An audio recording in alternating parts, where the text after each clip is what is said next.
没有这么容易睡着的。热血的对战玩家怎么可以错过 OCIC 呢？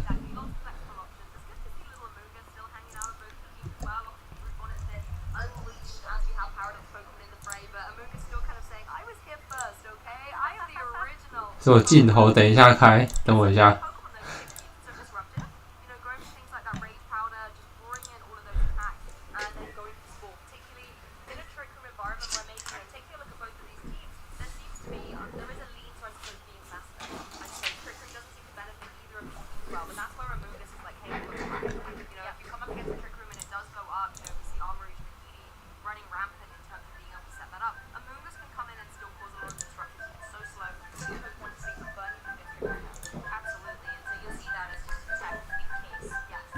没有声音？怎么样？闹钟在响。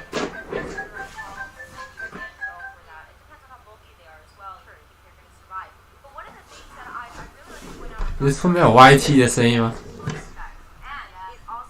等一下哦。骇客要追什么？你以为我会睡着吗？并没有。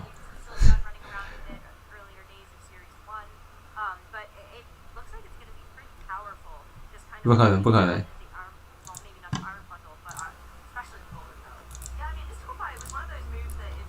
哦，等一下，是接取讯输出对不对？But I love the mystical fire in here. You mentioned earlier, Rose, about fire and steel types being very prominent in terms of terror.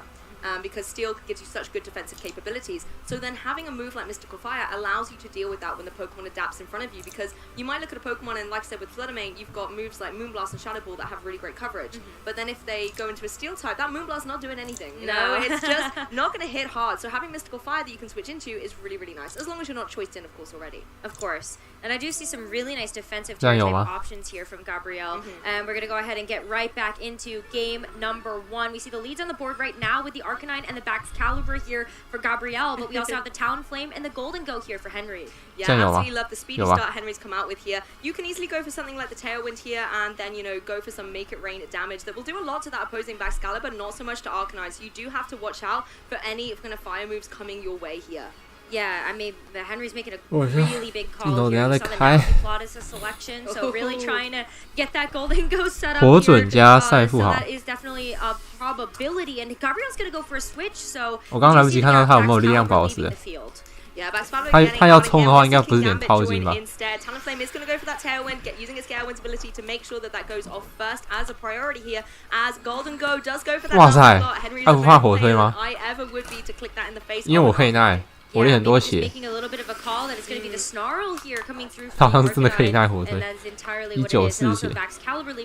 does give you a bit more of an opportunity to go for that nasty plot. So great here from Henry. You can get the Talonflame off the field. But Gabrielle did break the Gale Wings now. Exactly, I like the Snarl there because you do drop the special attack on that Golden Go. You break the Gale Winds on the opposing Talonflame. So I like the call by Henry to go for that nasty plot. Again, if you're Gabriel, you might think, hey, 等一下，又有一只焦眼镜了。Maybe something could come in, like the Iron Bundle, and I could catch that with the Snarl as well. So I think it was a good move to go for. 哦天啊，我还没有在这时间看比赛过，这真的是太早了一点。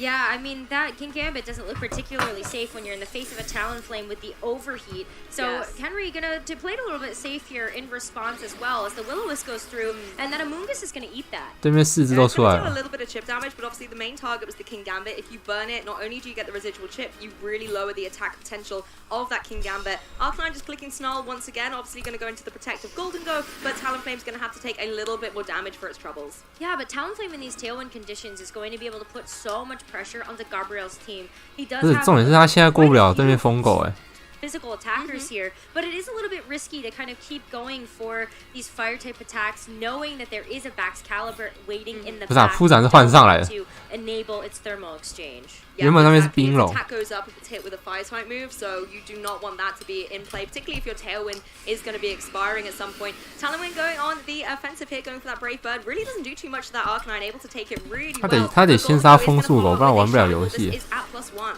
Yeah, that +1 is going to be plenty. I mean, I don't know if the critical hit's going to matter here as well, just knowing that it is going to be neutral damage. But that was a really nice call from Henry just to soften up that Arcanine enough that Shadow Ball could pick it up. But Amoonguss free to go for a Spore here, so that Talonflame is asleep. Yeah, and one thing I like from Golden Go as well is good as gold ability means it's not going to be affected by any status moves. It doesn't have to worry 这样对面还是只能上副战， from this opposing Amoonguss. 先把富豪打掉才可以跳龙舞。And now Gabrielle going to get a free switch here to the King Gambit, but really waiting at this point to be able to make sure he's buying through these. 我觉得他可能要回收富豪。And also the fact that the Talonflame is asleep, this King Gambit is a little bit more free. Yes, it definitely has a little bit more breathing room. You know, the Talonflame is going to have to take its guaranteed turn of sleep. It can't go for Will-O-Wisp on this occasion and, you know, then put a dent in King Gambit's plans here. So I wouldn't be surprised to see Henry switch out. Talonflame's kind of useless at this point. And Golden Go, yes, it's on the field. It can go for some good damage. 主要是不回收，然后等一下 But at the end of the day, it is one of the more frail type Pokemon. And King Gambit's here on the action. Yeah, and King Gambit has access to Sucker Punch as well. So Golden Go not really super free to go for attacks here. So really is going to be cycling through those protects and maybe even a nasty plot here to make sure it's getting through that. And I love that Gabrielle is not going to play that game, just going for the Kowtow Cleave to try to get that dark type damage down. Exactly, and Amoonguss going for a cheeky Pollen Puff here into the King Gambit doesn't affect it, of course. It's got full HP, not going to need any recovery. Amoonguss, however, could do with some a little later on. 这花粉盘就有点迷了， chipping itself away with a little bit 因为刚才两只好像是打不了 of the burn, 副 obviously. 战的。We see a little bit of a switch as well there. Just for everyone at home, Amoonguss and King Gambit have come onto the left, and then the opposing side, Golden Go and Dragonite. Yeah, so Gabrielle's going to actually be on the bottom of your screen now. 他招是 But yeah, we're going to... 快龙有2招 Oh, no, we're back. 还是刚 We're 还 back, 是 and no 3号 worries. the Pokemon just want to have a bit of a party here. Shake things up. They're waking us up this morning, Rosemary. They're keeping us on our toes just a little bit here. But now we are back. And so Henry, in this board state right now, does have the Dragonite in. And so you could go for some really nice attacks here. I would love to see something like the low kick go down into that opposing King Gambit, but obviously Terra types are a thing. We're going to see our first terrestrialization here at the Oceania International Championships on that Golden Go. That is going to be going into the flying type. Yeah, so it's going to be removing that ghost type weakness here. 我看不懂它的这个字，可是我看这样好像是地震。还是他只是想走图形。 Yes, this time it's going to be that King Gambit, and King Gambit's Terra type is going to be that dark typing here. So, going to be able to deal even more damage with something like a Sucker Punch or a Calton Cleave. Yeah, so maybe not going to get that super effective damage anymore, but you still get the double stab here. 哇，这样太恶好像不能耐，可以哦。 It's not going to be enough this time. 这么硬的吗？ Of that great defensive terror from the Golden Go. 假这东西这么硬哦。 它不会还有练物法吗？太图形呢。 Obviously, it will lose a little bit of HP, and we'll be able to have that special attack drop thanks to the way that Make It Rain works. Yeah, but we are going to see the Amoonguss heal itself up with that Citrus Berry, but the low kick. 我觉得他这个是有连物防都有练。 You're still going to be dealing super effective damage against it, and so that's a nice knockout here. Gabrielle down to his final 2 Pokemon. Yeah, nice for Dragonite to pick up the pieces here, but Amoonguss still is just going to be able to go for the Spore into that Dragonite. Both the flying types on Henry's side now are going to be... 招式你可以自己取向，不行啊，只是他是我不知道他是哪国语言。 Possibly is going to be a little bit of flexibility. You know, the Golden Go is still hanging around. It can go from Make It Rain. I believe it's now only... It's back to neutral now. I believe it's taken, you know, it's got the... 那为什么图形那么少？ It did get that nasty plot boost. It's just... 所以我觉得应该是富豪有问题，一开始练太多耐久。 No, not in the face of the Baxcalibur. With the Golden Go so low, you still have the ability for the Baxcalibur to go for something like the Ice Shard, so that would be priority damage into the Flying Terra Golden Go. Yeah, it's not that would looking drop like that. Yeah, that's the one thing. Like you said, it was a really good defensive Terra, and it 主播讲到重点，他现在这样变飞态，等一下是要被兵力打。 Now that Golden Go's in a difficult spot, being flying type, so I think it's quite right. It's going for the protected. 为什么我个人还是比较喜欢钢态一点？ Coming out here, and that's exactly what Baxcalibur's gone for. Yep, and so, you know, at this point, Henry is going to have to go through that one guaranteed turn of sleep here onto the Dragonite, so it has the ability to wake up in these next few turns, maybe go for something like an extreme speed, but I like that Gabrielle was covering here for some of those options of maybe the Dragonite switches out, you see that 4th and final Pokemon, so Amoonguss is going for the Spore in case. Yeah, Amoonguss just doing what it does best here, you know, it's still on the field, it's relatively unthreatened by any of the offensive pressure coming out from Henry's side, and it can just keep going for those Spores. Henry is going to make an adjustment, however, it's going to be Talonflame coming back in, so both sleeping Pokemon on the field, and I think at Henry's game now is just to try and wake up. Ice Shard, Talonflame is going to be able to take that despite it being a critical hit, and now Dragonite and Talonflame have to play this waiting game game of who's going to wake up, and then that will allow Henry to go back on the offensive. Yeah, and so just Spore once again covering for some of those options, but that Ice Shard still did a lot of damage there, so that Talonflame might not be able to survive through this next turn, as it's going to have to take its mandatory turn of sleep. 完蛋了，睡觉比赛。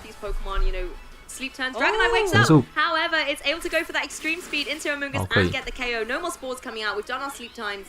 Okay, Amoonguss needs to go down and gets another critical KO against Gabrielle's team here. Talonflame, however, obviously still going to be sleeping at this point, and now it's up to Excalibur to see if he can get a KO. Icicle Spear into Dragonite, where it's 4 times super effective. Only takes the 2 hits to be able to knock it out. Yeah, I don't think I've ever seen Icicle Spear do nearly as much damage. 对，我现在声音 OK 吗？ Excalibur also has the loaded 不管是游戏不是那个 so you are going to be able to 那个转播的声音跟 going into the next Pokemon here, and it's Iron Bundle as the 4th and final here for Henry. Love to see it. I mean, but Excalibur didn't even need the loaded dice at that point. 2 hits was enough, right? It was able to get that solid KO, but it's going to have a more difficult time against this Iron Bundle. You know, Iron Bundle can really lock down, but Excalibur with something like the Encore. 安可铁包袱来了，不信任水炮的玩家， it will be able to just deal with it really nicely. 太棒了。 Yeah, Iron Encore here.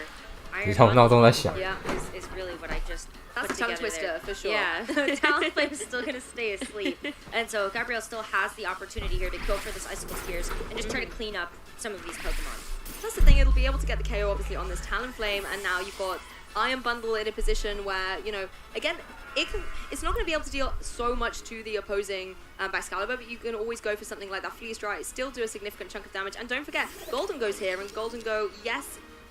You're going to go down to an Ice Shard, but that means that Iron Bundle's not going to be targeted. Excalibur, the last remaining Pokemon for Gabrielle, is only going to be able to target down 1 Pokemon at a time here, so not surprised to see the forfeit, and Henry's able to take game 1. Gabriel Agati. That single target make it rain that would have been able to do devastating damage there to that Excalibur. But a very hard-fought game number 1 here between these trainers. 到底有几个闹钟？ Yes, really nice to see as well the kind of switch 我设大概6点左右，然后你不小心就设太多了。 The Golden Go being able to go for the flying type, so it's not going to have to take super effective damage from the dark types. And on the same time, I like the way that the King Gambit went for its terror as well, going for a more offensive damage point where it can deal more damage with the Sucker Punch. 所以他等一下让我看一下两边队伍。 You know, it might have looked a little bit dicey for Henry there, having 2 Pokemon asleep.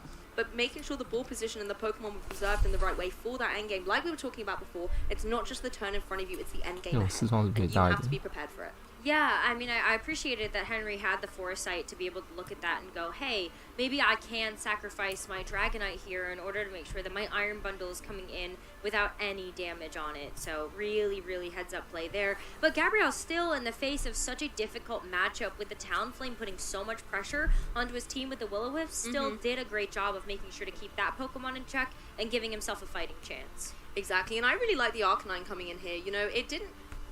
We saw it obviously go for these Snarls, and it has the capability to go for things like Will-O-Wisp, but it didn't really get its opportunity to go for a really powerful Flare Blitz into something like the Golden Go here. And in that opening turn, you know, Henry made that bold play going for the Nasty Plot. However, that could have been a very different story if Gabrielle had just 关键是他疯狗没有扛住，他打了一发咆哮，就被影子球送下去。因为很明显他队伍比较被动，他想要用疯狗菇去挡对面那个顺风抢攻，可是没有挡下来。后面被换血换得太快乐了。And it's that mind game situation. So I always like seeing the adjustment, particularly when you're the Agati up in games. How bold you want to be coming into game 2. I think 上次 IC 亚军，上次 IC 已经是 NAIC 了。 And then you have just the Talonflame maybe go for something like the Brave Bird to be able to get that damage down. But then also, yeah, maybe you just go for a Tailwind and then Golden Go doesn't care anymore. I mean, the Tailwind was great. I mean, you take a look anyway, and Pokemon like Golden Go are very speedy as well as Talonflame, but just being able to have that advantage before any other Pokemon are able to come in, I think is really nice. You know, you've got to counter for the fact there could be that Fluttermane hanging out in the back for Gabrielle, so making sure that you have speed so that when it comes in, it's not going to be able to absolutely steamroll through your team, I think was really nice coverage. But you're right, Talonflame could afford, if we don't see that Fluttermane, to just go straight onto the offensive with something like a Will-O-Wisp, or even possibly an Overheat. Try and deal with that Amoonguss a little bit earlier on. It is carrying the Wide Lens, so its accuracy is going to be a little bit more boosted. You can click those less accurate moves like Will-O-Wisp, 练攻击的风速狗，因为这样你可以比较好打富豪。So that could definitely help out here. Thinking about game number 2, though, I mean, it's a tough 左边标准顺风大象。Just because of how you look at how both of these trainers. 顺风大象的核心，然后一样是再挂一只富豪，再一个 LE， 然后神速收头，神速快龙。Yeah, I mean it's funny you mentioned the ground type Pokemon on Henry's team. I'm looking at the Garchomp. 可是我觉得他这样有点弱空间。他的空间是比较直观，只有骨。你要安可对面的空间手有掩护的话，好像有点难。然后右边就是平衡型，可是他带了猎咬又带冰龙。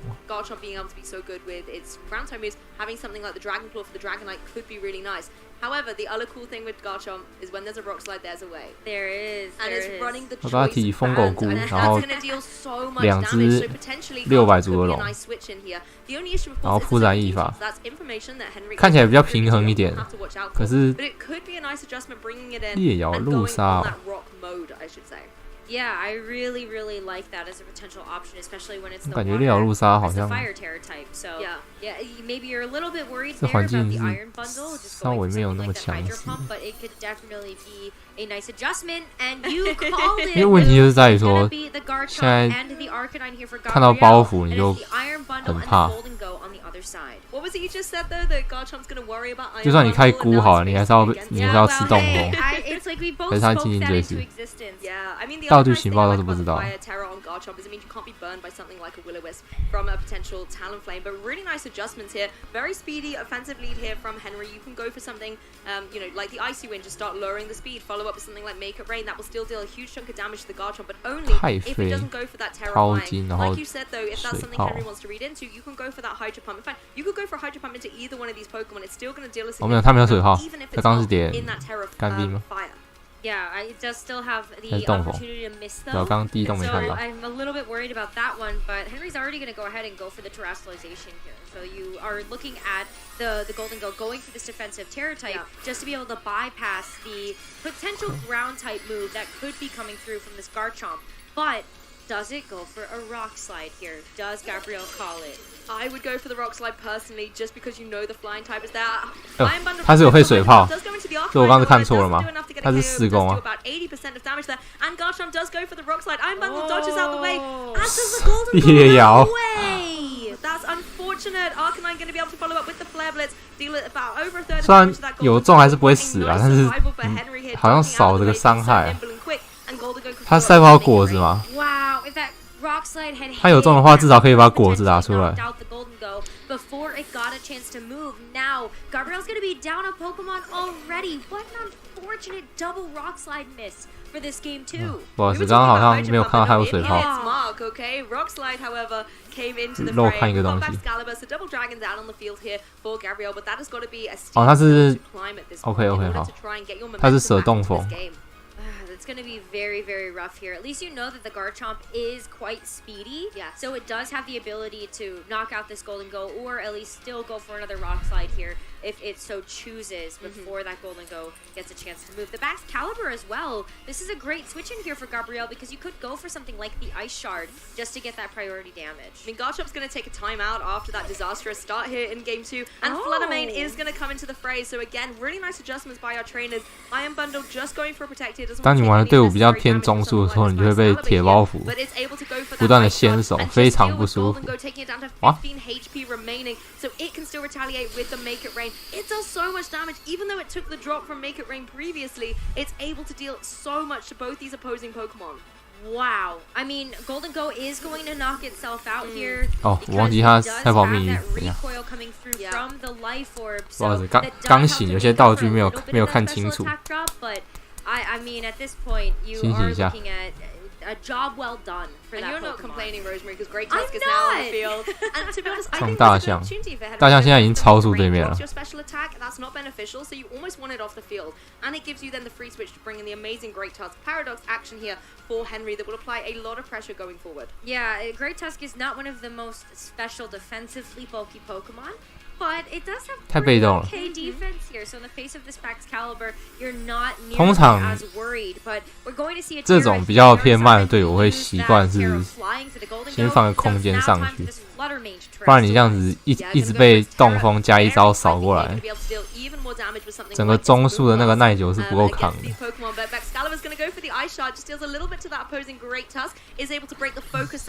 有办法耐吗？不行。I think it was the freeze stride there into the opposing Fluttermane and just remove it from the field before it's able to go for any damage here. You can just see the speed of this little penguin, Iron Bundle, able to take down Fluttermane. Yeah, this is definitely a really rough matchup here for Gabriel, and he did fight super hard, but it's a double knockout on his side of the field. 上次打虽然杯我就蛮注意到这一点，就是因为我带去的队伍也是比较偏中速，然后我原本是想说，我可以转钛金，或者是我耐久够，可以跟铁包袱换。那当然是可以跟铁包袱换，但是铁包袱旁边再加大象，再加淘金，这种的你就扛不下来了。你要玩中速耐久的话，这样子是扛不住的。所以我是建议说，要么你就有对位铁包袱必胜的铁臂膀那些的，真的够硬，然后够扛。不然就是你需要空间，或者是顺风。可是顺风能过趋近能量铁包袱的也蛮少的，赛富豪大象都过不了，就算你有顺风，所以偏尴尬一点。Yeah, absolutely. I mean, you just get so much pressure coming in offensively in that way, but it is still not over. It is just round number 1 here, so a loss is not going to send you home, but it still doesn't mean that there isn't pressure now heading into the rest of the tournament. And that is definitely a tough spot to be in here for half of our trainers heading into the rest of the day. That's true. It's not the way anyone wants to start their competition, but at the same time, a player like Gabriel Agati has the experience and the nerve to be able to kind of put that aside and be able to build on it going forward. If anyone can shake it off and kind of make this work, it's going to be a player like him. He's a top-tier player. He's going to be able to regroup, readjust, and at the end of the day, when you play a match like that, as heartbreaking as it is, because it's not in your control to miss that move. No. You know it wasn't anything you did. It wasn't a misplay or a misjudgment or a timeout or anything like that. 我记得是89速，89速中以上，可是没有人是89速中。我印象中没有，就算有，也不会是赛场常见。89、52、160，还是88？没有，要89。对，88速极速是加顺风是308，铁包袱309，所以要89速中以上。可是89速中以上代表你的挂有点脆。所以你再搭一只顺风手，你就整个队伍很尖，这样就是在硬过对面的铁包袱用。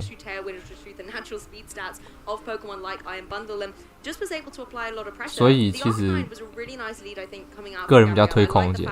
It could apply pressure with something like the Snarl or the Willibus, so it had flexibility to deal with either special attackers or physical attackers, and that's why I liked in that game too. Henry was able to target it down very early on and just deal with it, going for the Hydra pump into it. We're talking about the Garchomp being a prime target, because who's not going to be afraid of like a choice band Garchomp? You want to get rid of that thing, but actually the key was that Arcanine that was going to be really disruptive. Yeah, the Arcanine was definitely putting a lot of pressure onto Henry's board as well. I mean, the Dragonite, not really going to be worried too much about that one, right? But you still have to look at the Great Tusk as just a big offensive threat. And the Talonflame as well. Funny enough, I feel like Talonflame has taken over the spot as most valuable bird. Yeah. And is coming out in full force as well for this tournament. I think its ego is a little bruised after, you know, being such a dominant Pokemon in, you know, previous formats, being able to be, you know, I think it was one of the big 6 Pokemon back in 2016. It's a bit like, do you not write me off? I haven't peaked yet. This Pelipper, move over. You know, it wants to come in and be able to regain its title as one of the most valuable birds. Yeah, I think it has really reclaimed that for sure. But you know, it's making its pitch definitely. 那我们现在还是那个火准顺风加地震再加掏技，那一头真的太强了。Nail things down. 真的太强。 You do have the priority access to the Gale Wings, but even then, Talonflame is just so quick. 然后它是额外再加一只快龙。Those attacks faster than even some of the Paradox Pokemon. 快龙就真的是非常非常的工具。我刚来不及看，它应该是有冰招吧？它的构筑是火准、顺风加大象地震嘛，然后淘金草，然后快龙、菇跟还有一只，刚还有一只是血包斧，所以真的是打中空间超级有压力，我觉得。Yeah, for sure. And I mean that 你打双超开， making a case for itself to also be kind of an offensive. 你打双超开，假设你是点挑衅或者冰雪， is actually the Iron Bundle, the Encore is maybe a newer move that we haven't seen on many of the Iron Bundles so far. It really has. 他快龙如果冰雪加地震，好像他打双超可以快龙加大象，然后冰选地震，效果可以神速。好像没有不能打，就快龙背景。哇，好像是真的 OK 耶。然后他后面再40切菇进来。You always run Earthquake, right, on your Garchomp. That's kind of a given. But then you're going to be able to hit your partner Pokemon, and particularly if you're paired up with the Arcanine, like we saw in that lead, that's not optimal. So having the flexibility to go for a ground-type move like Stomping Tantrum as well does just allow you that respite in terms of your team synergy to be able to still deal huge ground-type damage to an opposing Pokemon. Yes, you're only going to hit one, but in the situation we just saw, particularly with like the Golden Go, it's flying. 阿嘎提为什么要选烈啊？我就没有很清楚。 You're still dealing damage, but you're not going to hurt your partner Pokemon. And we've seen it again in 2017. 因为烈瑶非常弱，包袱一法太弱了。对面少个，就算不单体招飞你脸上，直接打冻风或腰闪，你还是痛得要命。可是烈瑶在打这两只也没有特别有优势。龙爪地震打这两只的打点都不太好，你就只能在岩崩了。可是如果你只是想要岩崩的话，我是觉得你可以换班吉拉好了。看看那个选择有点。 There's a lot of players who maybe kind of retired over the years that are now digging back out their Switch consoles and wanting to get back in on the action. So although we've got a lot of new players making Pokemon history, a lot of those older faces are coming back to the fray as well. And I think that the veterancy actually is something that has helped a lot of trainers going into these larger events because they have some experience playing some of these longer tournament formats, but they also really understand the core mechanics of the game. And I think that's something that Scarlet and Violet has really lended itself to. Is that if you've got the basics down really well, that's such a strong foundation moving forward into the rest of the season. Yeah, and particularly if we even just look back to the regionals in Orlando, a lot of that top cut was amazing. So many top-tier players that have years and years of experience where they've been able to hone their team building, their kind of tournament strategy. You know, names obviously like Wolf Glick, who won the tournament, but again, you know, Chopper Cross, Ashton Cox, these are players that have been playing for years and years, and they're making those top-tier placements. But you still have the newer faces like Aaron Brock, again, you know, coming in and doing so well. And we even had a few players in the Orlando Top Cut that was their first regional ever, and they were able to make that top cut happen. It's really incredible to see just the slate of competition and also how people are adapting to these formats. Yeah, I completely agree. It's amazing to see Pokemon history being made, and particularly on the international stage, these are ones that you remember. 没有，我开启笔记本是我想要先写一下环境强势的东西，然后写一些可能的 counter。 For sure. I mean, I still want to. 顺风最直接的 counter 一定是空间，而且你只要不怕鼓的话，应该是可以算温大的。That would be so cool. 或者是用班吉拉反空间等等。Okay, well that's not fair. You know, he's won every international. It's almost like a 用班吉拉或铺战。孤的话，你还是要教太火，因为对面是煤炭龟。这种空间的话，应该是一定有煤炭龟。所以空间中你孤还是比煤炭龟慢，它会直接喷火。那钛金就会交在孤身上。也不是说不好啊，可是钛金交在孤身上就会变成是，你是把钛金位交给一只千字位，可是对面是把钛金位交给煤炭龟， literally just saw a miss on stream. 所以 So it is 扛不扛得住是一个问 It's 题。 tough to find the consistency 因为对面是打凶 to 的 get，those 可是你是 top cuts, 打 to be able to continue to 防守 actually 的。 get those wins, whether 但 it's 你 a 进攻 regional 面出不去。 championship or otherwise. And so even on an international level, when you look across the board at how each region of players approaches the game, it's so tough to plan for everything. There's always meta changes, you know. We even Yes. saw it across North America from San Diego coming over to Europe and Liverpool when it was still Series 1. There was a big change in the Pokemon that came so through. different. I actually got caught off guard by that because I played in Liverpool. Yes, and so yeah. I was like, oh, I've got the insider. Like I saw the San Diego top cut and how that went down, and I'm like, I've got this. And I didn't. I didn't got this. It's fine though, because we will hear from a player that does, and that's going to be with Sierra over on stage with Henry Rich. OK， 胜者采访，我等下上车。 I am here, winner of round 1 here in Melbourne. First off, congratulations, quick 2-0. How are you feeling just coming into this event? Just coming in, first thing was it was been great to see everyone after I think 3 odd years since the last Oceania. It's been amazing, and going up against a player like Gabriel Agati, round 1 is incredible to play, and I'm really glad to come off with a win with that. And your team coming into this looks so strong in this addition of Paradox Pokemon. I mean, it definitely elevated some teams. Was it a difficult decision for which ones you want to be bringing to Oceania, or is it pretty like, no, I know which ones are the best, this is how I want to build my team? It's absolutely been difficult. So I had a team that I've been running kind of since the beginning of Scarlet and Violet, and about 2 weeks ago, the meta kind of shifted to where that team didn't do well at all, so I was kind of stuck there, talking with a few friends, and we ended up putting this together, making a couple changes to it just over the last few nights, and then, yeah, just really happy it's coming through. And then 他说他主的时候遇到一点困难，然后有问了他的朋友，所以后来调整，觉得现在这样子还不错，也很高兴可以赢 Gabriel Agati。第一轮就直接对上，蛮赢的。 Did well, but not as popular. Kind of going to pick up something like Psy Spam, Hard Trick Room for the most part.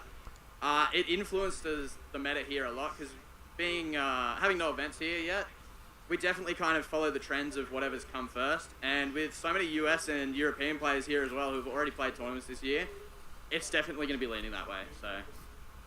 And then let's talk about the match a little bit that happened because you got that 2-0. 接下来就是谈一些 meta 吧，一直有很多新的 meta 出现，然后重空间也是蛮多的。几乎每个环境应该都会有，就是重空间应该都还是会盛行。 The rock slide was going to be huge for Gabriel then. He made a really good play with the rock slide rather than going for a ground type move. Seeing one miss first was. It's always nice when it's not happening to you, but seeing the double miss, as devastating as it is for Agati, is really good for me in the long run. So that pretty much put me in a winning position from there. And then last but not 那他觉得刚 Gabriel 岩峰 least, 双麦是关键，也确实啊，因为他 T1 直接太飞那只赛富豪，基本上就直接抓赛富豪，不会就直接转。结论就是差那个岩峰伤害。 Europe has dominated our internets for the last 3 years that we've had it on, so very much looking forward to hopefully an Australian bringing it home. And then real quick, is there any shout outs, anyone you'd like to thank before I throw it back? Yeah, huge shout out to Jamie and Brett. They've been helping me with the teams for a very long time now. Jamie had a huge influence in the biggest part of building this team. Also a huge shout out to Alyssa and Meg. They helped me get the team together when I was kind of struggling to get it together myself, so really appreciated that. 哦，接下来就是 shout out to 他的朋友，帮助他的。 As for us, we're going to be sending it back to the casters, talk a little bit more about the match. 会有 caster。 Thank you so much, Sierra, and it is so good to hear from Henry that it might, in fact, be brought home. There's a really strong base of players here in Australia, and especially at this event. They could absolutely do it. I mean, I'm looking at Yuya Tada. We also have Megan Rattle, who we mentioned before at the top of stream. Luke Ueli, Nicholas Kahn. That's a name that has really risen through these age divisions, and now he's going to come here and smash the competition. I remember him as a little junior.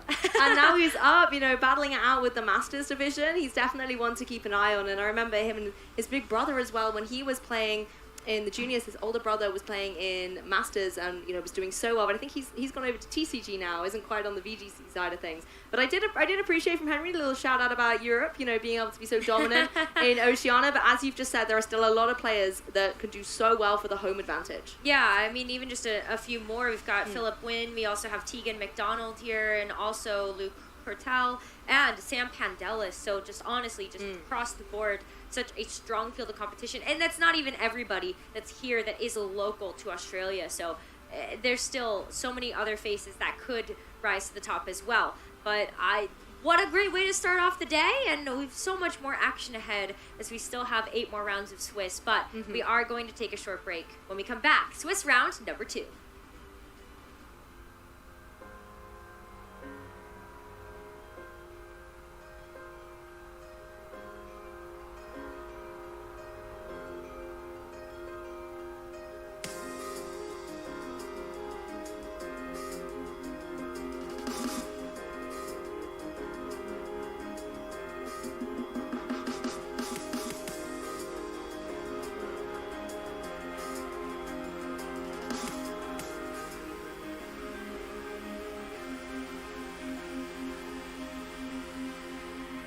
Trainers, let's start the international championships.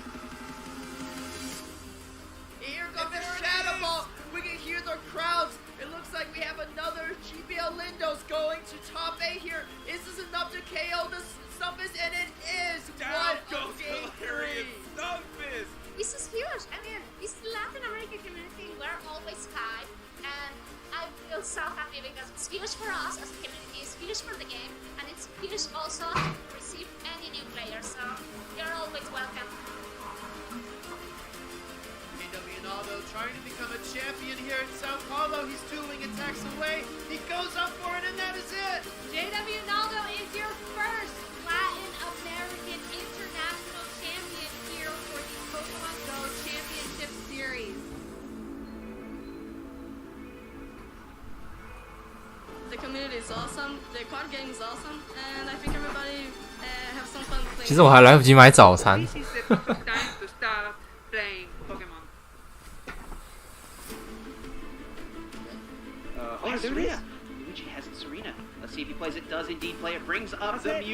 那下一轮什么时候啊？我可以偷偷出去买早餐吗？算了，没关系，晚一点买也可以。It's a double heads! That means Yuichi wakes up! Snorlax can take out the other Snorlax, and Yuichi will win the Latin America International Championships. We have 2 incredible players lined up here. Toward, of course, 3-time international champion and trying to accomplish the unthinkable here with the 4th win. I see the quick roll that he also did top deck. Lugia gets discarded. Charizard will get fully powered up here, and there's no way Lugia can survive here. That there's the game. Enough. Toward Reklev, he has finally taken over the globe, and he is the Latin American International Champion. Feels absolutely unreal to win. That was a missing piece. Now I have this champion from each corner that I can bring home, feel extremely proud and happy. I'm absolutely speechless. Eu estou sentindo a sensação de ter vencido. Estou muito feliz. Ainda não acaba puxa. Winning international league. 我来领一下眼影。 Awesome. Me sinto muito bem, muito realizado. Era o meu sonho ganhar um internacional e agora vou. IC 赛真的是有够热血。I'm really looking forward to Worlds. Winning Worlds would mean the world to me, especially winning it in my home country.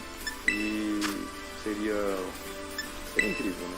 Você ter conhecimento mundial, você se provar como jogador, seria.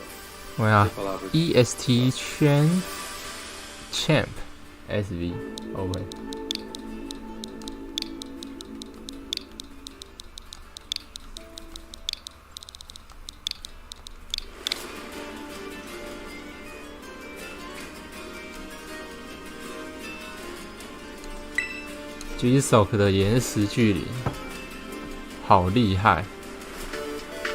虽然我最近是太鬼派，哎呦，然后领奖品的动画蛮酷的。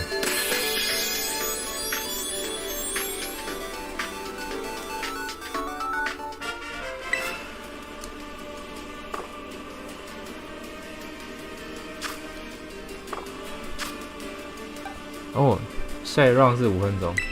OK， 有那么快吗？刚刚那轮不是打得蛮快的吗？怎么这么快？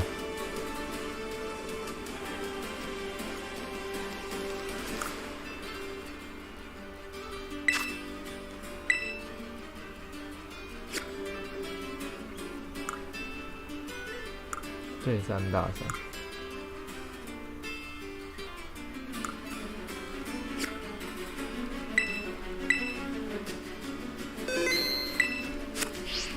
最后一组现在才打完，已经 out time 10分钟，真假的？是哦，我想说他实况桌应该是直接上去了，所以以刚刚的进度来讲，不对。他中间好像也讲了蛮多，聊了蛮多东西的。哦，好，那这样时间上应该是刚刚好，对，也合理。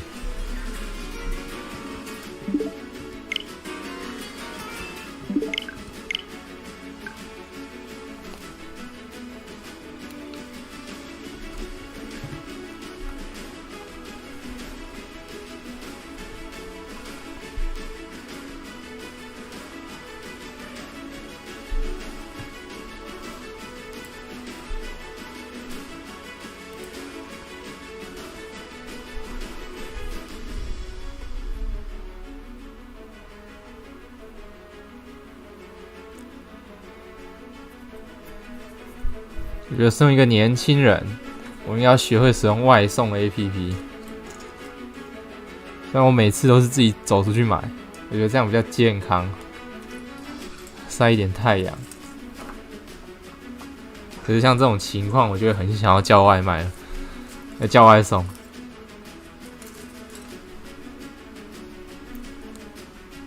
不知道有奥太正常吧？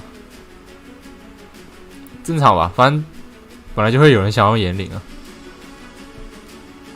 有没有人想用超坏心，我就不知道了。嘿，早安 Sora。哦，现在7点真的是有点太早了，刚差点要起不来了。不过这种盛大的比赛是不能错过的。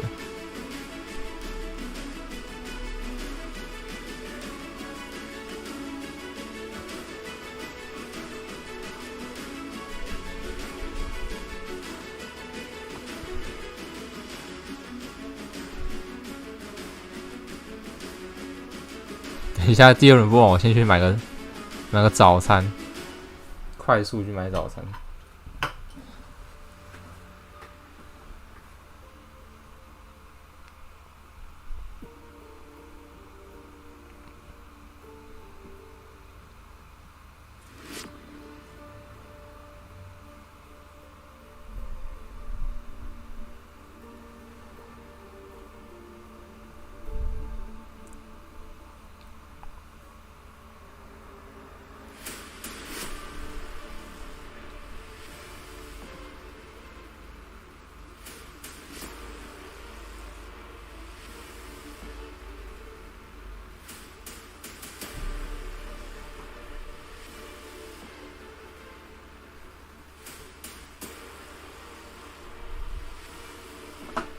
哦，谢谢暴君皇抖那150，感谢你抖那我早餐。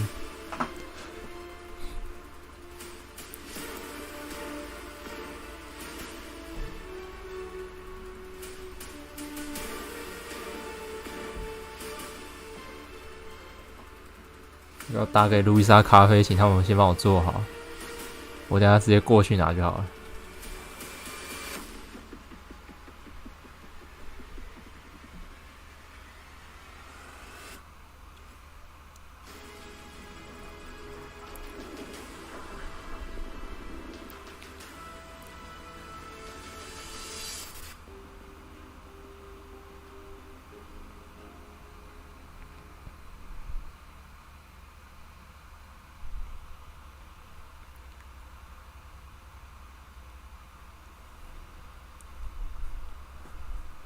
第二轮来位有名的，刚 Gabriel 算有名了。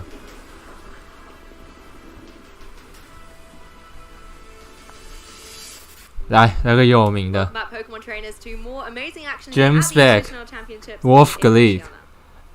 Joseph Ugarte， 然后 I am going to be joined on the desk Chang by Adam Jong-pen, Darkot, switching you out, Eric and it has Rios. been a long time since we were on the broadcast together. It's amazing to be back in action here. Yeah, it's been a while since we worked together. It's been even longer since we worked together in this fine city as well. 哦，他们有轮流他们也知道如果一次播久了挂掉。I'm still upset. 主播赛评有在换人。Actually, the weekend was great. I think that last. 不过他们好像一直以来都是这样。毕竟一个人要播一整天是真的太累了。可以稍微换一下，是没错。Eduardo Cunha and Luke Cortali, and it was a match to remember. It was a tough one. I remember working through it with you, so I'm very grateful to be working with you again. 然后还有最近串起来的新秀 Luca Pace. I know it's happened at regionals already, but once you put us in a room together, it's pretty much guaranteed that slow, grindy mirrors are an option for us. So we've just got to kind of tackle it head on. I think get ahead of the game, prepare ourselves a little bit better, and admit that there's probably a Dondozo mirror in our future. But that's the thing, Dondozo's been so dominant. When we take a look as well at the first 3 regionals that we've had, in the top cut finishes, I believe in San Diego there were 2. I think so, yeah. And then there were 3. 我觉得现在顺风大象加包袱如果很流行的话，其实吃火爆是非常难受。你想想这3只，首先你的火准本来就比吃火爆快，可以鬼火它，然后再来就是包袱大象了，包袱天生本来就干冰去压吃火爆啊。如果你要转钛金，你一定会弱大象。你仔细想想，就是你只要钛金属性，你想要转抗冰，好，铁包袱打不动你，那没有关系，旁边有大象一定可以打动你。比如说你转钢好了，这样干冰变砍半，可是这样对面的隔招跟地招打你变2倍，然后基本上不太会选到转火了。我们只是举个例子，好像你吃火爆转火，你也想抗冰啊，那个旁边大象地面气招打你2倍，你就发现火准加大象加包袱，这是非常有它的逻辑，而且真的是有点难挡住。Cool thing anymore. We need to bring in some more Pokemon that can deal damage. You know, Iron Hands, like you said, have been doing really well, particularly building into those Trick Room teams that are getting a little bit more dominant as well. But people just forgot about Dondozo. 而且在火准有挑衅的情况下，其实你要开空间也没有很好开。He brought Lilycop. Yep. And everybody kind of thought no one's gonna bring this anymore. It's this kind of nice synergy that you get with the sun and just being able to go for sleep powder. 对啊，不会转火啊。我们举个抗冰的例子而已，还有什么抗冰？通常来说应该是只剩钢可以选了，你也不会太进冰石吼。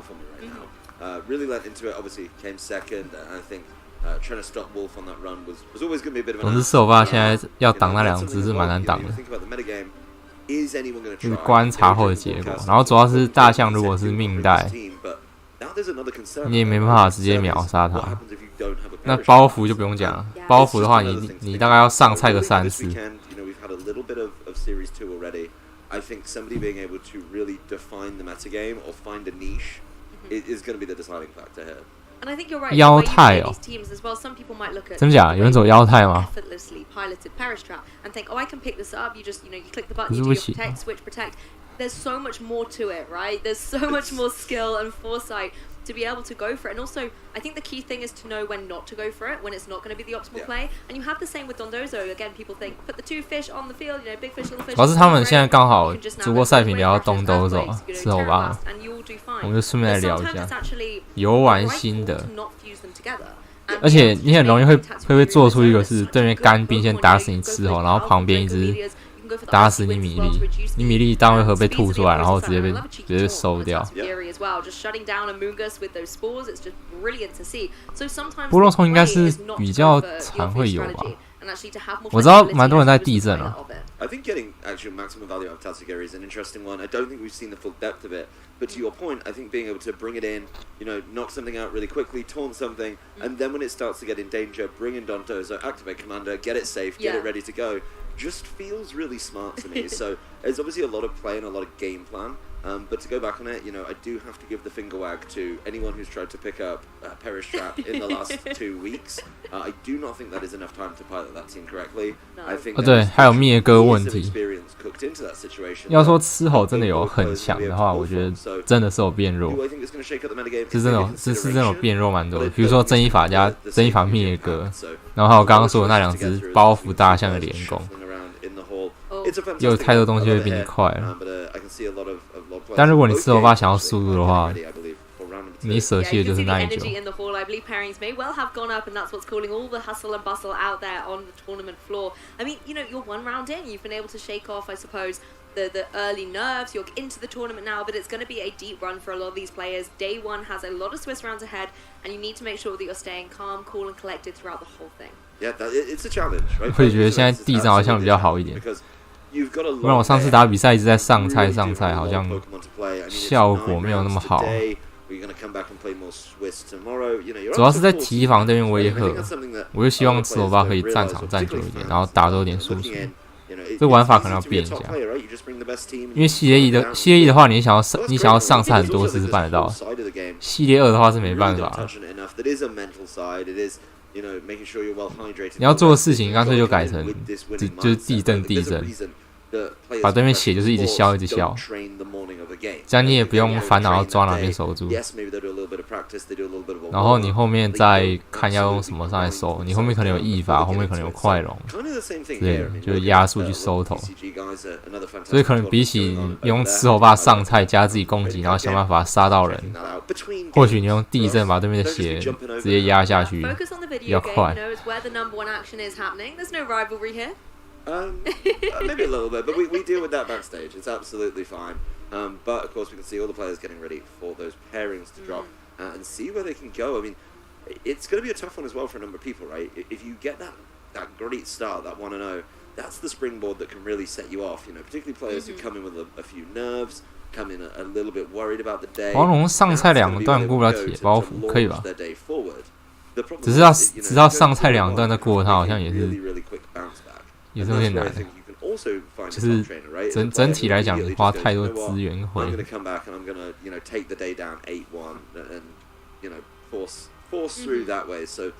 Honestly, after round 1, nobody is out, and I think anyone can still carve their path to the top. Well, that's what we're talking about. Obviously, we saw in round 1 that devastating game 2 for Gabriel Agati. Missing the rock slide really just spelled the game out. There wasn't a way for him to get back into it, particularly with the offensive pressure that was being piloted. If we take just a look at some of the matches that happened. 好，我现在知道他们右上角倒数是骗人的。他们要倒数其实是骗人的，时间到了，结果现在这2个还聊了好久，还没有要开始的迹象啊。 And a few European names that have been able to come through from the forefront as well that we can check out and see how they're doing. My big one that I need to check out is if Nick Khan was able to win. Coming up into the Masters division, it's amazing to be able to see the progress and dedication that some of these players have, and coming through absolute generations of Pokemon play is good to see.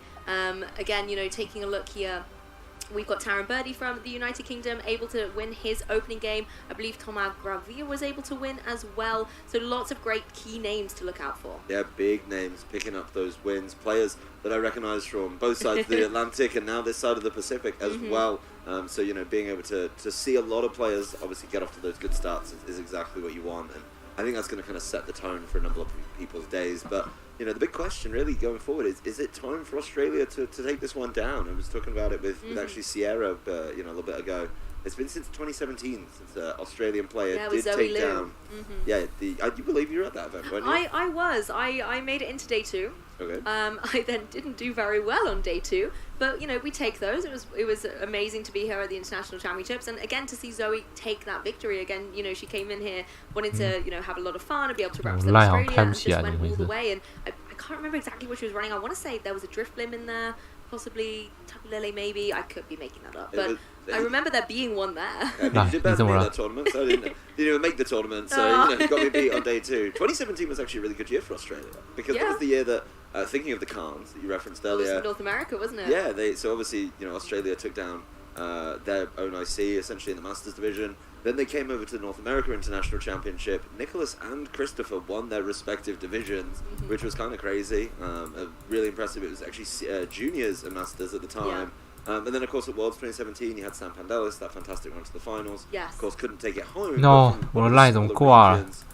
That's really impressive, right? They have way less events than us, let's be honest. You know, they do deal with less regionals, less practice time, and that's absolutely fine, you know. But as long as they take those opportunities that they need, that's exactly how they want to do it. So we're going to be able to see some of the players setting up for their games, of course, setting down with the docks, getting ready to go. So it won't be long until we know who will be appearing on stream for us.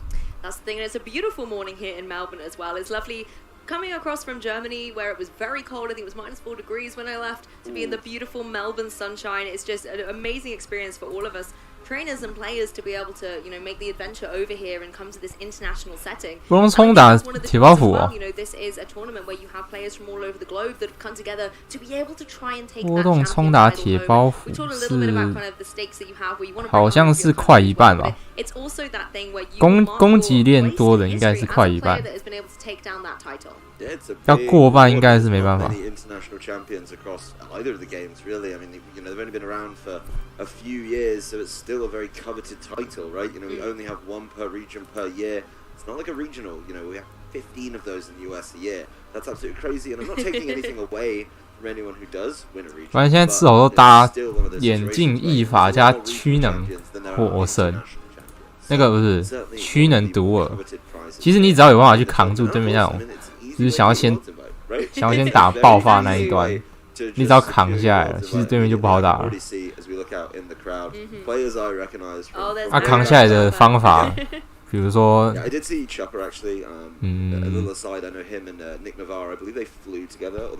你有只怪是背心，又或者是你有顺风，或是比他快。 像比如说驱能独耳加异法，你其实可以开铁包袱控他输。反正其实对策起来是没有到那么难，但是还是强啊！之后把它搭那一套的话。Yeah,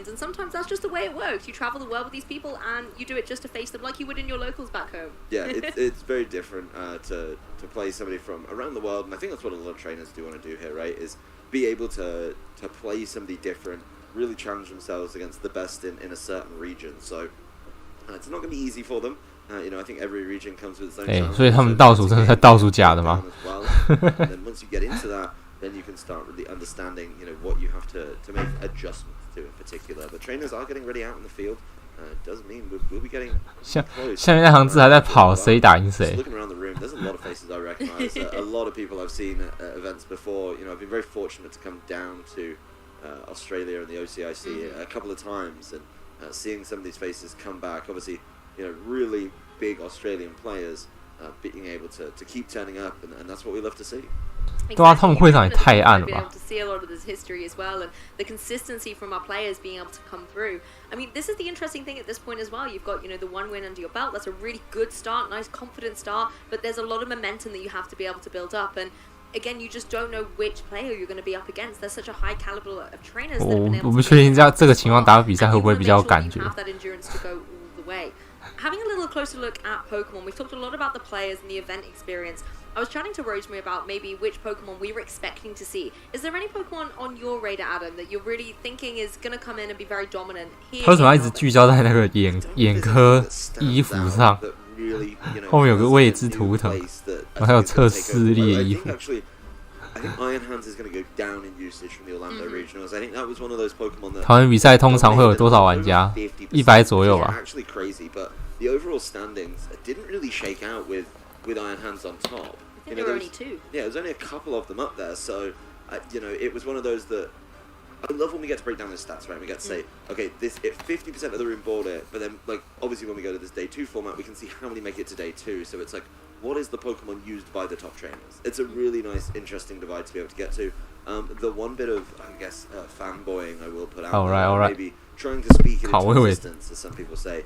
I want more Palafin. I've seen a little bit. Thinking that. I've seen a little bit, right? And I've seen it played a couple different ways. But yeah, I definitely think there's more room for some really good Palafin teams. I still think it's one that's not quite explored. Obviously, speaking to a couple of different trainers in Orlando, you know, it's hard, right? Everyone's competing for that same water type slot. Yeah. But also Palafin's the coolest one, and I don't make the rules, so... It's not as cool as Gastrodon, but it's definitely up there in terms of the water types. Oh no! You know it's my favourite. It's got a, you know, it's been a Pokemon that actually, particularly in Series 1, there was a lot of Gastrodon running around. I remember seeing it in Liverpool as well, when it had the Terra Steel type as well, and it was so ferocious there on the field. I know you're not intimidated by it, but I was rooting for it. I thought it was great. But you're right, the water types are definitely, I guess, the Pokemon core that people go for. We always have like a fire, water, grass core, and that water is such an elusive slot. There's Zondozo running around. Again, you've got Palafin, you've got Gastrodon. We can't rule it out, okay?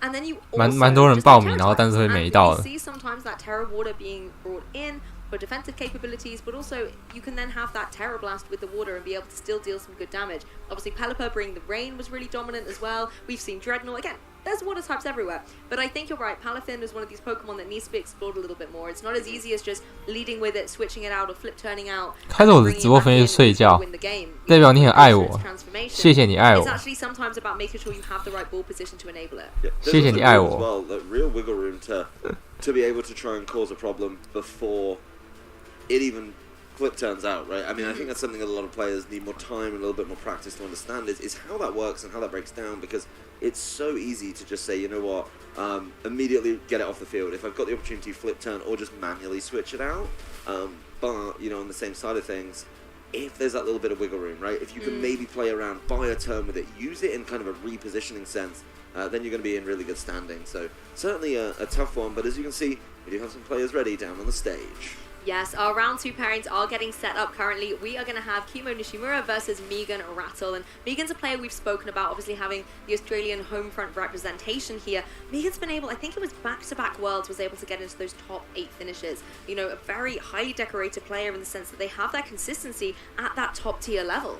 I think Megan's definitely one of the ones to watch for me, and seeing them do well at Worlds a couple of times back-to-back shows their strength, and they're always kind of on that beat. I think the World's metagame is one of the hardest to really break down and understand, so being able to do that on like an early format, right? We've got that real quick pivot into Series 2.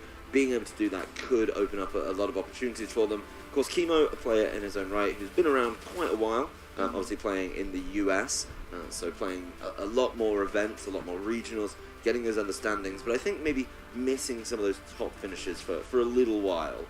Obviously tests and builds with a really good, really supportive group of top players who often boil up to the top as well. So it should be a really good match in our hands. Definitely, we take kind of a close look towards the Pokemon here as well. You know, one of the things that really stands out for me on Megan's team, we've got this Dragonite and Gothitelle combination, and this was something that we saw run in San Diego regionals, and we just had so much kind of flexibility. In Giovanni's case, I believe there was a lot of, you know, helping hand into a Terra normal, choice banded, extreme speed, you know, dealt so much damage, but there's a little bit of a different variation here on Megan's side. You know, the Gothitelle having that Shack Attack ability, able to stay and trap in opposing Pokemon that your partner next to you is maybe able to deal with, and Dragonite certainly has the capability to do that. Something like a extreme speed can deal big damage, but it's not running the choice band here. It's going to be running the Assault Vest. It's going to have that little bit extra defensive capabilities, particularly when it's stacked up with that multi-scale ability. Yeah, multi-scale and Assault Vest is certainly a challenge to get through when it's at full health. I think both the Dragonites, actually, looking down at the teams, you know, they've both got one. They're both playing it a little bit differently. And honestly, a tale of two Dragonites could make for a really good game here. It's a Pokemon that obviously makes appearances, right? It's obviously been on stream before in predominantly the hands of Giovanni Costa. We talk about it. Joe had that fantastic sit-down discussion with him in San Diego, and of course you can watch on YouTube the story of the Dragonite comeback from years and years ago. You know, we look back, so a fantastic piece of content for those of you that may have missed it. It's definitely available to you. Go back and watch on YouTube, but we want to focus on the two Dragonite here today. These are the Dragonites we're more focused on for now. Obviously, you know, maybe you'll have some time to go watch it later, but for now, we need to solve this. And it really is like these Dragonite teams both being supported by very different options too. I think, you know, just looking across it, you can see obvious differences in how they want to play it. Yes, there's a couple Pokemon the same, but really not enough to say they're the same team. Oh, definitely. There's a lot of variation. Again, even just on those Dragonites, you know, both of them opting, however, for, you know, Terra Flying type, and then having that Terra Blast on there when the other 3 move slots aren't any kind of flying type offensive move. We've got Ice Spinner on there as well. Really nice to be able to deal with a lot of those pesky dragon Pokemon that we see running around, but also nice to be able to remove any terrain. We've seen that a few times with something like the Indeedee armor-rouge combination. Yep, that's a combination that I think may be dropping off coming into this tournament, but still something nice to consider, right? And something you may be able to take advantage of in a later point. Maybe it's just one matchup you think it's going to be tough, and it swings it very, very quickly for you. So certainly a lot to consider when you're building these Pokemon, a lot to dive into and work through. Obviously the players just getting set up, making sure everything's technically sound, and then we can obviously get on with the game. But just coming into it, I think we're in for a good one. Definitely, and it's really cute as well to see that Megan's got that Arcanine plush out there on the desk, and there's an Arcanine in her team as well. And the one thing I love to see with Arcanine is sometimes you can run it in that support mode, but there's also the offensive mode you can go for as well, and that's where you get the nice synergy between running moves like Will-O-Wisp and Snarl and Flare Blitz as well to allow you that flexibility with that Arcanine. The one on Megan's side, I love to see that Terra-type Grass as well. Nice defensive capability. If there's something like a Hydro Pump coming your way, as we did get to see in game number 1 and game number 2 of round 1 previously, you can always have that Terra Grass to allow you to be able to survive those moves and deal big damage back in retaliation. Yeah, Terras have been such a fantastic thing, and honestly, we haven't even got around to touching on them yet, right? Something we didn't get to in our discussion, but definitely room to talk about it later in the day. Just this crazy new mechanic that some players have definitely unlocked, I think, better than others. Not taking away from anyone, but you can definitely tell some people have really tapped in and understood how to use this Terra typing. And something like the Arcanine, I think is a good example, right? The grass, yeah, it makes so much sense. And people just being able to play it and execute it properly just really adds up to me. Like, yes, you go grass, you don't get super effective hits from the water, and then you get to hit fire back. It just makes so much sense. So, you know, there's the other ones, you know, when it all came out, I've talked about this with Joe at length. What do we do with the Tyranitar problem? Well, Tyranitar becomes a ghost. No fighting moves can hit me. And it's all just, you know, very, very silly when you think about it in that regard. 大概30分钟再进入下一轮。It's a crazy new mechanic. 如果一样跟上一场2场结束的话。 Right, and I think 我终于看到队伍了。 players have been able to unlock it much quicker than others because you might go through on a linear level and go this Pokemon has this 蛮有意思的。现在快龙很夯。快龙这么夯吗？标准包袱役法，再加大象，挂老鼠。单老鼠真的蛮少见。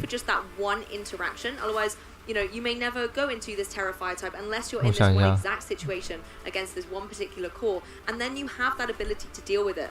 And the players who are able to not only see that, identify and build it into their teams, but also react to it in the match itself, are the ones who, like you said, are able to unlock it in a better way. Make sure that they give them that flexibility with their team as a whole, rather than just maybe one particular matchup or one particular Pokemon. 你应该是想要有一个看我嘛加强化，然后右边。 标准的平衡型队伍，可是我觉得还是偏慢。快的只有正义法，那其实就会变成跟上一场一样，偏慢的队伍你就得小心铁包袱了。你要小心包袱役法大象这种控速，然后强推你的那个走向了。那我觉得他这个歌的大概是有空间，大概率。不过歌德在这个位置还蛮神奇的。 The Iron Hands that we were a little bit concerned about coming into this game, and of course the Amoonguss, but it feels like a really solid team from both of them. I'd say Chemo's 我觉得主要是他不是完全的灭歌，不过他又有菇再加歌德，这两只是纯辅助，所以他的输出全部要交给快龙、疯狗、臂膀跟翼法。 就这4只了，所以我觉得他的疯狗如果还是辅助型的话，他的输出会不太够。对，应该是那一种有练不少攻击，不然队伍整体的输出面有点太低了。然后正义法的灭歌其实是没有像胖丁那样子可以战场去拖回合，拖到对方那个2只都倒下。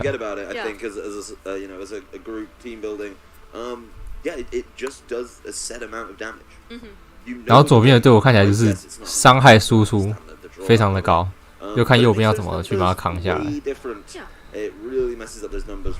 整体下来，我觉得左边比较悠开，依然是他有快有慢，有收头，不缺输出，然后加上又有老鼠自带的掩护，耐久面也不差。然后是右边要怎么要怎么发挥他这个阵型，我比较好奇。 Obviously, the cool thing about the way we're playing the game right now, and we've talked about it at regional level, but we've got to talk about it more, is that open team sheet, right? So, do you think something like a mouse hold with a super fang is as surprising on an open team? 等一下的战局应该会是左边这位选手的伤害不断的打输出，然后右边看他要怎么扛，真的。目前看起来我觉得是偏难一点。Other nice thing about the mouse on chemo side is running those safety goggles. Can run that follow me, redirecting those spores all day long. 哦，对了，再告诉各位一件事情，就是歌德小姐呢，她不需要练特攻，她的幻象术就是技能强练那个 psychic 威力90，是可以直接打铁包袱过半，就可以确二铁包袱。Strange to me dealing with open team sheet. I'm still kind of wrapping my head around it a little bit because it's something I did. 歌德疯狗开， but it definitely allows players to plan ahead and get a couple turns ahead of themselves to really capitalize off that because they know exactly what they've got to answer for, right? Yeah. And, you know, way back when it was best of 1, you could get caught out, you could get surprised, and we went to best of 3 where that wasn't such a problem. Now with like best of 3 open team sheet, everything. 那我觉得左边一定直接开正义法，我就不给你猜赢。 is pretty much up on the table, and from there. You know, you can make 然后我就先打一波输出。It probably does open more room for a little bit of reads, right? Because you know, 我感觉那样右边也不是很好受。 Have a move that's going to be able to hit you or answer you properly. Maybe it's going to switch out, and then you can start going for it. So, plenty of options with open team sheet, but you know, I think at the end of the day, it does generate some really interesting matches, and I think it's going to prove in the long run to be one of the best decisions. Yeah, I personally love it. I think it does even that. 轰鸣乐是不是越来越少了？大家可能发现轰鸣乐的一些问题。包袱一法，简单一句话概括，就是包袱一法。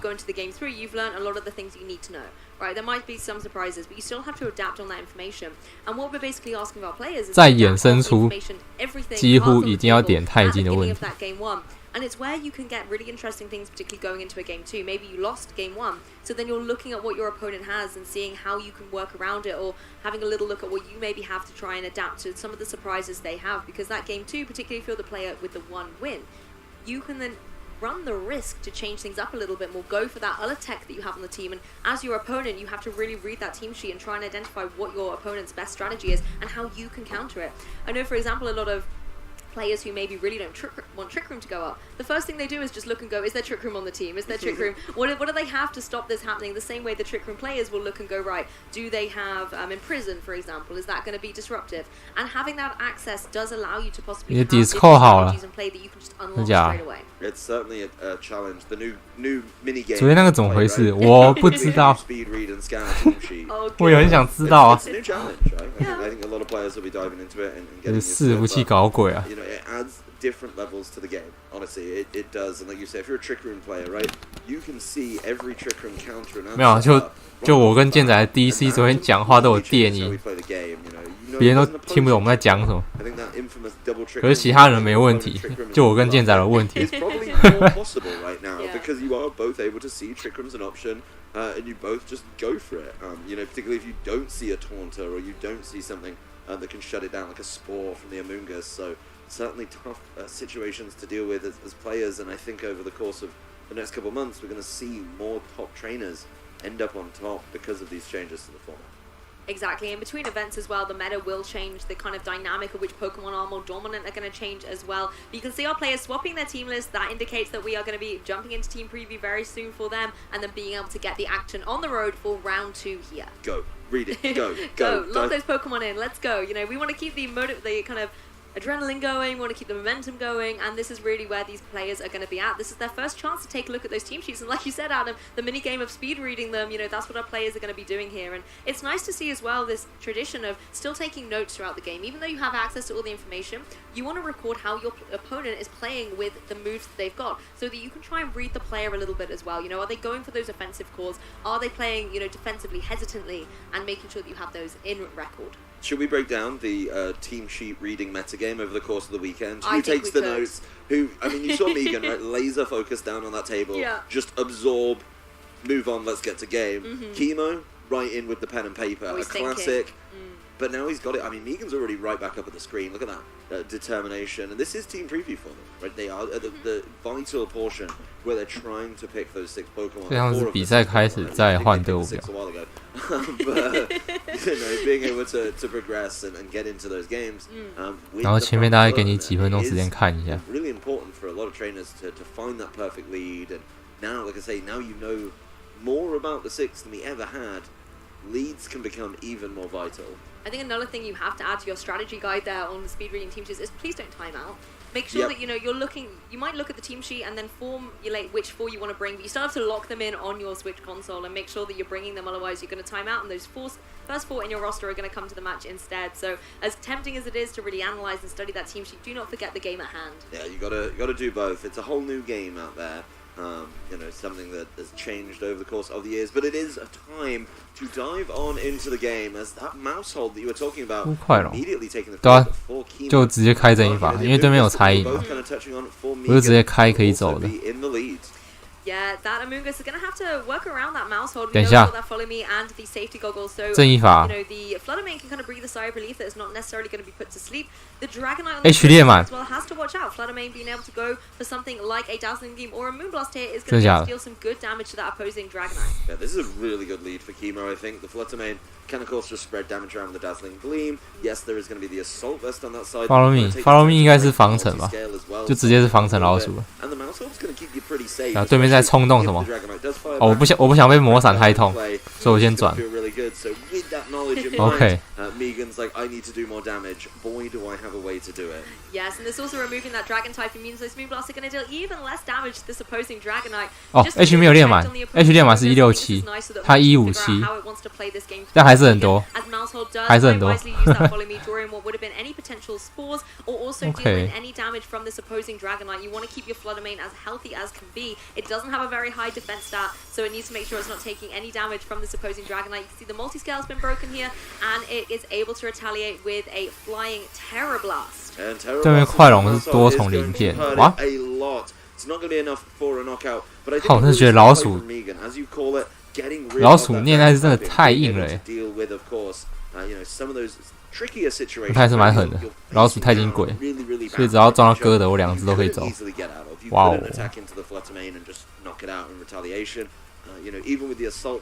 Those are still going to hurt, so being able to get rid of that, a really good use of kind of a defensive and almost offensive Terra typing, because now you're doubling up on the damage from the same type attack bonus, you're getting more out of that, and you're going to be able to lay down some really big hits. Mousehole going for the protect, wanted to keep the friend guard intact. Aqua Jet! And the Aqua Jet coming out there, actually nice to see that priority move, and the Mousehole obviously protecting in the face of it as the Fluttermane is able to go for another. 他的快龙配水流喷射 opposing Amoonguss, chipping away again further at this Dragonite. But the key thing here is while the Mousehole protects itself, it leaves his partner vulnerable to take that sleep. Really good read from Megan there, going for the spore in the face of the follow me, and safety goggles is certainly dangerous. Of course, the Mousehole would have got knocked out if it did just follow me and take something like the Aqua Jet, which of course Kimo does know about, right? So it kind of forces the hand. You start predicting a couple turns into each other, and that's how you end up with this turn. But now the Mousehole will be taken down. Nothing you can do about that one with the critical hit. 太鬼对策。 So Amoonguss has a little bit of time. Maybe try to help out this Dragonite. Yeah, you can see Fluttermane has to take that turn of sleep thanks to the spore on the opposing Amoonguss, and now it's sitting really vulnerable. Amoonguss, however, is like, you know what, I don't need to go on the offensive right now. Let me help that Dragonite regain up its multi-scale. 有不选神速选水喷哦，太厉害了吧 on that opposing Dragonite, but it certainly helps it by giving it some HP as the Dragonite on Kimo's side comes out into the battle too. Yeah, manages to come in and get, replace that fallen Mousehole. But honestly, a big thing for Megan here is getting rid of the Mousehole. I think getting rid of that friend guard is absolutely huge. You want the Fluttermane to slay a sleep. 不是威力差2倍啊！ Throw a big attack into it and start causing problems that way. And that's a really 是啊，是不会有无效属性啊，除非饮水嘛。我可以理解。Look down at the move choices on these Dragonites. There is going to be maybe some 应该是都有配，有这么疯狂。Which certainly gets a little bit tough when you're the one who doesn't have access to the multi-scale anymore. So 他是没有给我们看队伍表啊，所以我也不知道。官方是没有公开。 毕竟也不知道实况会选到谁哦，所以可能要等 Day2 出来比较有机会看到。而且为什么对面那个吃的闪光好像扣血有点少哎？是正义法有问题吗？特性都被破了。开场先闪光是不是打不好？哦，如果这边会补血，那确实是不好。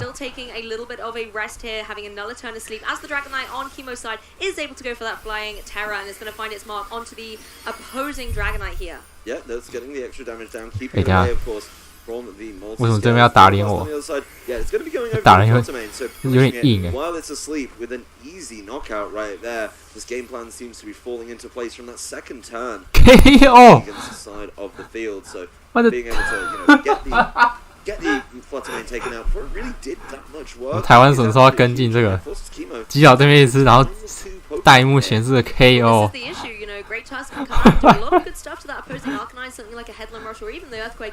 太有趣了吧！ But the issue is, what does Great Tusk really have for the opposing Dragonite? It can't hit it with these ground type moves. Close combat, for example, isn't going to be able to do too much necessarily to this flying type Pokemon. You're going to really rely on your Dragonite to deal with the opposing one. KO. Your Dragonite takes down the opposing Dragonite, and right now, Chemo's is kind of in a top position. 越来越有料了。 Does of course have access to the multi-scale, still is going to be able to take those hits a little bit better.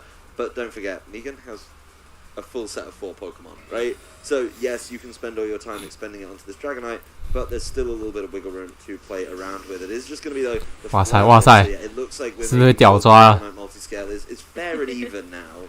Yeah, that multi-scale has been broken, but Dragonite able to fire off a Nulla flying Terra Blast here into the opposing Dragonite. Not enough to be able to pick up the KO though, but another one is sure going to be able to finish. 哦，屌抓！ Versus Terra Blast as it comes 哇 back 塞 from this Dragonite is going to be a big Oh my hit god. on that side of things, and of course that Dragonite's now in a really sticky situation. 不过真是玩白玩的。 to try and do a little bit more before it gets knocked out. 还是这边疯狗的神速。 Interesting priority interactions. 对面有吗？ You can really see the benefit of the Intimidate on Megan's side, you know, stopping the Terra Blast on the opposing Dragonite from being to deal as much as her own one. I think possibly there hadn't been. 我觉得快龙一定会换菇。 Like you said, you know, the priority here might be able to deal with the opposing Dragonite. 这边把菇换上来吧。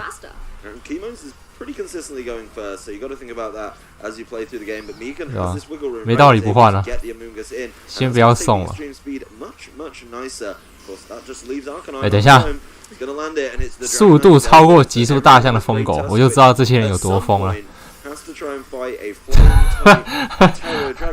好惨，一直是他被 KO。 Bringing out, I want to say, the Dragonite that we know that this Great Tusk cannot really deal with too well. I think it was a really nice play. Yes, they can absolutely destroy this Arcanine from the field. It's going to have to take those drops as well due to Headland Rush dropping the defense and the special defense. However, Megan just has the utility in the back to be able to deal with it. We haven't even seen 他们是设计这个设计 Maybe she's not going to show it to us. Absolutely no reason to show that. 很自豪，是不是？ Great Tusk, of course, is going to be struggling here. Can't even be defensive, right? Can't even go protect because it's just going to be Pollen Puff over and over again. Exactly. So has to try, I guess, and hit the. 这样碰不到快龙。 What are you going to hit it with? You know, we can see from Chemo's side, obviously, the options. They're not looking great when it comes to flying type Pokemon. I'd say they're actually 想说，我原本看到左边， suboptimal. 可是我怎么觉得他的译法跟老鼠怪怪的？老鼠没有怪怪的，可是大家这种恋爱译法就怪怪的。也没有强化，输出也不太够，纯粹只是想要老鼠先掩护一下，感觉效率没有很好。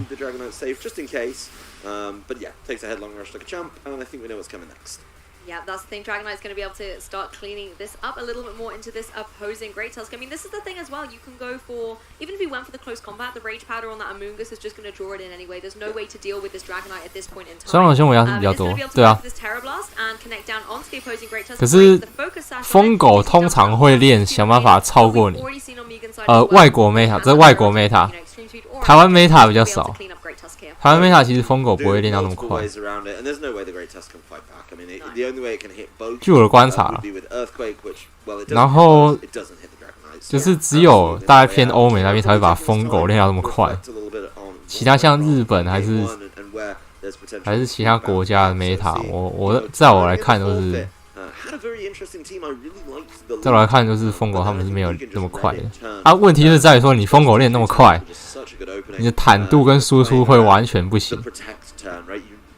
你的优点就只有你可以超车熊尾牙，先赏他鬼火，或是你可以超车赛富豪先火推，这是他的优点。不，但是你的耐久跟输出是真的不够，真的不够。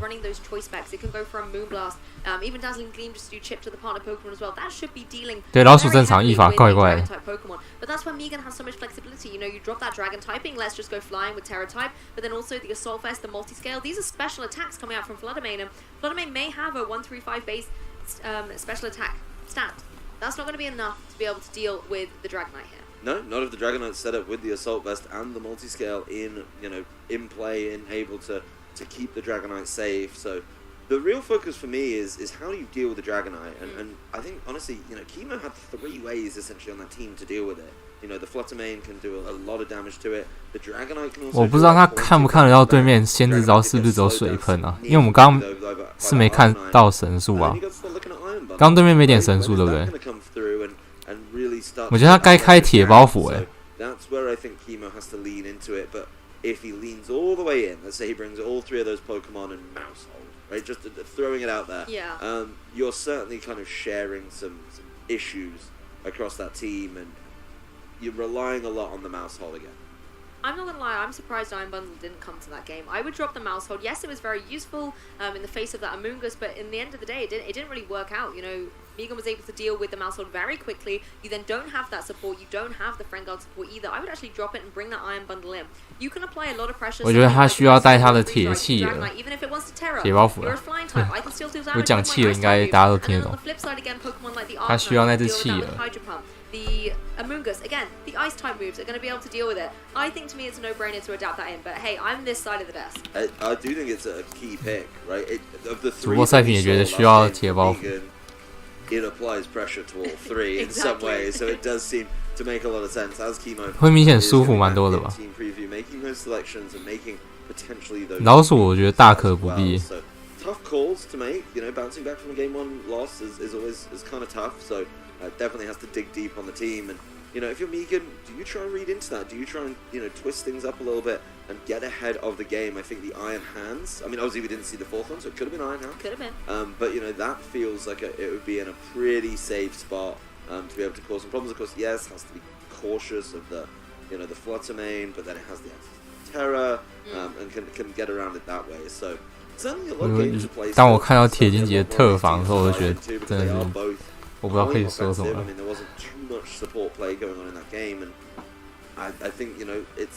背心班杰比铁金杰猛多了。Pick me, choose me, put me in, please. I think it's a really valid call to make that adjustment if you're Chemo. I think from Megan's side, I really like the 3 that she brought. Obviously, we don't know what the 4th one is, but for me, the eyes on that Fluttermane, we know it's nice and speedy as well, and if it's running that Focus Sash, then it's going to be able to take an attack, and you can bring it in as that kind of endgame cleaner-upper, and just deal with whatever Pokemon are left to KO. It appears that Megan's also moved to the notepad and paper option, so that may be an interesting bit of tracking to take it to game 2. It leaves the team sheet completely clear to view, right? That's true. 他还是开这个哦。这种不想被衰吗？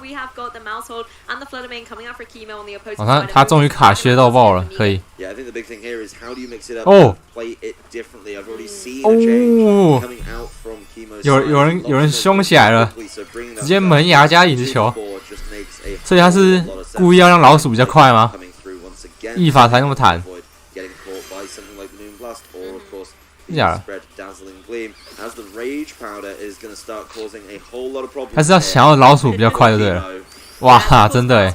with that Super Fang is going to ignore it because it's running those safety goggles and it's going to be able to connect damage onto that opposing Dragonite. However, the Fluttermane is going to have to fall victim to that Rage Powder. Will draw in the attacks on Amoonguss, taking that Shadow Ball. It's going to be able to eat its berry for its troubles, regain a little bit of HP. But I think critically, those safety goggles really working out for the Mousehold here. Dragonite, of course, still to move, can go for another Terror Blast. 哦，好像会死。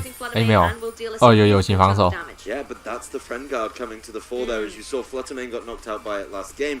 now being able to stick around. So a much better turn. 他这样子变成是分开打。Turn I think he was looking for. Obviously wanted to land combination Super Fang and Shadow Ball all in one. That would have been a really big play there. And if you doubled up on the Moon Ghost, I think that would have been a much better turn. But at least you're still in the game. At least your Flutter Main's looking a lot better now. You got that Super Fang down onto the Dragonite, which was a huge problem for you in game number 1. So being able to push that a little bit harder and make it answer more questions early doors just feels a lot better. As this is whole goal right now is to try and keep things safe. Mainly, keep this Flutter Main off the Dragonite, as the Super Fang, is going over that side this time, and of course the Shadow Ball will follow up, and it's going to be a KO. Yeah, straight down to the Amoonguss, like you said, they're out of mind and better as that. 他总算有好好的发挥他的高伤害输出的优势，这样就不错了。The nice thing, I suppose, is that Mousehold's able to take it, hanging on. You still have this Flutter Main Mousehold combination here. That Friend Guard's still activated, and Mousehold can now go for that Follow Me in the next turn and try and protect Flutter Main a little bit more. But speaking of Flutter Main, there's another one on the field. Megan brings her own one out. Yeah, 对面 Flutter Main 啊，哇，那这样好像死局哎，没有啦，现在是场面死局啊，看他怎么换，他可能需要换人上来扛。Come in, use some of those spread moves, which are always so essential. 他有带气了，对的。Skip out on some of the priority. Dragonite has that option. Dragonite has the ability, as we've seen. 很明显的，这两只一定比对面一法慢。然后又有一个Aqua Jet压那边。So it makes a lot of sense. And this Follow Me from Mousehold, could cause some problems here. Taking away something like the Aqua Jet, but it does mean now Friend Guard gone. It's gone. I love the addition of Aqua Jet with so many ghosts running around and ghost terror types. For example, on that Mousehold, 你就 KO 等一下出现第二次。The Moonblast is going to come out as well from Megan. It's going to be faster, and we'll pick up the KO against the Flutter Main on Chemo side. A double knockout here for Megan. Yeah, Megan definitely swinging things back in their favor really quickly there. I love to see how you can kind of plan a couple steps ahead once again. Chemo got off to a much better start. It really felt good, but the Iron Bundle that we were talking about is definitely into play. You got Iron Bundle, you've got Great Cracker Drive, and now you've got two of these. 那他的快攻剩多少钱？动风不够，这样动感甚至不一定死。Definitely, and this is 扛不住哎， the Iron Bundle can come into its moment. It can 扛不住了。 like the Icy Wind here. Deal a huge chunk of damage to that opposing Dragonite, and of course chip the Focus Sash on that opposing Flutter Main as well. It will lower its speed. That will also enable the Great Tusk to be able to come in and try and pick up a KO against it. Something like on that Great Tusk. 晴晴，你做起来蛮健康的，现在早上8点。 Deal damage and try and get a double KO in retaliation for the two that you were just falling victim to. 我觉得他切太多次，效果就会没那么好了。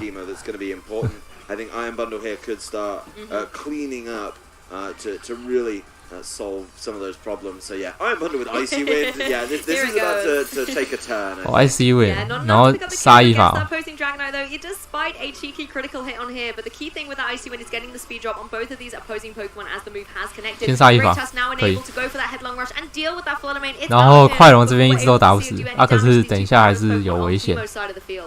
不过这个包袱控制到大象，这是我要看到的。 我觉得他这样打就会赢了。先打这。Will of course have to start playing with priority to try and deal with that one. But now we get to see what Megan's fourth Pokemon is. Could be a really big difference maker. Yeah, the Arcanine's going to help here. But I think the Great Tusk's in a much better position. Of course, now there really is a very delicate situation to go. 等下他疯狗没神速这样赢了。直接地他有没关系啊。 And now we're kind of stepping through a little bit. Can you make sure the Iron Bundle's dealt with, and then leave? 哦，这是有神速，所以这样打哦。对面有神速。 不然没道理不动风加那个第120。 But Great Tusk is going to go for that ground terror type, so all of these ground type moves are going to deal even more damage into something like that opposing Arcanine. This is wise. You've taken an Intimidate. Your attack stat has been dropped, so you need to get the extra boost back up from that terror typing. It is going to be the Protect on the Iron Bundle, so it's not going to fall victim to any of these priorities. But the Aqua Jet's actually going down into the breaking the focus. 是不是抓到了？可是好像不够。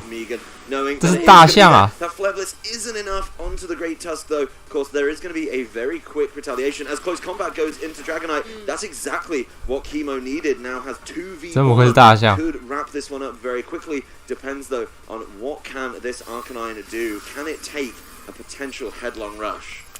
I don't think it can, particularly not. 可是像对面是没神术啊 Knock it out. That's the big thing. That's true. I mean, it's also going to get hit by the Iron Bundle. So, yeah. 好 This Arcanine has got 我 way 看 too much to do. 我看他到底有没有神术 Chemo dancing with it. Yeah, the Hydro Pump. 他没有啊 I think we're about to go into, Hydro Pump could miss, and then, that's a different situation. 他们有为什么不是动风加那个 Really kind of, reducing the 等 reputation 一下 that Hydro Pump has. We've seen her have I think 100% accuracy. 看起来没有啊 Not now that I've spoken that into existence, but an amazing 怎么回 adjustment 事 by Chemo here. 为什么刚刚那样打 difficult at the beginning, but I think bringing in those Paradox Pokemon, and we said adapt and bring in that Iron Bundle, and it was the perfect support that the Great Tusk needed. The end game was so nicely played by Chemo there. I really have to give props on that one. Just being able to 水流是100%不可能死的，我是这样认为。 And the focus actually early game on that Dragonite, really paid off over the course of the game, right? So that Dragonite just wasn't in as solid a position throughout the course of the game because of that early Super Fang. Actually, I think the Mousehole just Super Fanging right off the bat, being able to say, actually,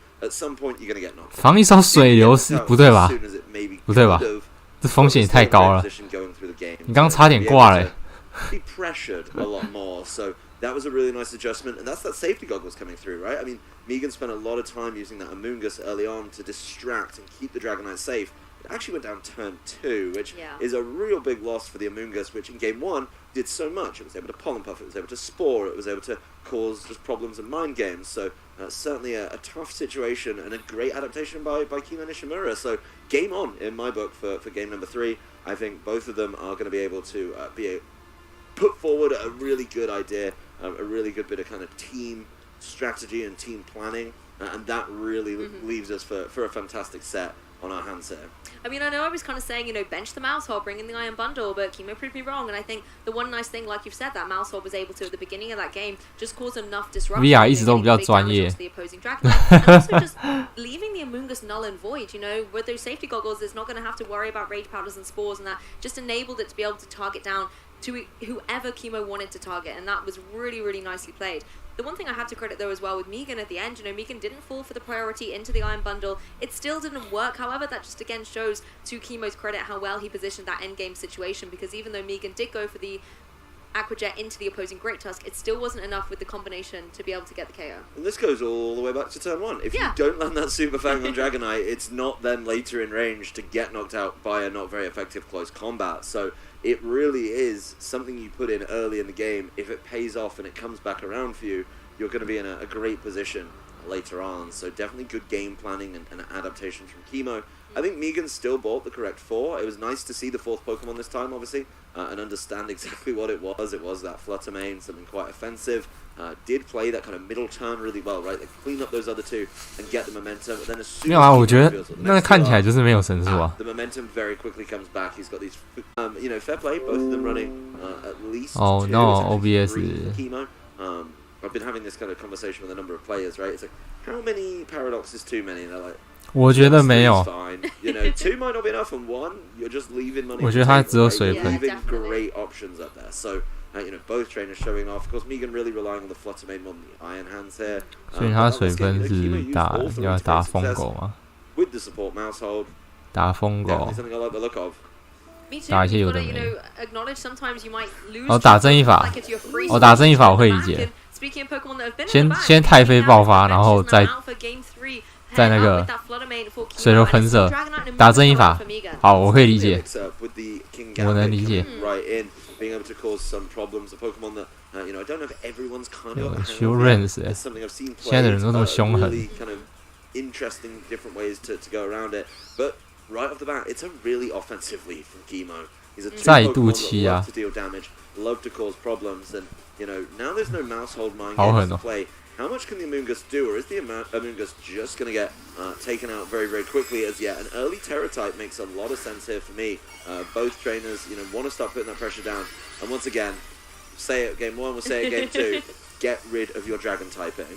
Yes, exactly. Drop that and then just go on this flying typing. Amunga's gonna go for no terror selection coming out on Chemo's side of the field. However, Amunga's defensively here as Fleming can follow the Shadow Ball into the Dragonite here, going to be able to deal a little bit of damage. The key thing here is breaking that multi-scale. Of course, Dragonite can retaliate with a Terror Blast of its own here, and it's going to target down into the Flutter Mane, try and deal with it. There's no Friend Guard to help it out anymore. It gets a one-hit KO. Yep, that's an easy 哦，对对对，第一场看到这可以打哦，所以友情防守是真的蛮猛的。It's not enough damage, but it's still once again popped that Dragonite so low, so close to getting knocked out by pretty much anything on the 不过现在动风 range 了。 smart though, you know, didn't fall for the Amoongus' protect. Actually, the Amoongus could have got away with something there, so definitely getting a little bit of. 可是动风加欺压够吗？是我的疑问。他是不是要教一下太监？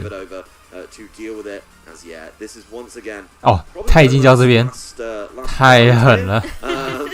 As it's facing down an Iron Bundle, and that's where I get concerned. Wow. The Iron Bundle does this. Yeah, when it wants to go into its Terra Ice form, it's going to be able to deal even more damage, gets an extra 50% boost on those Ice type moves. So going for something like an Icy Wind. If miss. Opposing Amoongus, but it looks like it's going to be able to get the nice clean KO against this opposing Dragonite. Already would have done a second chunk, but with the extra boost, can remove it from the field. It would have been nice to get that damage on the opposing Amoongus. It is still a threat and can obviously retaliate with something like the Spore here. 我在想他是不是该把太金给敷展？ King Gambit can go for the assurance here, just doing about a quarter of damage there. And the 他的敷展应该是太爆发，然后打孤有倍率了吧？我刚刚是没，因为他按太快了，我刚刚没看到。他是。 That could have dealt with it. I mean, I do think Terra Ice would be doing preposterous amounts of damage onto the Amoongus, and this is where Iron Bundle can shine. 你没看到太金是什么？ Something that of course threatens the Flutter Mane. 应该是太妃，或是 put to sleep. That is a really big play, making sure that the King Gambit, you know, could just get caught really early on while it's still asleep. The Iron Bundle is forced to protect, so now you've got a couple of turns to start causing problems with this Flutter Mane. It's all about offense in these next couple of turns, I think. But Megan only has one Pokemon doing it, so she's really relying on this Flutter Mane to take advantage of these King Gambit sleep turns. Yes, the Iron Bundle's the key Pokemon here for Chemo. You want to make sure it's preserved. Amoongus just going to go for the Pollen Puff here into the Flutter Mane. Obviously not going to do anything because it's at full HP. But I think, like you said, Amoongus isn't on the offensive here. The only thing it can do is offer that support. And you just want to make sure that the Flutter Mane is going to be able to stay healthy. It's running that Focus Sash. So Megan had the kind of confidence that you could take one hit from it. Amoongus now as well, just going to go for the Protect. Doesn't want to have to take any of these Ice-type moves coming out from the Iron Bundle. Going for the Icy Wind again on that Amoongus. But is going to be able to connect down onto that Flutter Mane. Breaking that focus sash and lowering the speed by one stage. Yeah, back in 是我的话，我一定点正义法。 It did like a maybe 10% if you were lucky. That is not chip damage. That is a whole amount. Iron Bundle holds on through the Moonblast, but King Gambit still fast asleep. So you know, of course, this Flutter Mane is taking the speed drops, is causing problems. But now, actually, you can maybe start to spread the damage a little bit. You don't need that huge hit on Iron Bundle. You know, and you kind of want to see what Chemo has last. That's really big, but. Chemo's been getting away with this. This King Gambit's in a great position. Hasn't taken any damage while it's been asleep. Yeah. So at some point, it's going to wake up and it's going to hit an assurance. 你觉得他会太近吗？ It's been left relatively unchecked at this point. Megan's really targeting down the Iron Bundle, and now Chemo's 那是一发太近了，这样。 I think it's on a bit of a ticker. What do you go for? A protector and offensive movement? It's going to be the freeze dry into that opposing Amoongus. 他太近给快龙了嘛？所以他已经没太近了嘛？哎。哦，他1 by 1。哦，他1 by 1，没事没事。他1 by 1。可以。 我能理解了。对。是啊，刚刚那边不是动风，这边要双手。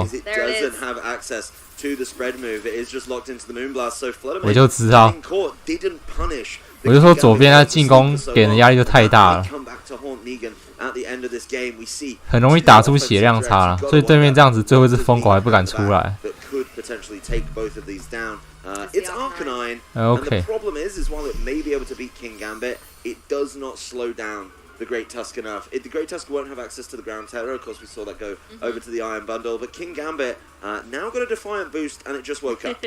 That's the thing, King Gambit's in a great position to just go for a cheeky deal some damage to this opposing Arcanine, and then allow Great Tusk to rest here. 输出比较高的队伍还是 Arcanine's been the Pokemon that Megan has, you know, really championed. It's the 胜算还是高一点啊， but just was not the Pokemon in the back, meaning Chemo is going to take this 抢白的这环境还是要打得进攻一点，除非你有办法像 Wolfie 那样子想办法灭哥扛。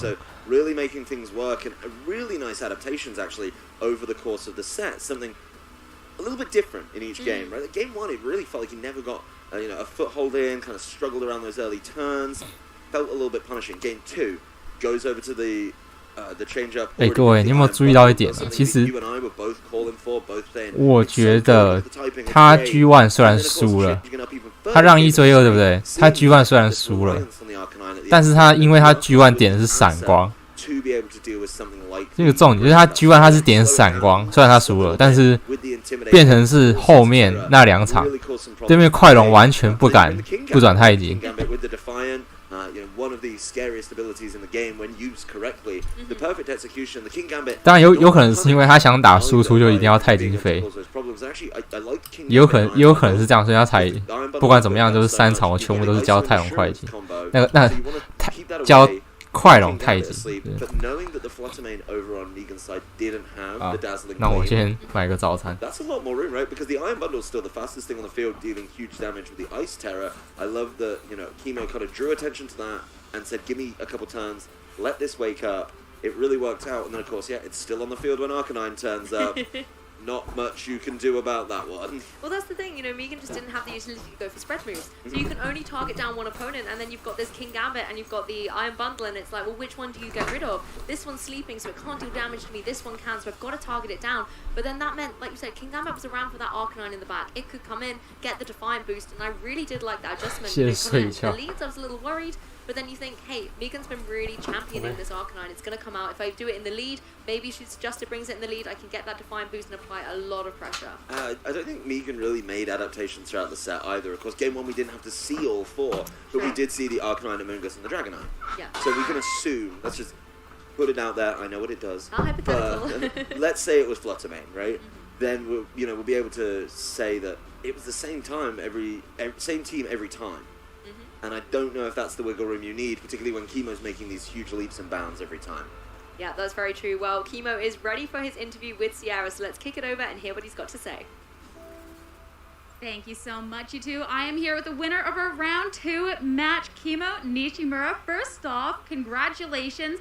That first game, though, a little nerve-wracking going into the next couple. How are you feeling in that moment? That game definitely set me off on a tough mental course. Turn 1, I'm very aware that the 2 redirectors can kind of just keep redirecting in each other's faces, and I should have applied offense. That's what I went to do in the second game. Worked a lot better. Yeah, something that seemed a little passive was this mouse hold. We got to see a lot of different looks for it here in Series 1, but hasn't been quite as big of a splash in Series 2. What was the decision process behind bringing it on your team? There were, a few Orlando teams that I thought used mouse in an interesting way. I'm going to highlight Kyle Livinghouse's team. Made me really interested in the frame guard support type of thing. And the Talent Tusk teams, they were very strong, aggressively, like very offensive, but they don't always have a backbone. I thought mouse kind of provided that while not being a slouch. And then you said, from that first game, kind of put you in a weird mental going into the game 2, game 3. How do you shake that to make sure that you can be coming out victorious in a set like this? So game 1, if you look on stream a little bit, I really tried to take my time in the last few turns just to give myself breathing rooms, try to figure out what I did wrong in the first game and what I could do moving forward. And then you've been playing for a while. We've gotten to see Top Cut in events in the past, but it's been a little bit. How are you feeling about this current era of Pokemon and just terrestrialization in general? First, terrestrialization is probably the best mechanic out of all the mechanics that we've had so far. It just feels a bit more like you're playing a mental game with your opponent as opposed to I'm going to get big right now. As for the tournaments themselves, I think that progressively the community has just gotten stronger. So as the years go on, the tournaments just get harder. You should be ready for that. Well then, last but not least, coming into this event, is there anyone that you want to shout out, anyone that maybe helped you along the way get this? Get ready for all these shout outs. I see tons of homies right away. Nick, Colin, Raghav, Alberto. Alberto and Justin Burns, or Alex and Justin Burns are out there, and I always got to shout out my girl Jackie B. Congratulations once again. Good luck in the rest of the tournament. Thank you. And now it's time to send it back to our casters. That was quite the list of shout-outs from Chemo. Yeah. I know that team building group works really hard together. I know they put in a lot of time in the game, and their kind of dedication to the craft is really important. And listening to kind of the people he team builds with, it's no surprise that they have been able to put together this team that's kind of a couple steps ahead of the metagame, right? I know that's something they really talked about. They've obviously done the research, done the homework on Orlando. I think that's a really big part of coming into these tournaments, and that's the big thing. I know you don't like to set homework. We talked about it, and you said it's not your favorite. But if you want to be at the top tables, Lou, it's time to get that done. You got to get that grind on. Get the work with the notepad and the reading of the team. You got to hone that skill. Speed reading that team list and make sure you absorb all the information and you're not constantly looking back. I mean, one thing I struggled with San Diego was looking at the team list and then forgetting that wasn't my team. And I was looking, and there was, like, for example, a Golden Go, and I looked, and I was like, oh, yeah, it's Flying Terror. I remember now, so I can avoid this Earthquake. And I do it, and I'm running Water Terror, Golden Go. And it was just that moment, the animation happens, and you're like, oh, no, I need to practice more. I think that's what you're basically telling me here, Adam. I need to work on that skill.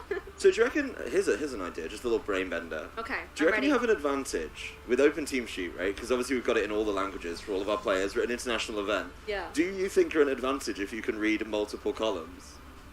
Possibly. I mean, it's either an advantage or a disadvantage, right? I think if we're really kind of analysing the skill level here, the English translation's on the left-hand side, right? So when you're looking at it quickly, if you're a native English speaker, you just know to look to the left. But possibly if you're one of the other main European languages, like Spanish, Italian, or German, you've got to remember which column it is that you're looking at. And so it might take you a second to kind of figure it out. So possibly, if we're talking about those split seconds that make the difference, definitely a thing to consider. I think we should do a side competition, like a speed read note take, right? Like an absolute speed run. You get the team sheet, you get a notepad, and you have to copy down like the 6 and like a pertinent piece of information about all of them, and be able to cause problems that way. It's just an idea. There's obviously alternative formats out there for, think about the trading card game, right? Yeah. Like, they have some really fun alternative formats.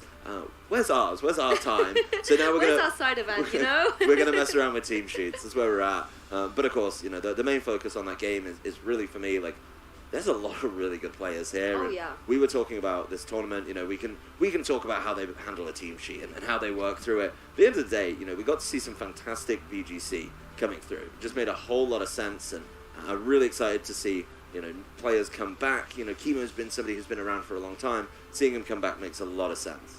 It's one of those things like, what's the phrase? The real players, the friends we make along the way. And sometimes it's those players that become your comrades and your team builders, and you then come to an event not just as an individual opponent. Obviously, this is the kind of thing where only one person wins at the end of the day. But sometimes it's that team mentality and camaraderie that can help carry you all that way. And when your friends get victories, they feel like, you can share some of that glory and joy as well. And you just keep kind of boosting each other up, and that sometimes is what will make the difference between the people who consistently make those top cuts, because they're not only honing their own skills, but each player has a different style, right? Everybody has different ways of playing the game, and the more that you converse and listen to the way other players play their game, the more kind of knowledgeable and experienced, and I want to say wise you get as well. So those players who can do that not only have knowledge of how they play, but can see the adaptability in different games with different Pokemon, and that just gives you all that extra knowledge that can help you in a match. Seeing different viewpoints is absolutely huge when you're trying to build and understand, and honestly talking to players about how best to practice for a tournament. It's like, I've talked to some players who are just like, yeah, I just take on anything, I just absolutely go through it and see exactly where we get to. Other players, though, like, I want to play the hardest matchup 10 times a day, and that's actually something that is really important. Some people play hyper-offensive teams, and we haven't really talked about it this much, because I do think there's a level where, right now, with the introduction of Paradox Pokemon, I do think there's actually kind of a lot more offense, just naturally ingrained in the way that teams go. Most of the Paradox Pokemon, I'd say, are pretty naturally offensive.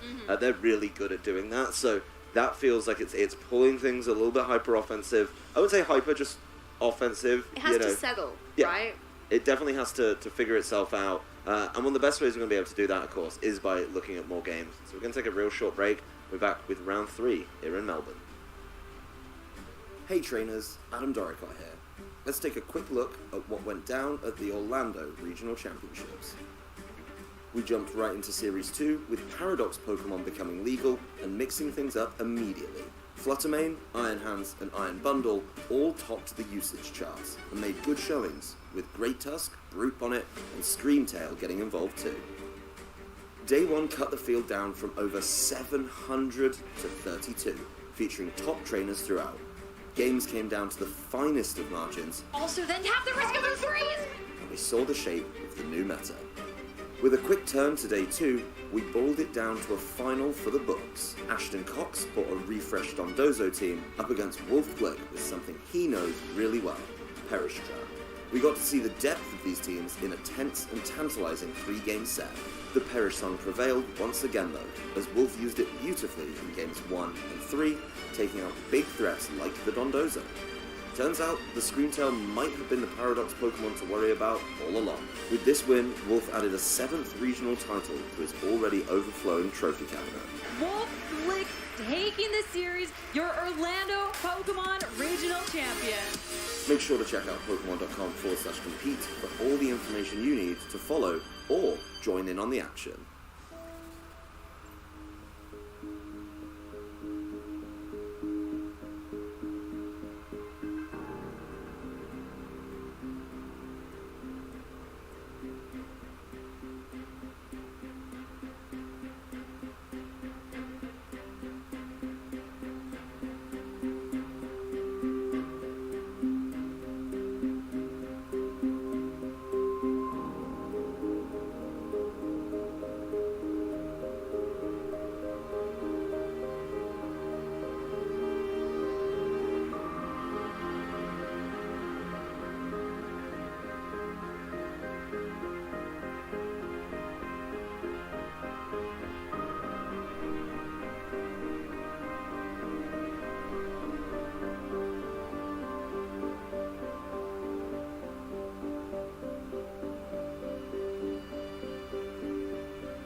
G'day, Pokemon trainers! We are here at the 2023 Oceania International Championships. I see many disappointed heads backstage as I said that, and I don't care. I am Joe Brown, joined by Adam Doricott. We are finally here. I'm, doing my first match. You just had yours in Australia. My first time ever in Australia, Adam. I know this is one of your favorite events on the calendar every year. You couldn't resist, could you, Joe? You've been warning me for about 3 days that you were going to do it, and I'm still just...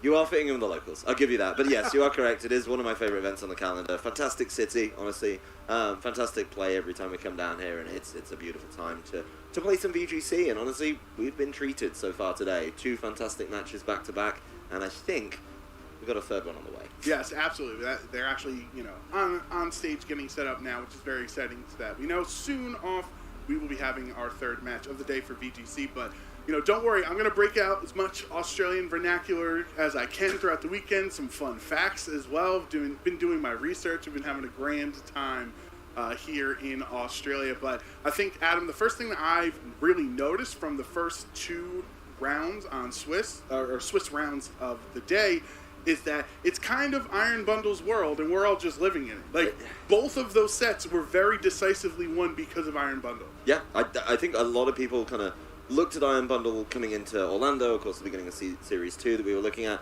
Yes, the event was won by something different, and that was obviously a huge talking point coming out of the event. But it still should be top of the usage. It's one of those Pokemon, it's ridiculous. It's fast, great typing, yes, really powerful. Not seeing any downsides. With, Icy Wind utility as well. Sick animation. It's literally wins all the way down for Iron Bundle. And of course, yes, there are Pokemon that can deal with it. I'm not saying it's unbeatable or the best Pokemon in format or anything, but it feels really, really good. Feels like a Pokemon that if you put the time in, you really kind of practice with it a little bit, you're going to be in a great position. So something to watch over the course of the weekend is probably the Iron Bundle. I don't know if we're going to continue that trend in this game, just kind of perusing those teams. But overall, I think it's something to consider as we come through the games. And of course, that is something that all the trainers that have showed up here in Oceania this weekend have had to be prepared for. Not just Iron Bundle, but all of the core Paradox Pokemon that have just been absolute menaces in the Series 2 format, like Fluttermane, and even the Great Tusk has picked up in priority. Hopefully we will be able to see a little bit different types of the Paradox Pokemons in this matchup and on the stage as they are getting set up for this round 3 battle. It is Gavin Michaels versus Ben Madigan. Ben Madigan, an Australian player, performed well during the Players' Cups in our online era, and Gavin Michaels, a 3-time North American regional champion. All 3 of those on the west coast of North America. I guess he traveled even further west than those other titles, so maybe it's another big advantage for Gavin.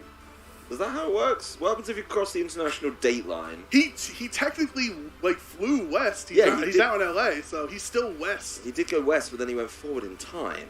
Ooh, that's a great point. Yeah, that international date line messes you up. Yeah, it's Thursday for all of our fans at home, or for our home in North America. Yeah. It's Thursday for them, so it's pretty cool. They're chowing down on dinner, and here we are just starting our day with our action here on Friday. I'm really glad it's not Tuesday, that's all I'll say, because we've had to deal with that one. But we can start seeing the teams and, of course, picking apart what we're excited to see. And speaking of Paradox Pokemon, there's a couple on here that catch the eye. I will say, I see a lot of Iron Hands in, team previews, but I don't see enough Iron Hands coming through to games to match up with that. So that's something I'd like to track in this game. Of course, we've got the Roaring Moon, the Brute Bonnet from Ben Madigan, so kind of delving into something a little bit deeper. A core that you love, the Armarouge and the Indeedee coming out as well. But then Gavin bringing a core I love. It's going to be Palafin paired up with the Pelipper, the Baxcalibur to round it out. Another one of those Dragonite teams. And of course, the matchup that you are so excited for, Joe.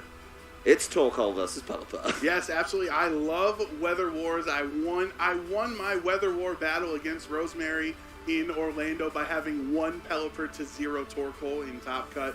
So, not like it, swept the event or anything, but a win is a win last time I checked. And I think, seeing how these teams have their different strategies, like Torkoal obviously is there to help with Armarouge because they're both the fire types with really strong fire damage when the sun is out, compared to Pelipper and Palafin, who really like when the rain is set up so they can take advantage of their water attacks, maybe 100% accurate hurricanes as well for Pelipper. So that is definitely, this is a strategy that they're going to have to battle back and forth with of who has the weather advantage on the field. That's going to be absolutely huge, and I think for Gavin, he needs it a little bit more than some of the others. Ben can kind of play without that sun a little bit, but think about the extra that you get out of the Pelipper. You get huge damage from the Palafin after it's completed the 0 to hero transformation, and then of course the 100% hurricane is monstrous on something like that. Dragonite, which it may not even have access to it. It's something that a lot of people have kind of been dropping, but it starts to cause some concerns. So I think that's maybe looking at it. Yeah, it doesn't even have the hurricane. You don't need it now with the Terra Blast, which is kind of one of those modernizations that's taking me a little while to get used to. Right, like I see Rain Setter and Dragonite, and I go, "Oh, it's hurricane." It's actually not. So that's going to be certainly something a little bit interesting. But keeping it safe is going to be very, very big. And if you can get the Pelipper in after, take away that boost to the fire types, it's going to make things really difficult for Ben Madigan. It also would get rid of any of the prehistoric Paradox Pokemons if they're not holding the booster energy. Mm-hmm. If you take the sun away, that's supposed to activate photosynthesis. That's another way you can kind of shut down some of the offensive power. And we see some of those prehistoric Pokemon on Roaring Moon and Brute Bonnet for Ben Madigan. The booster energy is on Roaring Moon, so it's not too big of a deal if the sun is up. Obviously, since Roaring Moon and Torkoal speeds are just so far apart, you don't really try to synergize them well together. It looks like the booster energy with Acrobatics is the premier Roaring Moon set right now. What do you think of that archetype? I love it. I mean, I just remember Acrobatics from 2011, 2012 with the Flying Gem. Brings me back, right? It's just you really quickly activate it and go, which is, I think, something that, honestly, the Roaring Moon needs to do. It's a Pokemon that can apply a lot of pressure and start to push things. So, particularly if you look over at Ben's side, he's got this heavy core that leans on the Trick Room, right? Armarouge and DD, Iron Hands, Brute Bonnet, Torkoal. But you need that go button in some matches where you can carve out an early advantage, or, once the Trick Room has ended, of course, just clean things up really, really quickly. So, really feels very, very wise to be able to play kind of that other option. And that makes a lot of sense. But when you rely heavily on the Trick Room, Gavin's got a team that I don't think is going to mind it too much, to be honest with you. The Amoonguss is a Pokemon that has traditionally been able to deal with, some of those stickier situations, just, putting things to sleep. Yeah, that stops Trick Room real good. Yeah, even if Trick Room's up, if you're asleep, you can't really get any damage there. Also, to add on for Ben Madigan, on top of his great Players' Cup performances, in Oceania 2020, Ben finished top 64 there, so having a solid performance, hoping to, supersede that performance as well this year. But I look at Gavin's team, Adam, and I think it's somewhat similar to how some of the Rain teams in Series 1 and at San Diego Regionals felt. Obviously, the Dragonite instead of Salamence, which we saw like Jody had Hurricane Salamence and Tailwind and things like that. But I think this Gavin's team is kind of a mix. Besides Iron Hands, that could have been a Series 1 team. Yeah, I think that's the only change. And will the Iron Hands even be relevant, right? I keep seeing it in Team Preview. I don't see it in enough matches to justify its inclusion. So maybe the wiggle room for it could be the time, but I think it's still got a little way to go. I do think there's a really kind of key pairing. If you can navigate the Trick Room, right? If you can get around that potential Trick Room, which isn't going to be easy, I do think, Armarouge and Indeedee, with the items that they have available to them, the Armarouge, something a little bit different, obviously wants to kind of get that Trick Room up and then go, so that leans on the weakness policy. But how do you shut down the Indeedee just setting it up if it wants to? It's got the safety goggles, so there's the Amoonguss taken out of the equation, and that's going to be the kind of crux of this debate. I think the first couple turns in this set really set the tone for the rest of it between these two. Yeah, I really am excited to find out how these two teams intermatch here, because I actually have a lot of my Scarlet and Violet experience. You'll know our good friend Gabby Snyder. We've worked very closely on trying to build an optimal Armarouge and DD team, like just sending each other ideas back and forth and working and developing that team as well as we can. So I love to see how Ben's team kind of iterates, because you mentioned the Roaring Moon being something that is a necessity when outside of Trick Room. A lot of other times you'll have Flutter Mane or something else that is very fast in that Roaring Moon slot, so that when there is no Trick Room up, you have some type of sweeper to do damage there. But the Indeedee with safety goggles it's one of the safest ways. Let's just say it's very difficult to one-hit KO Armor Rouge on turn 1 while Ndidi is next to it, while it can redirect those attacks away. And that's something that obviously Gavin needs to be prepared to have an answer for. So let's see if Gavin does have an answer. It's going to be the Dragonite and Palafin on the lead at the top of your screen for Gavin Michaels, and Ben Madigan on the top or bottom of your screen with that patented Armor Rouge Ndidi core. Well, if you're playing the Palafin, you do need to get it in early because you need to get it back out and get the ability activated. That's really key. So I think, honestly, Ben is kind of in the driving seat right now. You know, what's going to be able to stop this setup coming through? I don't think there's an option on Gavin's side of the field. Of course, Gavin is definitely one to be able to prove me wrong, but looking at the Palafin, I don't think it's going to be able to deal enough damage in the current form, at least in the 0 form. Bit cruel, that's what it's called. And then, of course, be able to cause some problems. But the Armor Rouge is just sticking in. The Ndidi is leaving. Hey, we got to see an Iron Hands. There you go. Finally, Iron Hands is gracing the stream here in round 3. Ndidi switching out instead of opting for a follow me to keep Armor Rouge safe is definitely a risky play, potentially, depending on what happens with this Armor Rouge. But no switch out as of yet for Gavin. Instead, the Terastallization from Palafin right away. And not the flip turn. Wave Crash into the Iron Hands on the switch-in. That does a lot thanks to the critical hit. That's going to bring it down to under half of its HP. And the Ice Spinner follow-up from Dragonite into Iron Hands does not get a KO, but more importantly, it does get rid of the Psychic Terrain, so there is access to priority moves again. Unfortunately for Gavin, that's actually bad because now Iron Hands can use Fake Out. Yeah, there was the helping sort of benefit of the terrain there, being able to do that, and it looked to me like Gavin was really trying to focus in on that Ndidi, right? Something you were talking about was how that Ndidi was going to be able to cause so many problems. Well, you left the Armor Rouge alone, and now the Armor Rouge set up Trick Room, so really kind of a great turn for Ben, gets everything set up that he needs, and now is going to be able to play the game a little bit there. I do like Gavin trying to get a lot more value out of the Palafin than most people do. As you said, a lot of people would just try and flip turn away and get out of there as soon as possible, but trying to get that big damage down with a Wave Crash, of course, would have been better going into the Armor Rouge. So scared of that Ndidi, respecting that follow me, just saying, I'll try and get rid of it. But a tough turn for Gavin, does need to try and fight back, and that terrain is right back up as soon as the Ice Spinner has hit. Does just want to get it set back up, so the Dragonite can't take advantage. The Dragonite's definitely something that likes its priority moves, particularly the extreme speed. Pelipper does switch in here as the Expanding Force. Because Psychic Terrain is back on the field, it will be a spread attack, bringing Pelipper down to its Focus Sash. So it's already down to 1 HP on its first turn. And Dragonite clicking Ice Spinner yet again. A very safe play from Gavin because it would have either knocked out Iron Hands, who was low HP, or Ndidi on the switch-in, it gets rid of the terrain yet again. So you do have Trick Room up, but this Ice Spinner is really a thorn in Ben's side right now. Yeah, I mean, a lot of these teams, some sort of lean heavy, right, on the Psychic Terrain Expanding Force. You get the Trick Room up and you go Psychic Terrain, Expanding Force, Expanding Force, Expanding Force, take a bunch of knockouts, do a bunch of damage, and then clean up before the Trick Room's over. Taking that away consistently with the Ice Spinner definitely changes the game plan because now you've just got to be single targeting and working through things a little bit differently. So if this Ndidi switching out, trying to get the terrain back, of course, with the ability, then that's going to be a lot of problems to work through. But the Palava has set the rain and now leaves immediately as it's time for a Moongus, a Pokemon that does love the Trick Room.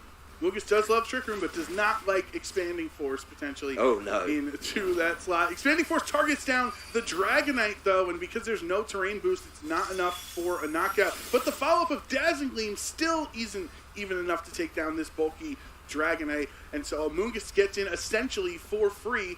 But right now, Gavin doesn't know, technically, the Bhutan is the 4th Pokemon for Ben, so you have to preserve that Pelipper just in case it's Torkoal. Yep, you have to be smart and get it out of there. And, of course, potentially set up the rain later in the game as well. Ooh. So a lot of damage has gone down onto Ben's side of the field. The Ndidi taking a lot. That Iron Hands, of course, taking 雨天海豚打空间 as well. So there's been a 有 lot 操 of 场 pivoting from both of these trainers. 操场没了 And while this pivoting's happening, Ben isn't getting advantage taken out on his side of the field with that Trick Room up. Does have to be careful, does have to be respectful. The Armor Rouge leaving the field this time as the, I believe it was the Brute Bonnet, is going to be revealed.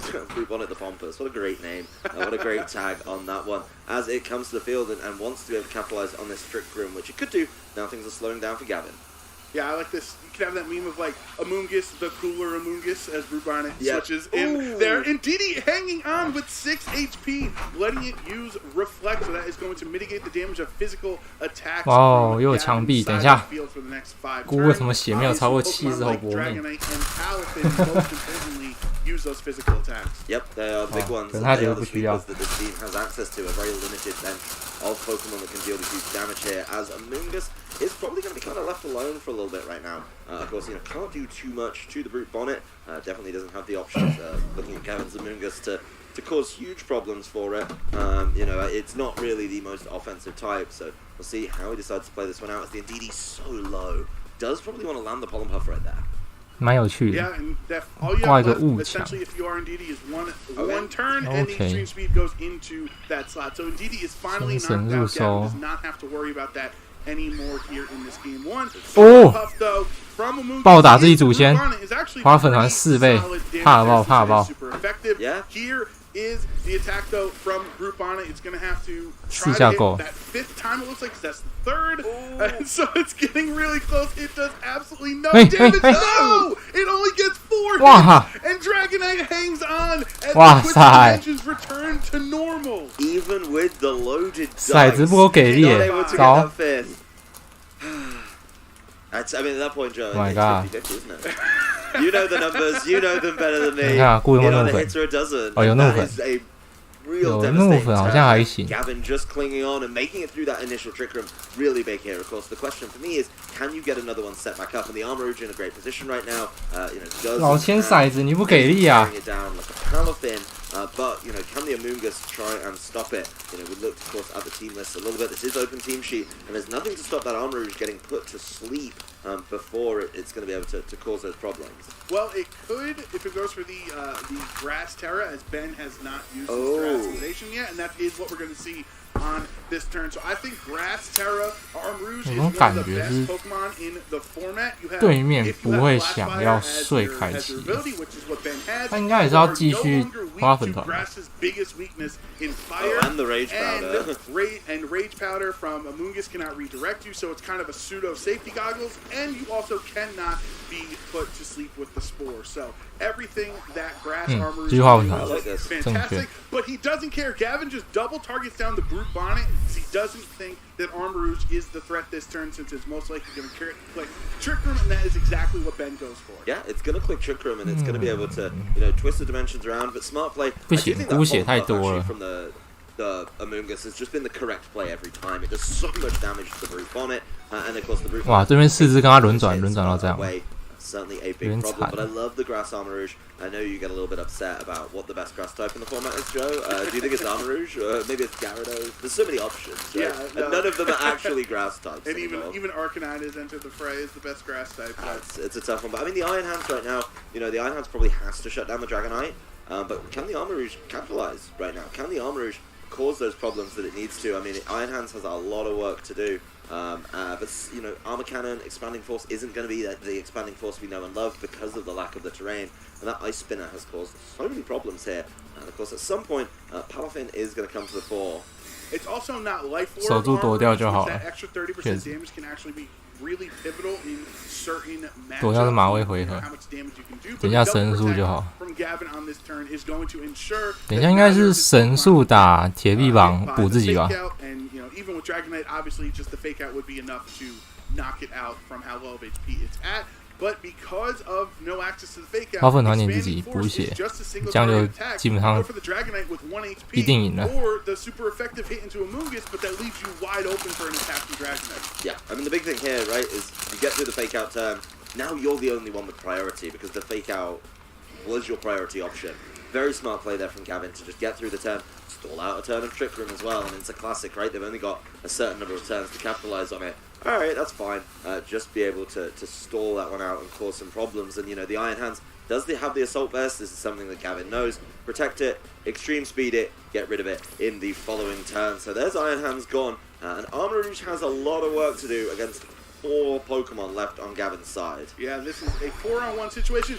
The Pollen Puff. 等一下， Which means it's going 他不是知道弱宝吗？ Super effective attack, and Armourouge Rouge has weakness policy. That's going to boost Armor Rouge's attack and special attack by 2 stages each. So now you don't even need Life Orb when you're +2. This expanding force is going to knock out Amoonguss. So that's the first of many KOs Ben would need on his path to victory. And the reflector's worn off, so that's also going to be a lot more damage. 我觉得那个行动很危险，他应该补自己就好。And start to cause some problems with the rain. So even if he does go back to something like the armor cannon, that's going to be reduced as well. But of course, Armor Rouge.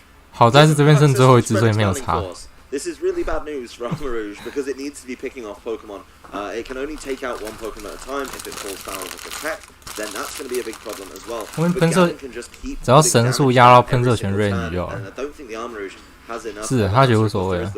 Where he can just start burning through those turns of Trick Room as well, right? Just double protect once again. What does the Armor Rouge do? Waste a turn of Trick Room. Then throw out one of those attacks. Then make sure the Trick Room's over. And then when the Trick Room's over, there's going to be a Palafin around. That Palafin is sitting in the back. That Palafin is going to be in the rain. And I do not think it cares. Is Armor Rouge actually the one protecting right now? Just trying to see what is coming out from Gavin's side of the field. Is Dragonite? Yeah, they're just going for it with the Ice Spinner here. No reason not to. Okay, yeah, that protect, I guess it's a nice play there because you know Hurricane and Ice Spinner are coming out into that slot. You wouldn't have the priority of an E-Speed, though, if you're clicking the... But it's just... Your Armor is just kind of pinned right now between Hurricane and Ice Spinner as a Grass type. Yep. This is like the one time you don't want to be a Grass type. It was great to avoid the Spore early doors, but now it's coming back to haunt Armor Rouge, and that's something that can catch a lot of players off guard, right? Is they think in that turn, in that moment, how do I get through this turn? You're right, Grass was the correct play in that moment. But now it's not looking so hot as you're facing down a number of options. Expanding Force is only going to be able to get 1. Does go after the Dragonite, but let's just see how much this Pelipper can do. Yeah, and with the rain, this means it's going to be a 100% accurate Hurricane into a Grass type.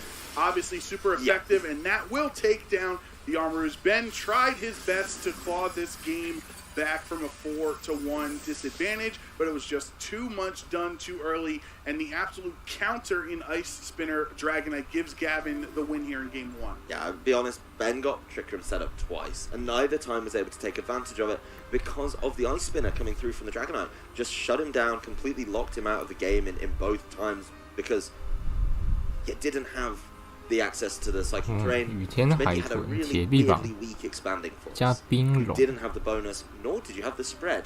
So once that gets taken away, I just don't know how Ben is able to capitalize on these turns or try and win the game. So a lot of work for him to do in game number 2 if he wants to bounce back, because Gavin really did have him pinned throughout that one. 他这样会很太弱腰了。右边 it felt good. Pollen Puff was huge there. 我觉得超弱的。不过对手没有妖精。对手妖精系是他已经妖爱管吧？对，他打正义法压力蛮大的。右边的话了。Kind of lost in that one, which is crazy because it's a Paradox Pokemon compared to its base form. Maybe has to look at a way around it. 还是我大冰龙无敌。 With Brute Bonnet in that spot, it was hit with that 4-time super effective move attack from Amoonguss, and one way is if Brute Bonnet decides to terrestrialize. 哦，铁包虎也是。就是右边要怎么过铁包虎正义法？有点好奇。 For you know that massive super effective damage. The one thing you have to worry about. 这规则玩雨天是真的蛮怎么说？真的蛮难的。毕竟一只包袱就快收了。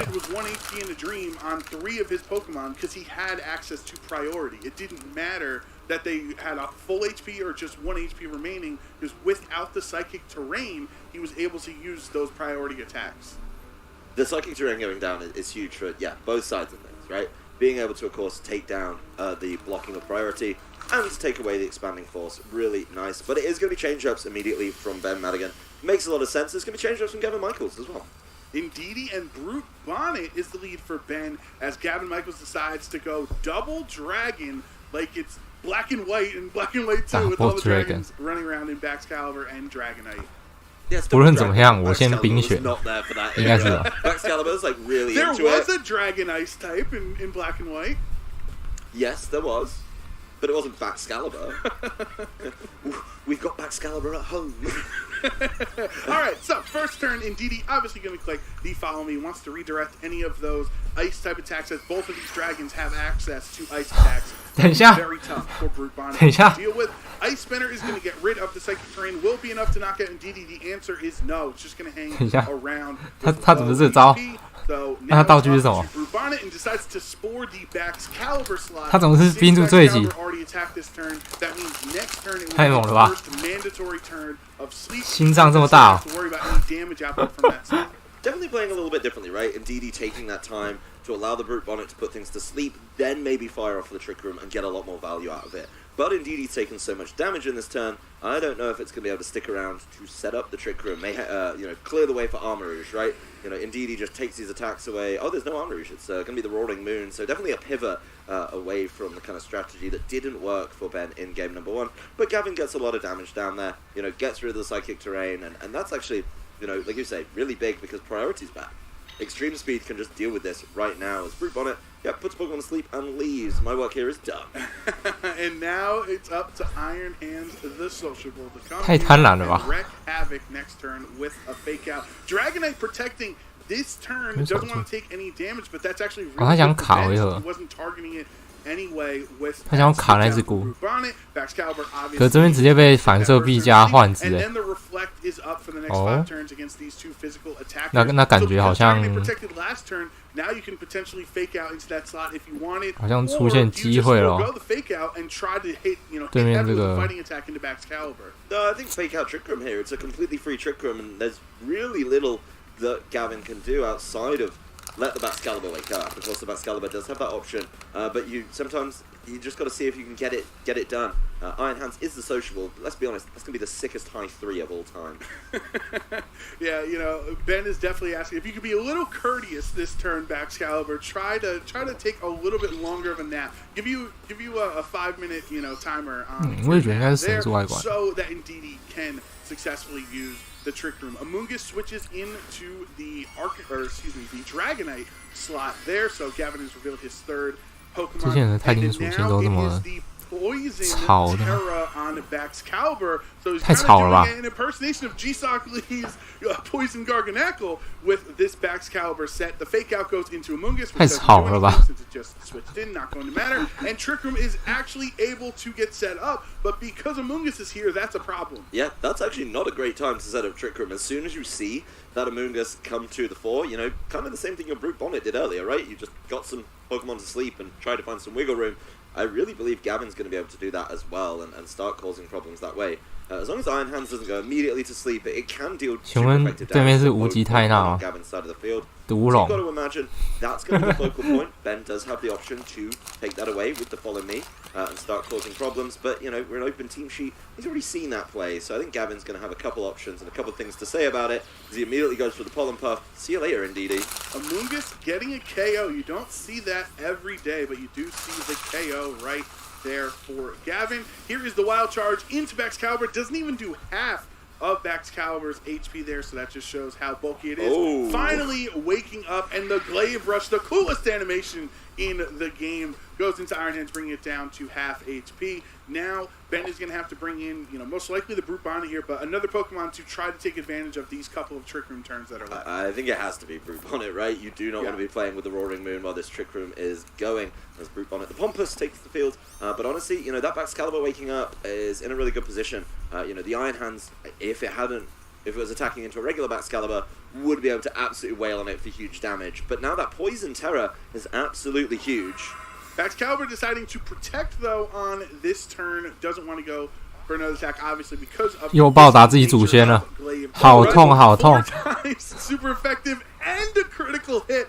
This Amoonguss is not messing around. The crunch brings it down to almost half, and then Ice Punch is able to knock it out at the end. And this is what we talked about in team preview of game 2, Adam. If you use the Terra flying on Brute Bonnet, then that Pollen Puff will not do as much damage. 直接先花粉团敲了，好痛好痛。 That Amoonguss, I mean, yes, it's a critical hit, but that was also in the last game we saw how much it did, just about half, which is crazy damage to come out of an Amoonguss. A Pokemon that is not traditionally particularly offensive. Gavin's making it work, right? Like, you want to be messing around with the safety goggles or bringing in 我感觉左边猜拳有在 Guess what? I've 怎么 got a 讲 cheat for them. It's called Pollen Puff and it really 好像都 hurts. But now Brute Bonnet's 猜得蛮对 exceptionally 的。 low. Dragonite should be able to start trying to pick that off. course, Dragonite has to be respectful of the Iron Hands that does have access to that. 然后过不了先知大队。Doesn't have a way to kind of terror away from that or limit the damage. But extreme speed going into the Iron Hands actually. 过不了先知大队，太可怕了。没有办法。These Pokemon don't care about Trick Room because of their access to priority. So once Indeedee has that Psychic Terrain removed, it's just really tough for Ben, where your team is kind of built around that Psychic Terrain being up. So now the Reflect has worn off.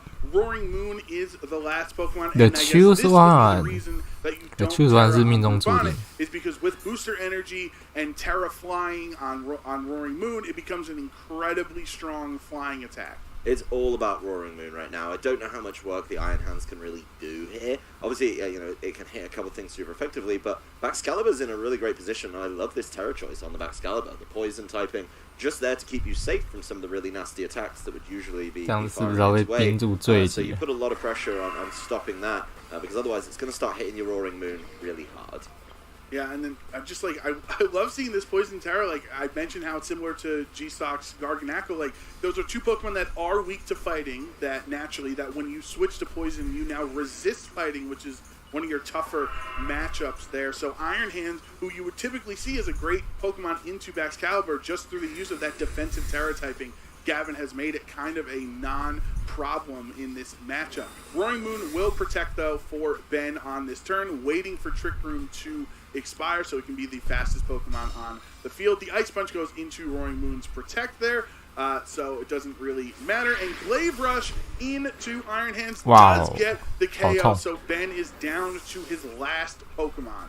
That is a tough situation for Ben to be in. Of course, the Trick Room ending, kind of a good time for a Pokemon like Roaring Moon, a Pokemon that can actually sort of cause some problems when it's able to go first. But you're facing down 3 Pokemon from Gavin Michaels, so that is a sticky situation to say the least. 各位，快龙冰旋好强啊！直接解放自己的先知，对面头痛的要命。You're still getting hit super effectively by the Ice Shard or the Ice Spinner from Dragonite. Which one do you want to get hit by? 对面现在疯狂先知， I'd rather use my Terra at least, so I can say, I didn't not Terra while I was in my match. Yeah, I don't think it's going to matter. I think whichever one hits is going to start doing huge damage. Of course, the priority is also there for the Ice Shard, so just able to, whatever the Roaring Moon speed is, just deal with it that way. Yep, there's the Ice Shard. Not going to be enough for a knockout, but it's quite a chunk. That's more than enough, though, to bring it down to another hit, being able to KO it. Speaking of KO, Baxcalibur finally goes down, but it put in so much work for Gavin here in this game to really a masterful display of terrestrialization for this, for how this Series 2 works. And there's the Ice Spinner to knock out Roaring Moon, and Gavin Michaels is going to win your round 3 here on day 1 of the Oceania International Championships in decisive 2-0. 他不带凯奇的原因是 That 什 was a 么？ very comprehensive set from 我感觉他需要凯奇啊。 Take that one all the way from, I think, game number 2 was a complete masterclass. And yes, game 1, it went the longer way round, but still showed exactly where the matchup was. 双超开有问题 Got rid of the Psychic Terrain with the Ice Spinner, and it really just took away Ben's option. Ben wasn't able to capitalize on 2 Trick Rooms, so when Gavin took it a little bit slower, still feel he always had one hand on the wheel, being able to kind of steer that game through. And then of course game 2, just reading right into it, just led. I think everything went pretty much off the bat in his favor. Yeah, I love when players who win the first game or, win the previous game are the ones that make the adjustments in the next game, because typically you see it from somebody on the back foot. The person who just lost that game feels like they have to make an adjustment. So even though Gavin won game 1 with Palafin and Pelipper and that strategy that he used in that matchup, deciding that because I know my opponent is going to need to make adjustments, I'm going to adjust as well and not just, rest on my laurels and use the same 4 Pokemon that helped me win game 1. And that's why it proved that Poison Terra Baxcalibur was critical in that match. Yeah, the Poison Terra was absolutely fantastic and definitely brought a lot of defensive options out, I think, was really, really big. And yeah, the Iron Hands coming up, you think, oh yeah, Iron Hands, that deals with Baxcalibur. Not anymore. That's a really tough thing to have and something that I think more trainers have to be looking at. We've talked about it a fair bit. There is, of course, this world where defensive Terra typings are the best way to play it, and it doesn't really take away, right? Like Baxcalibur is still doing big damage, just because that's how it's built. It's naturally a high damage Pokemon, so you get the world where you can take hits, but you can also still deal big damage. Yeah, and I think, just shout-outs to Ben in that matchup. Unfortunately, a loss against Gavin, but just showcasing somewhat of what Armarouge and DD can do, and how usually it's like players don't have the Armarouge and DD answer, like it's a tough matchup, but because of Ice Spinner, it actually was the other way around, and Ben had the difficult matchup in an area that you thought 背心坏龙冰雪确实是解双超一个不错的选择。 Just by getting rid of Psychic Terrain, that mitigates the Expanding Forces utility because it's a single target attack, and it lets them use all those Ice Shards and Extreme Speeds and all the priority attacks as well. So just a tough matchup for Ben. Yeah, as soon as the Psychic Terrain got taken away, that was really kind of the essentials gone there for me, right? Like the whole team functions around being able to just Expanding Force in Trick Room, and as soon as you go sort of half an Expanding Force, like Expa foe, if you will, and you're not targeting down two, it definitely feels like there's an issue that you're just not able to overcome in that matchup. Yeah, it's not really expanding at that point. It's more it's a force. It's a singular force at that point. Yeah, I mean it expands around them, right? Like, but it doesn't expand around both of them to really bag that big KO that you want. So what do you think of with that matchup for specifically? We talked about Grass Terra on Armarouge, and typically it's its best Terra option because of having Flash Fire as the ability there. But sometimes people will opt for different Terra types. For example, you can use, let's say, a Dark Terra on Armarouge and then Safety Goggles, so you're kind of getting the best of both worlds there. But then when you use Grass, you don't need Safety Goggles, so you can have something like Weakness Policy or Life Orb, something, a really strong offensive use of it as your held item. So what are your thoughts on the Armarouge and DD core in general in Series 2? I'm not as big a believer as you, to be honest, Joe. I know it's your favorite team, but I just feel like it's a little bit linear for me, and I think there's a lot of answers out there that can kind of stop it and slow it down significantly. That's where I get to with it, right? Like, if it goes, it absolutely goes. When it doesn't, I feel like a lot of people have kind of prepped for it too, right? Like a lot of people have really sat down, taken that time to respect the matchup enough, which is good, right? Like it's it's definitely there. 他们其实在聊双超到底强不强？简单来说是这样，然后其实就像主播讲的，左边应该是主播吧？其实我现在面向他们这样，左边应该是。哎，不对，左边好像是赛评，右边才是主播。总之，很多东西都可以阻止双超。It was a great match to start things off. How are you feeling just about your tournament run in general so far? I'm feeling pretty good so far. I mean, it's the type of thing where, like, these ICs are a marathon more than anything else, and every individual game you can win is so important. We're talking about, like, if you make it to day 2, right, we're going through 14 rounds, and it makes it so that each one you just want to be, like, you can't, like, say anything too soon, but each one just feels great. So the fact that it is this marathon 他说14轮哦，所以今天先打9轮，明天再5轮，然后在 Top Card， 最后一天在决赛这样。What I really wanted to prioritize in team building is I wanted to 太 come 刺 in 激 here 了 with something that no 不 one 愧是 else 年 is 度 doing. 盛典。 And like I might know, like if anyone watched like San Diego or Liverpool, they might be like, oh, that's just a rain team. I want the viewers at home to know that there is as much Pelipper in Orlando top 128 as like Assault Vest Star Raptor. There is no one using Rain right now. So I really wanted to say, like, I think it's still pretty good. I wanted to pilot it and just like feel like, yeah, I can run into a whole bunch of matchups and I can't really prep with it, but if they haven't prepped against me, that's great. I just don't want to run into someone who's like labbed out like 20 games against my specific team, because like everyone here is really good. With enough prep time, anyone can beat anyone else. So I just want to avoid giving my opponents that opportunity. Which makes a lot of sense. And I want to narrow back in on 他说他觉得雨天还是强，很棒。虽然他好像他说在 Orlando Regional 基本上没有人用雨天，可是他还是觉得雨天是可以玩的。他想要证明给大家看，那看他能不能走到 Top Card。 I think what made it so that people had to do an adjustment is that the way you run it successfully in Series 1 is really different from how you run it successfully in Series 2. In Series 1, it was a rain bot. You ran bulky on it with Damp Rock because if you got your Palafin set up, it could just KO everything in rain, and you didn't have to worry about anything else. Now, Palafin has all of these things that it has to deal with, right? Like, you have to deal with, I don't know, like, The Armor Rouge is more popular than ever with the Indeedee blocking it. You have the Brute on it now, and most importantly, Iron Bundle makes it so that like you can't just like be spamming Jet Punch and expect to win an end game. So you needed the Pelipper to be able to stand up on its own and say 5 turns is enough, and just rely on that focus sash. I think I revealed that on stream. Yeah, in order to just get some mileage out of it and like eat a freeze try and KO back with a Hurricane. And then the fact that you did get to go against this Armor Rouge, I mean, that Ice Spinner on that Dragonite was just so clutch. Do you feel really confident going into it? 他刚是说他大主流是命带没错吧 Is there still a bit of nerves? How are you feeling about this matchup? Yeah, I mean, absolutely. Like, going back into the prep things, Indeedee side spam is one of those things that I expected to see a lot of in this tournament. I even just played one last round. And so it was a priority for me to come in here with as good of a matchup as I could.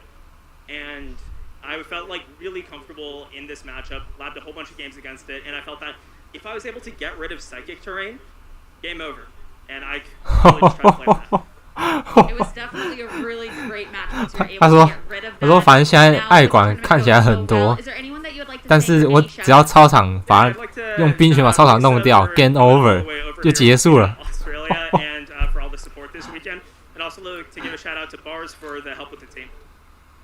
Thank you so much and congratulations yet again. Best of luck going on forward. 太有自信了。 As for us, that's not it. I mean, I love the idea of this ice spam. So we're going to take a second to talk to Ben Madigan as well. I know you weren't victorious in that, but obviously at the point that you're on stage, you are obviously doing well in the tournament. With this ice spam team, what was the decision about bringing it here? So mostly, I was really struggling to find a team before the tournament, and I tried a bunch of things and nothing felt good to me. 这个 senior 组 most comfortable. So I've used Armor Rouge and Indeedee quite a lot, and so that was just what I was most comfortable with. That's why I bought it. 对啊，这是刚刚他的对手还是这是 senior？ With Series 2 still being so new, only having had Orlando, just still trying to figure out what's good, what you're particularly fond of right now. Yeah, exactly. It was really hard. 我跟各位讲一件事情，就是他们之前在讨论要不要做那个 loser interview， 就是采访是打输的选手。可是下面就是两派，你知道吗？就是有人就会觉得啊，人家就打输了，人家就心情不好，你干嘛还要采访人家？另一派是说，你可以听听看，就是这些玩家他们自我检讨之后的想法。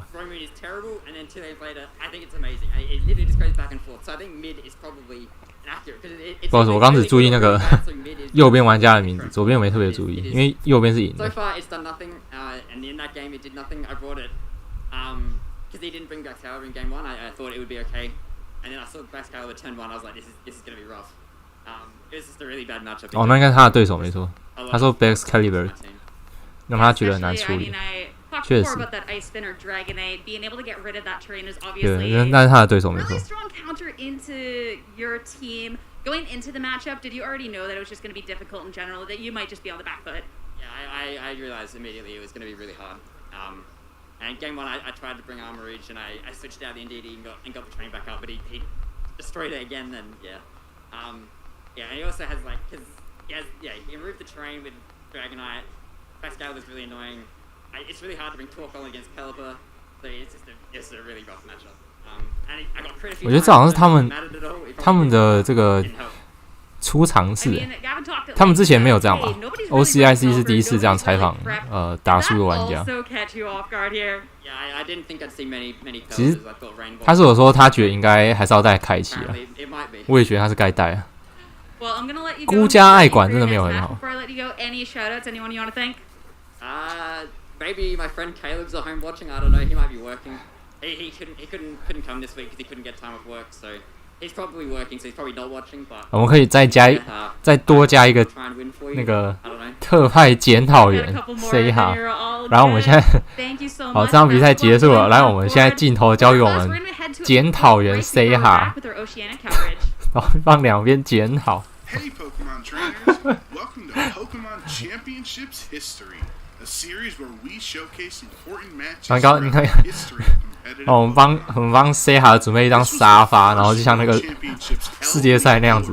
后来镜头不是有给到那个 Aaron Cybertron 嘛，就看到他翘脚，然后坐在沙发上那样子开始检讨。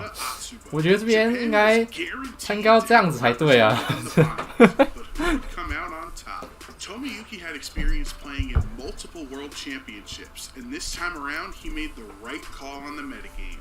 With Ultra Beast on his team like Nihilego to deal with the Tapu Pokemon running rampant in the format, and Buzzwole to handle Snorlax teams, Tomoyuki was in a prime spot to claim the championship title. But Ryota was not to be outdone, as the reigning Japanese. 我记得这是2017四强，对不对？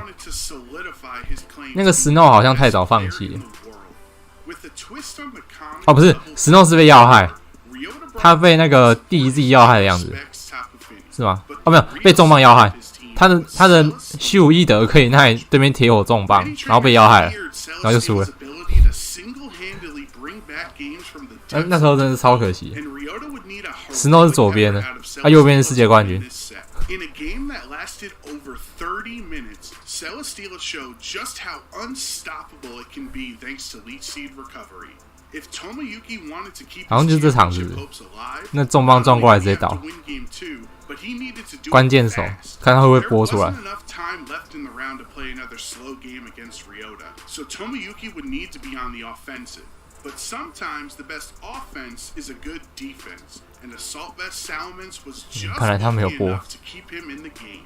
That is a big boy Salamence, taking a Choice Specs boosted Moonblast from a Tapu Fini of all things. And I know it's not known for its really big special attack, but it's still one of these Tapu Pokemon. As the trainers 对，他们好像先战平手，第3场才出事。 The clock was ticking, and 50 minutes wouldn't be enough time to finish this epic set. This meant our trainers would be concluding this match in the most dramatic way possible, plus 3 turns. If a match exceeds the round timer, 3 untimed turns are to be played, and whoever has more Pokemon remaining at the end of the 3rd turn will be the victor. Time was just called in the round. We are a couple of seconds out, so this is turn 0 in the game. And in this turn 0, Metagross taking so much damage, but after the Intimidate, it's not enough. Rounds don't commonly go to time in VGC, 哇，镜头直接切到伦敦呢。 4 of the World Championships. Only 3 turns stood between these trainers and their destiny. What would ensue could be considered the most intense plus 3 turns in VGC history. A climactic 50-minute set came down to these final turns, and only one of these worthy trainers would be victorious. 我记得是打到大表到了，对对对。你看现在下面计时是0.00，就是时间已经到了，所以接下来就是看谁支数先掉了。然后那个重磅超关键。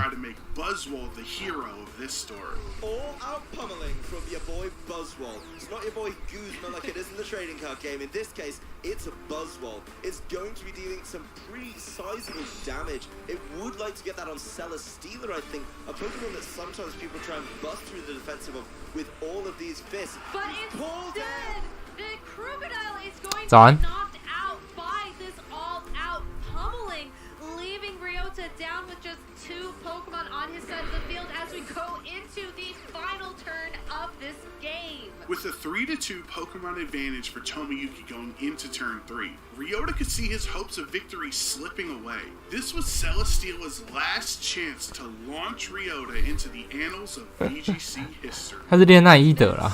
So close coming down to the wire, but Buzzwole doing what it does best with the Z move. No, it protects from Tomoyuki into that Tapu. 早安。然后重磅。这一集就是这一集，他缺奈，然后 crit。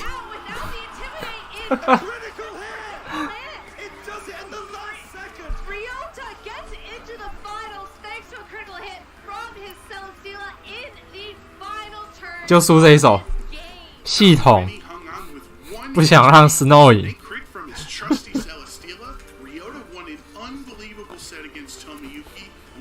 这就是世界冠军的命格，没错。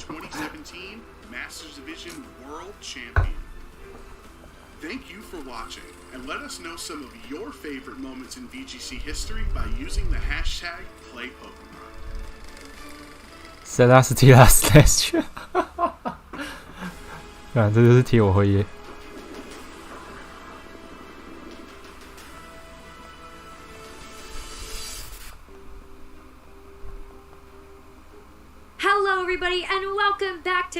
Sydney, Melbourne, Australia for the 2023 Oceania International Championships. My name is Rosemary Kelly, and I'm next to Joe Brown to run back after our Casto Worlds. I'm so excited to be next to you again. Yeah, it's going to be really exciting. I know we had a fun match at Worlds. We got a couple this weekend as well, rotating around with everybody, so it should be very exciting. Now, I'm also excited about the video that we just showcased there, Celestial's Last Chance. So, for me personally, Rosemary, and for anyone, that is my single favorite VGC match of all time. Out of any, like, I've been playing since 2014. I know there's stuff beforehand as well, but out of all of the years of VGC, that is my favorite match ever.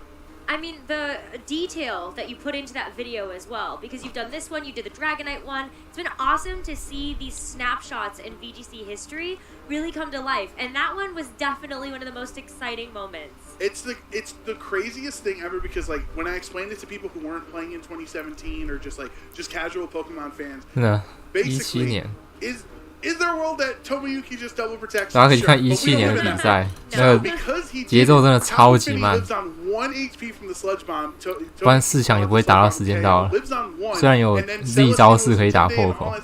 Crits the attack into and knocking out Nagel. It's like, it's the great, you know, in like football or baseball, like they have the win percentage, like in the bottom of the 8th inning, the Yankees have they're up 10 runs, they have a 98% chance to win the game.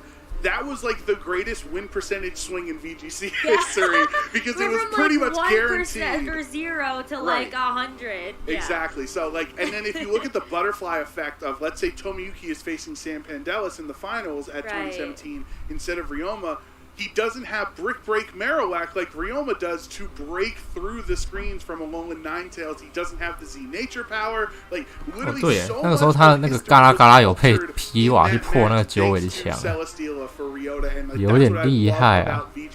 All these years later, I still get jitters thinking about when I was watching that match live. Yeah, I mean, it's just so exciting, and it reminds me of the intensity that can happen at these big international tournaments, whether it's internationals, worlds. There's so much that can really happen, and I feel like we've already gotten some nice highlights on stream so far, but may I pitch something to you for your next video? Absolutely. 我看看下面跑马灯有没有熟悉的名字。Okay, listen, Wolf Glick's win at Orlando Regionals was historic for so many reasons. Not only was it a rematch between Wolf and Ashton from 2015 Massachusetts Regional, but he was also running Parish Trap at that event too.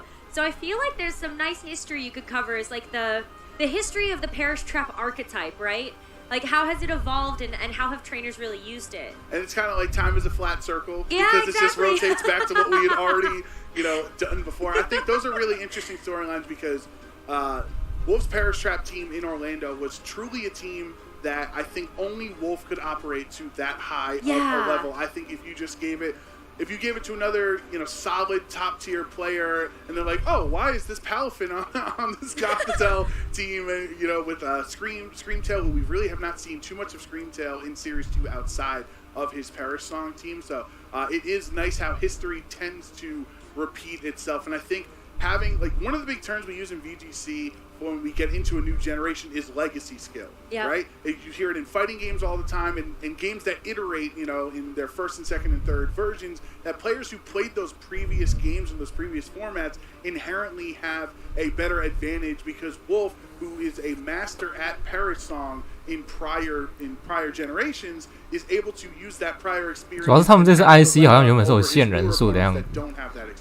I love that you bring that up, because we have definitely seen that. 他们 IC 反而比 Regional 人数少。 Honestly, all of the tournaments that we've had so far in Scarlet and Violet, a lot of players relying on their veterancy, the skills that they have built up over many years, maybe even a decade, spanning over multiple age divisions, to come in and find success in Pokemon Scarlet and Violet. Yeah, it's definitely something that benefits players that have been in the scene for a long time, because let's say, just like off the top of my head, King Gambit, who has Defiant, obviously in prior games you would have had Bisharp with Defiant as an anti-intimidator for Arcanine or Landorus or Incineroar or something like that. Obviously, the bad part for Bisharp was he wasn't able to Terra into a flying type in 2015 to get away from that fire or ground weakness that it had. But so that's some of the things we talked about with the legacy skill, that if you remember, okay, my team struggled with Intimidate. Okay, I remember in, let's say, a regional in 2015, I brought Bisharp as an answer with Defiant, or I brought Melodic with Competitive as an answer to Intimidators and stat traps and things like that. 现在已经是 King Gambit currently gets access to those things like Annihilate, as well as another anti-intimidator if you wanted to use Defiant there. Competitive, I believe Kilowattrel gets it, but its other ability is typically seen as better, so you might not see too many competitive users until Melodic comes back into the game. But yeah, I definitely agree with you that it's cool to see how players can iterate upon their previous successful teams with newer Pokemon, because they never had to worry about a Fluttermane or a Brubane or anything beforehand. But those archetypes and those things have been around, that those types of Pokemon they've had to prepare for, not necessarily those exact Pokemon. Yeah, and I think that when you look at how a lot of trainers have approached even just Oceania International Championships, I mean, we just got a chance to talk to a few of them, and they said comfort is really important. So whether it is kind of looking at the old and trying to translate it into a more current meta, or even just a month ago looking at what was popular, what was comfortable, and trying to adjust and adapt to make it Series 2 viable, it's kind of been the way for the whole season so far, is that 前面几场看下来好像大家比较喜欢快龙 but something there is comfortable. And that's 快龙还是这么夯 team that we showed last round was he had 5 Pokemon that you could argue would have been a Series 1 core together that we actually saw in San Diego working together. And the only difference was he now had Iron Hands, who was not available as it's a Paradox Pokemon. So seeing the kind of dynamic between teams that performed well, like G-Sock Lee's Garganacl in Series 1, how that team with his Baxcalibur as well worked out, to how it would need to adjust here in Series 2 because of those powerful Paradox Pokemon. Yeah, the Paradox Pokemon have really shaken things up, and I feel like we have seen a very heavy impact of them looking at just the matches we've had so far, and also looking ahead. Is there a Paradox Pokemon you think is being slept on right now that you think is going to be in Top Cut maybe more than people had anticipated? So, like, it's obviously impossible to say Screamtail slept on since Wolf just won the biggest regional of all time, but I think there are other iterations of Screamtail that are very viable outside of Parasong. I don't think Parasong is such a difficult strategy for the novice Pokemon trainer out there to try to learn, that if you just use Light Clay with Light Screen and Reflect and have those 8 turns of it, it's also incredibly bulky for how small it is. You wouldn't think so, but its HP is really strong. So it is a great anti-Trick Room setter, similar to Mimikyu in prior formats there. So for me, it's not a great answer since we all know it just won a regional, but I still don't think it's that popular. I'd love to see what the percentages of those 12 Paradox Pokemon. I wouldn't imagine Screamtail's up there with Fluttermane and Great Tusk and Iron Bundle and stuff like that, but I think there's a lot of potential with that Pokemon. I really think it has moved towards the middle of the pack. I think there are a few Pokemon that are still to be determined how maybe to make them viable. Hey, don't diss Iron Treads like that. I'm not talking about Iron Treads. I was thinking Iron Thorns. Okay. Close. yeah, might as well be the same, yeah. Close. Iron Treads, Iron Thorns, Slitherwing. I'm really hoping to maybe see a bit more usage of that Pokemon just because it's so cool. Yes, but absolutely. I don't know. That one's maybe a little bit of a tough sell still. No, you have to find a player that wants to build around it, right? And that's what we see in so many tournaments, like at World Championships or at an IC, when a Pokemon comes out of nowhere, say Seiju Pachirisu, or Paul Ruiz with his Ground Z Gastrodon in 2018 at the World Championships. Like, it's usually use a Pokemon that people are familiar with, but you put your own twist on it to make it your own. And so I'd love to see how Oceania shapes out this weekend, if there is a more if there's a belly drum Iron Hands that does better than all these Assault Vest fake out Iron Hands. Yeah, that's such a good point. I feel like Iron Hands is really one of those that has a couple of different moveset options, and so I can't wait to see what's going to happen there. Even when it comes to Fluttermane, we've seen a lot of different held item choices that have been very, very impactful. I mean, just looking at choice specs, we also have seen the Focus Sash a little bit more popular, but there's still ways to really make it your own. we have our trainers 他上次带去奥兰多那组刺头8再加孤扑斩，我觉得是还不错。水产杯对我有参考他，可是我觉得那只孤可能要换掉，比较长时间下是比较被动。Yeah, Chungjin is one of the best players in North America, where he currently attends all of his regionals. Won that huge regional in Salt Lake City last season in 2020 with the restart of our circuit here in VGC, and really just kept that momentum steamrolling all the way through the end of that season, and looking to continue 2023 on a great starting point for him. A very consistent player as well. I think, you know, Chongjin doesn't really make too many mistakes. No, he doesn't. And especially when he really found his groove with the sun variation that he had landed on. 左边就是那个我知道了。 Really awesome to see that he got like 3 back-to-back top 那个 8s. 好像是拿 Regional Championships, North American International 他那时候对宝可梦出 again at the London Open. 是9出电树木。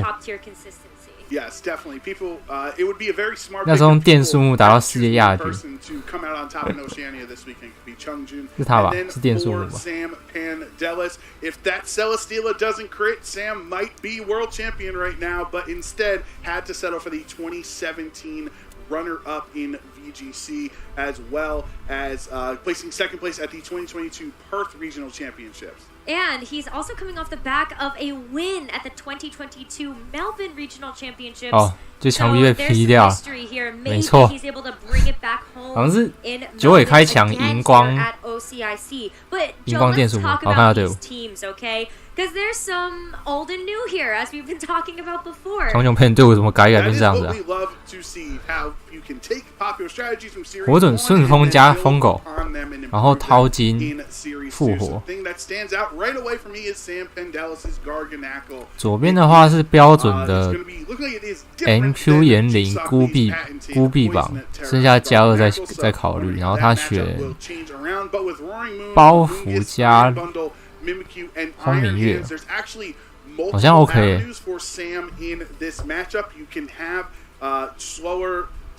好像不错。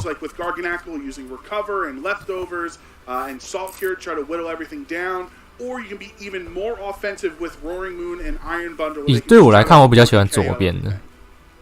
左边有耐久，然后有控速，蛮平衡。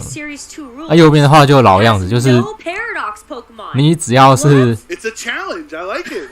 He's like, I'm so good at VGC that I don't need 对他没有悖论种。What a bold choice to make in Series 2, but if anyone can make it work, I believe in Chongjun to do so. 右边队伍主要是属性重复，再加上属性重复太多。你看他2个火2个水，然后又都是比较偏高速。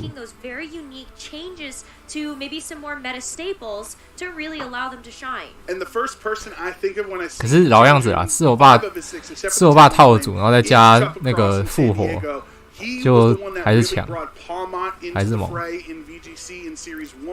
At there, as Chuppa got second in San Diego. The only difference on this team is Chuppa had Meowscarada compared to Chongjin having a second fire type in Talonflame. So I wonder how that. 你知道他们要飞到澳洲，好像要24小时。Obviously, Meowscarada kind of got pseudo nerfed just by Fluttermane and Iron Bundle existing as the dark grass type. It's like, but Meowscarada didn't even do anything wrong, but its usage just dropped completely because those are 2 Pokemon that are faster, are more common in the format. And obviously, the support that Talonflame can provide for Chongjin's team, we saw in Orlando a lot. A Ghost Terra Talonflame so that you cannot be fake outed, so you do not lose your priority Gale Wings with Tailwind or Brave Bird potentially. So I'm sure 铁人队他们好像不是难处，难处是什么？度过飞机上24小时。 Looking across the board for both of these teams, there's a lot of sustainability on both sides. For Chongjun's team, you've got the Dondozo Tatsugiri, so you know that pair can be very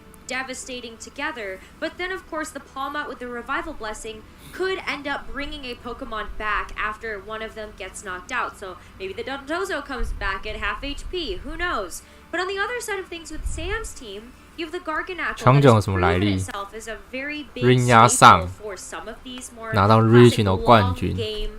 Types of strategies, and you also have the Amoongus with Pollen Puff. So what a great way 应该是这么说啦。 keep some of these 之前不是疫情让国外比赛都暂停吗？那当然可想而知的是，疫情结束，第一场办的比赛会引起非常大的注目，因为毕竟是比赛重启，对不对？那时候他就Changjiang就是疫情结束那个什么解放终于可以开始比赛之后的第一场比赛的冠军，所以受到的关注自然而然是足够大的。特别是那个时候又非常强势的 Rinya 上，接下来又接连再拿了 EUIC 的冠军，好像之后还有一个 Regional 冠军，然后台湾又出一个。Yeah, I love that you bring that up because terrestrialization in this matchup feels very big in terms of when you use it and also what do you actually terrestrialize, because there are definitely some great options here, and I could see something like maybe like a defensive terror type coming through if you see the situation, but you could also go for an offensive option as well. Okay, the other thing, just looking at the team, I kind of love Sam's team. He has Curse on Mimikyu, and Curse as well, not just on Mimikyu, but on many Ghost types in Series 2 has been popping up as a way to punish your opponent's HP and a way that to deal with Dondozo matchups. If you curse them, you're going, and your Garganackle is in after Mimikyu curses it, you can kind of outpace the Dondozo recovery. Because of Curse, so I wonder how that matchup is. And of course, nobody flew all the way here. I don't know if Sam is close or not in Australia. It's a pretty big country, but nobody came to the Oceania International Championships without answers to Dondozo Tatsugiri, and that could be potentially one of Sam's options. Definitely. I mean, I think that's something that we need to take into consideration, but I'm also kind of looking at, where is the main source of speed control on Sam's team? Okay, you have the Iron Bundle, very, very fast, also has access to Icy Wind, so you can drop the speed of some of the Pokemon on Changjiang's side. But I think the other thing that's really important about this is that most of Sam's Pokemon are actually quite slow. And there's no Tailwind on Roaring Moon either to help kind of buff up that speed further. And there's no Trick Room. Exactly, a Pokemon like Mimikyu can usually use Trick Room, but instead we're not going to see it here. 不吐不赛不好。 Get into this game, shall we? Round number 4 here at the Oceania International Championships between Changjiang Peng and Sam Pandelis, where Changjiang will start things with the Pawmot and the Golden Go, and we've got the Iron Bundle and the Garganackle for Sam. 我先看一下他那个眼灵是什么属性。太鬼，太棒了！我觉得太鬼才是对的。这个环境的话。 Revival blessing off later in the match. Unfortunately, Changjiang can use Fake Out, as Palma is one of the stronger Fake Out Pokemon in the format, so it doesn't look like this turn, but you can only Fake Out one of the 2 slots, so if you try to target it down with your other Pokemon that does not get hit by the Fake Out, you would be able to break the Sash. And Golden Go, a Pokemon that has fallen somewhat in usage in Series 2 compared to the high highs it was at in Series 1, does look very nice against what were 2 Pokemon that didn't want to take a steal attack. Well, I love this Ghost Terrestrialization 所以后面是吃吼的话，就要直接诅咒了。 from the fake out pressure of the Pawmot, but it also removes your weakness to potentially seeing 哇，他真的 Golden Go like the Make It Rain. 强行打穿眼灵是不是？是吗？掏机吗？哦，没有。 But it's still going to do a decent chunk of damage here. Yeah, and it shouldn't really matter too much. 哇，这样被淹到了。 That electric typing here in this particular matchup, but Salt Cure into Golden Go obviously does not do a lot. 我觉得打法好像有点奇怪，因为等一下你是没有属修。 damage over time than into other Pokemon of different typings. Yeah, and I think the other thing about playing that safe there from Sam, right, is that you know that on Changjiang's side, that Golden Go is choice specs. So we saw it use Shadow Ball, and now Sam will go with that information to make some adjustments into this next turn. Yeah, and I love the I also agree with you on the Ghost Terra Garganackle. It does effectively do the same thing as G-Sox, where you go from weak to fighting to resisting it, and then weak to steal to a neutral attack there. So it's just matchup dependent why he changes. No! It could actually help out. Hydro Pump. Hydro Pump misses going to help out Chongjun in this case, but the Iron Bundle going down to its full sash here thanks to the attack coming through from Palmot. Very, very nice work there from that cute little Pokemon. Yeah, but now with the Shadow Ball choice specs, it's not all it needs to do is 1 HP. That'll definitely be enough, I think. I think it got it. Yeah. I don't know. I think the math checks out there. Yeah, definitely. Just to confirm. Just in case. Just to confirm, there's a KO, and there is the focus sash being broken on Palmot. That's actually huge for Sam later on because Palmot is not known to be a very defensive Pokemon, trained defensively. Usually you want to be as fast and strong as possible with those close combats and double shocks. So now Chongjun has to be aware. You also don't want to just keep these two Pokemon in as they rack up.又什么事都没做就下去。It's somewhat similar to anyone who watched along with Sword and Shield with our G-Max Wildfire and Volcalith, like the residual damage every turn. If you understood how strong that strategy was, you can see 对面现在右边是不是在影子偷袭射程啊 very difficult to deal with. Absolutely, and at this point too, Chongjun, I think, just waiting for a bit more information of what's on the back for Sam. So now he can kind of move forward, knowing that Mimikyu is another one of Sam's Pokemon, the third to be revealed in this game number 1, and can go from there. I mean, Palmot at this point looking a little bit vulnerable, especially only being a fighting type and also losing the focus sash. So it will get switched out here and reset. And we will see a Arcanine coming in its place. And that means we don't see Tatsugiri and Dondozo. We don't know what the fourth is right now. But the math checks out, Rose. We can't see both of them. No, wait, well, we're going to find out 马上切魔血阵上来 I don't know.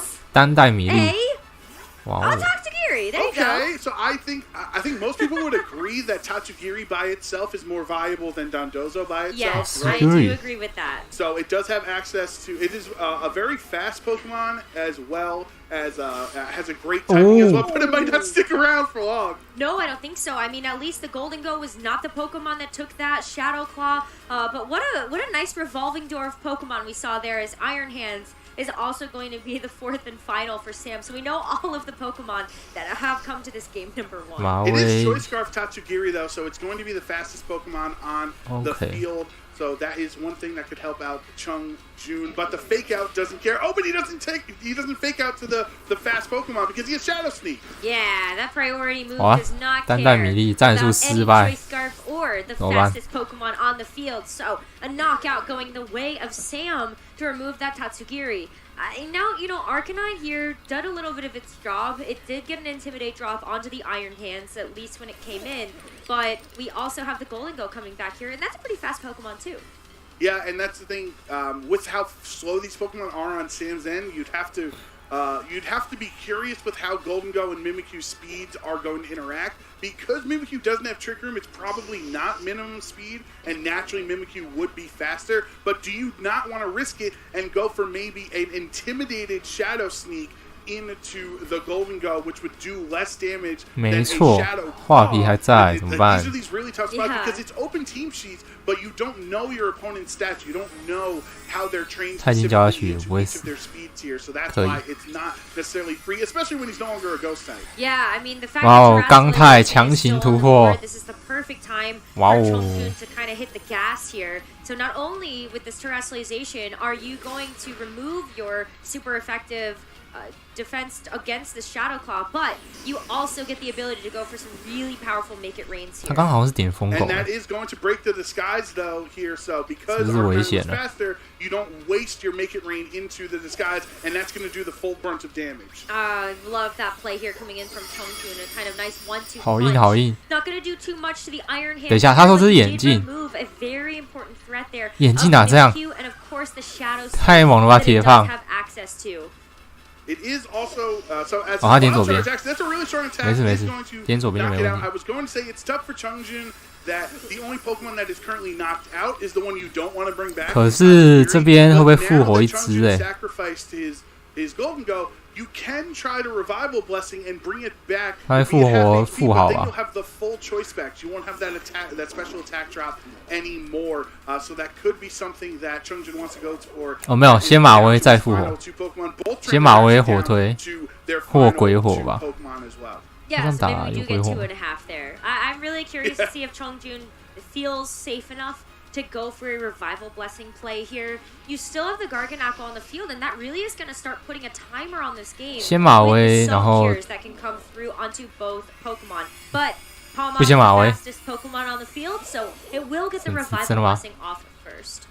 Yeah, and you know, 偷吗？ most likely it is going to be that Golden Go as Chungjin has to switch or decide between his two fallen allies in Golden Go and Tatsugiri, and when it Golden Go if Arcanine can just whittle these health bars down, 我觉得你需要是对对对，赛富豪没错。 let's say 40% HP, those 好 choice 打那个 specs make it rains can OK be a big deal. 这边没什么 Yeah, 问 it does 题。 look like it was the Golden Go that actually was the one that was revived. As we see the close combat come through, so Palmon, nice opening here for 我觉得他要 Chongqing, 先 able 马 to 威 bring 啊 the Golden Go back 好像 in. 怪怪的。 But you have a choice here, right?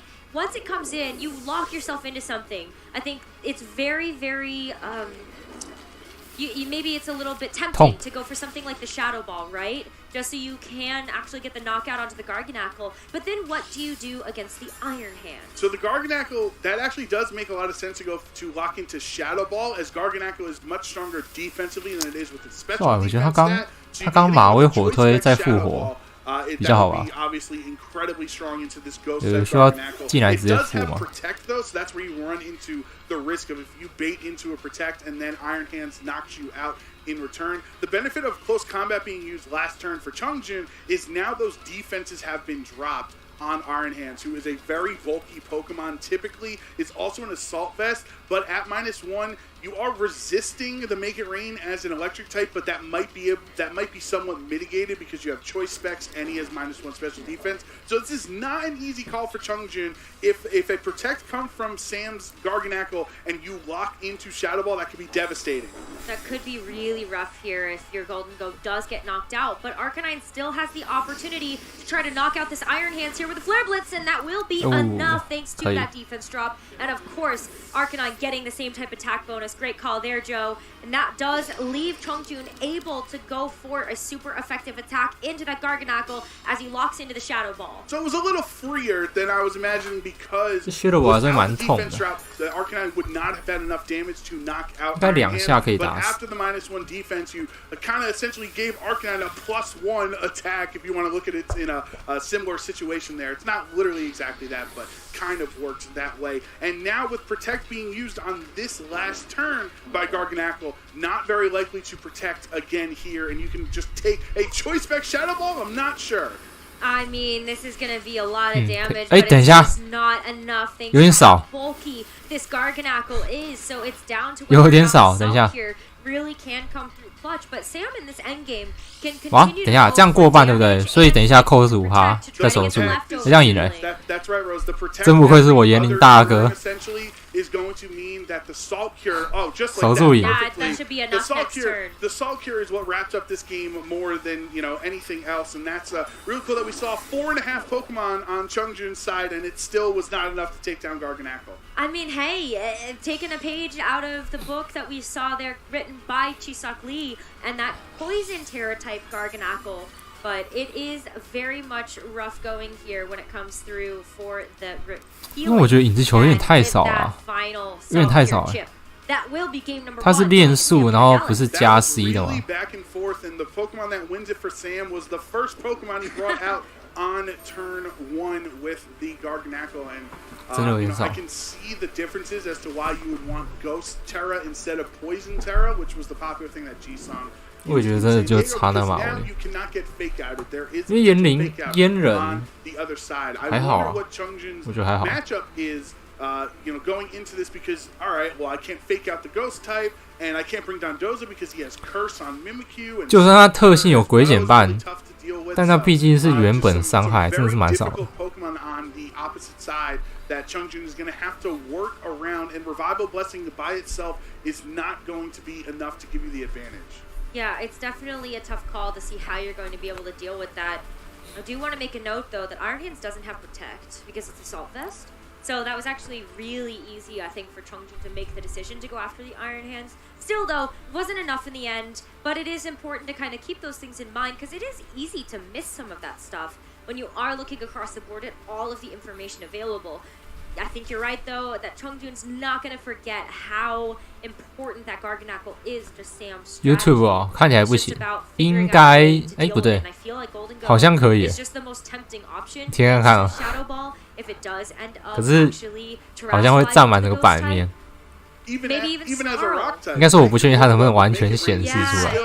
It still seems like Golden Go is the option into Garganacl either as its mono rock as it does, or if it terrestrializes into a ghost type. The only issue for Chongjun is if you lock into Make It Rain and it becomes ghost type later, you're going to have to switch out and bring it back in to reset your choice specs attack there.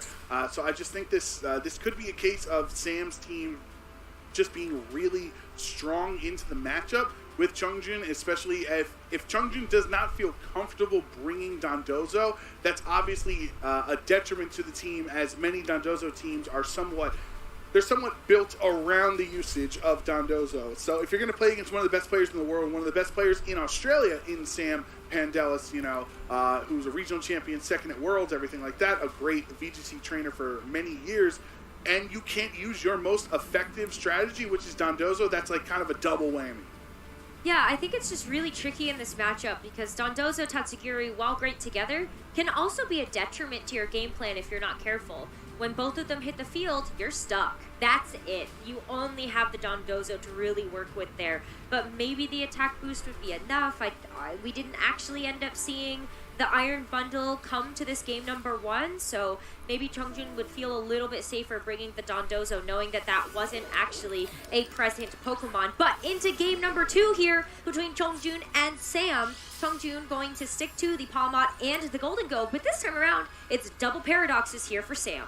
Yeah, that Roaring Moon with Protosynthesis, using the booster energy to get the attack boost, and then now you don't have a held item, so Acrobatics is going to do double damage. You can go for the Terrestrialize into Flying, but you are facing down an Electric type in Palmot with double shock access, which would be super effective. This is a turn that you can't necessarily Dragon Dance safely on Roaring Moon because of Palmot's access to Fake Out. Palmot faster than Iron Hands. If they try to fake out each other, like we've seen in the past with Incineroars with Fake Out, the faster one would stop the other one from getting Fake Out off successfully. So, and obviously the only person that Iron Hands can fake out is the Palmot, since Golden Go is a ghost type for the time being. Not anymore. At the start of the turn, it was. So does Sam call the Terra on turn 1 and fake out? Or actually, it wouldn't really be too strong anyways as a steel type there. No, we actually saw Volt Switch being selected there by the Iron Hands, so not even going to try to play that game of whether or not you do get a fake out. But Iron Hands gets faked out, so I guess we won't even see a move from it anyway. As the Make It Rain does come through, that nice protector coming through from the Roaring Moon will keep it nice and healthy. But let's see how much this Make It Rain does. It's really not very much there to the Iron Hands. Yeah, that's choice specs damage that did that little, and that's the benefit of being assault vested as your held item and resisting Make It Rain. So that's something that he doesn't really have to worry about. As long as Iron Hands is relatively healthy, you know that you're going to be, you're not going to be hurt by this Make It Rain. And does Chongjun just want to sit in here against a potential flying type in Roaring Moon once it terrestrializes and a Pokemon that resists its Make It Rain? Or do you want to maybe pivot out so you can reselect your choice specs attack? Yeah, it looks like we're just going to go ahead and see the go button hit here for Sam as well, opting to terrestrialize flying this Roaring Moon, and we'll be able to I'm going to try to get the Dragon Dance off here. So it comes down to whether or not Chongjun can punish that. Maybe double attacking into it. It's the close combat first, though, so not going to be super effective. And also drops his Palmot's defense. The perfect turn to go Terra Flying, because that would have been super effective as a dark type. Now it's resisting, and this can be a much stronger Pokemon with its boost from Protosynthesis, Booster Energy, and the Dragon Dance as well. 你确定真是可以这样跳吗？ Now this Make It Rain is still going to hurt though. 他 hold 住了。他是199血。好，可以，没有问题。我尊重这个。既然你血有199。As the Volt Switch comes through, and so now we'll get a chance to see what Sam wants to bring out in its stead. And importantly, that Volt Switch breaks the focus sash on Palmot. So now with this boosted speed and attack, Roaring Moon, you know you're faster than both of these Pokemon, and you know that any attack into the Palmot slot would be most likely able to knock it out thanks to your Dragon Dance looking at 真的没有偷到这把龙武，可是好像好像还是蛮卡的。So right now, the Roaring Moon is the fastest Pokemon on the field. It's probably not here for a long time since it is so low on its HP that you want to kind of take something down with you. 它还是蛮卡的，因为这边还是很 So it's 危 here for a 险。 good time, is what you're saying, right, Joe? Absolutely. Yeah, maybe it does get a knockout 还是说胖虎然后 here, but 飞那个吧 I think with the Iron Bundle coming into the mix, you can definitely guarantee that you will be faster and also start pressuring out some big damage here. Oh. Dongjun doesn't want to lose this Palmot right away. Oh. He will end up getting the switch here in order to be able to bring in Oh. the 后明月 Arcanine. So you at least 不 drop 对 the attack. 这边后明月一定会打中 Roaring Moon, 铁包斧 now you're pretty vulnerable to the 铁包斧 Iron Bundle on the other side. Yeah, you 来 did negate the Dragon Dance there, and Throat Chop is not going to be 要害了 enough. It's only half there since he's no longer a Ghost type. But 哇 the 塞 Hydro Pump double up. 我那个东西是这么痛的吗？ Hit, and it's going to be a knockout here. The Golden Go now taken off the field here for Chongjun, 心 and 脏 that's 真 a 大 pretty 颗。 big 说那个 amount 地狱 of 图就有点 damage 痛 being 哎。 removed. What else is in the back? Chongjun at least 我知道他加工啦 can go for a revival 可是 blessing here 1.3，然后但是出来威吓一次 still at risk 哦 with，然后就是还是保原本 the 1.3 only 哦，那没事 thing 没事 that I 没事， can 对 see，那是正常 is 伤害 if you had extreme speed 好 on the 痛 Arcanine, then that would be okay. But at least maybe you can go for something like a fake out with the Palmot being on the other side. And because of the Dragon Dance on Roaring Moon, 重那一 you know, 加攻龙 you're still really fast. So even though, yes, your attack was lowered, you're still going to be really fast alongside your Iron Bundle. Likely Sam is going to get, without the fake 哦，他跳了2次吗？ a non-fake 有吗 out turn would be able to attack before both of Chongjun's Pokemon. And that was just an incredible read from Sam that prior turn. 有吗？他有跳2次吗？ Leave the 不是1次吗？ Palmot slot alone and have Arcanine switch in there and double target the Golden Go because that was the threat. Like seeing an electric type against your 应该没有演 flying 花吧 Terra type Pokemon in Roaring Moon and deciding it's not worth it and getting, you know, the benefit of it, that was a great turn from Sam. Yeah, it was super nice there. And now we're going to see a rotation once again of the Tatsugiri coming in. Didn't do a whole 米利 lot 用 in 联 game 防 number 可以 one, but maybe it will get a chance to shine here in this game number 2 as Chongjun's 4th and final. But the fake out comes through, so great protect there from Sam because that was the play that I was looking at is maybe Palmot goes for the fake out and then Arcanine can go and clean up, right? But the Tatsugiri is going to be the one that takes this Hydro Pump, and good thing it switched in. Yeah, okay, it doesn't actually matter. I thought that would have been a great back-to-back turns from Sam because you called the correct fake-out slot, and then if the Hydro Pump goes in to the Palmot there, it would have been doing a lot more damage than obviously the 4 times resisted Tatsugiri that it hit. It was an Arcanine, however, so I understand where Sam's idea was. 他这次轰鸣月是有可能会跑输那个对，有可能会跑输啊。 No, Roaring Moon needs a 速 little 度 bit 太 of 慢 help 了 there. And even with the booster energy, you're looking at the fact that the Tatsugiri is just going to end up getting that attack first. Sable actually looks maybe a little confused. 太慢了，兄弟。 Yeah. Okay, so because the Roaring Moon, the booster energy as the Revival Blessing comes off, the only option to select is Golden Go. So we don't have to worry too much about that. That is a 4-time super effective. So as Tatsugiri goes down, the either Arcanine 有米龙换到这个就蛮赚的。 Roaring Moon's 这样这边还有一只 highest 赛 stat 弗 is 啊。 its attack, not its Okay, speed. we both missed So that. the booster energy is boosting his attack, which means you go for the Dragon Dance, you're trying to get to +2 Right. essentially. But because you weren't plus 他练太少 speed, 数了 which most booster energy users 我觉得你不能加一速，然后还过不了速的米粒。 evened out with Dragon Dance plus 耐久 1丢太 speed, 多了 and Tatsugiri is naturally faster than Roaring Moon. I mean, this is a great way for Chongjun to claw back into this game. You've got the Palmot on the field, and you have the Golden Go being able to come back into the fold as well. And so Mimikyu, kind of Sam's last chance to try to make this a quick 2-0. Yeah, it is tough. It is at full HP and it has its disguise. 我感觉赛弗好像要变风速狗，然后我放2只一起吃威吓，好像不太舒服。 Here because it is the strongest attacker you have potentially, you know, and you have to worry about Hydro Pump hitting too. Yeah, I kind of wonder here, you know, we're going to see the Arcanine come back in. 哎， Maybe it's going to get a chance to 动风降过速。 drop the attack stat of this Mimikyu. But is that enough for a survival here? 那只威吓到一只。 It's going to be a switch here too. And it's no longer Terra Steel, right? I'm sure Yeah, it did lose its anyone who's done the raids, right? And you Terra, 又了吗？ and you get knocked out and you come back, you're no longer your Terra Yep. type. That is a No super effective hit. way!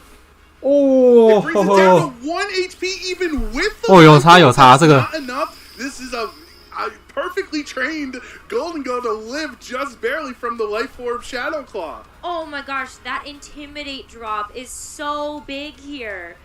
That's such a critical survival for this Golden Go. Chongjun getting a chance to maybe get a knockout here with the Arcanine. It's still very, very healthy. Golden Go, based on how the speeds have interacted, Mimikyu would still get a chance to go for the Shadow Claw. 现在铁胖看起来没有安心与信赖，火推要死了。Down onto this Iron Hands.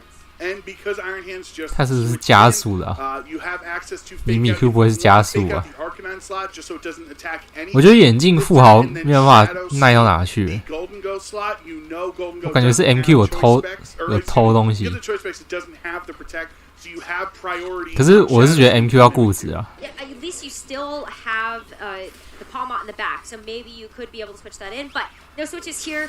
Chongjun feels comfortable losing the Golden Go here, and it's going to be just 2 Pokemon left here for Chongjun. And the Shadow Claw was a really nice cover from Sam. Like we're talking about, if you want the priority of Shadow Sneak, he knew his Mimikyu was faster than Golden Go. That was confirmed in the prior game. So by going for Shadow Claw, that covered the switch in potentially if you wanted to switch it out there instead of going for the lower attack. So I think Sam has just really been playing this set incredibly well against one of the best players. 他家也教，所以他电态吗？ So down to 应该是电态了吧？ And whenever you knock out, say you break through the Iron Hands, you still have an Iron Bundle with Hydro Pump to deal with. 他教了，没事。他T1教了，没事。我记错。 a big electric type attack, but it's going to be the double shock here into the Mimikyu. So looking forward, this Palmot is going to have to rely on close combat, as double shock would not activate again after losing its electric typing. So Flare Blitz into the Iron Hands. You're hoping to see a knockout here. The burn is going to have to come through if you want to be able to pick up the knockout, and it does not. So close combat will finish off this. Oh, that could have been really funny if he got the burn to knock it out. Now, of course, in a 1v1 scenario, anyway, it's just hit a Hydro Pump. But because the Terra has been used up by Roaring Moon, that's actually a neutral hit now because you can't. Your Water Ice, the Flare Blitz is a neutral hit. If it could have been a spot for Chongjun to get back into this game with a bunch of Hydro Pumps, but we're not going to see it anyway. No, I mean, 你好强啊，铁胖！ but just like that with the knockout on 好硬啊！ 2-0 for this Swiss round number 4. Yeah, impressive performance out of Sam here against Chongjun. I think a lot of people are scared of Chongjun if they see them on their match slip, but Sam is not one of those trainers, a very experienced player, one of the best in the Oceania region for many a years now. 你有没有发现，你开空间你就跑得赢了？铁臂膀的空间中打得死，跑得赢，耐得住。 Definitely a great path to victory here for Sam now. Being 4-0 undefeated here after Swiss round number 4 is a very good feeling. Chongjun, though, this is his first loss heading into day number 1, so he still has 难道连雄伟啊那些你都看不上眼吗？ Players that have a 7-2 record or the top 32, whichever is greater to move forward. Yeah, that is the benefit of an international compared to a regional, is that we have these 3 days. Obviously, Sunday is Championship Sunday, so we whittle it down to just 2 in each of the age divisions. But there is more wiggle room, I would say, depending on. And Oceania kind of has the player cap is different than North America or EUIC as well, so that can be another factor as well. But yeah, you'd be silly to count out Chongjun, even though he lost this round, to not potentially expect him to end up in one of those top 32 slots. I mean, look how close he was able to bring those 2 games as well, and especially with a team that has no Paradox Pokemon on it. I think that's something that really does stand out, is just the power that he was able to maneuver in this game without having some of the most powerful Pokemon in the entire format on his team. Yeah, and that's like I guess in a prior format, if you just didn't bring a Groudon or something, like it's not like it's not a requirement to have a Paradox Pokemon, but there is an inherent benefit to those Paradox Pokemon that they have over whether it be their attack or speed or whatever they can provide over some of the traditional Pokemon. And look how close Chungjin made that set look in a 2-0 without Dondozo when he's using a Dondozo team too. So that just shows the caliber of player that Chungjin is. Absolutely, and so I'm sure we'll get a chance to see more from both of these trainers as we look forward to the rest of the day. I mean, we still have 5 more rounds of Swiss to get through, which means so much more Pokemon action ahead. And so I honestly can't wait. I mean, that Garganacl was super standout. Sam didn't even need it in that second game in order to take the victory either. It was that Roaring Moon that really did put on that pressure. I mean, what a cool Pokemon to see, especially when we've seen so many different sets. You know, we talked about different sets for Flutter Mane and Iron Hands, but what about Roaring Moon? Yeah, it's Roaring Moon is one of those Pokemon with the critical condition of 4 move slot syndrome. Yeah. And it is an uncurable issue that it has because it feels like you want Dragon Dance and Tailwind. Maybe Tailwind, and, yeah. You know, Stomping Tantrum as well. Well, I can't fit all of these things on the same 4 moves, but obviously Sam in that matchup chose the 4 great options for it. We've seen back-to-back rounds now. Roaring Moon, Sierra asked last round of Roaring Mid, we had a bad one, and now we had a great Roaring Moon, so I wonder, let's keep track of that throughout the weekend. All right, well, sometimes it's a 50-50, am I right, Joe? Maybe it works and it doesn't, but I know one thing, we've got an interview on stage to hear a little bit more from Sam. Thank you so much, you two. Yes, I am here with the now 4-0 Sam Pandelis here at Oceania. First off, congratulations on your run. Let's start talking about the Roaring Moon, because the casters were just talking about that. Some people really like it on their teams. Other times it's not so great. How are you feeling about its inclusion so far? Well, 问一下荣远的看法。 It's a Pokemon that's seen a lot of usage, but hasn't had much success at tournaments. I was building with one of my good friends, Jude Lee. He's a really, really good player right now from Singapore, and he gave me the idea for Roaring Moon. He was topping the ladder on Pokemon Showdown. And yeah, we worked on this team a little bit together, and yeah, thanks to him, I'm 4-0 now, so I'm really happy with how it's going. I think it's a very versatile option, and people aren't really prepared for how much damage you can do. So yeah, I'm pretty happy with it. Yeah, 4-0 run so far to start the day. There's a lot of great players out here. How has the run been in general? Have you felt it's been difficult so far, or is the team just really putting in that work for you? The team's been really good, but yeah, I've had a couple of close calls, a couple of game 3s. I had to win a game on time, another round with just 然后他跟 Jude Lee 组队，其实之前很喜欢探山的那个玩家，他的好朋友。You know, we just adapt and have to play, but yeah, I'm having really fun. You know, at my home international, so I really want to do my best to make a deep run. Yeah, obviously you're one of the top players from this region, but we've gotten to see a lot of players from Australia be able to step up. How are you feeling about the chances of being able to take it home, or someone else from the region to be able to do it this time? Look, given I'm also from Melbourne, it would mean the world to me to defend 我 my 们也是看破手脚了。So I'm going to give it my best, but you know we have a bunch of talented Australians in, like we have me. 没有他就是不能被控诉啊。Henry Rich, James Katz. 啊，你练重耐的话，跳龙舞也不是不行，可是别人打你还是太痛。他后面因为其实后来只打到一发地狱图示，好像也就没有后面。所以其实整体的重点应该是铁胖 carry 吧。You can adapt to any matchup. Things aren't great, but you can make a read. Like, particularly, I'm not too fond of Goldango, and that's what Chongjun had there, so I had to make a couple reads, you know. I think the defining turn in Game 2 was when I Throat Chop and Hydra'd the Goldango, and he switched out, and just things like that. But you have to hit your moves. That's the other thing, too. That's sometimes a struggle for some people, definitely. Well, congratulations on the run so far. Before I let you go, is there any shout-outs that you have? Yeah, obviously, again, I'll shout out Jude Lee. I'll shout out Mia, and I'll shout out all the boys in my MPA team, the Cruisers, Evian, and also yeah, the boys. They know who they are.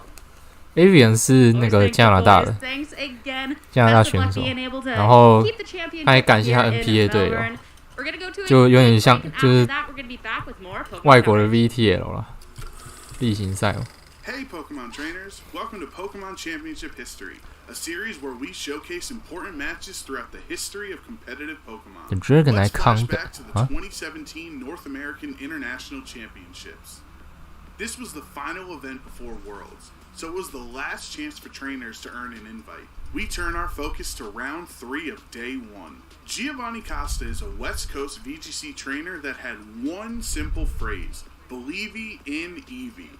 For the entire 2017 season, Gio played a team revolving around Eevee and its exclusive Z move, Extreme Evo Boost. But at the start of Game 3, Gio's Eevee plans fell through as Tobias gets a perfectly timed poison. Will knock out Eevee. And it would only get worse for Gio because after Whimsicott and Incineroar were knocked out, he was now at a 4-1 Pokemon disadvantage. A situation so dire, even 3-time world champion Ray Rizzo didn't believe in a comeback. So that is going to be game. 所以这是 Dragonite 逆转吗？ With the whole world counting him out and facing impossible 1打4吗？ Gio had to play 快龙1打4， to one Pokemon, 真的假的？ Dragonite, his favorite Pokemon of all time. 这场我倒是没看。WCS 我有看。 And now it was time for Gio to show the world that 主要是 anything is possible as long as 这个 IC 赛有点难找，那个比赛有点难找。 But after being put to sleep by Tobias' Smeargle, 这是以前比赛影片。 And Tobias now completely free to just relax, play out the last few minutes of this game. And taking a huge amount of damage from Nihilego, things were looking dire for Gio. Not a one-hit knockout. 这是那个吧？醒兵对不对？ Unthinkable happened. Dragonite wakes up and goes for an earthquake, targeting down this Nihilego and this Hariyama. It gets the knockout on Nihilego. It gets the knockout on Hariyama after the burn damage. What just happened? Wow. Dragonite miraculously woke up and knocked out 2 of Tobias' Pokemon with a powerful earthquake. The life orb, hidden power, ice from the Nihilego. 然后最后剩吐鲁犬吗？ Using earthquake. 吐鲁犬是真的耐不住了。 Last Pokemon Smeargle still couldn't knock out Gio's bulky Dragonite. The tides had turned, and Tobias could see the writing on the wall. I think Smeargle's able to make up that victory. So wow. 攻击招只有马维，快龙 ！Oh my god！ And with that, Giovanni Costa's Dragonite delivers one of the greatest comebacks in VGC history. Gio proved that truly skilled trainers can win with their favorite Pokemon. Thank you for watching, and let us know some of your favorite moments in competitive Pokemon history by using the hashtag #PlayPokemon. 看耐醒兵，然后又耐马维，怎么这么硬啊？好扯！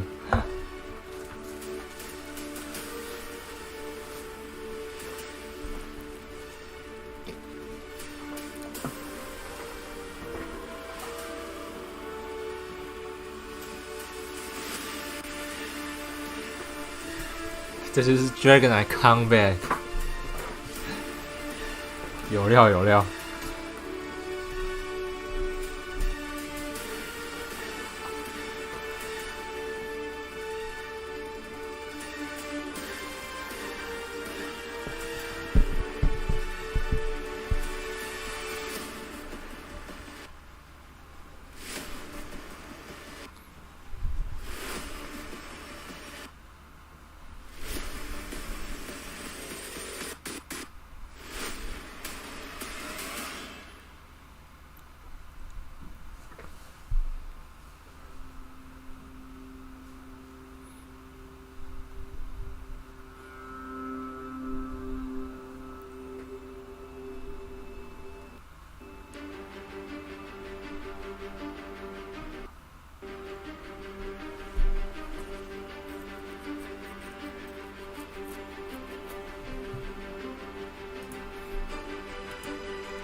什么小雨？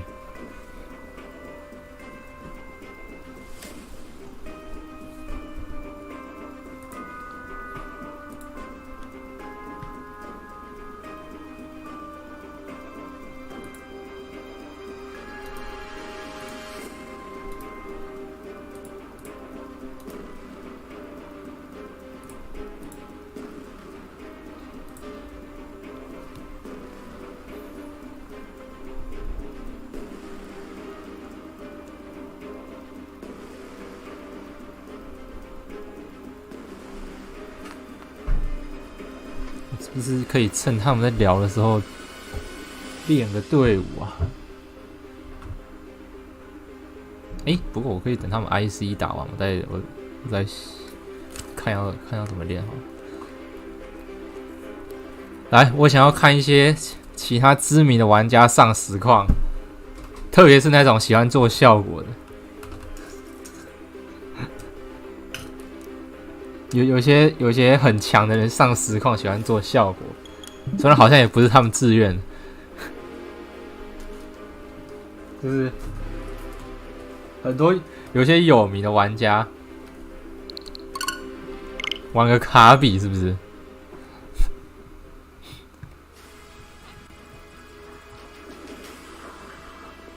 我游戏画面有。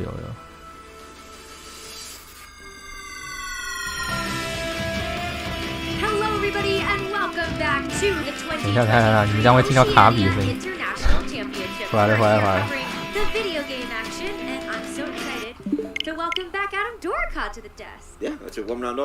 等一下再来玩卡比。Really trying to keep things rolling here and keep the games coming with all the fun and exciting action. I think every game we've had so far has been.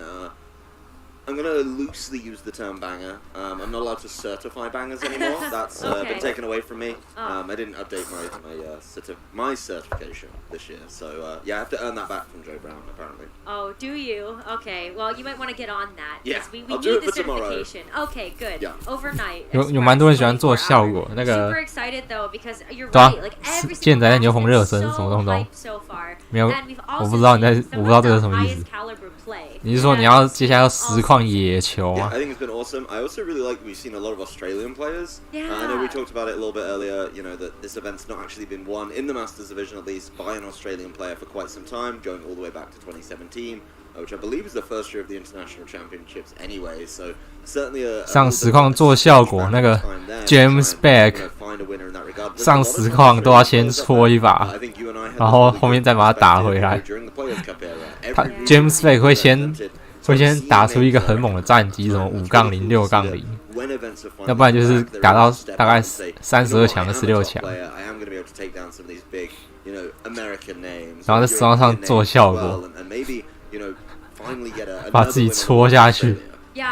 不然就是那个 James Evans。James Evans 那个8强赢了就躺在地上，好像他们赢过一样。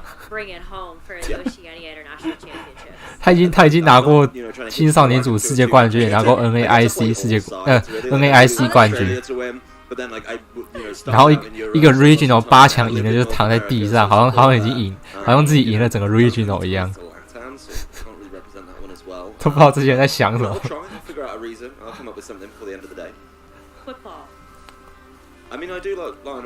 就是有一些很有趣，就是他们不上实况就会打得很猛，然后上实况就弱掉了，就虚掉了，不然就是不知道在嗨什么这样。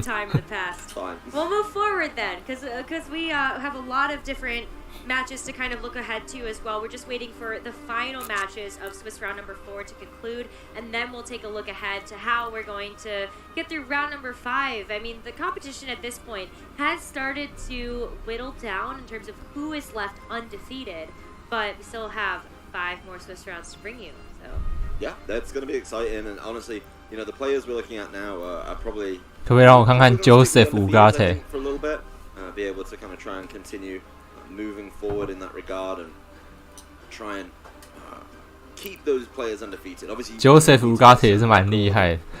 那个 those losses early can be quite detrimental to a tournament run. It obviously puts a lot of pressure on yourself. Definitely makes the games a little bit harder to play through. 上次那个 EUIC， 他 Joseph Ugarte 上场2次，上实况2次，应该算上次 IC 对上 EUIC 哦。第一次是瑞士轮，然后输那个瓦斯柱网，然后第二次上然后你觉得说啊，他实况怎么这样子？然后你就发现他之后打到4强了，然后4强又上实况，然后就又输了，到底怎么回事？We've got Alistair Sandover. We also have Yuya Tada, another favorite here in Australia, also sitting at 4-0. Alex Underhill and Stefan Mott coming through from the United States are sitting at 4-0 as well. James Beck, another United States favorite. Marco Silva, a reigning Oceania International Championship, also undefeated. It's looking good right now for Australia. 现在实况是 Marco Silva 吗 ？Marco Silva 是Marco Silva 不是 Marco Silva 是上次 OCIC 冠军。上次 OCIC 他真的打超好，剑盾前期了，他真的打超级猛的。他有一手超秀，抓对面守住，吸取权点自己，赢 Eduardo Cunha， 就是2022世界冠军。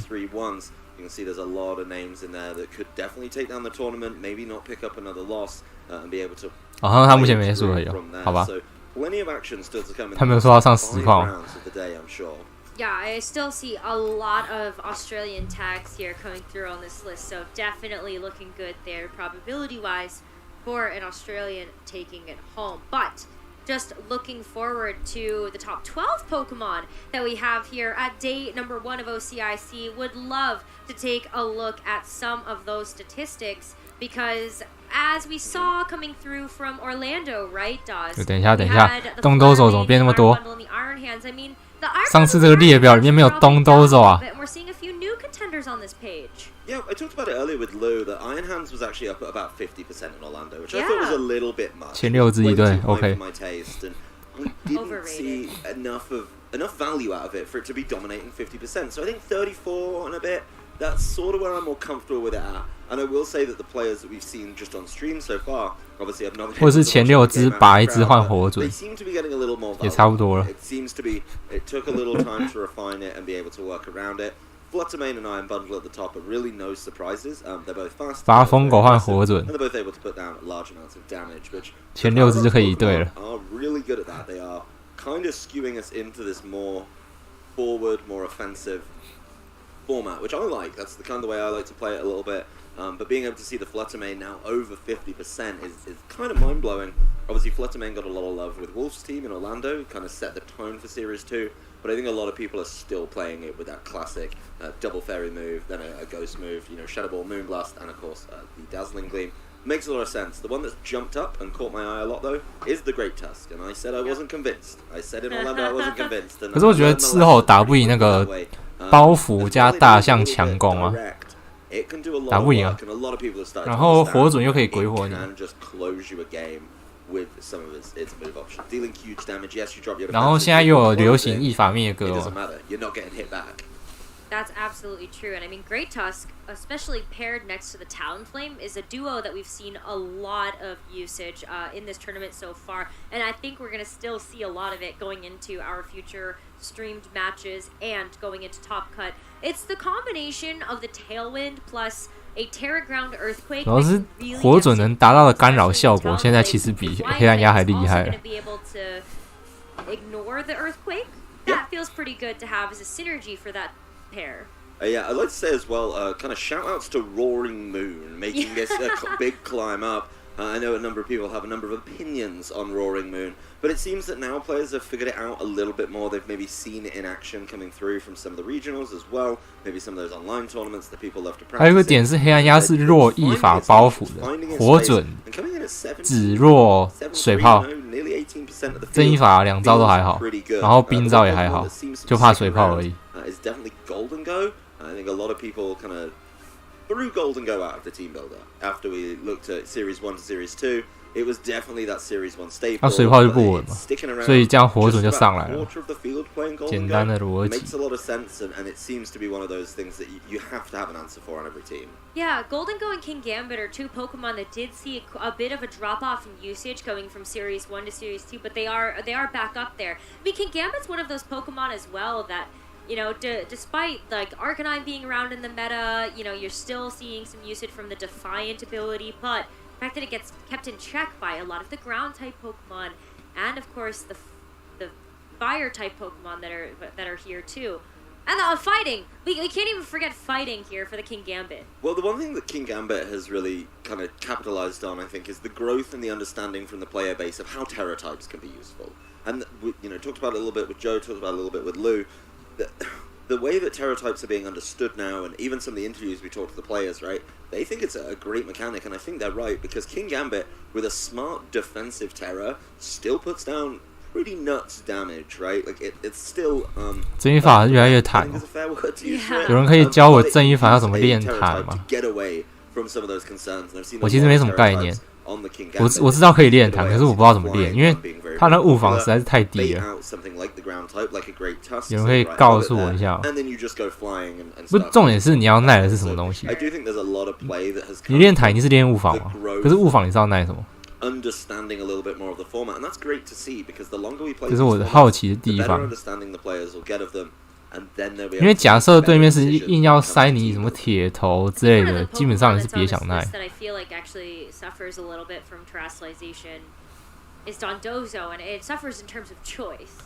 Right? How many iterations of Dondozo have we really seen come through from Series 1 into Series 2? We saw flying even on Dondozo, a lot of steel. 所以我个人还是习惯 CS 型， Really interesting to just 因 kind 为 of see 至少级数不会被惩罚， trainers are making with that 然后 particular Pokemon 输出也 and the 够。 Terra type. It's a very delicate choice to make, and it's so hard. 比较标准。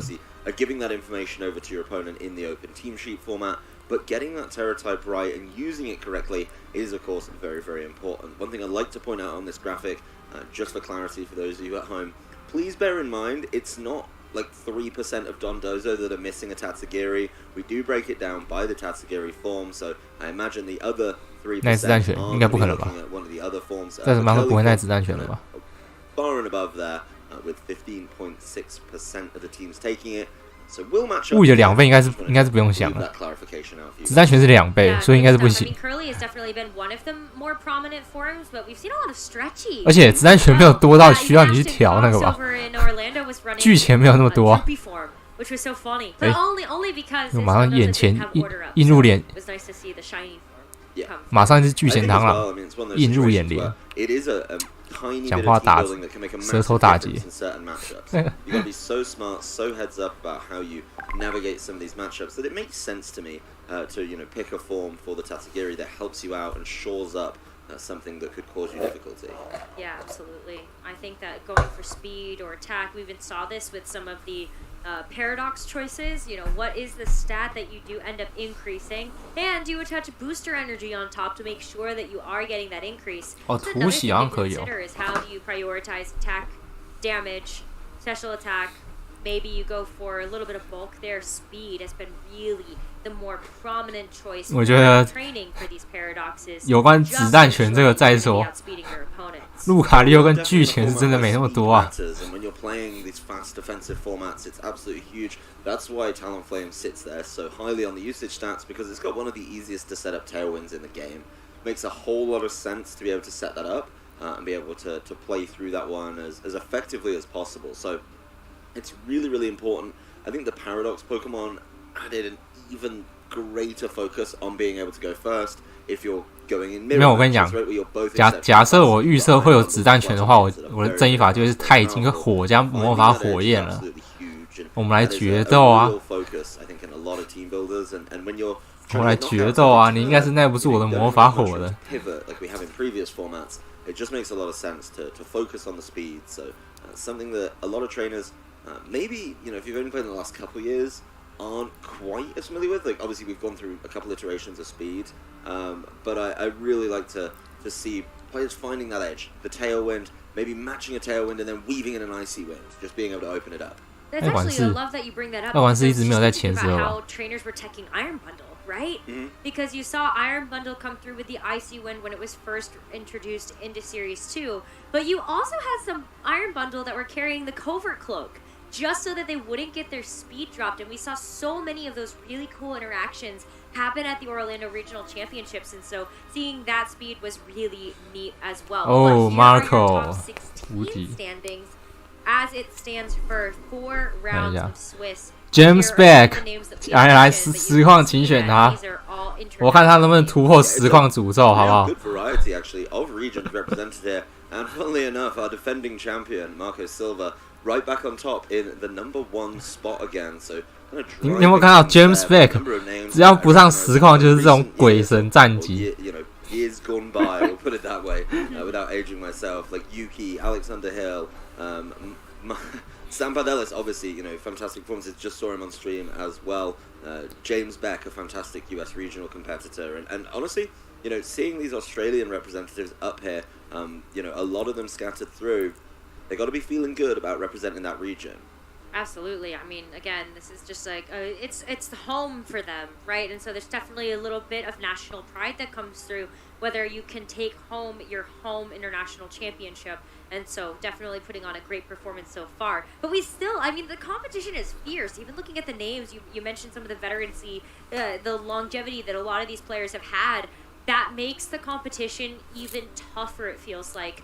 可是体育网斯威赫吃鬼火，然后大象可以压他。他没有真的就是完全无敌，其实他解法还蛮多的。只是他硬跟你打的时候，你就会觉得他很烦。就是他硬要跟你换血，他还是会蛮多场合还是换得赢。他跟你硬刚的话，铁壁房。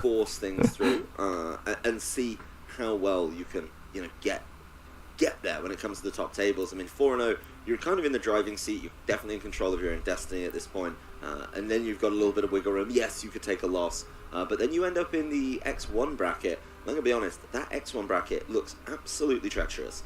Just scrolling through it as I come through the pairings, there's so many names in there that I think you wouldn't want to try and bounce back against some of these players, because these are experienced players who are going to be able to, fire back and take games. So it's not an easy bracket to work in at all. Okay. No, it's not. And I think that the players are definitely going to be feeling the pressure as we enter into the latter rounds of today. One hurdle at a time, right? And so the hurdle today, just get through the 9 rounds of Swiss and finish with as good of a record as possible. We are getting our next match for Swiss rounds number 5 ready on stage. And so we're just going to go ahead and let our players settle in before we do start to talk about the matchup in here.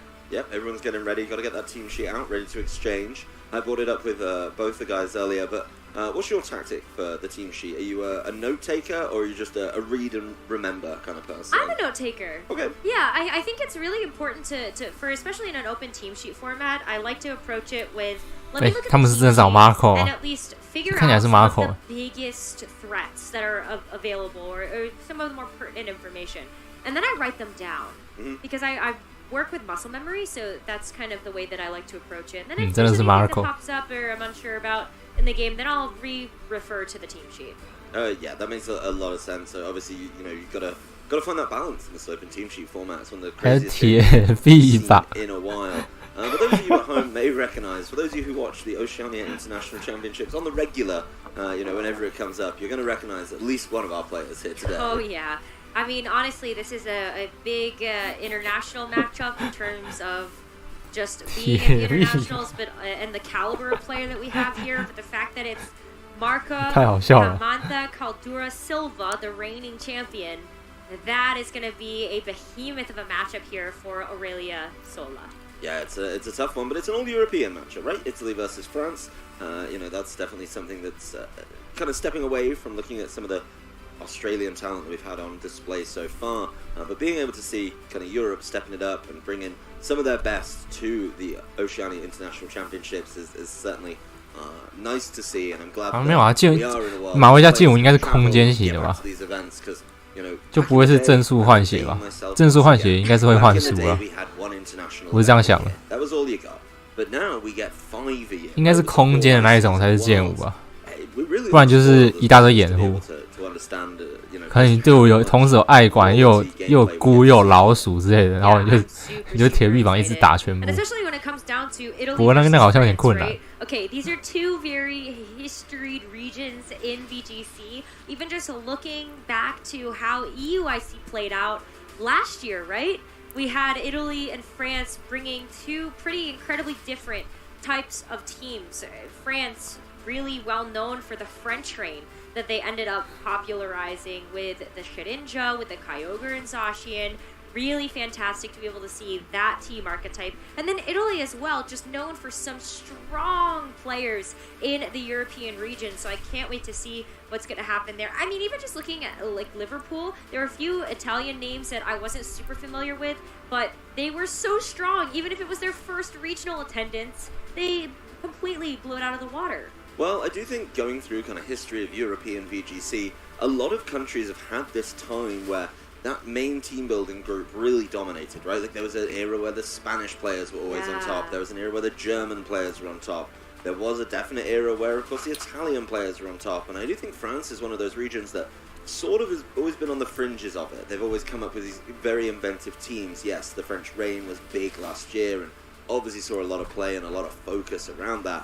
But then being able to, step up and represent your region and maybe put France on the map and give them. 来，我来看一下 Marco 带了什么队伍。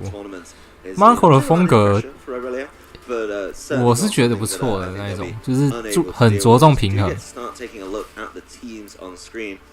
看，就是这组，我超喜欢这组的，我觉得这组超赞。我超喜欢 Marco 这组，他果然是很着重平衡型。Maybe a bit more of a unique Pokemon. 我真的觉得这组超级有冠军相 ，Marco 这组。That has been trying to figure out its role in the current meta. We've definitely seen some usage there. Maybe on ladder, you've definitely seen some quiver dance sets. But 我超喜欢这个。然后通常来讲，因为你是沙暴，所以异法应该不是命带，命带应该在大象身上。异法应该可以是命域，然后区能铁包袱，超赞。然后你歌德如果在挂空间。那个平衡性真的超级好。But if we want to take a look at focal points or kind of those unconventional picks that define a team, the Volcarona is facing down against one that I know it does not like to face up against. Maybe the Terror type could help out a little bit here. Take a look to see exactly what Terror it is. It is going to be a good defensive Terror type on the Volcarona of the water there. But the Tyranitar, one of the Pokemon that was actually really focused on for some reason when we started talking about Terror typing, doesn't want to get hit by fighting type attacks. So what does it do? Well, in this case, it's going to be able to become a flying type. So it still has Rock Slide, and it definitely forces the hand. I think these are the kind of interesting picks on both sides of the field, and that for me really breaks it down to can they use it to the maximum advantage? I know, obviously, our friend Joe Brown is a really. 我觉得他这个超级有机会打到冠军的，超赞，超级喜欢这组。然后对面是快龙、大象、老鼠啊，是老鼠啊。荧幕有点小。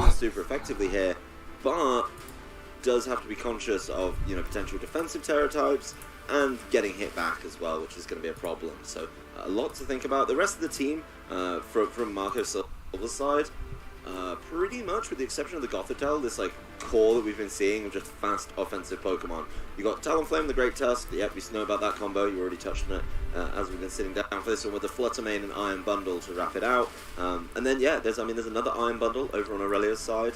Then the Dragonite, which has definitely been picking up usage in the past couple of tournaments. Seen a lot of those today. The Mouse Hold, which did a really interesting job earlier.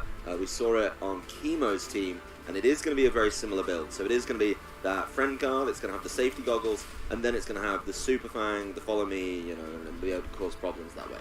Yeah, and something about Mousehold I think is really interesting is not only does it provide that utility there with the friend guard ability, but also to see it not alongside of an Annihilate. That's kind of like a more recent development that we've seen, where Mousehold is very good by itself. This is not the population bomb set as you mentioned, but Super Fang is really interesting to see on this Pokemon only because it does do. 而且班吉亚斯带来的打点也是有够好。Yeah, well, I think that's something 那个岩石2再加上杀爆背心下，还可以补一个太妃爆发，我觉得超赞，超级赞。哦，你说太炎背心，太炎背心其实我觉得也 OK， 可是现在流行是太妃。问题是在于那个菇太烦，你需要多一个打他的手段。那其实铁臂膀给他一个太妃也不会差到哪边去。哥德班是超赞的，然后你再挂上顺风大象加高速压制的那2只悖论，再加哥德班，真的很猛。我觉得这超级像是版本答案。You can't have 2 super supportive Pokemon on the team. I think you have to have like a support and then maybe like a hybrid support. But you know, let's look at it on Marco's side, right? You've got the Gothitelle, pure support, and then you've got the Talonflame, which is like support, but then it can go do damage. So don't know if you can commit. 有控速，有耐久，有平衡。应该说有双控速，有耐久，有干扰。不过其实这组有一个小问题是，他在打那个一些像是炎领或是一些狮吼这种会生能力的坦怪的时候，会稍微吃力。如果你的役法是没有灭哥的话，会稍微吃力，因为等于说你接下来其实都是在用火力在硬干，所以可能就是看他役法是不是有挂灭哥了。可以命域双本灭格也是 OK 啊，所以我觉得命域你不挂个腰闪好像有点可惜。所以我后来其实玩了一下这6只，觉得好像那个灭格还是蛮需要的。Yeah, I think it's fair to say that Great Tusk does not take Hydro Pump spell. Or Icy Winds actually. It's really Icy Winds I'm looking at there. -1 special defense. 你左边是有2组进 Top Cut 哦。我想说这是新升起的 meta， 有吗？上次2组进他，还是你说的是国外的比赛？我记得上次的 Regional 是没有这样的队形出现，有哥德班，但不是长这样子。对，哥德班就是拿来打红莲爱管，超级好打，超强。It's a tough one to navigate around, but you know, with very similar kind of ideas with the Iron Bundle and the Great Tusk, does make this team preview and this team selection all the more important. Yeah, I can't wait to see these 2 storied Oceania International Championship players, though, play against each other. Marco, of course, the reigning Masters Division player, but Aurelia Sola actually last time in the 2020. 看来这是 OCIC 又有机会让 Marco 来再来拿一个冠军。太厉害了！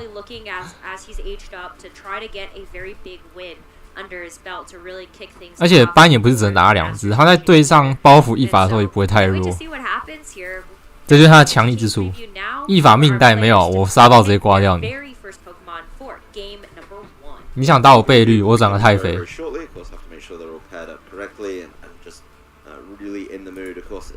Talking about the upgrade from seniors to masters definitely makes a difference. You know, there is a slight mental edge I'd give to Marco, right? Like been at this table before, been in these situations, obviously higher pressure situation when you look at the. 没有，我跟你说，哥德家班真的够扛。That could help against the senior player who's aged up and is trying to get there. But as we said earlier, this could be Francis' time to shine. 说句老话，其实就是确实是没有完美的队伍，但是我觉得这组真的超级接近最平衡的那一种了。确实没有完美，但是这组真的够猛。I think that's definitely like a team that I've definitely seen a lot more. 就是你在所谓的肩轴上面又再加上足够的稳定性。That's something that's definitely fallen out. I mean, it's not as cool as other options that look similar from the past and future, but we'll get to that later. But of course, you know, it's certainly something that can be built around, can be played around, and it's nice to see bug types getting their chance. I agree, especially when they are not bug anymore, have to terrestrialize them. 准掉了草转臂膀。Bug types are the best. I'm just saying. 不一定吧？ I will say I think bug type has one of my favorite terrestrializing animations in the game. Oh, absolutely! It's the so antenna. adorable. Yeah. I love it. It makes any Pokemon look like a bug. 比如说你太妃，你太妃的那个啊。Still like one of my favorite. 太妃班级要跟他互打，也不会差到哪边去啊。It's a bug now. It was, yeah. 太妃互打，太妃爆发应该可以打到一半啊，不太可能打不到一半啊，他是班级啦。如果你是先手的话，对面电拳或者是疯狂福特一击秒不掉啊。所以你这样可以先手的话，你是太妃2发把他打死。要论单挑的话是这样，然后再加上你另外还有正一法，你还有铁包袱。那只铁臂膀要过得很快乐，我觉得不会很简单诶，不太可能让他玩得这么爽。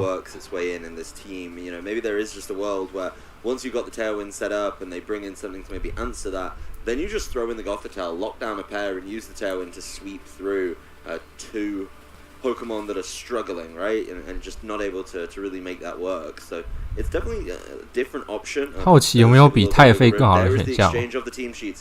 So we're getting close. You can see that they're downloading the information just by looking at it. Marco immediately opening it. It looks like Aurelia is just chilling on that one. The team sheet reading metagame takes another twist. Yeah, whether or not you want to use it or not. I mean, something is to be said about going with a little bit of intuition. Maybe you see the 6 and you're like, oh, okay. 所以要善用歌德啊，你不能让他开空间铁臂膀进来。Or you just forget that it's on. 所以你一定是踩住他，让他不能换字。然后前面先造成一波大伤害。然后他臂膀进场空间可能只剩2，拖到大概剩2回合还1回合。然后就出空间，这就是玩这组那个歌德的用处。那他如果直接把铁臂膀放前面，你一定是直接马回他铁臂膀，然后铁臂膀就吃大伤害嘛。然后接下来你旁边再守住歌德，可能再点个强念，那个铁臂膀也快没血了。Yeah, I'm so excited. I mean, there's a lot of 而且你歌德也可以把空间关掉啊。 I really like the Tyranitar option just to be able to go for some big damage, especially when it has the Assault Vest equipped. You're really looking at being able to resist some of the 为什么他们准备这么久 from the Iron Bundle. The Golden Go is another one of those really big offensive special attacking threats. But even looking across the board as well, the fact that you have the Great Tusk, a great way to get some more physical damage in, and also just I don't know, Tyranitar having the flying Terra, kind of like doing that next to the Great Tusk just to go for these really impactful earthquakes if you decide to try to go in that direction. But it is going to be a very board position heavy game, looking at how you are able to slot in the Iron Bundle if you decide to bring that in, and also if you can get the synergistic pairs that you have on the team side by side in order to really make this work. So on that note, let's get into game number 1 here of Swiss round number 5 between Marco Silva and Aurelia Sola. 先看对面老鼠，看起来辅助的吧。 But apparently the lead is the answer and exactly where Marco wants it to be and be able to start causing problems with it almost immediately. Does contain some interesting options immediately. 你确定不是顺风吗？ As well. Of course, you know, no, you kind of have some. 他好像还真的不需要哎。 好，可以。It's going to be able to friend guard for so long. 我觉得顺风或挑衅都 OK 耶。 So I really like, you know, the adaptation of Mousehold, getting away from that. 果然是命运，有没有看到？因为你是沙暴，所以异法不适合那个，异法不适合命带，他命带给大象。跟我想法一模一样啊！有人冲动了，冲动了，直接太刚。哎，不过我没有特别酸，这有裸耐吗？这可以耐吗？ And so if it's a make it rain coming the way, then hey, really impactful. 巴比多爱我就知道。 That's a move I've not seen in a while, as it does lower the attack of the Tyranitar. And the Tyranitar's going to have a really rough time, right? Just going steel, getting rid of that ghost typing is really big when you're facing down a Pokemon that could deal pretty significant damage to you. That's also going to be lowered by the Baby Doll Eyes. The lack of super effectiveness there. 果然是全辅助老鼠。 Honestly, Aurelia in a great position. This is now a free nasty plot set up over onto the Golden Goat. Took very little damage for its trouble. Is still protected by the friend guard for a little bit here. And of course, the only kind of thing that helps out is yes, you got the taunt down over onto the Mousehold, but it can still try and deal with you in other ways. So one of them is probably coming up as the Rock Slide. It feels underwhelming now. It's a little underwhelming, but where there's a rock slide, there's a way. Unfortunately, not this time to get the flinch onto the Mousehold. So 怕爆，要不双收了，是超痛的。 down to half HP as the up of the Golden Go make it rain is going to get the knockout onto the Tyranitar. Talonflame 这是恋爱火准吗？ At least you know you do have that speed control going 圆筒老鼠蛮强的，我觉得蛮强的。 Marco has brought in the back for this game number 1. Yep, and that's going to be really important as these both need to kind of sweep through the team, and there's the perfect execution of 太特别挑个体，他这一把故意挑那个没有满个体，让他命运扣血只会扣少一点，其实这蛮好的。你看他血不是130，他个体没满。 但是他这样子命运就只会扣，他这样刚好10人减1，命运扣血刚好是每次都比130的再少一滴，效益最大化。我的天啊 ，Marco 精挑细选哎，精挑细选哎，真的。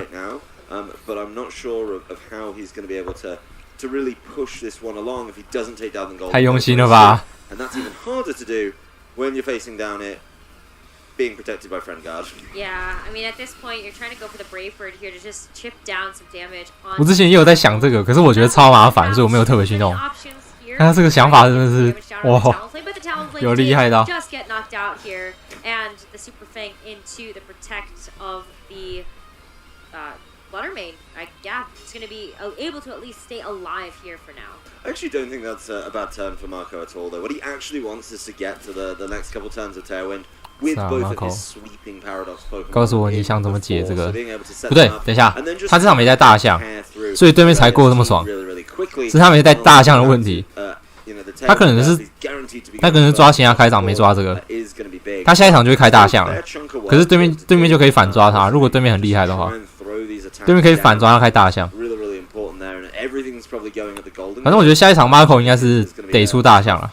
啊，看会不会被惩罚，就这样而已。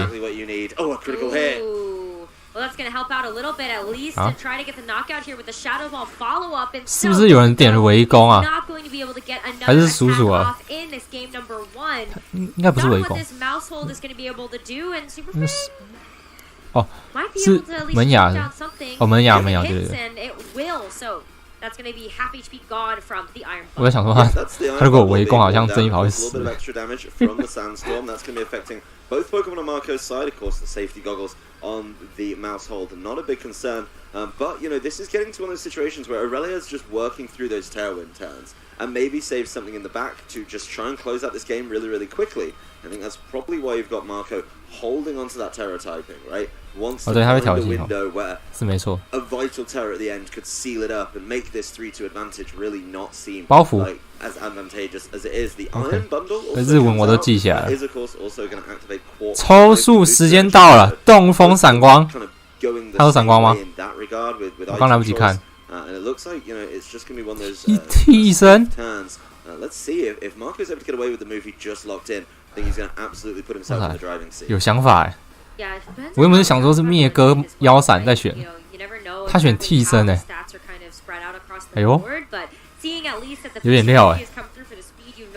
刚好这场合一法是安全的。 And it's a protect on the other side here for Aurelia. Aurelia playing it safe here, wants to kind of scout out what was going to come from the Iron Bundle. 啊，为什么对面比较慢 ？Try and get through the turns of Tailwind as well, but this is a absolutely free. 哦，有那个，对不起，有顺风，有顺风，不是超速。抱歉，我都漏看一些东西。Sorry。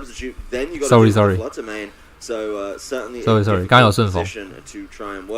那 did get past the Tailwind turns though, it's not able to go right back up. So now needs to just be really diligent on getting. 不对啊，那现在这样是抽速啊，现在这样就变真抽速哎。不过这个替身好像有救到他，蛮厉害的。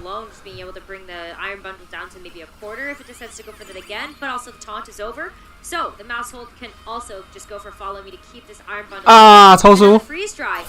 Freeze dry now going into the Iron Bundle here. 这边有腰闪的话，我觉得他会过得舒服一点啊，只是他没有。 Fluttermane behind this substitute to really be able to do the job here as Fluttermane still safe gets to go for the Moonblast and will at least secure the knockout onto the mouse hold. Yep, and getting the mouse hold down is big there. 他是不是应该要打那个 knockouts that you need a whole lot easier.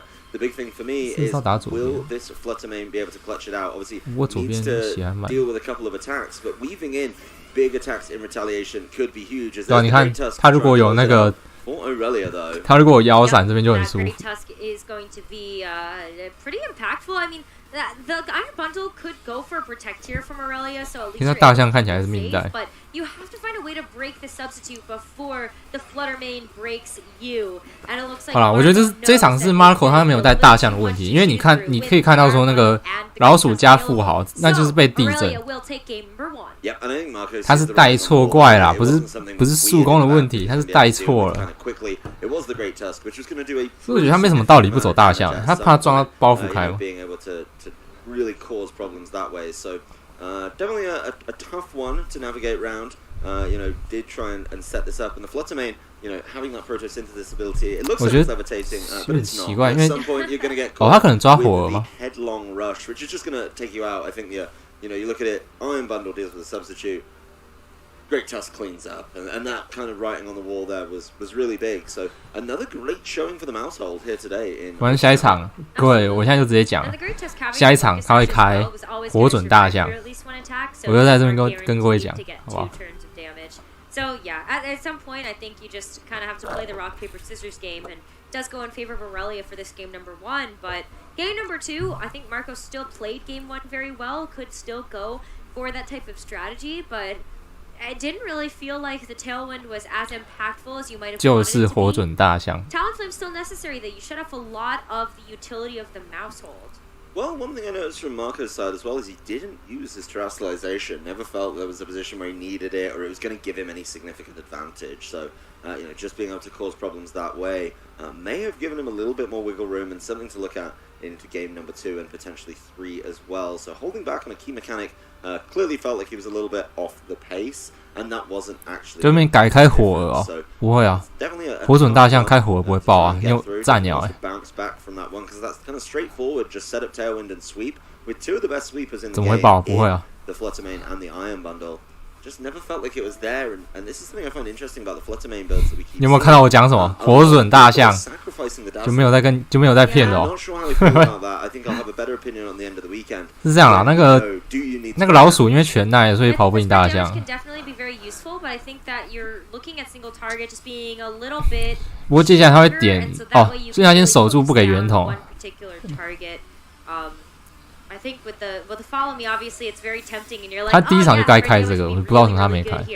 But maybe not right now as Baby Doll Eyes comes through. 然后这个挑进去卡不给降能力，有料。 Start this first turn of game number 2. And it's really worked out, knowing that Baby Doll Eyes just slowed Marco down so significantly on the Tyranitar last game.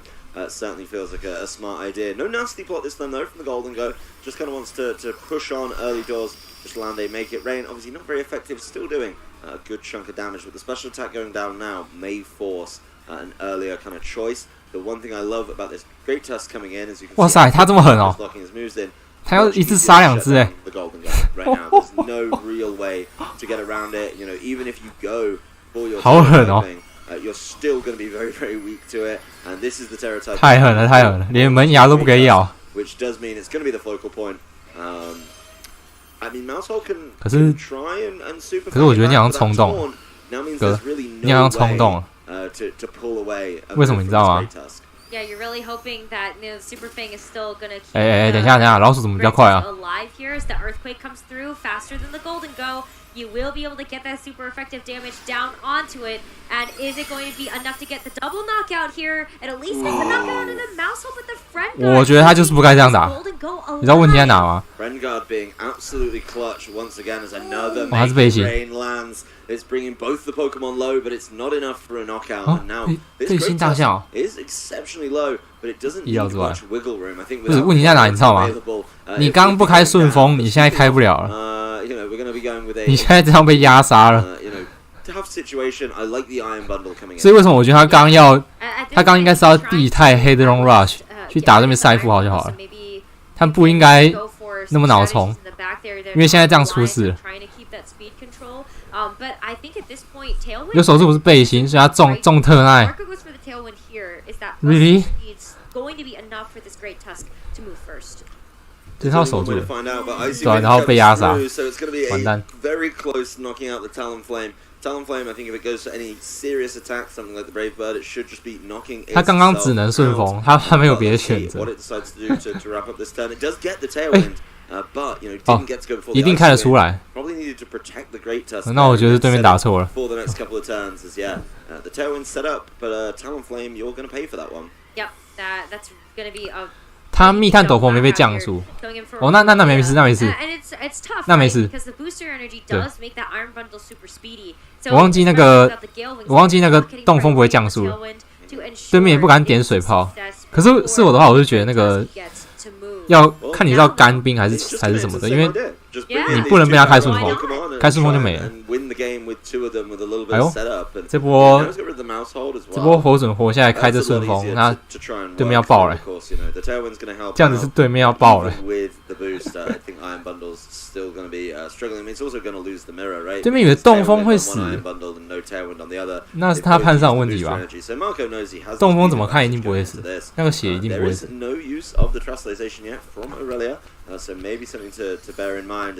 因为 G1 已经看过那个东西被加2的掏金，居然还射那么多，代表他火准已经练很多那一组。Really nice there for Marco trying to bring things back in and even up the Pokemon count as. Yeah, the Tailwind's going to really help out there as the Freeze Dry now comes through into the Flutter Mane, knowing that that's going to be one of the bigger threats, but takes that pretty well here as we look at what Aurelia is going to have as that fourth.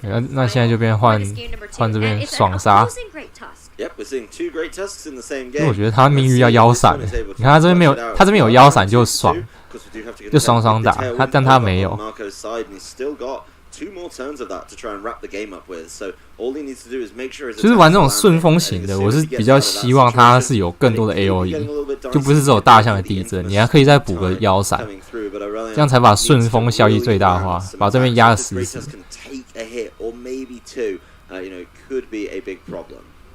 I think so. It comes down to this, though. It's going to be a terrestrialization here on Aurelia's side, saving it for the very end so that this Great Tusk can do as much damage as possible. As we see the Ground Terra come through.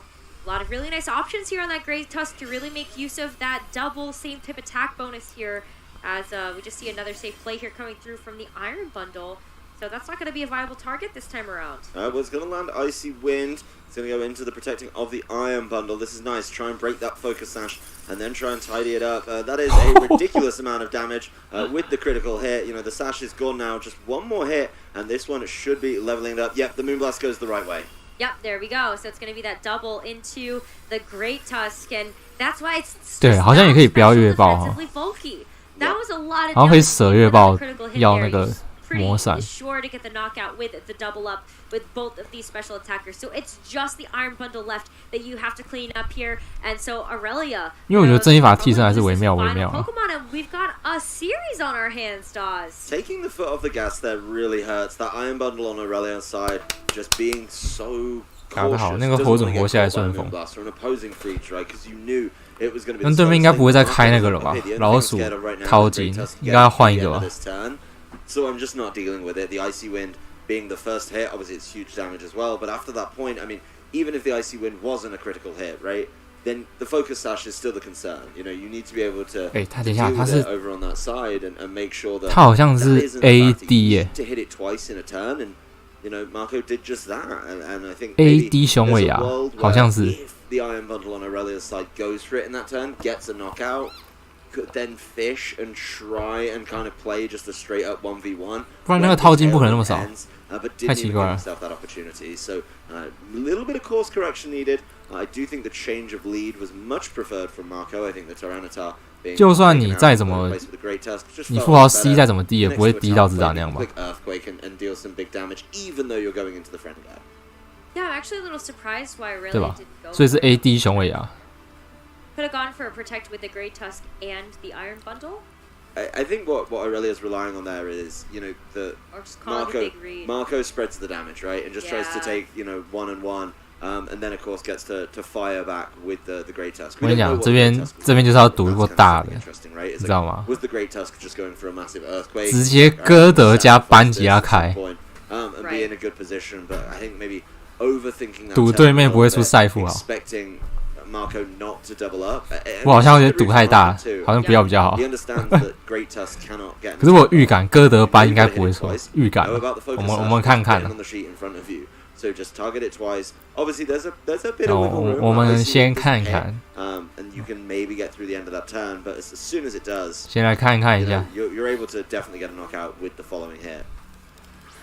All right, well, we've got our game number 3 upon us here, and this is for 好，我错了，对面没有想换的意思。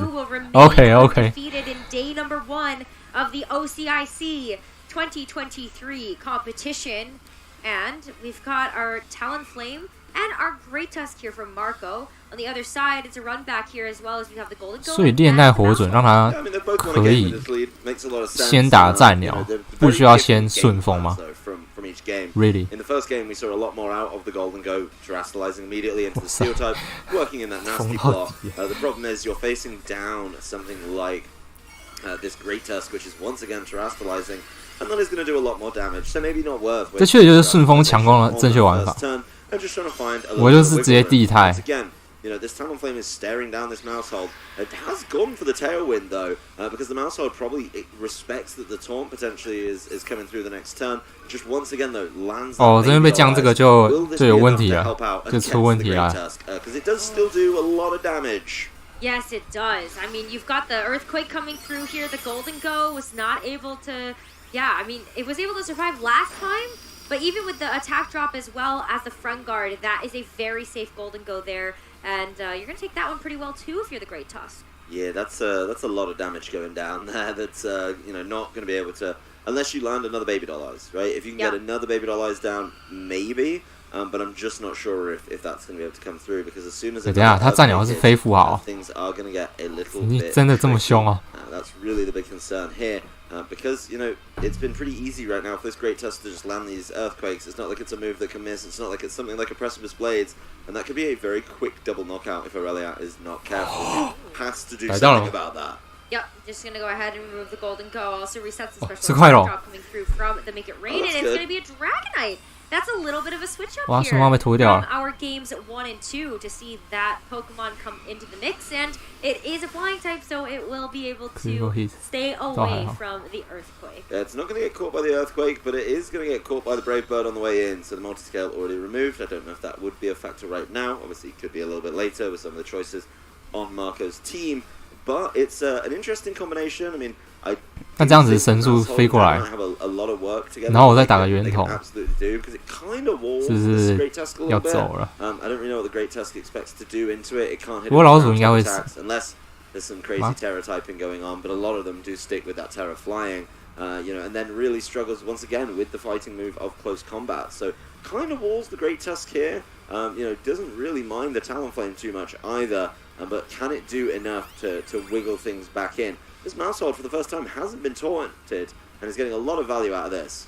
Well, I like that Marco did try to cover for the Follow Me, though, by directing the Will-O-Wisp into the Dragonite, but with the Follow Me, of course, it will redirect that status attack away. As the Headlong Rush now to be able to follow it up, it's going to go into the Mousehold and secure the knockout here, but it does leave the Great Tusk even more vulnerable to see those defense and special defense drops come through. The Great Tusk would be pretty easy to get knocked out right now. So being able to play through that, it's just a simple Dragon Claw. Talonflame will get the knockout there, and of course the Talonflame now won't be able to reset the Tailwind when the. 我要数强在哪？对啊，没错啊，就很简单，友情防守，然后我撒钱了，我强化，然后撒钱。Especially for this Dragonite, as it's a very easy hover onto the Iron Bundle here for Marco Silva. Yeah, I think something else that's a pretty big threat here for Marco is that you're dealing with Ice Spinner as an option here on Aurelia's Dragonite. So as you look at that with the Great Tusk in front of you, you're like, that's a pretty awesome move. But the fourth and final here for Aurelia will be his own Great Tusk. Yeah, the Great Tusk mirror is back upon us. It is something that is going to be a dicey one. It gets a little bit closer when you remove Tailwind. But speed control is still an option for Marco, as you see him hovering it there already on the Iron Bundle, being able to just kind of command the field really easily with the use of Icy Wind, which, as I said to Lou earlier, I believe, Icy Wind looks like an actual super offensive attack when it comes off an Iron Bundle. I'm used to it doing 10% at a push. if you hit something super effectively. 我就直接神速了。Like 60-70 percentages. This is 没错 not the icy wind that I grew up with. 好，很可惜是太飞。 Terra 不过他还是要神速啊。 It's still gonna hurt too. You're not removing all of that super effective pressure. At least the Great Tusk doesn't really want any of that, so we'll end up going for a protect here. But the Icy Wind, trying to connect with the Dragonite to at least slow it down, will be able to do just that. And yeah, that's still going to be a lot of damage for an Icy Wind. Yeah, that's a little bit too much for an Icy Wind. For me, a Headlong Rush will fail to connect into the Great Tusk. But I mean, these Headlong Rushes from Marco's side of the field are going to be even more damaging. Because the Terra Blast does fire back, and I think Dragonite with Terra flying is really good. But it's just not enough to deal with this Iron Bundle right now.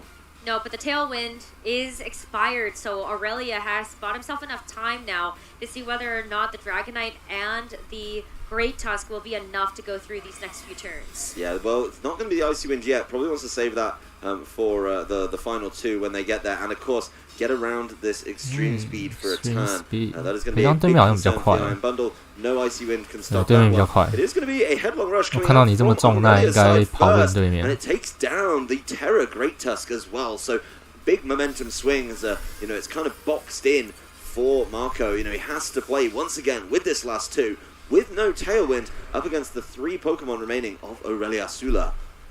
Well, at least the Fluttermane is still pretty fast Pokemon, so even outside of Tailwind, it will be able to at least still go for some of these attacks. You've got the Icy Wind as well to help drop that attack, and, you know, hasn't been doing too much into the Terraflying Dragonite as we got a chance to see in a previous turn. 可是他神速不一定耐不住吧？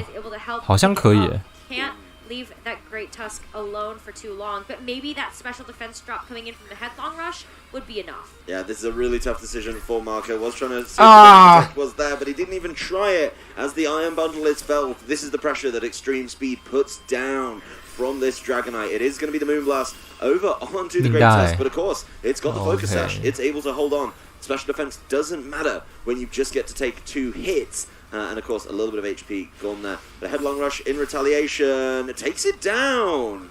哇 ，Marco， 想说你队伍看起来这么有料，太可惜了。这就是老鼠友情防守加一个输出的不合理之处嘛。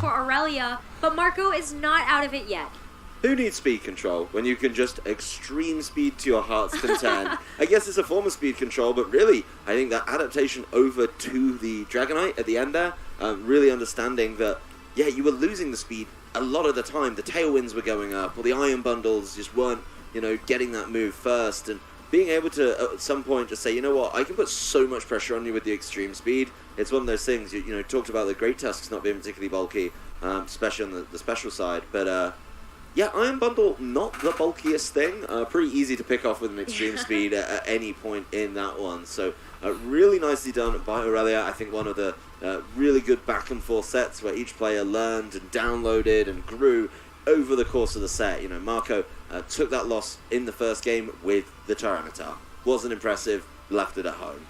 Then he decided to get the win in game. 就没猜到啊，对面大家守住，然后打在手指上。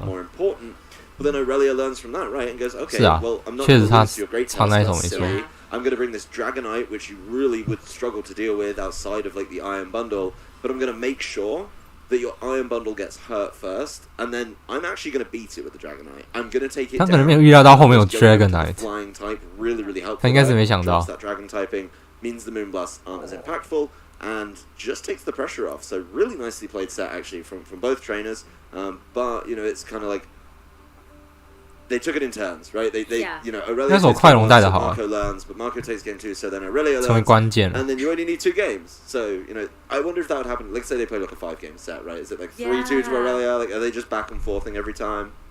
I think it's a tough call, but especially in this case, I think that Aurelia really played that endgame super strong, where especially when you are playing against Tailwind, that speed control feels insurmountable at times, especially if you just have the slowest Pokemon on the field and you don't get a chance to move, right? Yep. But the way that Aurelia played that to preserve that priority attack until the very end when that Tailwind had expired, and even then, you still had it available in Tailwind, so that you're just going for those very quick knockouts and damage. Yeah, that was really just great adaptation. I think that Extreme Speed is a move that's been around for a very long time, and only every so often gets like a little time to shine, right? But with this focus on tailwinds and icy winds and getting the speed advantage that we were talking about at the top of the round, it makes so much sense. 你说直接冻干对面快龙是不是？够吗 The extreme speed had, of course, the Aquajet as well. There's been the ice shards coming through from a number of Pokemon already. So it certainly feels like priority is up there. And when Pokemon are doing huge amounts of damage, the downside of a lot of the priority attacks is they're not the biggest damage. They usually use for cleaning. 这主要是顺风中啦，所以对面那边守住可能要抓一下。Seeing the kind of adaptation and the change where, because the Pokemon is so offensive, it's actually just a perfectly good and perfectly acceptable move. Yeah, it's not close combat or headlong rush, but it still hurts. It does. It definitely does. And Aurelia really did play that super well. So let's go ahead over to the stage for an interview. Interview 来了，来打 Marco 有什么想法 I am here with the winner of our last match, Aurelia Sula. First off, congratulations. Great 3-game series. I want to talk about that Dragonite adjustment in Game 3, though. What was the thought process behind that decision? 要问他为什么带快龙。I thought I didn't plan on bringing a Dragonite when I saw the Tyranitar team previews. That's why I didn't bring it the first 2 games. Like, it's supposed to be good against Talontusk, so I considered really leading it, but I was worried to go back to like his Game 1 lead, expecting this. So like I'd rather maybe put it in the back, maybe like with Terrastalize, like it can probably take double up from Iron Bundle and Futterman, so it would have been like better than my own Iron Bundle in that in-game situation. So. And then with the Dragonite, it's a 他讲话好像有点快。总之，他是说，他大概是说我把钛金留给快龙，这样我比较好打后面铁包袱跟正义法。It's been pretty great. Yeah. That's awesome. And then for yourself, I mean, you've had a lot of success in seniors, top 4 NAIC 2022. Now you're undefeated at this point in Masters. How is that going for you? It's just pretty unreal. It's pretty crazy. I didn't expect to start 5-0. I originally just wanted to get points. I still hope I can like get one more to secure points. If I can make Day 2, that's great. So we'll see. I mean, undefeated to start. 他说他也没有想到可以打到现在5-0 5连胜，觉得不可思议。Is this just the right team to be bringing, or how has that run been? Yeah, I got pretty lucky. Like last round against Hulky, I got to like crucial double protect in game. I also got pretty lucky in round 1, but other than that, the team's been good. The other rounds I played matchups, the team was good, and so I chose the team really like not so long ago. So I'm glad it's working out so far. 他怎么好像讲话讲到眼睛有起雾了？怎么回事 ？Give a shout out to anyone that helped you get ready for this event. Yeah, I like first to give a shout out to my parents for always bringing me to events. And also like to all of my friends, all of the people who supported me for like the last few years. Yeah. Thank you so much. 蛮喜欢他的采访，就是他还问说有没有想要跟哪些朋友感谢一下之类的，就是谁陪你练习啊那些的，还不错诶。我蛮喜欢就是采访以这种方式收尾的。你有没有想要 shout out to 你的哪些好朋友啊，陪你练习的伙伴？蛮赞的。Thinking about it previously, obviously we were at that big bar and it was a big stretch, but obviously with some regions coming in at just a mere 200, which it makes a lot of sense. We did have a shorter season here in VG, but those points, like 20 points before you're like, oh, 20 points. Alright, let's get back to the grind. But now like 20 points is 10% of the way there. True. When the math be mathing, it'd be working out. And when you look, of course, at the CP distribution for placement in this event as well, top 64, looking at points at the moment. So it's 130 points for 33rd to 64th and 500 for first place. Yeah. So you can absolutely blow those CP bars out of the water depending on how you place this weekend. Yeah, I mean, like I say, if you win this, you get a Worlds invite no matter where you are in the world, right? Which I think is cool and definitely the way to go. I think ICs, if you win an IC, you should be at Worlds, and that's always the way it's been. But, even looking at some of these players, it's like you're top 4 in IC, yeah, you should probably be at Worlds too, because these tournaments are hard. These tournaments are serious, and you've got to come in. It's not like we play multiple tournaments over the course of the weekend. We play one big tournament. You've got to make the right call for your team. You've got to make the right play for the first 9, 5, and then obviously elimination rounds. So they are grueling, and they do deserve that reward. Just listening to Aurelia talk there, it's like, I bought this Dragonite because it beats Talonflame Great Tusk. Okay, well, that's actually kind of a really interesting point to pick up on, because how many people were talking about Talonflame Great Tusk after our event in Orlando? Yeah, actually a lot. It was getting a lot of hype, a lot of builds, so getting that step ahead, it feels like he should be rewarded for that. Absolutely, and we got a chance to see how that functions as well, looking at Marco's team that does have the Great Tusk and Talonflame, and we're definitely going to see more of that. But before we get to the rest of the action here for day 1 of the Oceania International Championships, we're going to go to a short break. Hey Pokemon trainers, Joe Brown here. Let's take a quick look at some of the highlights from the 2023 Pokemon VGC Regional Championships in San Diego. This was the first official VGC event played in Pokemon Scarlet and Violet, so the singular goal of the over 500 trainers was to become the very first champion in the new era. This was also the first opportunity for trainers to earn championship points on their journeys to the World Championships this summer. The story of San Diego was Dondozo versus the field. Even though players have come prepared to this tournament, I actually would put my money on Dondozo winning the tournament. With almost a quarter of all trainers bringing Dondozo to San Diego, the odds were high that Dondozo would order up a victory. Showing how the Dondozo can just win games on its own. Emilio Forbes proved that the Dondozo Tatsugiri Commander combo deserved to be feared by going undefeated through 10 rounds of Swiss. The lone player that has not lost. Flying was the Terra type of choice for Dondozo, and Emilio was flying high through day 1 of the competition.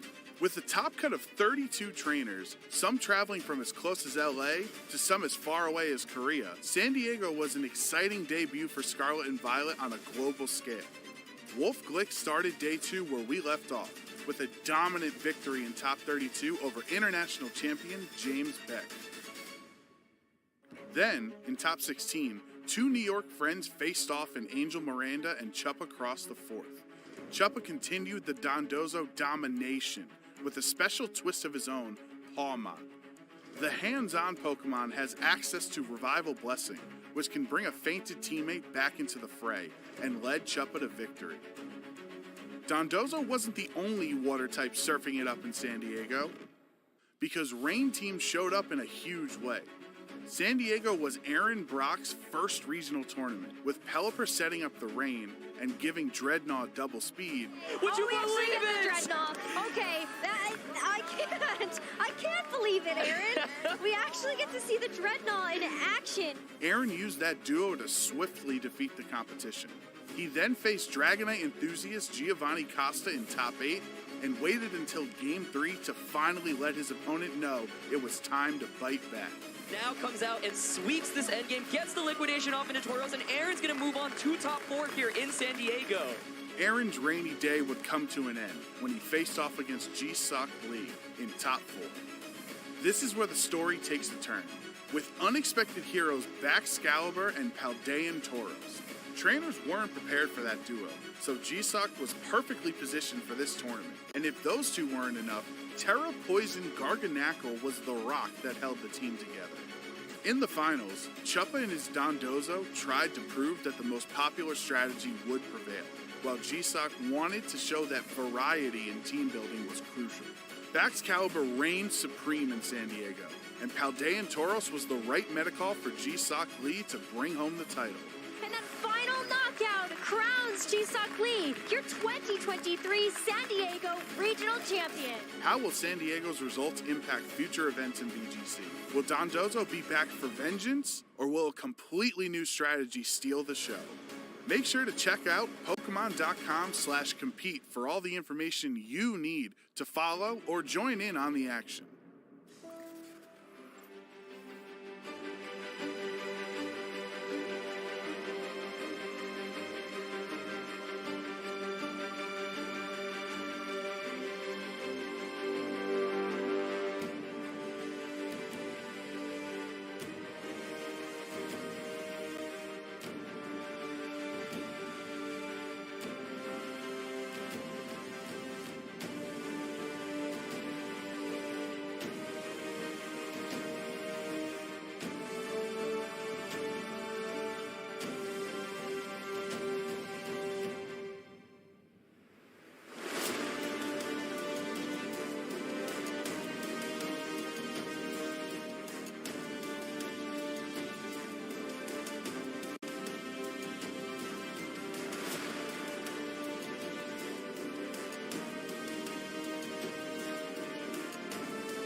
Welcome back to Melbourne for the Oceania International Championships in 2023. I'm going to be honest, the way they pronounce their town or city name over here is very confusing to me.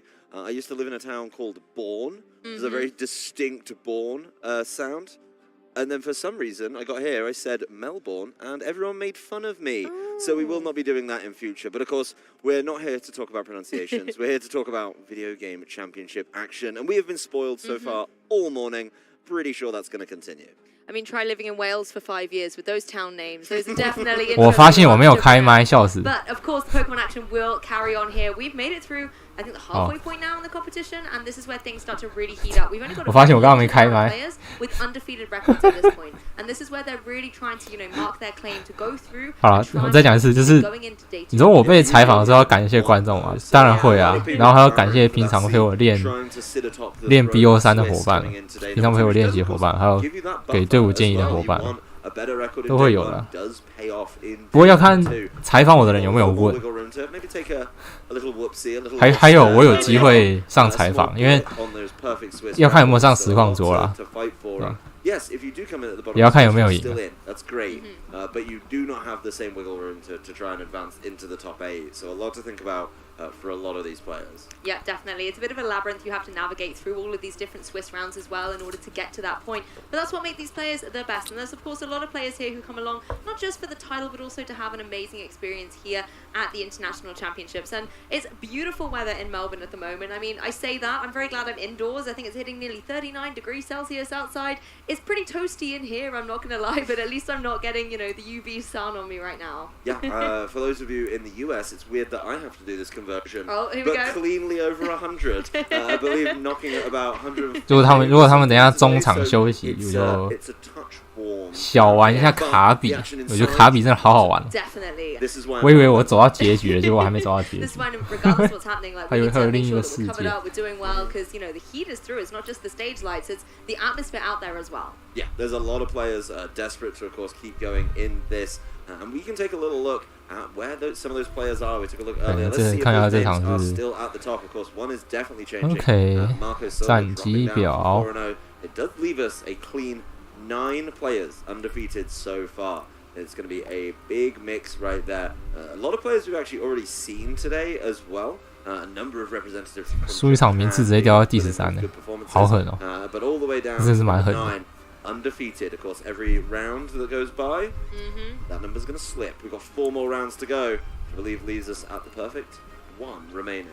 Exactly. Going into that second stage of the 前4名3个日本人， is always very intense, but 我们 amazing 看 to 错 see some of these key names. Stefan Mott, Alex Underhill from the United States. 前4名有3个日本。 And as well, I know one kind of firm favorite is Yuki as well in that number 2 spot, still going undefeated. There's a lot of Yuki cheering for him at this point, so maybe he'll be able to keep that undefeated record. 太强了吧 Yeah, it's a fantastic mix of regions too.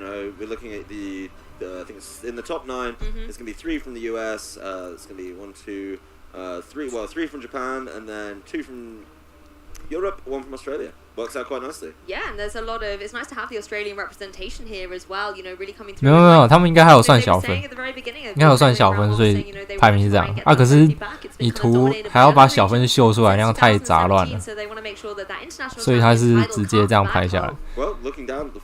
他有算对手胜率啊。虽然战绩看起来是一样，但是那个排名有差。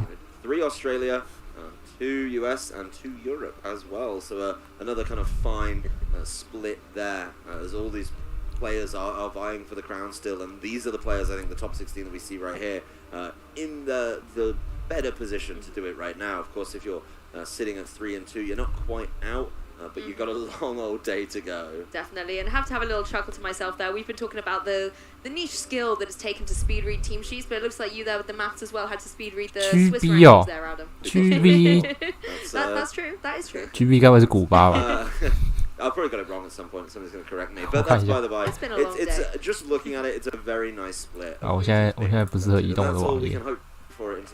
有没有观众学识渊博会帮我解答一下 one thing that isn't as balanced, however, is the use of Paradox Pokemon. I mean, there's been some firm favorites, Iron Bundles everywhere, Iron Hands, but there are a few, and there's a few that I know you've mentioned previously as well, that just aren't coming into the fray. I mean, we're not seeing things like Iron Valiant or Iron Thorns at this point in the competition. No, because I don't know if there's a team that really helps them right now. I have been challenging players to build teams around some of these non-conventional picks. Slitherwing being one. Slitherwing is absolutely one, and I think I'm still owed some Iron Moth action as well. So trying to get that out of Wolf a little bit later on, but I'll follow up when I get back to the US on that one. But Slitherwing and Iron Moth, yeah, not as good. Probably Volcarona gets used more than both of them, which is a little bit disappointing. But I'll deal going forward. He'll survive, I'm sure. Iron Thorns, Iron Valiant, even Iron Jugulus kind of falling down. I know when we first got into the format, I think a lot of people were really looking at Iron Jugulus, but nobody's really been able to make it work. And then actually out of some of the kind of prehistoric ones, a lot more of them have been getting used outside of like 要飞到外国去打太麻烦了啦。 Obviously fitting neatly into Wolf's team over in Orlando. 太麻烦了。The Sandy Shock's got an outing there too. Yes, that's true. Pretty unnerving leg action on that Pokemon. That I'm not sure if I want to enjoy at length again. But it had a niche use, and I think more trainers should be looking at some of these niche Pokemon. My favorite thing about Sandy Shocks is the animation when it, terrestrializes and it gets its little kind of tiara of typing. It spins because of the top of Sandy Shocks' head, and it's quite distracting in a way. That could be one way to kind of distract your opponent, just get them to fixate on it. But you're right. I mean, there are a lot of Pokemon out there, particularly in the Paradox, that really do take a mastermind in order to be able to pilot them. For example, Wolf with that Screamtail, we didn't see its usage very high, but then when it is piloted by someone who is able to utilize its niche as well and its little text and make it shine, in order to get that title as well, that's where you really do get these Paradox Pokemon coming into play. But you're right, there are a few that I think we are going to be waiting a while to see. I know you challenged a few people to try and build Iron Valiant teams, but I have not seen one yet. The Pokemon I still think are a little bit, I want to say, under the radar are Pokemon like that Roaring Moon. We've seen it a little bit, but I just haven't seen it come into its fray and be so dominant and so strong, and it always feels like a little bit it's on the back foot, or that it's going to be forced to terrestrialize because of its typing.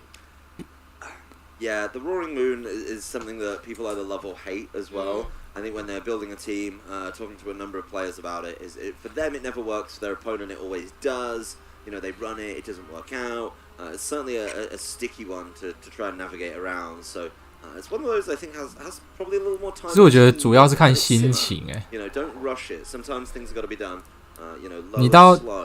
你去国外，然后如果没几个认识的人，或是根本就没有，其实就算你有能力这样飞来飞去，你也不一定有那个兴趣。I love how on the screen right now as well you can see a Sandy Shocks clearly with its grass terror spinning around its little hat there, as if we have spoken it into existence. The commentator's curse strikes again, this time with just the kind of roaming camera. But it's good to see the focus coming out from these players as well, I'm staring at it now. I'm waiting for it to take a trip to the Ministry of Silly Walks. I just cannot shake that from thinking about what we saw there. But a lot of fantastic players out in the room across multiple games. I do have to reiterate, there are so many games going on. We haven't even got to the Go action over the course of the weekend. It'll be nice to see them getting a chance at the internationals coming up tomorrow as well. And of course TCG rumbling along as it does with a lot of cards still to be played. 我在下面那个跑马真的没看到熟悉的名字，怎么回事？ All of our competitors battling it out today. Tomorrow the action gets even more intense. Like you mentioned, Pokemon Go is going to start their international competition, as well as the junior and senior divisions. For example, for the video game, those young blossoming trainers are going to be able to 对啊，真的飞了 Day1， 运气不好被打回家很闷啊。 I do like talking to TCG players actually now. We got them up on screen because we've been playing the game. We got Scarlet and Violet at the end of last year. We all started diving into it, but it's not in their sets yet. So trying to explain to some of them some of the concepts that we're dealing with, like Paradox Pokemon or terrestrialization. It's very different and very entertaining, but I'm glad that we dove right in. I'm really glad that we took that kind of time, to just wait. It came back in January, obviously the first weekend in Jan. We were both in San Diego. Different sides of the camera, actually, which is very interesting. But, really had a great weekend there. And, it feels like we're in just a really good position with the formats and definitely the player base as well. That said, talking of players, we do have them up on stage. And for those of you from North America, you'll definitely recognize both of these guys. Yeah, this is a clash of the regional champion titles here. On the left-hand side of your screen there, you have Stefan Mott, who won the Indianapolis Regional Championship. And then on the opposing side, Alex Underhill, a veteran of VGC history, and again, a regional championship champion himself. Oh, Alex Underhill. Put on big performances at a number of events as well. Somebody never to count out. Looks like we're having a bit of a consternation. 他们用的手把这么酷的吗？ No problem. 好酷哦！ Very, very 这是自己带的还是官方给的？黑白。Creative little bit of team building coming out in Indianapolis last year. Obviously, a very different format to this. But I've spoken to him a lot recently, and he's really dedicated to putting in that time and understanding. 天啊，又是那一组。Putting in the work to be one of the top players, which is Stephen Ma 打 Alex Underhill. Okay. It's gonna be paying off. It's already paid off for the first 5 rounds, right? Exactly. If it's not broken, 又是那个战神 Emilio Forbes 队伍。一模一样，然后左边是属猴，属猴加大象，火准，有点酷。Pokemon coming through that are from the Paradox era, but the key thing I want to look at closely at Stefan's team is this combination of Annihilate and Mousehold. You know, it was so dominant very early on in the format when Marcus Stata came out with it at the Stuttgart side event back over in Europe. And just being able to have that synergy of supporting the Annihilate where it can either go for that final Gambit combination, or in the case that Stefan's gone for that more bulky variant, going for something like the bulk up, raising your attack and your defense, going for Drain Punch, regaining HP, and with all the hits that you take, and you're able to take them because you're bulky, you can then boost up that Rage Fist by 50 base power each hit, meaning you can deal out devastating damage by the time that's set up. I was talking to him a little bit about it the other day, actually, and he sort of said that there was a secret to it yet to be unlocked, and of course, if you want to win a big tournament like this, you have to bring that out, so he felt that, you know, there was still improvements to be made. Of course, Annihilate Mousehold, it's something you said picked up really early doors, but then we've already got the evolution, right? Picking up on these Paradox Pokemon, the Roaring Moon, the Great Tusk coming through as well, being able to cause some problems. And for me, 对了，还有一个点啊，就算我要飞的话，我也没 CP 啊。就算我想飞啦，台湾的话，台湾选手就算想飞也没 CP， 所以你去打真的是在打心酸，你知道吗？你什么都拿不到。Definitely mixing it up outside, like going with this now, like big 3, I guess, of the Paradox Pokemon in my book that are all fit on this team. A Fluttermane, an Iron Bundle, and a Great Tusk. Certainly a little bit different. But rounding it out with that Glamora, I think Glamora is a very, very interesting Pokemon that a lot of people, I don't want to say struggle with, but definitely need a little more kind of time with, because setting entry hazards, as they're known, in VGC is not common. It's certainly different in other formats, but it's just not something that's so widely available. So, you know, you've got to be careful. Could that damage from the poison on the way in actually cause an issue?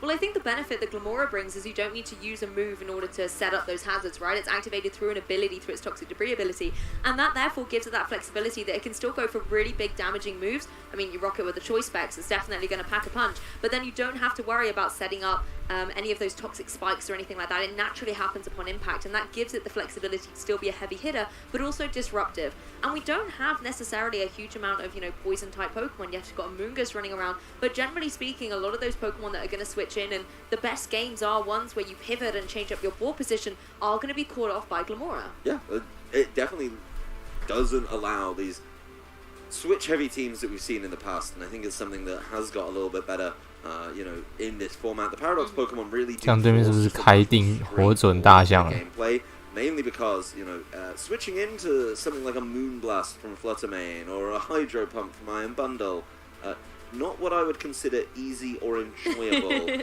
for a number of for, you know, a number of Pokemon really. So it is definitely a challenge that these trainers are going to have to face and you know, think about it a little bit. It looks like both trainers are getting ready to go into the game, just settling down. The notebooks are out, so that's you know, another couple in the notebook column coming through as we're back to looking through exactly what these trainers have. Exactly, and you know, Stefan again using some Pokemon that really came out great. 对他印象中歌的吗？真的假的？ On Alex's side, you know, 哎呦，隔壁棚也有在 KO 哎。 these kind of Pokemon that are coming through that have been tried and tested. 隔壁棚卡牌在 KO 哎。 into having a set way that they 太酷了吧。 run. For example, King Gambit running that flying Terror type and Assault Vest, it has really carved its way out to being one of the best ways to run this particular Pokemon. And the move pool that it has access to, you know, Sucker Punch, Iron Head, these can be so disruptive, particularly with the amount of Ghosts running around. You want to be able to hit them with Sucker Punch. There was at one point a plethora of Fairy type Pokemon, and the Fairy Terror type is kind of regaining momentum here, so having access to the Iron Head's really nice. The key thing for me that Alex is running here is that Terror Blast on King Gambit, so you can go for a nice flying type move in the face of a lot of the grass types that we see running around. Again, 我觉得这个时候呢，他就是要充满勇气，知道什么意思吗？就是对面直接开金光花，抓到对面不想出赛符号。It's definitely a meta read, I'd say, trying to capitalize on the amount of grass types that are out there. You know, either regular grass types, or as Joe and I were talking about earlier, the plethora of other grass types that includes absolutely no grass types because they're all grass type terrors. So something like the Armarouge, something like the Gyarados, being able to do that. Gyarados has had a habit of this for a couple of years, right? 因为只要不出赛符号，那个金光花就可以爽爽撒毒，爽爽打输出。But the team sheets have been exchanged, so both trainers settling in, being able to try and make their call for the leads, because the leads here could be devastating. These teams are both very offensive, you know, do have some really solid options, and an early knockout could swing momentum very quickly in somebody's favor. Yeah, very offensive, very fast as well, and you know, looking at both those Talonflames that have access to Tailwind, it's one of those things. Yes, Tailwind will really swing momentum on your favor if you get that speed advantage. 不是，那已经是剑盾时期了，我们就要看向未来，不能总是把别人定型在哥德这个位置上。虽然他那样打真的不太好。Just saying, you know what, you know, you're going to be able to get your Tailwind up, I'll get my Tailwind up, and then we'll play the game fairly. How does that sound? It's not always the best deal, but at some point it's probably the fairest and most obvious way to play the game. So it's going to be Fluttermane and Talonflame locked in for Alex Underhill. 啊，我错了，他真的不能赌，没有赛符号。加特攻，特攻吧，果然是特攻，因为对我有顺风了，又有动风了。Yeah, that Fluttermane has to watch out though. Of course, Golden Go can go for something like the powerful Make It Rain and deal destructive damage to that opposing Fluttermane, and it's definitely something you have to worry about. That booster energy boosting up the special attack stat by 30% on Fluttermane there. You need to be able to deal with it because it can deal super effective damage to that opposing Golden Go with something like a Shadow Ball. Yep, well, it is going to be kind of mix up here, I think, from Stefan. Trying to play things a little bit differently, looking down at some. 他有点太飞吗？ He has access to on the team sheet, potentially trying to get something out of it. But it is going to be an immediate terrestrialization here onto the Fluttermane. You were talking about some of those. 完蛋喽！ This is not one you usually see on the Fluttermane. Definitely not. Fluttermane has got itself all beautiful and bejeweled, and this is a perfect defensive typing in the face of a potential Make It Rain. Tailwinds coming up from the Talonflame on Alex's side, and the Talonflame on Stefan's side going straight on the offensive. 你是密探还是那个啊？还是鸟嘴？哦，是命运哦，那可以。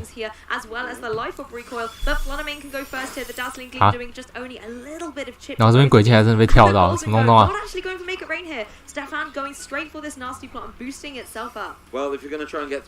因为我确定过那个满 A， 但不是加 A， 因为火准是加速，所以我们是满 A。满 A 为起点上去看，满 A 战鸟撞不死一发，所以你需要一个真伤，要么飞太，要么命运。那他是选命运，所以他直接撞也合理。啊，对面不点影子球，我就不懂了。我就不懂为什么对面没点引球了，引球过去看起来是死定了。is just going to brave bird and shut that one down. Yeah, goodbye. No chance here of getting a Tailwind up on Stefan's side, and that's something he's got to play around now because the speed advantage will be on Alex's side while that Tailwind is activated. Shadow Ball coming out there from the Fluttermane, and that's something Golden Go is going to have to watch out for too. I mean, Stefan does still have utility to go for the 有鬼要进来了。有鬼啊！老鼠是鬼啊！完蛋喽！一开始 follow me。The nasty plot, you're still going into the steel terror typing of this Fluttermane, which is going to kind of. 不过如果是战鸟加月爆，好像老鼠会死。那这样赛不好，如果这边没换到人头，好像没有很好打。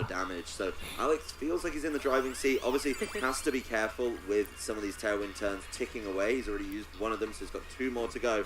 But once again, 还卡老鼠。有料，直接把老鼠卡死。But yeah, he kind of takes the bait on the follow me, but he got the taunt down.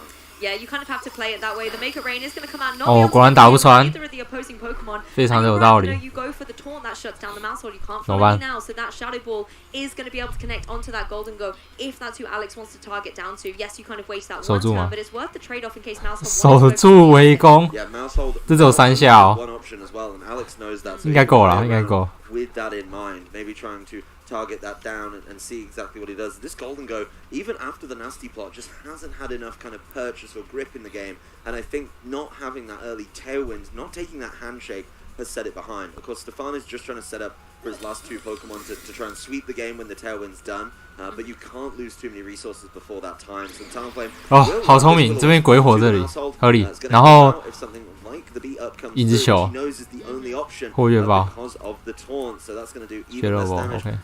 Still trying to get after that Golden Go. Yeah, it just really wants to get the KO, but Golden Go's not letting it happen. 围攻， Mousehold, as he 不 said, 够。 going for the beat up, but look at the minimal damage it is doing. This Fluttermane's easily going to be able to take this. Yeah, Fluttermane does not care about that. Of course, the 哇哇哇哇！太刚，正义法，好强啊！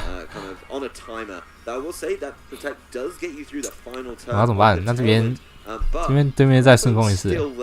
So if Alex really wanted, he could set it back up again. I will say the Fluttermane 太水了。 doesn't have access to protect. So 我刚觉得他有可能会点月爆，主要是他可能会抓这个太水。 Could kind of seal things up a little bit here. Oh no, it does. My apologies. I was looking over on the wrong side, but. You know, doesn't feel the need to. It's been able to be kept safe from turn 1 by the Terra typing, by the Will-O-Wisps, and just causing a lot of problems.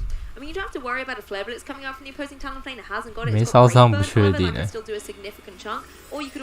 因为那是异法，之所以会是加特攻，估计是有恋爱。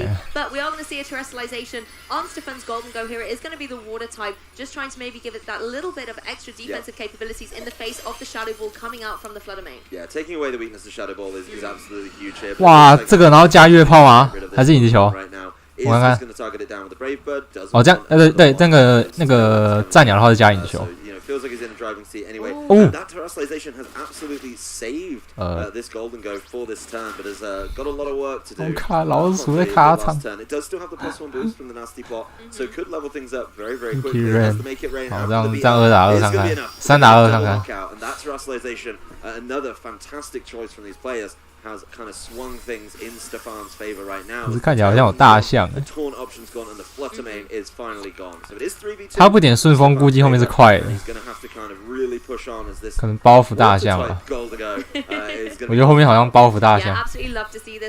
他觉得不需要那个顺风，所以应该是包袱加1。格里莫尔。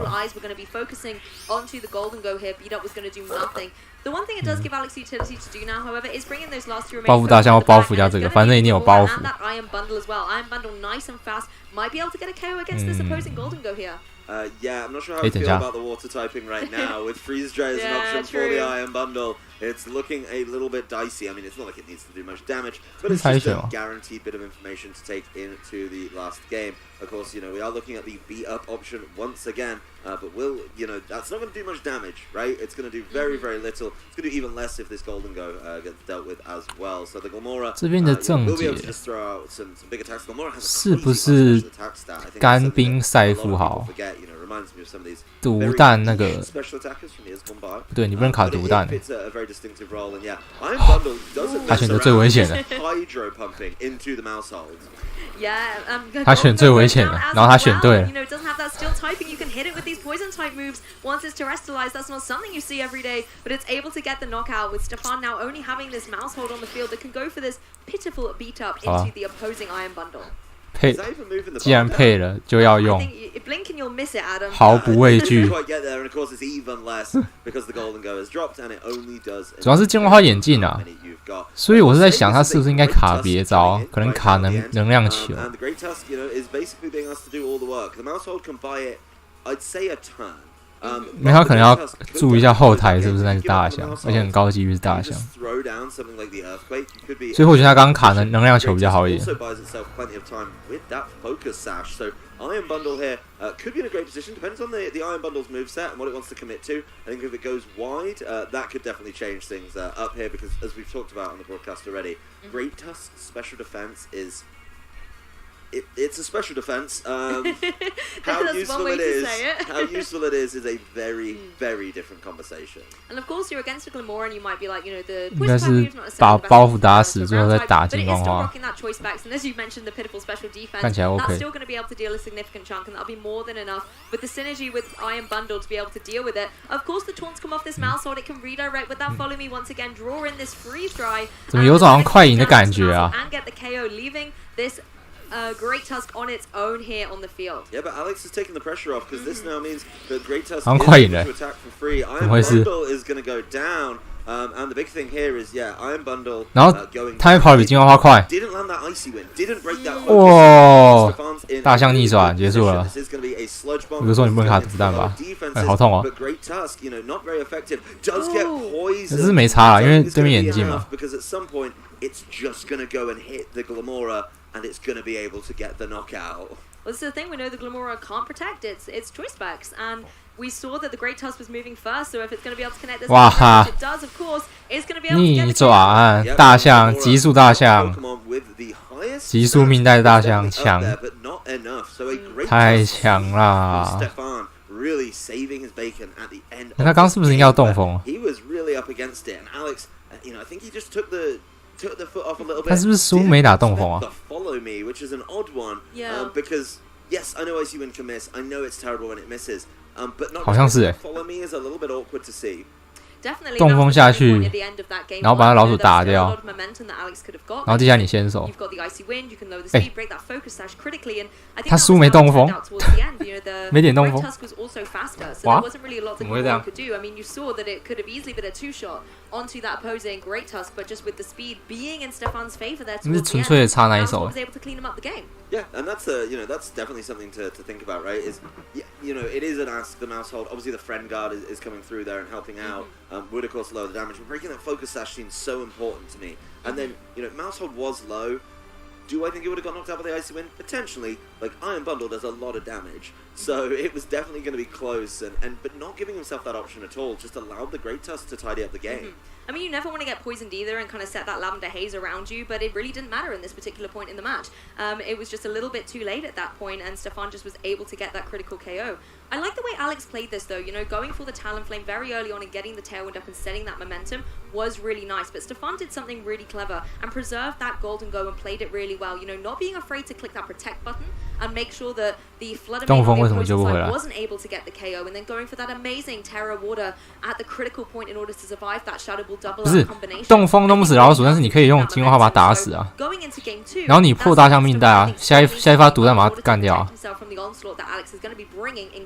Yeah, there was a lot going on in that game. It was quite a long game, surprisingly, to unpack and see how much was going on there. So Alex definitely took the lead. I think Stefan opened up a big window. 不是动风毒弹吗？老鼠把它吸掉没关系啊，你削到雄尾牙命带啦。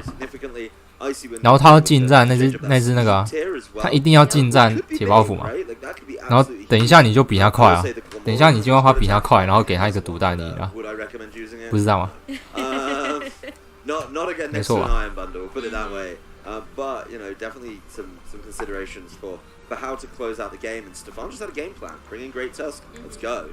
Yeah, 100%. And, you know, making these adjustments coming into game 2, we'll have to see. It's going to be the same for Alex, however, Fluttermane and the Talonflame. Whereas on Stefan's side, that Great Tusk is out in front, but the Talonflame's paired up this time. I wonder if we're going to see matching Tailwinds this time as an adjustment. I think that would put Stefan... 我觉得你这一次再鸟一次。 Game 1. Just being able to set that tailwind feels very, very wise. Being able to get that speed up just really makes a lot of sense. As it's going to be a terastallization for Stefan. To maybe deal some extra damage in this one, as expected. It is going to be the flying type over on the Talonflame. I love to see this. You're still going to be able to have your Gale Winds activated. That Brave Bird flying type move will still have priority despite the Tailwind going up on the opposing side for Alex here. And that extra boost you get from being Flyer Terror is going to be devastating. I wonder if it's going to get the KO though. Yeah, that's the difference that he wants to make in this game. Going for the Brave Bird into the opposing side. It is going to take it down. That is a huge amount of damage to drop there on turn number 1. There's a massive amount of recoil. And now it's up to this Fluttermane to try and fire back as best possible. Dazzling Gleam will get both. Of course, the Talonflame's going to get knocked out. 对面有魔闪，对面魔闪好像不能这样打。 Is brought down to its focus sash to an explosive turn 1 here in Oceania. I think the Talonflame's done its job though, getting rid of the opposing 这游戏是这样玩的。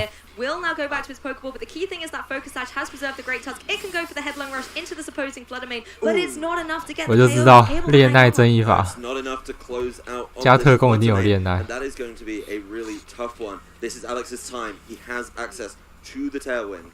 You know, he's used it. He's going first, and he needs to capitalize on it. I think being able to keep going with something like the Dazzling Gleam is really big here. But Glamora coming in is another Pokemon that will very much appreciate the Tailwind. One of its weaknesses is it's not the fastest thing. You know, obviously it's pretty pacey, but it's not up there with some of the other options that we have available to us already. And just being able to capitalize absolutely huge. And I like these two Pokemon on the field for Stefan right now. You're forcing the Fluttermane. 正义法在那边魔闪就快受不了了。 In order to pick up the KO against the Great Tusk, that would be able in turn to be able to get the KO on that Glamora if it's able to go first, if it's not going to be KO'd by Fluttermane, but that then therefore leaves the Golden Go completely exposed to go for something like a Make It Rain. Yep, well, the Glamora's leaving. 所以啊，你知道，如果我看我这边在队形，我就会想要考虑走空间，就是对我的弹性要够啊。 Fluttermane just protects, obviously wants to try and feel out the situation a little bit more, see what's going on, and not attack. 这样赛富豪手术失败，等一下可以再守。 It's going to be a protect all round, not even going to work for Golden Go. So still has access to that, right?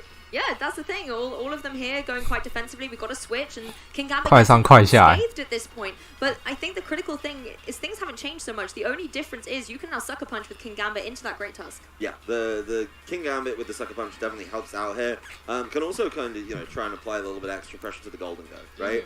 You know, being able to catch it with potentially an Assurance as well. Possibly. Would be really nasty after a Dazzling Gleam. So Roaring Moon will be the switch in here. A Pokemon that's definitely been on the fringes of usability, getting a lot of attention from players. 速度吗？ Synthesis is going to activate, so it is going to be quite pacey. 好像还有救， That's going to be 这个是加速。 Great Tusk goes for the double.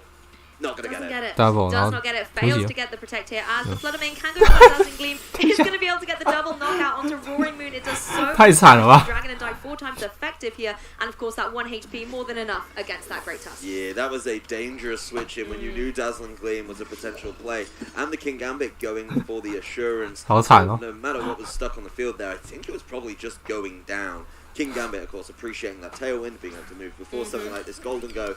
And this is a lot of work for the Golden Go to do now. Is definitely going to be asked to take out 3 Pokemon. Yes, one of them. 他应该是觉得那边就算我副展会跑输你，哎，等下，那副展可能有练术哎。他副展只要有练一些，就确定比赛跑快。你练那个铺展不练70，然后你只要练一点，练到75，你就确定比赛跑快。然后他刚顺风中嘛，顺风中已经确定比赛跑快，所以他也不需要去点你的球，他不需要点你的球。But the Tailwind still stays in effect even if Talonflame's gone, and both Alex's Pokemon could benefit from that. Alex learns his lesson from game 1. Spread moves are cool. Yes. Right? Like, yeah, there was no follow me involved with the amount of work that spread, you know, dazzling. 因为铺展练到75，顺风是150，直接过赛富豪，赛富豪极速只有149，所以他那边腰闪再度气压完全没有问题。那个赛富豪也是，就算他太近也用掉了嘛，所以那边那样打也没问题。赛富豪是必死，所以那边。换轰鸣乐没有办法，没有办法帮你扛啊！不是，他太金用掉了，他 T1 就交了太金了。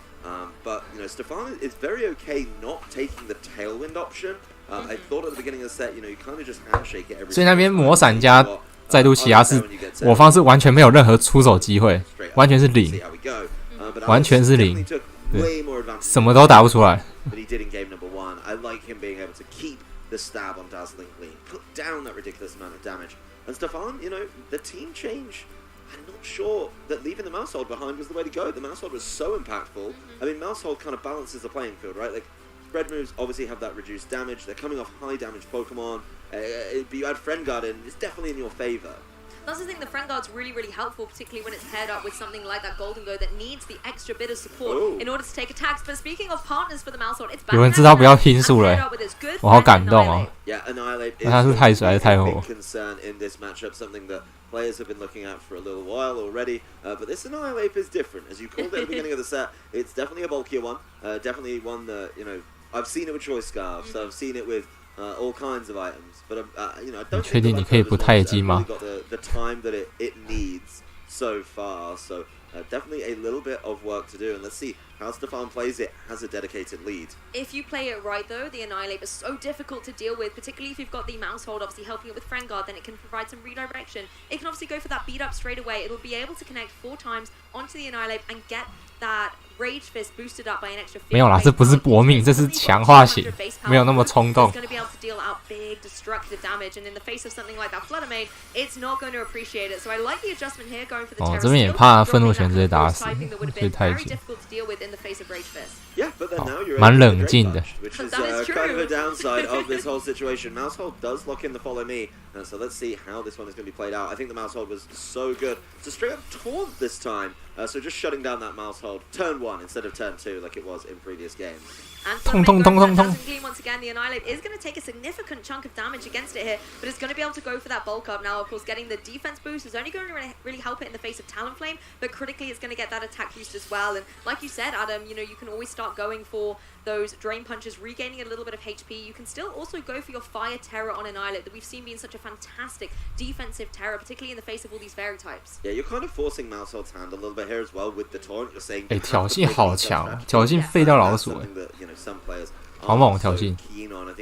我要跟他学习。 Looking at what Stefan's locked in, he said, "You know what, Mousehold, it's not your time. I'll get the Talonflame in. If he gets the Talonflame in for free and gets the Tailwind up, gets through the Protect, then he's going to be in a really good position.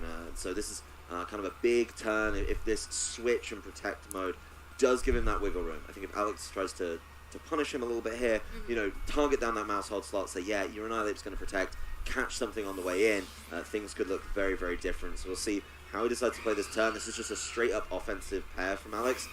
But, you know, if he slows things down, trying to set up a Tailwind, it could look a little bit different. It is going to be the Protect right there. Let's see how he decides to go for it. Yes, Brave Bird. Ooh, into that Protect Bird. Brave Bird in the show. Fantastic play there from Stefan. Going for the Protect and just preserving that Annihilate a little bit more. Shadow Ball was going into that as well. So fantastic. Gets the Talonflame in, and this is critical because Mousehold is still in the back, ready to come back in and have that action, but critically won't have that taunt on it anymore. Now, this is the interesting thing. If you're Stefan, you know that if you go for a Terror on your Annihilate, you're going to be able to protect it up. 我变血包了。 Is going to be the critical Pokemon. Is 太刚变血包。 Or are we going to see the switch? It's going to be tough, but that Mousehold switch wasn't something that Alex seemed to consider. Just going after that, you know, the Annihilate, kind of saying, you know what, you're taunted, you're playing the beat up strategy. That's fine. You can start doing that. You can start parrying. 我也要看他们耐下来，耐下来。 I'm just going to target down the Annihilate.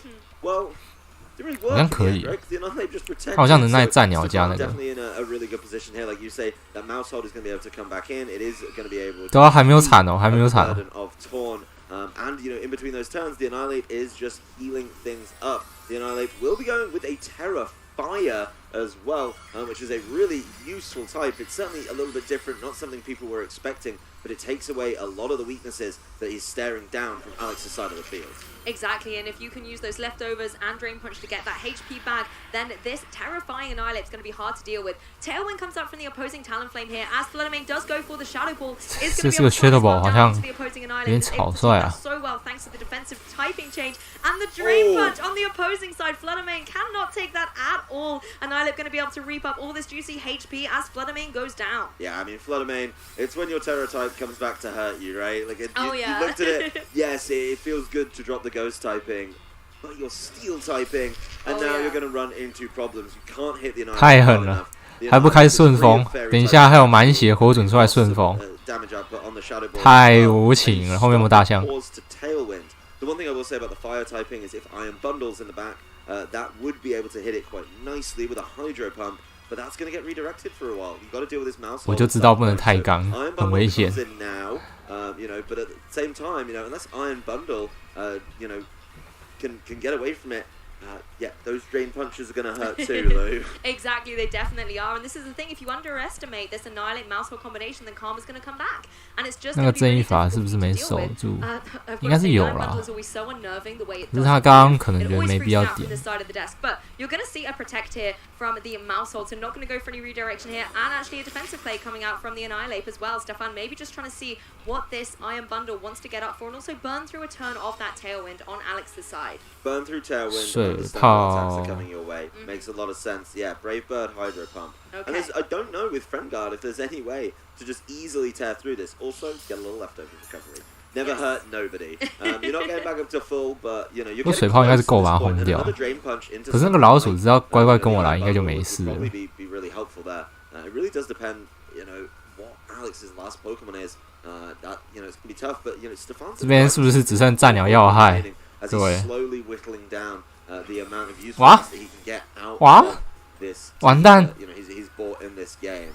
Well, Iron Bundle this time going for FBR. You see the follow me once again coming out from Mousehole, drawing in the attacks from this opposing Talonflame that is going to go for the taunt and lock it down once again. That utility support Pokemon is going to be able to be. 你这边要打伤害，你这边不是挑衅。The Rage Fist, however, does go down into that opposing Talonflame. 对面有支数优势啊，这边要杀人啊，没有杀人啊，不杀人要完蛋了。That one bulk up has just been so important. That bulk up on turn 1.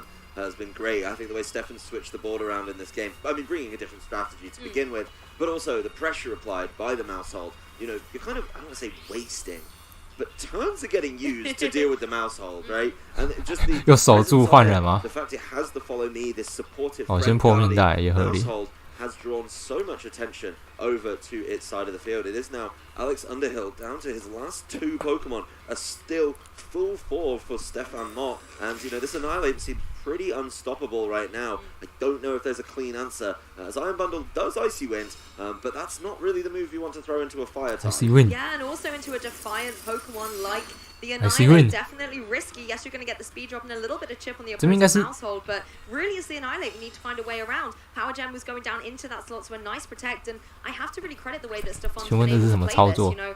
Not just going straight on the offensive, taking the time to go冰封加力量宝石。 in a good spot. Of course, the Mousehole can only go for the beat up here, and it is going down obviously into that opposing Iron Bundle, but really doing very limited damage. Yeah, I mean it's just free damage though, right? Yeah, like, a little bit. You know, you really got little out of the Iron Bundle. That was the turn where the Iron Bundle probably needed to start going for big damage, right? Yeah. Throwing down something like the Hydro Pump. But at the end of the day, I mean, Drain Punch is coming at some point, and I don't know if this Iron Bundle is going to shut it down in time. And it's going to get pretty close, but I think as long as this Annihilate gets an attack off, Stefan should be able to tidy this one up. Bear in mind, he still has another Pokemon in the back we haven't even seen yet, so he's definitely in the driving seat. Hydro Pump goes for the Mousehole. 哦，还有机会。 Kind of crazy because you know 这回死，这回死，这个力宝一定够。超痛，这超痛的。 Looks like Power Gem's going to be able to follow up, however, and it will still get the KO. 哇，可以。 Makes complete sense being able to get the double knockout on Alex's side, and suddenly he's drawn himself right back into this game. You have good speed advantage in the face. 哦，他怕火准上来。 The critical thing is though, once 这好像没救了。他的铁花壶不是加速的。 I believe there, so is going to be able to go for a tailwind if Stefan wants. Yeah, can set up the tailwind and let this Great Tusk absolutely run away with the game, thinking. 所以顺风那个大象会过铁包袱。 Really good. I mean, this is kind of what Stefan did in 怎么办 game 1, right? Where he just locked down the end of the game with the Great Tusk. So being able to set that up at the end, set up a tailwind of his own, makes a whole lot of sense. It's going to come through. Preserving the Gale Wings has been absolutely huge here. So let's see. I mean, as long as you know, you just knock a Pokemon out each turn, I think you'll be fine. And of course, you can go for both of them. You have access to Earthquake. You're next to the Talonflame. So this Talonflame Great Tusk team coming to the fore. Well, that's true. You don't even have to worry about hitting your partner Pokemon. We've seen a lot with, you know, Great Tusk going for the Headlong Rush, but you don't even have to worry about that here. I think it's wise from the Iron Bundle to go for the Protect here, but this is just where Stefan is in the driving seat. You see the Tailwind come out as well, guaranteeing that you are going to have that speed advantage coming into the next turn and try and get another Earthquake off. And Great Tusk is going to be able to go 4 times super effective into that opposing Great Lamora here. And, you know, this is where things get really difficult for Alex. Lamora goes down in a one-hit KO, and Iron Bundle here. Yeah, I don't think there's any real reason to try and play that one any other way. Stefan just has the game locked up, right? The Iron Bundle Protect isn't going to buy you anything. You know, maybe you're in a position where it could try and get through. You were playing for the headlong rush going into that slot, but Alexander Hilt knows his fate is sealed as Stefan Mott takes his set 2-1. So really 这就是组合简单又暴力，属猴就再加火准大象。他 G3 的调整真的很好哎。G2 那个拼抽数他知道不行，所以他 G3 直接改老鼠猴子，蛮好的。所以我是觉得抽数这件事情还是不要拿来当做你唯一的赢法，不然没赌到就是会出事情。Great play from both of these players. Question for you though, Adam. Could Mousehold and Iolate actually be the call for this tournament? Playing it like this, I'd say yes. I think some of the old school, like Series 1, just off rip, let's go crazy, let's just, you know, power up Rage Fist and hit everything. Damage, left, right, yeah, center. Like, hey, it does the thing. You see the combo, it does the thing. Yeah. I don't think that's the correct way to play it. I think Mousehold is 火准是版本打的吗？是跟别人打起来是版本打的。You know, being able to use the follow me very, very effectively. There's a lot of shadow balls whipping around in this format, and so being able to pull those away safely is really, really nice. Of course, most of them have access to the safety goggles as well. They don't have to take any other item, so they're pulling away some crazy moves as well, like spores and rage powders that they're being able to ignore and work around. So the Mousehold in particular I'm really focused on, and I'm glad the new Mousehold has found a new partner in the fresh, modern, updated Annihilate, where, yes, you know, it does have a big damage output. I'm not taking that away, right? You can still get Defiant going, and once Defiant's going, just you can get knockouts. Yeah, you're off to the races. But the Terrifier seemed really, really good there. The bulk up early doors felt really good, and you know, the Mousehold bought so much time, and I just think it felt just smart and safe all around to be able to have that pairing. So congratulations to Stefan. I mean, he was telling me, you know, I've figured out the way to play this combination that, you know, nobody else has, and kind of making his case for it here on stage. Oh, 100%. And one thing I really want to credit about Stefan's kind of game style there, particularly for newer players maybe watching, was don't be afraid to click protect and make sure that you are thinking not just for the turn ahead, but towards that end game. And in both the games that Stefan won in game 1, he protected the goal, 抽出太靠赛了，危险啊！ going for that Terror Warder, and then in that game 3, you know, 我说他1-0抽你直接2洞，所以他拼嘛也合理啊。但他 G3 就求稳了，他抽输了，所以就不倒了。G3 求稳，我改打属猴。But also making 确 sure 实 you 可以 have 啊。 Pokemon that can do that and are equipped in order 确 to 实 get 确实 critical 可以。 KOs against Pokemon like the Fluttermane, particularly when it went into Steel Terror. It's a bit like, oh, okay, the Rage Fist not going to be as good, but hey, I've got Drain Punch in my back pocket. Yeah. And that works. So just, you know, making sure you have that flexibility to switch between. 要不过那个争议法那一大项第120，蛮猛的。 I think it's an interesting thing, you know, from Alex's side is both games he went Steel on the Fluttermane, he lost, yeah. And I don't know if that's the way to go with that Pokemon. So it's certainly something for him to mull over going into round number 6 now, or 7 coming forward, yeah. So something for him to, yeah, I told you I was great at it. Something for him to mull over going into round number 7. But of course, Stefan, you know, got a perfect execution of his team in 3 different ways. He got like an offensive execution, didn't match the Tailwinds either, and managed to play through that. So a lot to unpack there, and I like that he's showing, you know, here everyone at home, there's a slightly different way to play the game. Oh, 100%. And I think that's definitely a credit to the way that he's playing and, you know, undefeated at the tournament so far. Yeah. It's looking good for Stefan, so why don't we have an actual word with him and see what he thinks about the team, apart from things that he talked to me about at lunch the other day. We'll throw it down to Sierra, who'll be talking to him on stage. Thank you so much. Yes, I am here with the winner, Stefan Ott.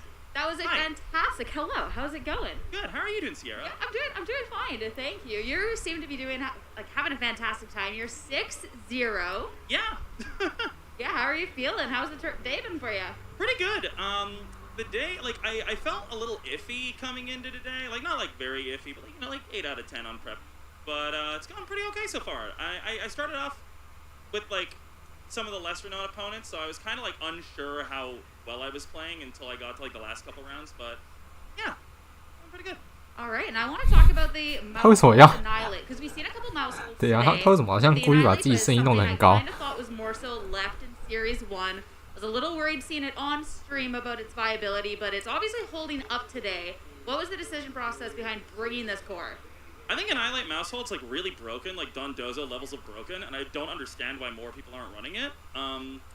And then the other thing is that the last couple events, I keep running into people who are like, well, yeah, my one auto loss is Annihilate Mousehold. Like, why? Like, I keep running into people who just don't have a great matchup. I thought Alex had a pretty okay matchup into it. I thought he played it pretty well, but I think the pair is like really, really strong.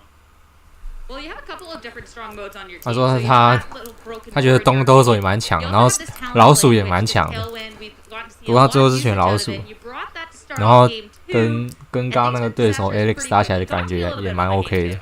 So I feel like, so I brought it in the lead in game 1 as well, and when I was looking at the team sheets, I have a lot of trouble with, not a lot of trouble, but the King Gambit in the back could be a little bit annoying if he still had Terra available. So I essentially wanted to try to force the Flutter main into terastallizing just in case the King Gambit was in the back.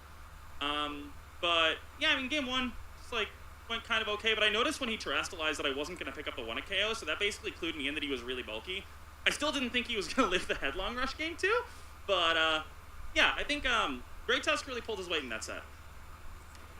哦，他觉得 Great Tusk 是那个雄伟牙是蛮，在这个 meta 是蛮好的。然后他说他想要逼对面先教正义法的太极，不然如果对手的那个铺展将军在后台，然后还可以太极化，他会很困扰。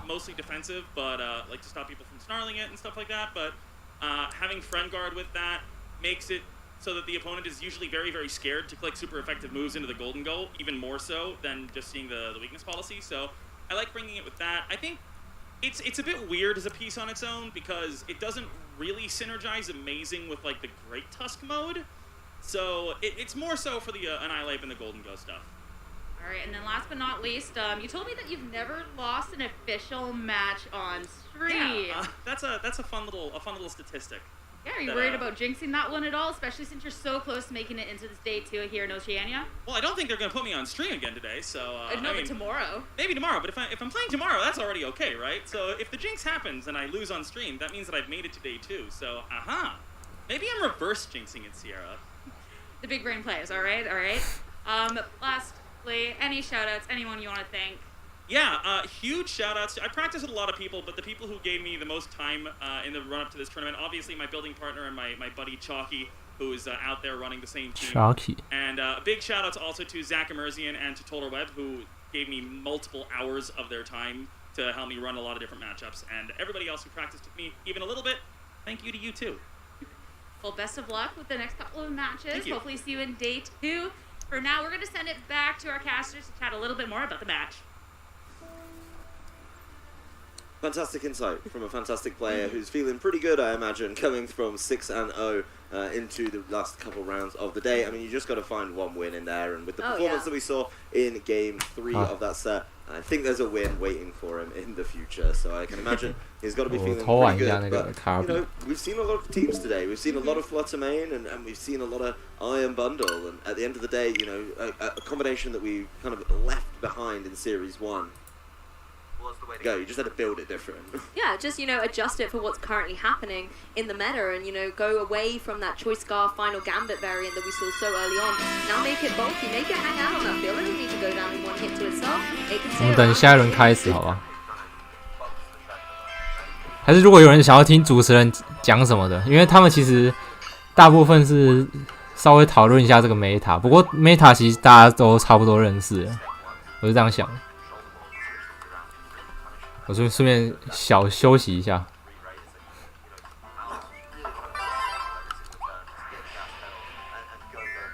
我们已经播6轮了嘛？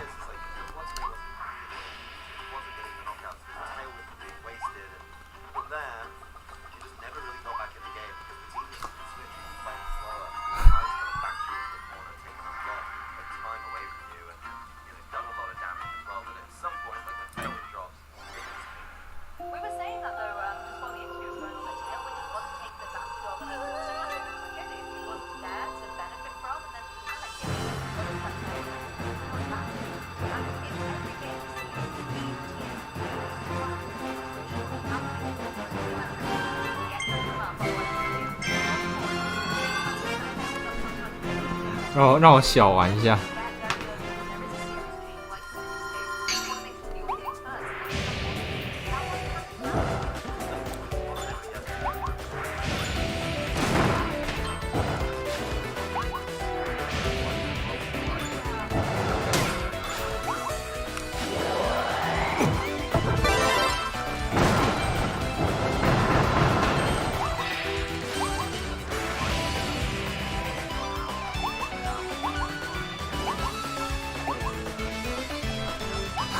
这一只是什么？超级巨地狱灭焰，有看到吗？有看到我这个超级巨地狱灭焰吗？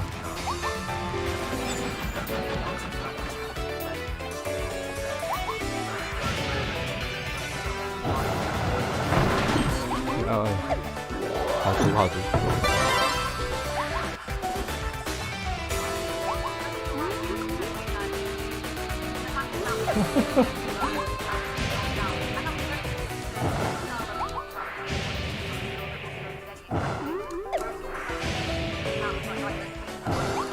我需要地鼠，等一下，我把地鼠都干掉了。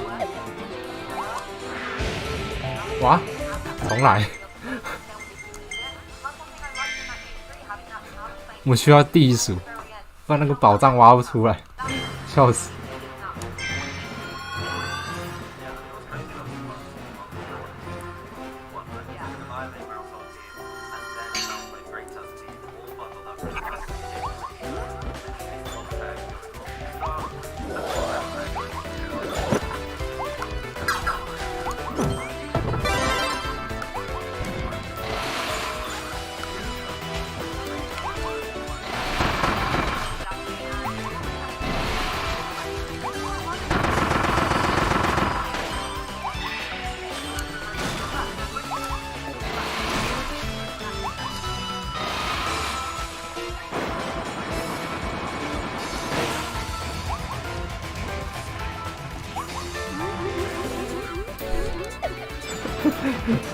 可以满 C 的，当然想满 C 啊！哎呦，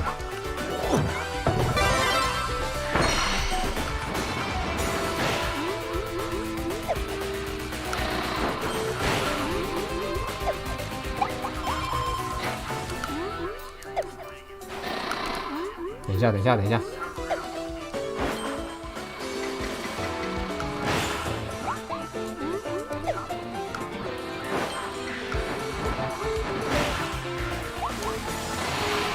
No！ 耶！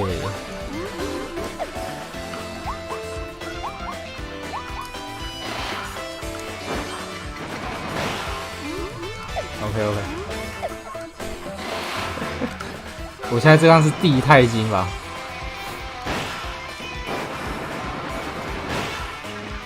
我现在地钛卡比。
我就喜欢你站到中间了，我就可以用我的招式，哎，好，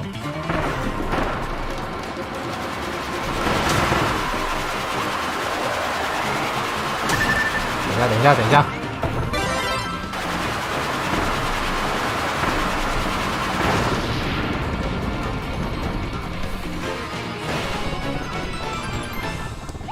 钛金地绝地级，好吗？等一下，我发现我需要钛金飞。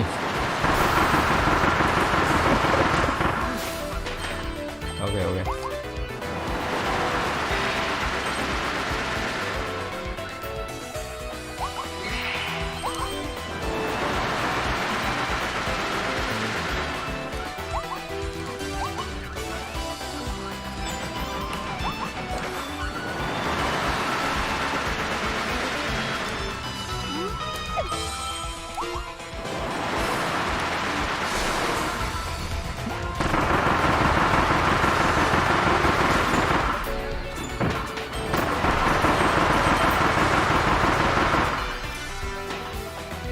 这个人最喜欢搞破坏了，这个玩起来好爽哦！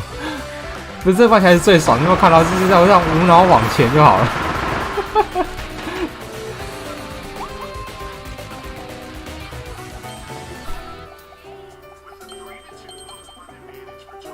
爽啦！这就是属性相克不合理之处。会下去了，不行。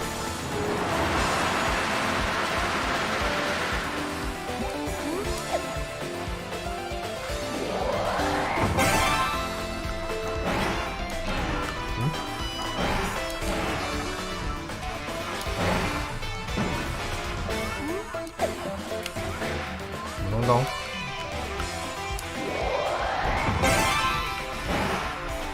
然后呢？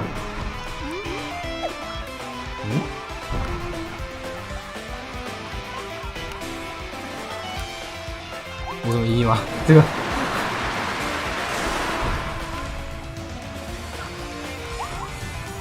没有看懂。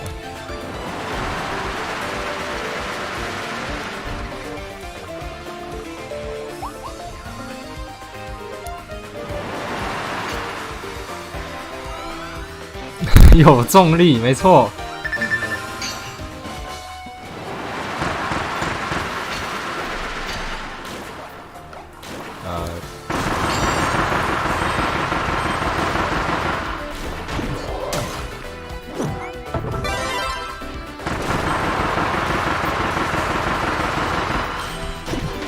等一下，糟糕糟糕！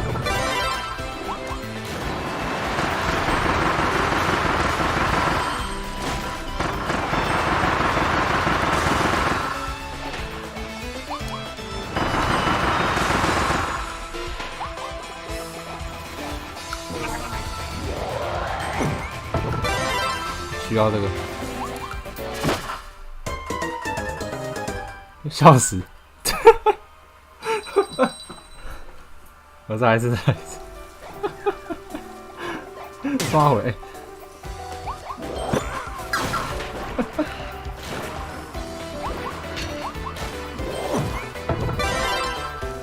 主要是探索发现，我觉得很好玩。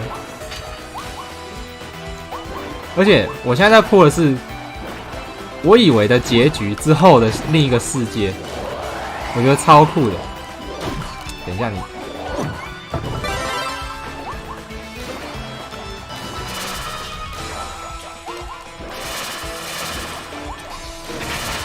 这个攻击范围有点小啊。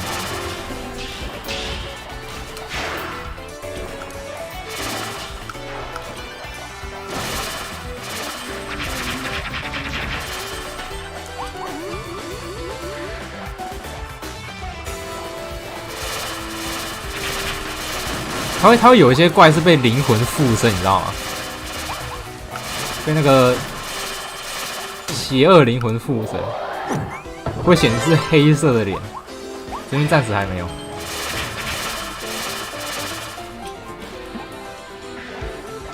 头破血流，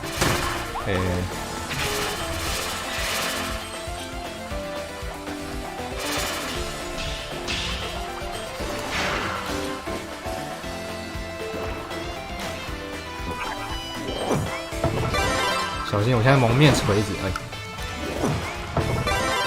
不玩了，不玩了。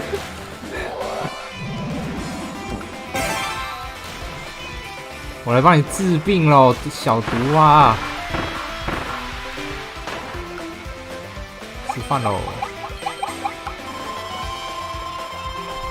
看一下他们开始了，还没。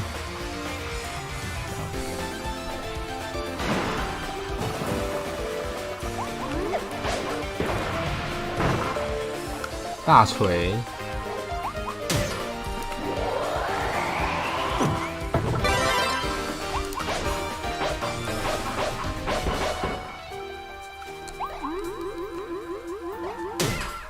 不是，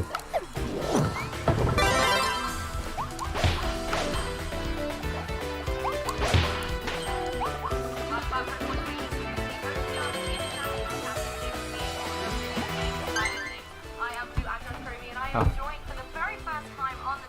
先这样想，回来，差不多要开始了。Have a lot of fun conversations, but yes, this is the first time on the desk we get to cast Pokemon together. So this is the dream come true, yes. Oh, well, we have to remember to cast the game and not just get carried away chatting. I know that I can definitely do that, but I mean, it's going to be an amazing match. The competition at this point, everyone's really focused. They're ready. They want to try and get through to that day 2. Right, exactly. We have 3 rounds left here today in day 1, and at this point, we can even move down to more than just the undefeated players. We've showcased a lot of the undefeated players. There's not many left, so now at the X1 or 5-1 rank, there's the quality of player in that 5-1 pool is just incredible. Exactly, and the amount of Pokemon that we're seeing as well. I think Adam was kind of talking about the big 3 when it comes to Paradox Pokemon. There's the Great Tusk, the Fluttermane, and the Iron Bundle. And they're the 3 I was definitely expecting to see. There's a few that have been very interesting that I've seen. I haven't seen a lot of Dondozo, though, the anti-hero himself, and I feel like that Pokemon has kind of dropped off the meta a little bit. Yeah, I think so. I think it could be, one, people are tired of playing it because they play so many long matches, too. Like, that's true. So you just want to spice it up. If you play 2.5 months of Dondozo mirrors, you know what I mean? You might want to spice it up here in Australia, but on top of it, I think people are coming up with better counters than just, I have one Pokemon that has one move. Like, people used to have Murkrow with Haze or something like that. And it's like, well, that's my entire Dondozo answer. But now people have multiple avenues to stopping Dondozo. And so depending on your 4 moves and your Terra typing, if you're Dragon or Steel or Grass or whatever, like, 可以单次垒冠王，应该可以哦。Very dependent on those moves. So sometimes I truly do feel like it is better to opt out of mirrors. I don't know how you play PCC, but like, when Mega Kangaskhan's around or Landorus, or the Charizard G-Max mirrors that we had in Sword and Shield, like, I'm the type of player that would prefer to opt out of that strategy instead of trying to win that mirror. And I think a lot of people are doing that with Dondozo today. I kind of feel the same. Like, I ran Dondozo myself, and I really like it, but it is that Pokemon that's a bit of a nightmare dressed like a daydream. Love to run it, hate to face it, don't want to come up against it because you know it's going to be a long, long match. It's a long enough day anyway. You want to make sure that you're getting refreshed and hydrated in between rounds. Yeah, you see Dondozo and he's like, hi, it's me, I'm the problem. Exactly. I'm the problem, it's me. That is exactly what Dondozo is saying. But let's check out the standings as well and have a closer look at how things are shaping up at this point of the competition. Amazing seeing our 4 6-0s at this point here. Yeah, only 4 people are undefeated, so that is actually really impressive. There are 3 rounds left, so if you get to that X2 mark, you have to feel confident if you're those 4 trainers that are 6-0. But then looking down at 5-1, Asura is the first one there from Great Britain, but how we just faced or showcased Terran Birdie, other names we actually had Aurelia as well. But there's a lot of really talented names on this top 16 list. Oh, definitely, and it's nice to see the kind of diversity as well from different points of the globe all coming together to be able to try and get that title. We've got North America, we've got Europe, we've got Japan, and of course Australia represented here as well. So it's anyone's game at this point of the competition. No, definitely, and that's the best type of international event we can have, right? Because you can follow those storylines of like, are the homegrown talent, are they the ones that are going to represent their region well? Or are there going to be invaders that really, perform incredibly well? I think of NAIC 2017, where 2 Australians won in NAIC and taking those titles away from North American talent. So I think that's always something that is very interesting you can look at the IC level. And of course, we are here in beautiful Melbourne. You've talked about the home advantage. How are you finding your time here down under? Well, aside from the, I think, like 1,075,000 Torkoals that are sitting outside and providing a little bit of sunburn on my head, I've actually had a fantastic time. Like I said earlier in the broadcast, this is the first time I've ever been to Australia. I've never been at this, in this part of the world. The longest, obviously, flight. I think I clocked it. It's over 10,000 miles of where we flew from my home in New Jersey. So. It's I don't know if that is in kilometers. Don't ask me what it is in kilometers. So, I am very excited. Been having a great time going to some of the touristy things in the area, but even just like the food has been incredible. Some of the most delicious meals that we've had. So it's been awesome. How's the experience been for you? I mean, it's definitely been hard, I can tell you that. I would be loving some midnight rain or some snow on the beach right about now in order to just kind of have a breather. You know, I'm a redhead. It's difficult being out in the sun, but it's been incredible. And the hospitality of everyone here as well has been great. It's nice to hang out and see people again from places you wouldn't necessarily get to see because it's very far away. And you from North America, me from Europe, we can catch up with friends we don't normally get to see. That is the beauty of Pokemon. When you 他们说澳洲现在很热他说外面有好几只煤炭龟在发动日照。真的假的？ How's the family and stuff like that? Those memories and those friendships that we cherish from these Pokemon events are just as strong sometimes as the competition that we have. Well, speaking of memories, this is going to be a match to remember for sure. Take a look at the stage. We have got Joseph Ugarte versus Justin Burns, two really well-established players from the US. And 他又要在没有实况的时候打出很猛的战绩，然后上实况就又要。But he's someone who's been able to get in those top 4 finishes at international championships before. He wants to go all the way. Does not want to fall at these final hurdles on day 1. Yeah, Joe is a player I believe I saw online that as close to as 20 minutes before team locking I saw that happened, too. he said that he still had not finalized what 6 Pokemon he was running. So obviously it is working out for Joe here at 5-1 Never changed, Joe. with this team. There are a lot of similarities between both Joe and Justin's team. The things that stick out to me the most are that King Gambit and Glamora and Great Tusk that are on both of these trainer sides. Yeah, Glamora is definitely a Pokemon that really catches my eye.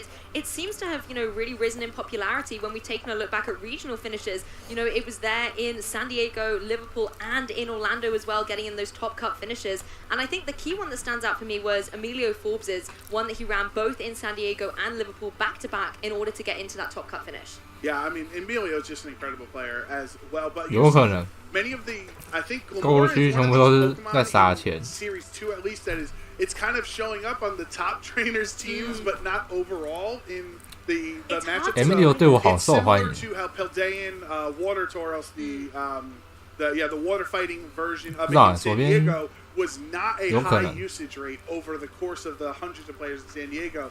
Yet it had a high top cut. 没错。 欢迎来到大象赛区。你看，其实澳洲盛产的是许多的大象、保育类。 Exactly, and it's nice to see as well on Joe's side of things that you've got that Volcarona, you know, the original moth Pokemon. When we've got things like Slitherwing and Iron Moth running around, it's nice to see Volcarona still making a stake in it, particularly in a form where you have Terra types. And you can go for that Terra Water and just give yourself so much more defensive capabilities while still being able to be incredibly disruptive. You know, you can always go for that Quiver Dance and boost up your stats, or in, I suppose, other sets we've seen it go for things like that Rage Powder. That's not to be on Joe's Volcarona, however, going to be a little bit more offensive with things like Bug Buzz and Heat Wave too. Yeah, I think Volcarona is one of the most versatile Pokemon in VGC in the years that it's around. I mean, I remember like in 2019, even with all those legendaries running around in the GS Cup, and Volcarona still won a regional, helping out with Rage Powder support. But either as a Rage Powder support or how Joe is operating it with the Quiver Dance Sweeper with Bug Buzz. Justin Burns 也是有够强。 Matchup dependent. That's why we had a couple Volcarona on stream on the teams in team preview, but have not made it onto stream today yet. So I'm hoping that Joe is able to break through and actually bring the Volcarona. And I think it is a Pokemon that it's one of those Pokemon that if you're not prepared for it, it can just completely overrun the entire matchup. Definitely, and anything can happen. It's the international stage. I wouldn't be surprised to see a few sneaky surprises. But jumping out into the fray for Joseph Ugarte is that King Gambit with the Iron Bundle. It's going to get its Quark Drive activated by its Booster Energy, and then on the opposing side, Talonflame and the Fluttermane. Yeah, and then it looks like the Booster Energy is also activating 现在流行是 Fluttermane to boost its 真心 special 法 attack, 加特攻哦。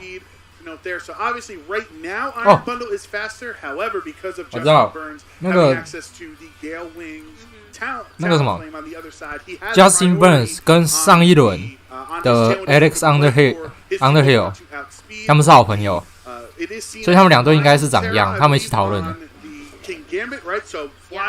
跟 Alice 好朋友，刚好他们是连续2轮上实况，所以你会看到他们配置基本上应该都是一模一样。 You have a King Gambit apiece and a Hydro Pump miss, all in the opening turns of this game 1. Dazzling Gleam is going to come out from the opposing Fluttermane, does a little bit of damage to both opposing Pokemon, but the key thing I think for Justin here was getting that King Gambit in relatively unscathed. A nice adjustment considering, yes, you mentioned Talonflame can go for that Tailwind, but it just wasn't the position play for Justin here, particularly when you've got Iron Bundle on the field. It's booster energy, it's going to be extra speedy, you kind of want to deal with it so you can reap the benefits of your Tailwind later. Yeah, that was a really smart play from Justin because most people would have assumed he would have just off the rip used Tailwind because he had access to that priority. So by switching in King Gambit and only taking a resisted Iron Head on the switch, and you're in a better spot. Now, did it also help that the Hydro Pump missed? Yeah, for sure.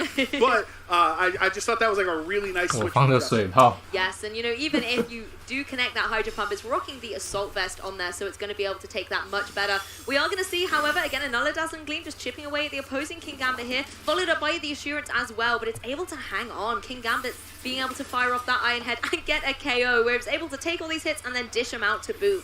Wow, that is, yeah, you hit it. You get the boost with Assurance from the double damage from being hit prior, but trading away your Fluttermane this early on in this matchup, maybe Justin feels as if it's not too valuable. One, because Iron Bundle is outspeeding it with its booster energy, so he can go for Icy Winds and things to make it slower. And two, with the King Gambit opposing on the other side, your Dazzling Gleams are not going to be doing too much because of the Assault Vest there. So trying to have Talonflame get to the field for free instead of switching it in and risking taking damage, now you still have your Gale Wings out. Yeah, and I love seeing this adjustment. The Amoonguss coming in, not going to be affected by that Sucker Punch switching in. As Miss! Go Wow! Oh, it misses the Will. King Gambit is going to be able to go for the Assurance onto that opposing Talonflame, do a little bit of damage, but I mean, fantastic play going for that switch in, and then just the miss, you know, it's quite fortunate for that King Gambit. Yeah, that is brutal for Justin to miss the Will-O-Wisp, but you know, Joe's Andy saying, 我卖一次，你卖一次，我们扯平了吧？ Definitely. Amoonguss is going to go for the Protect here as well. Talonflame this time will find its mark. Second time's the charm in this case onto that opposing King Gambit. Just going to be reducing the attack potential from the King Gambit on Joe's side of the field thanks to the burn. The King Gambit on the opposing side though, going to go for the Iron Head. But it goes into that Protect from the Amoonguss, so that's not really going to do anything. And then all that's left is this burn King Gambit. That Assurance is hardly doing any damage, and so now Justin has put himself in a spot that he doesn't necessarily have to worry about King Gambit as a threat anymore in this matchup, thanks to that burn. Barring a critical hit, it's really not going to be doing too much damage to either of Justin's Pokemon there, and if he can kind of ignore it and whittle down the Amoonguss and maybe Iron Bundle and let make sure 下跪没有过气，但是再度奇亚是真的很强。 I think you make a really good point, Joe's. 但你也不能就是不要突袭，所以就会变成是下跪换再度奇亚。不是看队伍，因为如果你队伍平常是走正数，然后你的铺展可以在旁边多补一刀的话，就是你的铺展是后手出，但是铺展很硬，所以对手通常是打不死铺展。那你可以先出刀，然后加一招 Assurance 再度奇亚嘛。可是如果你是那种重空间的队伍，你就不会是再度奇亚，因为你的铺展会是先手的，所以你就会是配原本的下跪。那我觉得如果你队伍是正数，不是那么完全走空间的话，是再度奇亚也是蛮好的。可是你可以看到，就是说，如果你是旁边没有先攻击的话，再度奇亚的伤害就会蛮低的。 就差距蛮大的啊！你如果有 follow 到队友攻击威力是120，队友没出手，你威力就只有60，那就差很多。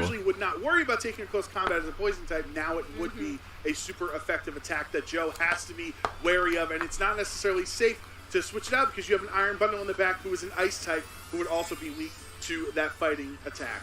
That's true, but Iron Bundle is a speedy little critter, so maybe when it comes back in, it's going to find a way to deal with this opposing Great Tusk. First of all, however, we are going to see the Terror flying onto that King Gambit, something that has been tried and tested on King Gambits. Amoonguss is going to be going for the Protect, though, just playing that little bit defensively, and I think if you're Joe at this point, you're probably quite happy for this King Gambit to go down. Earthquake is going to come out from Justin's Great Tusk here. Nice that the King Gambit on his side can avoid it thanks to having a flying type now, and it's going to be able to connect and deal with the King Gambit on Joe's side. I think I've said King Gambit multiple times. It's like it's not even a word anymore. I don't think you've said it enough, personally. King Gambit, King Gambit. That's just me. So now the King Gambit is still asleep, even though it terrestrialized, so you would lose that. 他这边对要进要让帮斗 which is a giant detriment to King Gambit as a Dark and Steel type. If he is 差不多 the Great Tusk to be the 4th slot on Joe's end. However, you are still 就是配速攻手旁边一个在路西亚补上去，超级痛。 fully safe for Justin, it's just a little bit safer than the.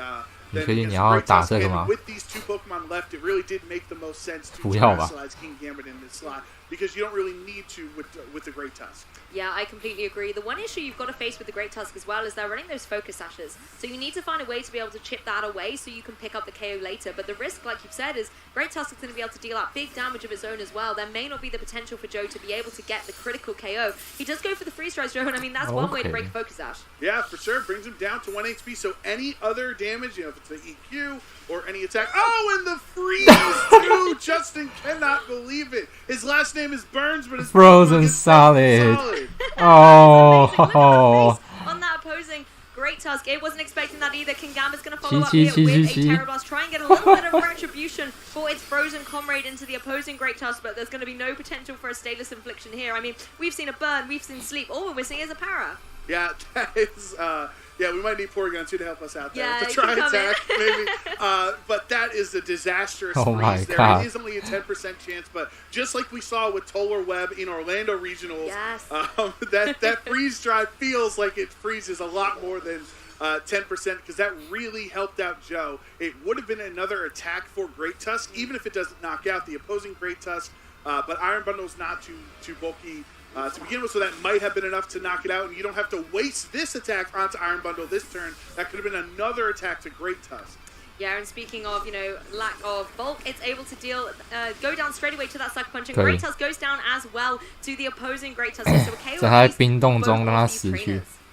Now it is just the King Gambit left against Amoonguss and Great Tusk. This is advantageous since King Gambit is a flying type into the Great Tusk who is fighting, and the Amoonguss is already half health. The thing you have to worry about is that at any point, he saw the Ice Spinner, so as long as Amoonguss is redirecting those attacks away towards its slot, the Great Tusk for Joe is able to Ice Spinner into this flying type King Gambit. Yeah, that's a great observation. At the end of the day, there really isn't a lot that the King Gambit can do here. It's only got those single target attacks. So like you said, the Amoonguss can just go for that redirection, protect up the Great Tusk that's able to deal the heavy damage in the form of that Ice Spinner into that opposing King Gambit. Not going to be able to get the KO against it, but there's nothing to stop Joe for going for the same strat the next turn. I was going to say he needs a crit or something to get rid of the Amoonguss because now he is able to just do the exact same thing again. And by Joe having Ice Spinner where most other Great Tusk don't, it's usually 2 ground attacks and a fighting attack, which would be awful into a flying type, but instead, now it can help him win this game. Yeah, we actually saw that earlier with the Great Tusk going down into a flying Dragon Knight, and it was just so difficult to be able to deal damage. So I really like, as you said on Joe here, having the Ice Spinner, just being able to give it that flexibility to deal with all the flying and dragon types that we do see in the meta at the moment. And then you have Sucker Punch because you're slower, but it is resisted, so it does no damage. Exactly, and Great Tusk going to be able to clean this up, taking game 1 for Joseph Ugarte. I mean, what an amazing game 1 to come out here. Yeah, that was really back and forth. Saw multiple status conditions. Hydropump missed, Will-O-Wisp missed as well. Like that game really ran the gambit, if you will, of VGC. And I think the key turn to me was when Joe Dark Terra'd his Amoonguss. I think that is the quintessential use of terrestrialization. You saw a flying type on the other end, and then you have the dark type where if you stayed neutral, you would have been having neutral hits from Assurance. So to cover both of those options, now Assurance is resisted, and you are no longer weak to Brave Bird. So I think that's just like anyone watching it trying to understand the viability of terrestrialization. Joe just used it perfectly in game 1. Yeah, I think that's a brilliant kind of observation from Joe's playstyle here. You can use Terra both offensively to get that extra damage. We saw Stefan Mott do that previously with his Talonflame, but Joe was able to show again the classic combination of using it defensively, just protecting up that little Amoonguss. 他就在逼你放老千骰子，你知道吗？他们苦心设计这个道具出来，就是要逼你们用，所以我们就不给集几种兵选了。 Do you think Justin's going to shake things up, or do you think that 你们就只好选择 I mean, I really like seeing things like the 老千骰子冰锥。it just unfortunately didn't get the ball rolling as much as Justin wanted.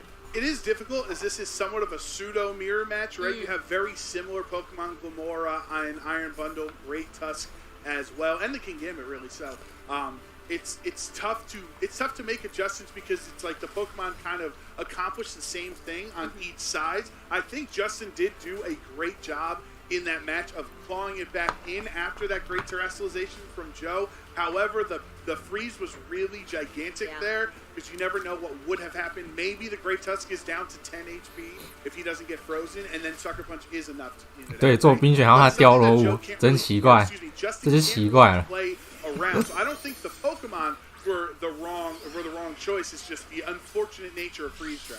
Yeah, the dice rolls were not in his favor, let's say, but that's why we play a best of 3. And here goes game 2. Joe Ugarte leading out with that Iron Bundle and the Amoonguss, and on the opposing side for Justin, Great Tusk. 直接太饿，哇哦！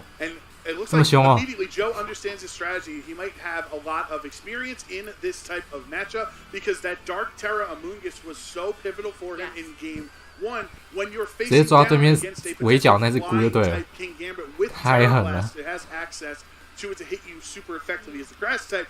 You can use that defensively to switch around. So I think that makes the most sense for Joe. However, once you become a dark type, you are weak to a close combat from Great Tusk on Justin's end there. So this could be a very tough play if Justin calls the Terra. Yeah, how's it going to go? It's that odd 50-50 where, like you said, you could be being more defensive against one, but then more vulnerable to the other. Iron Bundle's going to kick things off first of all with another freeze dry, taking Great Tusk down to its focus sash. Looks like there isn't going to be a freeze this time. However, Great Tusk is going to hang on and fire up a close combat into the Iron Bundle. Gets the one-hit KO against it, but Amoonguss able to dodge out of the way of that close combat. That is huge. Obviously, no focus sash means that Iron Bundle is down. You don't have Icy. 重点来了，铁头，重点来了。重点哦！哎，没有 flinch，OK。Amoonguss powering through, putting that King Gambit to sleep so it cannot deal these 没有 little 畏 bits 惧 of damage that is able to dish out. The key thing I think as well is Joe, needed to make sure that Amoonguss was hanging around. It was such a pivotal support Pokemon, being able to put Pokemon to sleep, having the redirection, particularly when paired up with the Great Tusk. Yeah, I think this turn we know King Gambit is going to be forced to stay asleep. And does 等一下， Justin sacrifice 他怎么点那么 his 快 Great Tusk?？现在是很有自信，我跑得赢，知道吗？ Anything will knock it out. And so, or do you preserve it for later, switch something in 我跑得赢。 defensively so you can have a late 知道 game 吗？ earthquake or a late game close combat? I think it's a very difficult position for Justin to be in. He has not terrestrialized yet, and we know that his Flutter Mane is Terra Steel, which is what Alex Underhill had as well. So I think that might be a way you might want to preserve your Terra for later, and the double switch for Justin. 可以。 I mean, you asked the 有抓到 question, Joe, and he's given you the answer. He thinks switching out that Great Tusk. No Flutter Mane. It's going to be the Glamora coming in. A nice double switch from Justin. 哇塞， Often 哦， risky. Nice 有料。 connect down into Talonflame. It's able to take it reasonably well. Does about a third of damage. But Amoonguss just throwing spores left, right, and center puts Glamora straight to sleep. What a read, knowing that King Gambit was going to switch out. What a great call from Joe, because Glamora, it is Terra Grass. It has access to it. If it was able to terrestrialize, you'd ignore the Rage Powders and ignore put to sleep from Spore. But on 直接让左边死在梦中吧，不要给他任何机会哦。 better to do too on that turn, so you might as well cover for the King Gambit switch.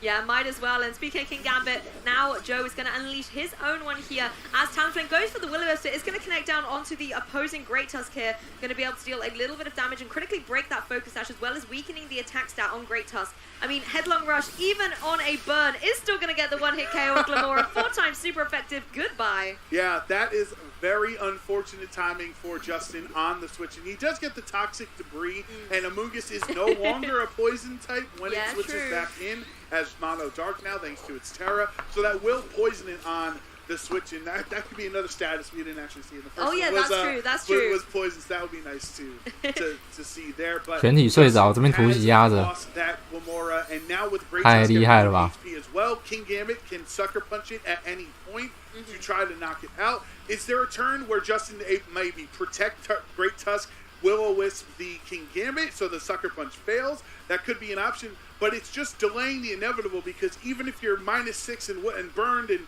terrible attack stat, the Sucker Punch, all it has to do is the 1 HP left on Great Tusk. And you spoke about it, there it is. The Great Tusk is down and out for Justin, leaving just the King Gambit and the Talonflame left on Justin's side of the field. I mean, Talonflame's definitely got an uphill battle. It can go for the burn, sure, but at the end of the day, this is only chip damage, and even burn, King Gambit and Great Tusk are going to be able to deal with this opposing Talonflame some way or other. Ice Spin are going to be able to connect. It's going to be able to push Talonflame below 50%. And this is the issue with Talonflame. It may be able to deal heavy damage, but it's also very fragile. So even with the burns, these two Pokemon are going to be able to find a way to deal with it. But that's Justin needed that Will-O-Wisp to connect to get back into this game because now both of these physical attackers have their damage output mitigated. 可是还没睡。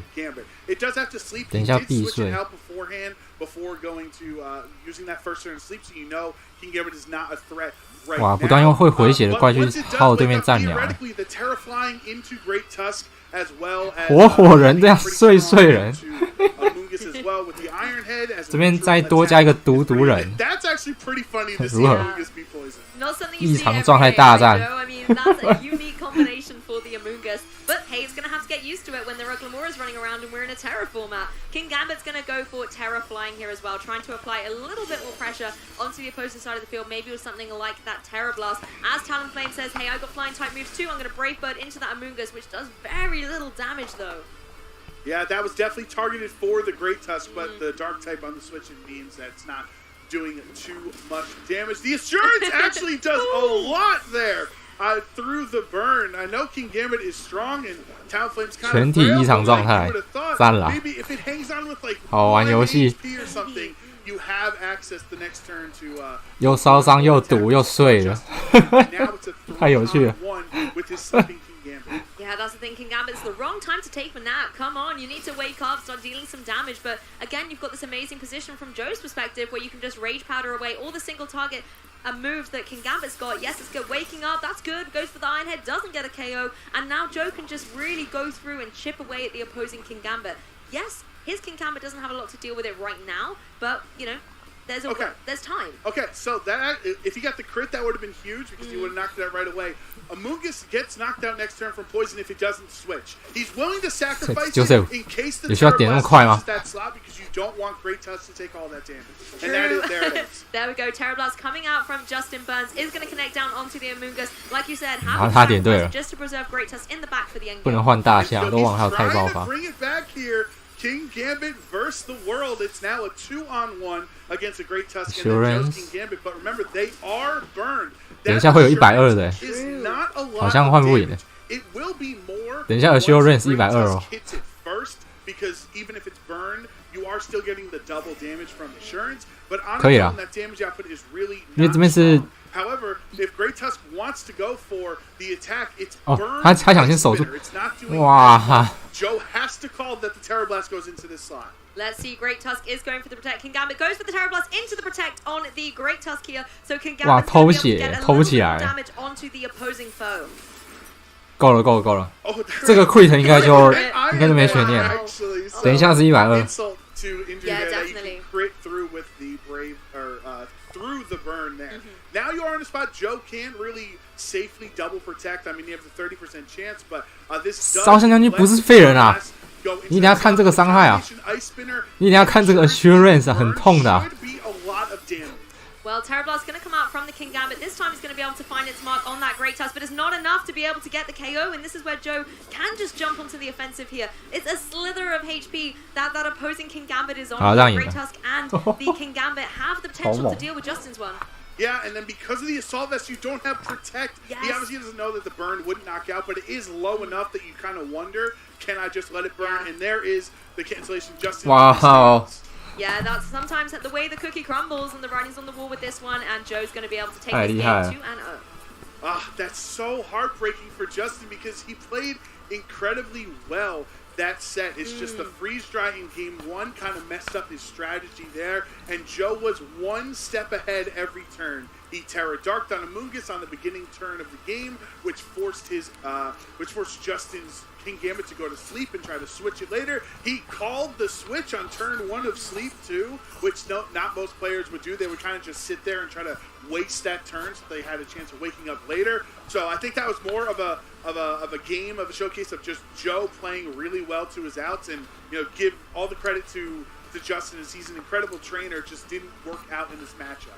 Yeah, I mean, today really was a fairy tale for that Amoonguss there. It did so well hanging out on the field, going for its Terra Dog, and just being able to pilot Joe to this victory against Justin. I mean, you have to credit this Pokemon. 看起来那个澳洲那边是真的很热啊，短袖短裤的。Rage Powder Spore user, and obviously, they look pretty similar, but the Amoonguss is here saying, I'm still here to play, I'm number 1. Yeah, I think it's always interesting to see the Amoonguss versus Brute Bonnet conversation, because you're like, oh, well, Brute Bonnet does all the same stuff, but it does more damage, and you're like, yeah, well, I don't need Amoonguss to do more damage, I need it to tank hits, I need it to, not be full. 你知道吗 ？Joseph Ugarte 好像是赛前大概反正就很接近比赛的时候才把他6只降出来，还是他推特这样讲，太可怕了。So it is no surprise that he's here in Australia sitting at 6-1. Exactly, and it's that kind of caliber of player that will go all the way. Sometimes we have nice little Cinderella stories, as Adam always likes to say. That's definitely been his catchphrase through a few things. But I think consistency can be key as well, particularly when you're coming into a new format. We've had to wait so long for another international championship here in Oceania, and it's just amazing to be able to see these players come to the forefront with a whole new plethora of Pokemon. Yeah, I'm just thinking here, I did a little research trying to learn some Australian lingo, so excuse me if this doesn't work out as well. But what I would tell Justin, as he's at 2 losses, he has 2 rounds left, he can still make it to Top Cut, is to carry on like a pork chop. I don't know what that means, but that's an Australian phrase. So I'm telling Justin to carry on like a pork chop and win these last 2 matches and make it to day 2. I have no idea what that means, but it now means a good thing, we just have to hope he's not vegetarian. Yeah. Oh, that would be bad if he's burnt and got frozen, and I told him to carry on like a pork chop and he's vegetarian. That'd be rough. Well, I mean, it couldn't get any worse, could it? So the only way is up at this point of the competition. Yeah, I mean, obviously Justin is one of the best players in North America and a regional champion as well, and has that great team building group that they have a lot of good synergy with, and I think it was just a matchup. 然后他点了冰淇淋，比赛就开始，真假的 You saw him lock in instantly game 2 with the Amoonguss, with that lead, Dark Terra right away. It just seems like, Joe might have the most games played out of anybody in this format, because he just eat, breathes, and sleeps Pokemon, and VGC specifically, so. 所以他只是想要比赛赶快打一打，然后赶快去吃冰淇淋，选招才那么快。Yeah, and you can understand the frustration from Justin's side, getting that free. 速战速决。This is why we can't have nice things, because these kinds of things happen in a match. But speaking of nice things, let's kick it over to the stage for the interview with Sierra and Joe. Thank you so much, you two. I am here with our winner of round 7. 说得对，其实我夏天也是穿长裤的。First off, congratulations. Want to talk about the team a little bit, because I know you're very indecisive about what you wanted to bring coming into the event. Yeah, I ended up locking this 20 minutes before the tournament started, so it was definitely a bit of a last-minute choice, but I pretty much ended up just picking something that I felt like would be strong enough into the field. And it ended, honestly, I wasn't confident even going to round 1, round 2, but then, it started actually doing well. I was like, oh, okay, this team's actually pretty decent, So the fact that you locked it 20分钟前才锁定他的队伍，但他玩了两轮之后觉得，还 OK。It's interesting because I feel like there's no such thing as a perfect team. I think there's stuff that comes very close, right? But it's not something that you'll see very often. And for me, I've always found that teams that I do better with are teams that I pick up more recent rather than practicing over time, and that's just because I feel like it lets me play it more dynamically and think of different ways to approach it as opposed to specific lines that players would normally have on their teams, right? So.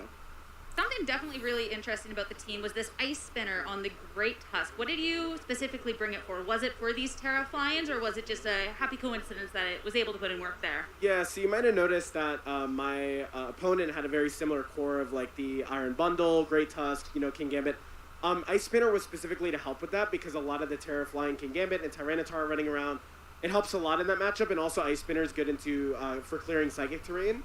So that was like the main intentions with it. I did find that like Earthquake, even though it was nice on my team, like I don't have a ground immune like the other teams do with Talonflame.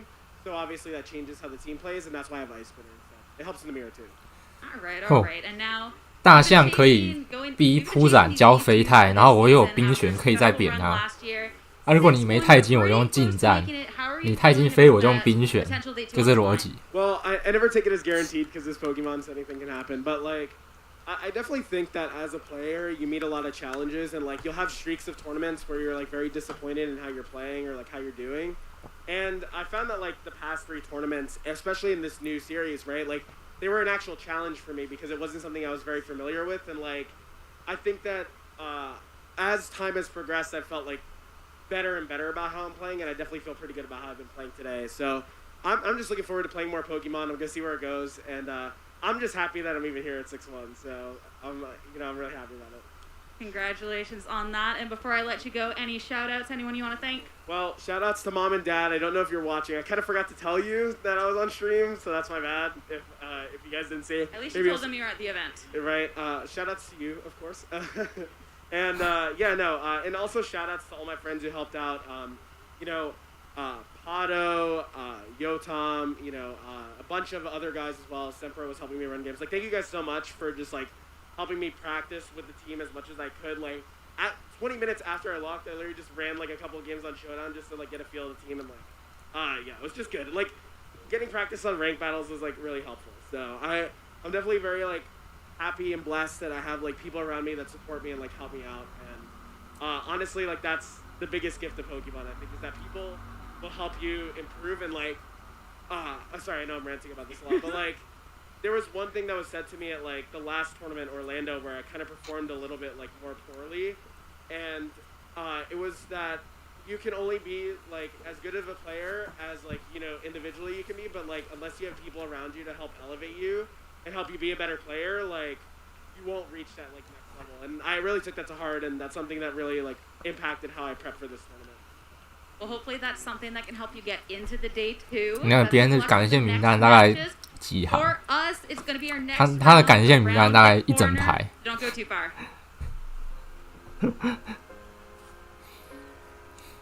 对啊，那他女朋友啊？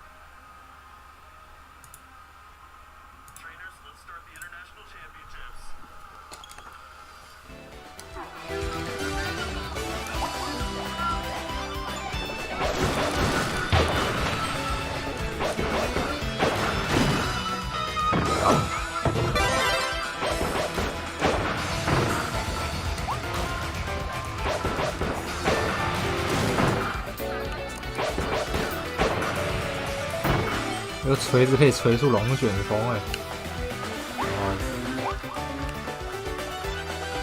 那是个开关。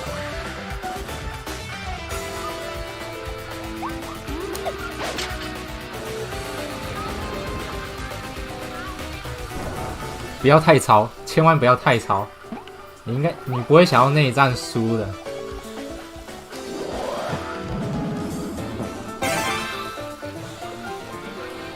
等一下，好像也还好。太超，太超好像没有不行。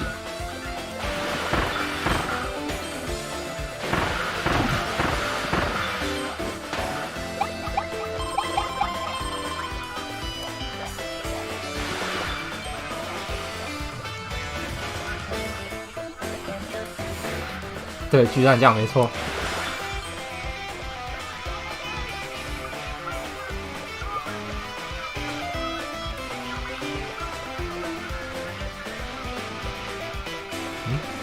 哪边的花我没有教到？这里。然后看起来我有地方没走。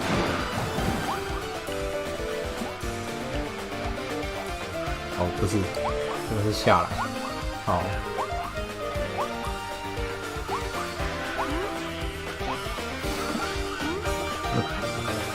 当然赖啊！我现在锯断将，开玩笑，锯力锤，有没有看到？吹到地板。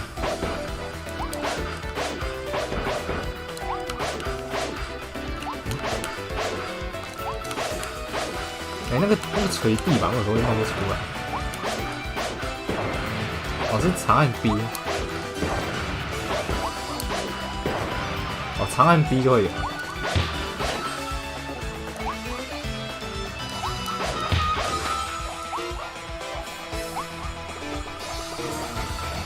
可以把它锤扁，看。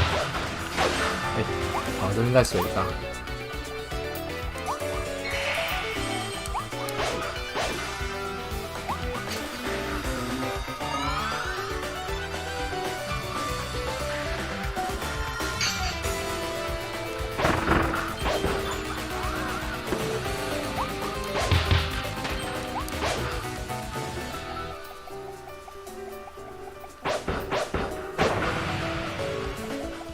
这个好强，是锤出龙卷风，有够猛的。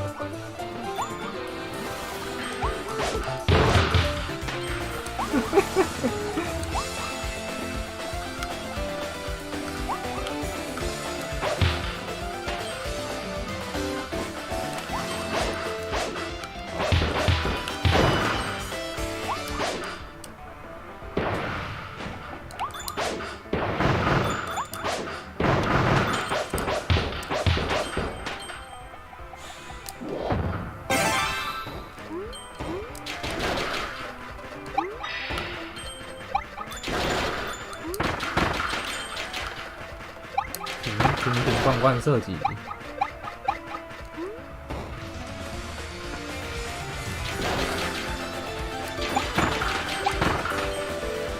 我记得是连吃的吧？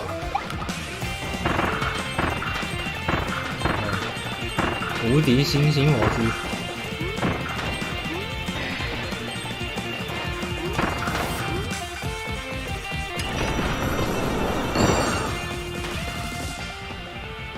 等一下会打王啊！哎 ，OK，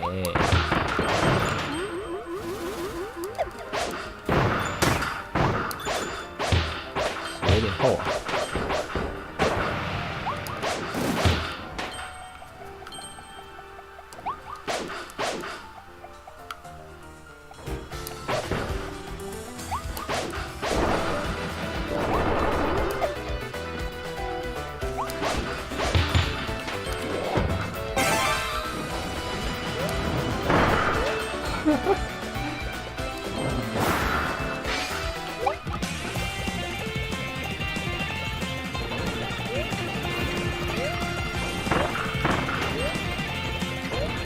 对，无敌。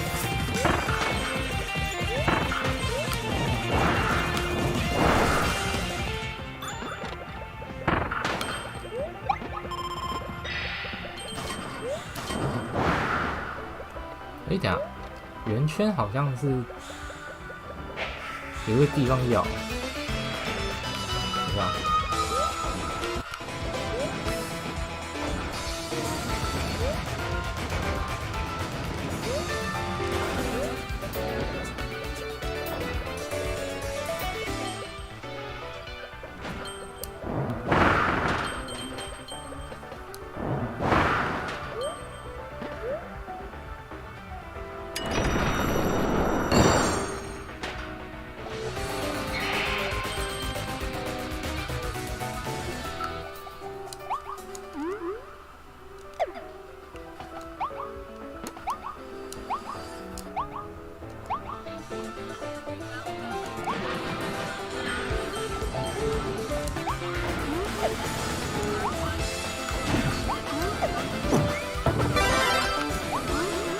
虽然实况他们现在是回来，但是应该还在闲聊，因为他们好像要闲聊一阵子才会再开始，所以让我再吃个冰淇淋。看好了，他们直接把你传送到那只怪上面，这个点超邪恶，你有看到？对。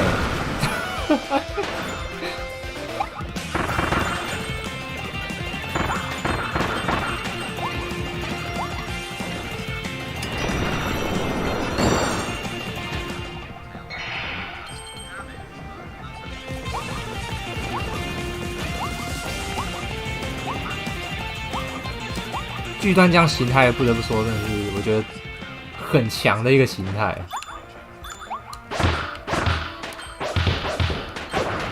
啊，这真的超凶的，锤出龙卷风，这真的超派，这个。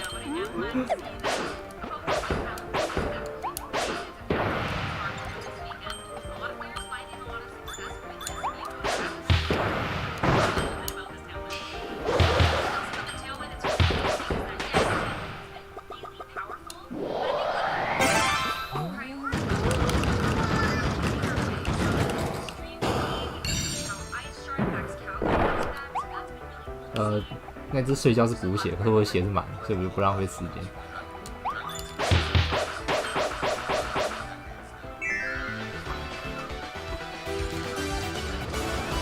没错，恶魔的行程好像还有一个残留，我看到了。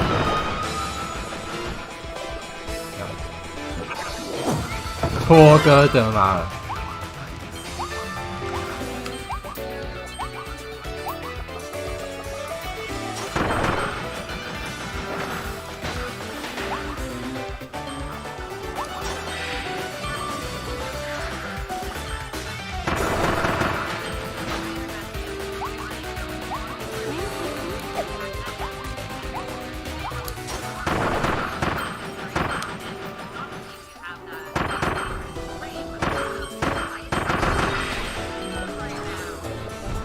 哎！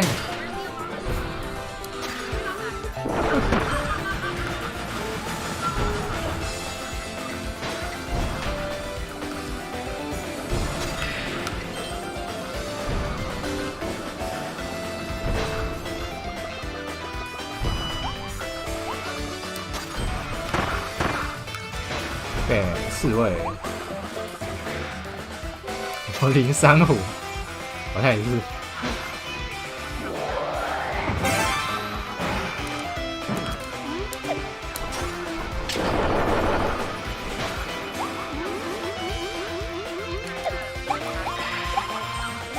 OK，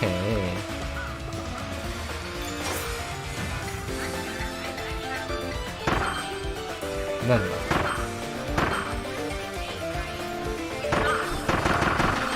波比士，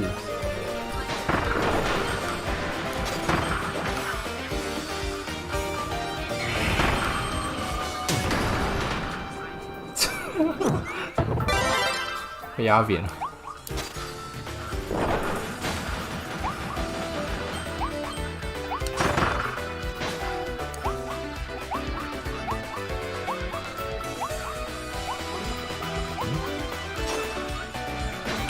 哎，等一下，我就知道是有蹊跷。当然，他们果然还在闲聊。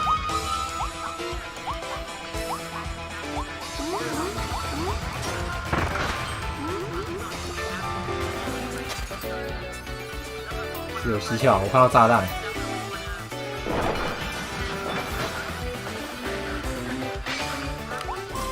碎啊，笑死！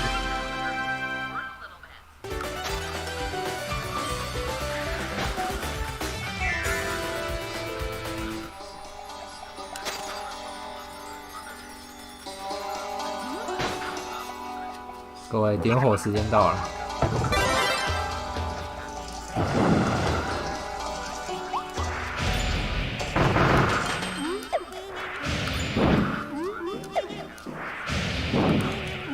不要每次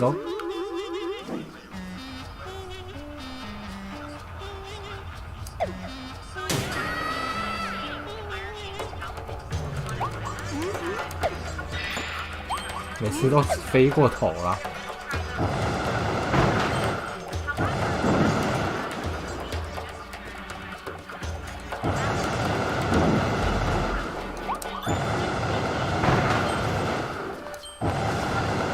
好几入地狱烈焰。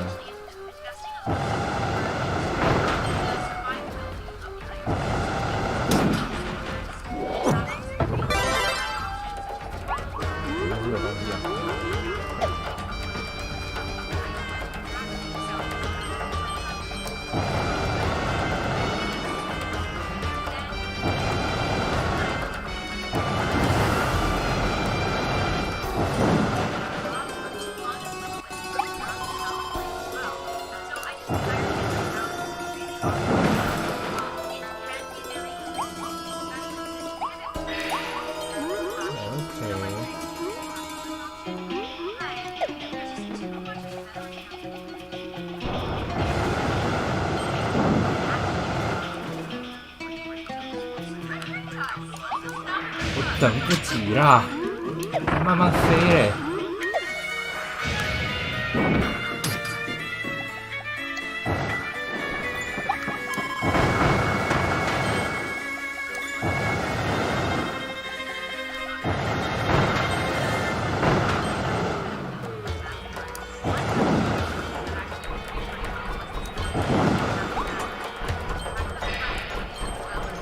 哦，我记得这边就是可以点火，又同时可以灭火。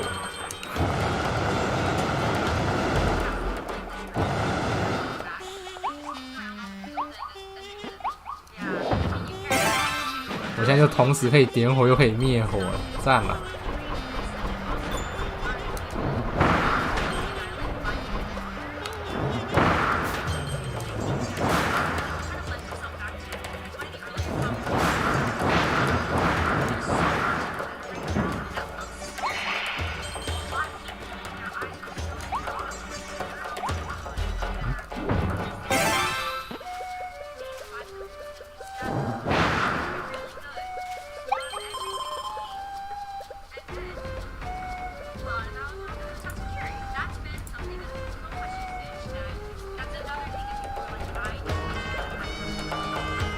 啊，那是 bug。上菜打手术会生能力是 bug， 差很多差很多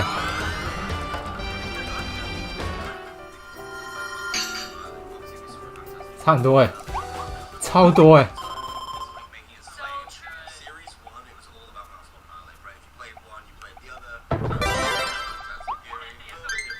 这边是 boss， 我看一下。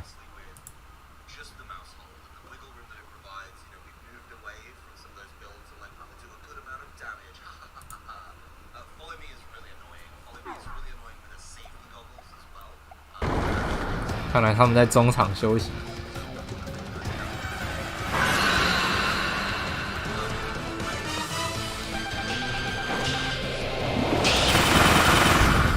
等一下，我突然发现我没有用到时间停止，完蛋！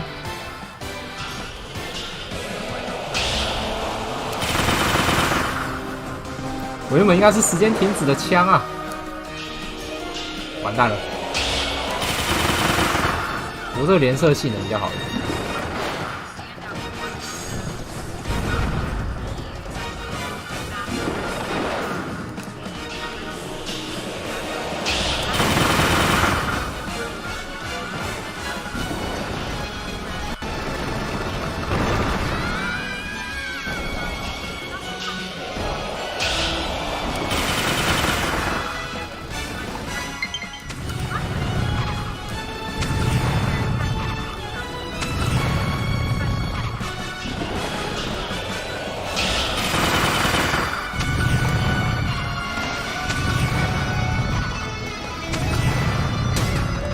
滚刀了！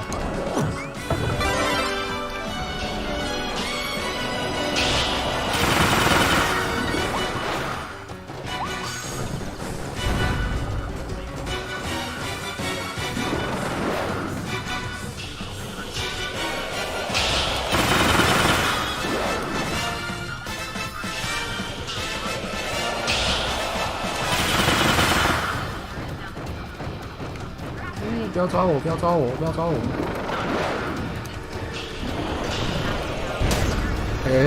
好吧，我看到炸弹。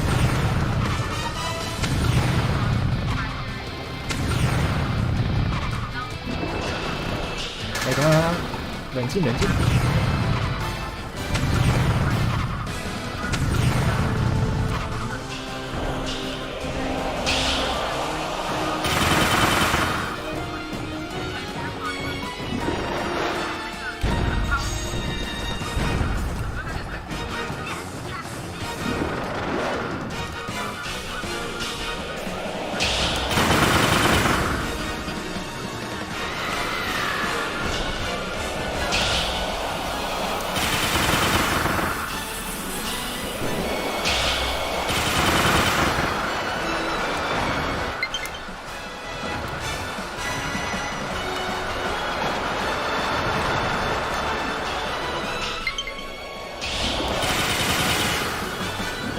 等一下，等一下。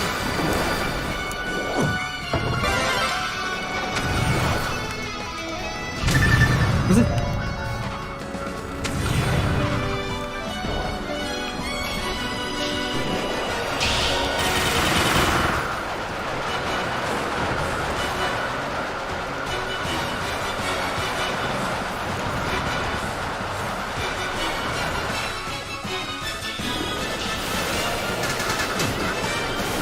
走，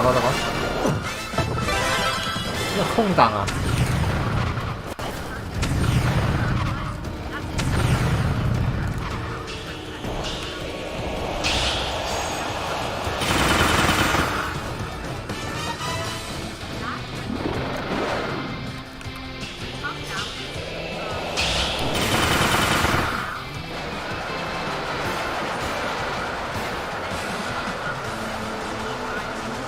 乱转头，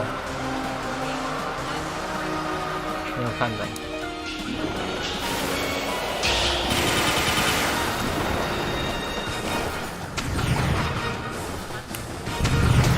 No！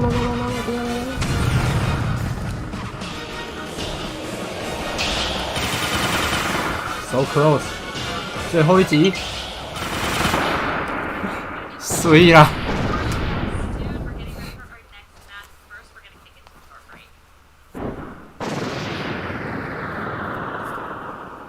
拿时间停止枪应该不会那么难。我现在是2阶枪，因为我觉得这个蛮酷的。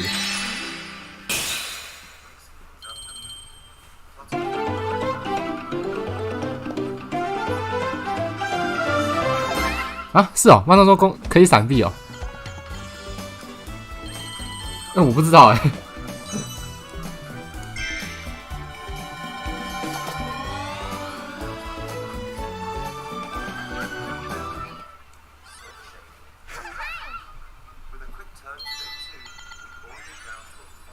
刚好够了。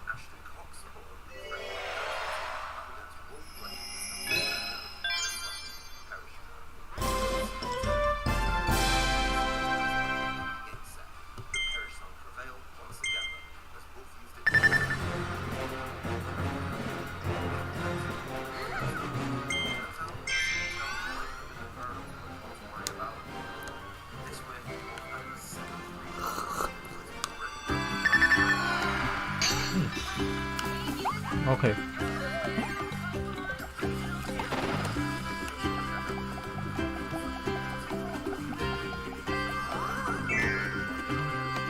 睡个觉。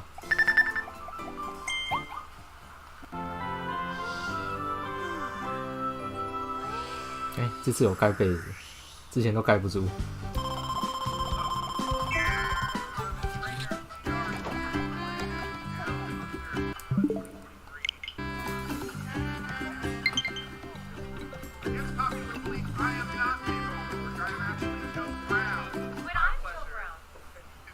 OK， 回来。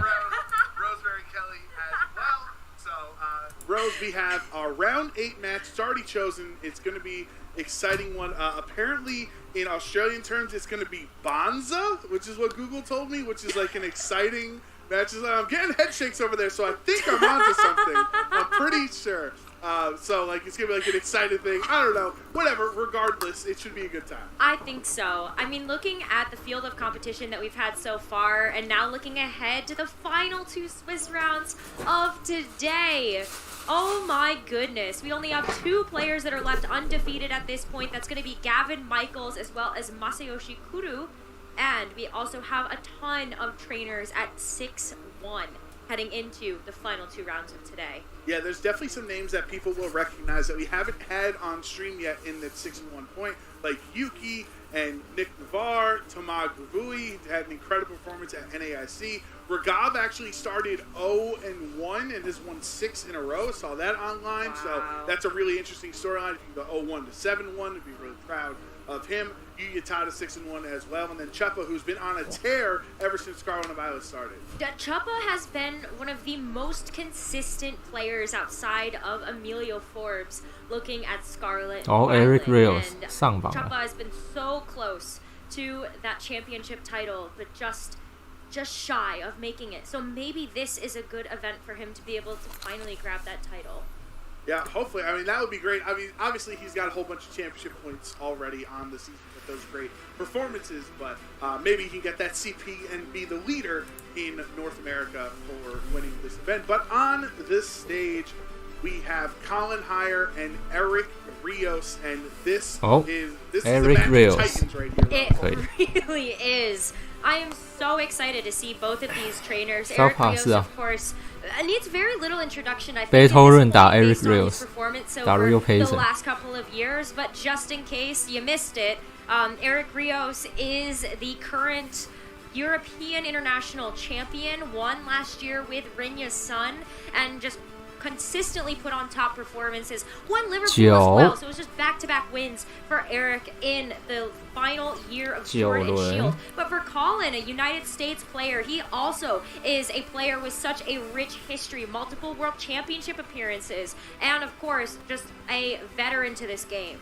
Yeah, I also, if my memory serves correct, I think in 2015, Colin won a regional with like Hyperia or something. Like, it was kind of a cool strategy. I forget what the strategy was.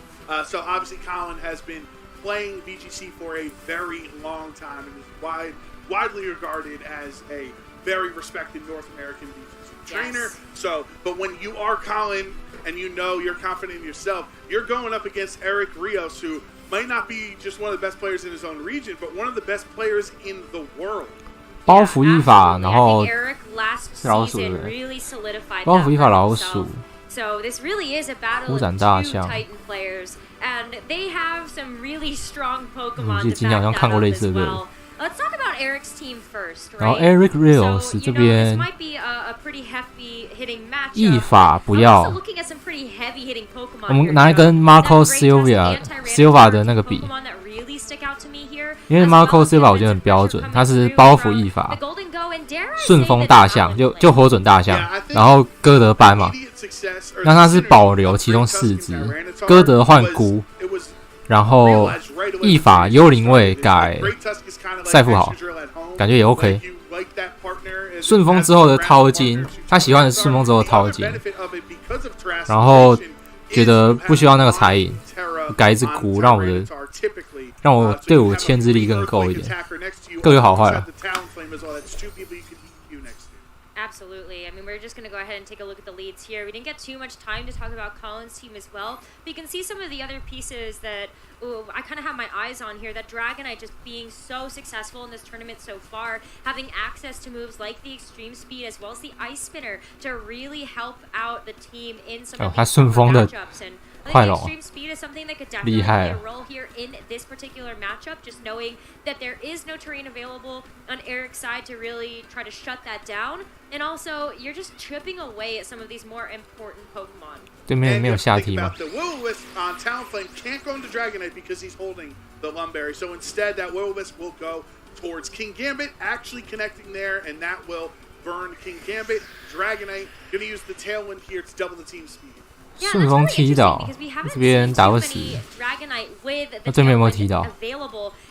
没有。That was so much damage despite the burn there from the King Gambit. I almost forgot the Will-O-Wisp happened. 真不愧是踢倒，好痛好痛。Tyranitar get destroyed by fighting attacks, but obviously that was a crucial Will-O-Wisp from Eric Rios on that turn because it let the Tyranitar stick around. 哦，对耶。 Unfortunately for Eric, Colin is now 我都忘了要 his side of the field 把字典留言弄掉。 等我一下。 and you know, it can be a real massive threat. Tyranitar is already really low, so you don't even want to waste the terrestrializing on it here in game 1. Yeah, I think at this point you're saving them for the terrestrialization for something else that Eric Rios has in the back. Maybe it's a Great Tusk. So you could go for those Terra Ground Earthquakes next to that Talonflame, or you could just try to go for a little bit more damage there, of course, with the Iron Bundle too. But it is time for a terrestrialization 买到下午啦，还在买 and 早 it's 餐啊。 Colin kicking things off first with the Terraflying Dragonite. And Terraflying for Dragonite has definitely been 太飞，那对面是不是再补一个鬼火？哦，糟了，你好像耐不住哦。哎，可以。哎呦，不对，这好像补顺风哎。for the knockout into Tyranitar. So that will be the first KO taken 对，补一个顺风 in this set here in round 8. Tailwind, though, from Eric's Talonflame is going to even the playing field right now with the speed boost, and eventually 我只知道他算有名的人， 可是 Tailwind available once Collins runs out. Yeah, such a great point that you 他有没有拿 Regional Champion 之类的头衔？我没有特别研究，但至少知道他是 Battle Royale。 Even more so as well when he brings in this Iron Bundle here. It has access to the Icy Wind, which is not only going to be able to hit that Dragonite for super effective damage, but you can slow down the speeds as long as you are not too worried about the King Gambit getting something like a Defiant boost from the drop here. And Talonflame is very threatened by an extreme speed knocking it out since it is at such low HP. So Eric decides, I would like to switch a ghost type into this slot that extreme speed would not be able to do any damage. Protect 高速敷展 bundle, meaning any 太可怕了 attacks into that slot are going to be stopped as well. Dragonite goes into there, and then Colin, all he has left is his King Gambit with the Assurance, which went into the Protect as well. 现在 Assurance 这么受欢迎，大家都不要敷展了。 Punished for this one, and in fact, just being able to get the Golden Go right in and straight away. 大家都要再度欺压我，不要这个铺展，我不要了，我要那个120。 So you are able to cycle through Protect as well as the leftovers to really 120比较香。 And if Eric decides to go for it, could go for a nasty plot to really boost up that special attack so that the Make It Rain drops aren't as impactful. At this point, I don't know how worried Eric really is in the face of this King Gambit as long as it doesn't get a Defiant boost.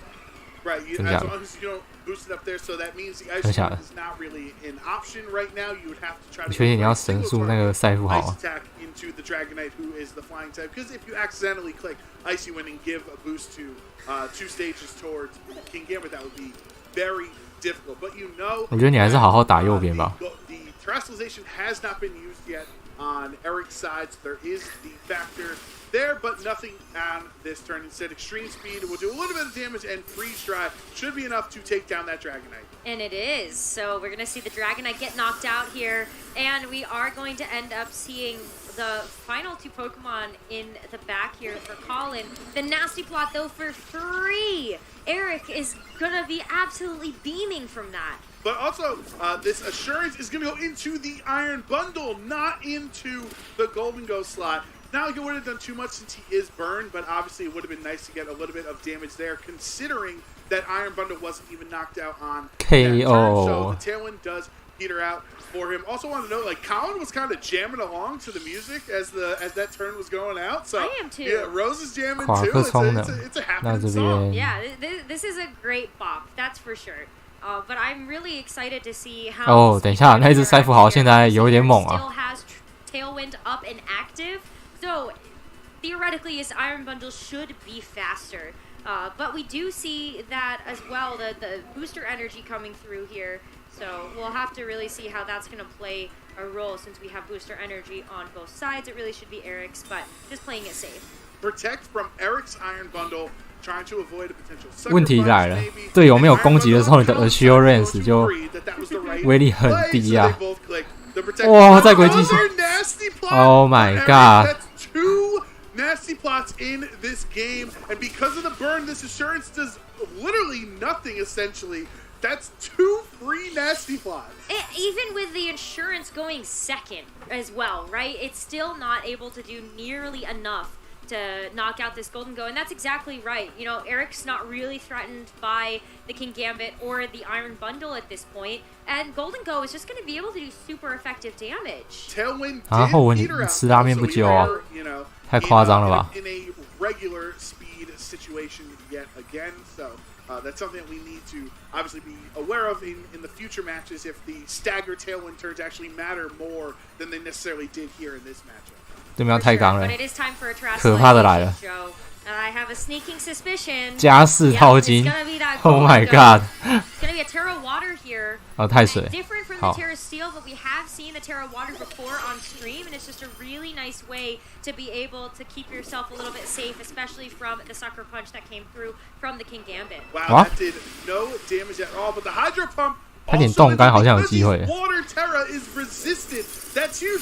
Icy Wind from Eric is going to lower their speeds, and Eric is saying, I'm willing to give King Gambit a Defiant boost in order to win this speed tie against the opposing Iron Bundle, which is really cool to see. But the Make It Rain from the +4, yes, +4 Golden Go after 2 nasty plots is obviously enough to take down the Iron Bundle. Oh yeah, it is. I think the maths definitely check out on that one.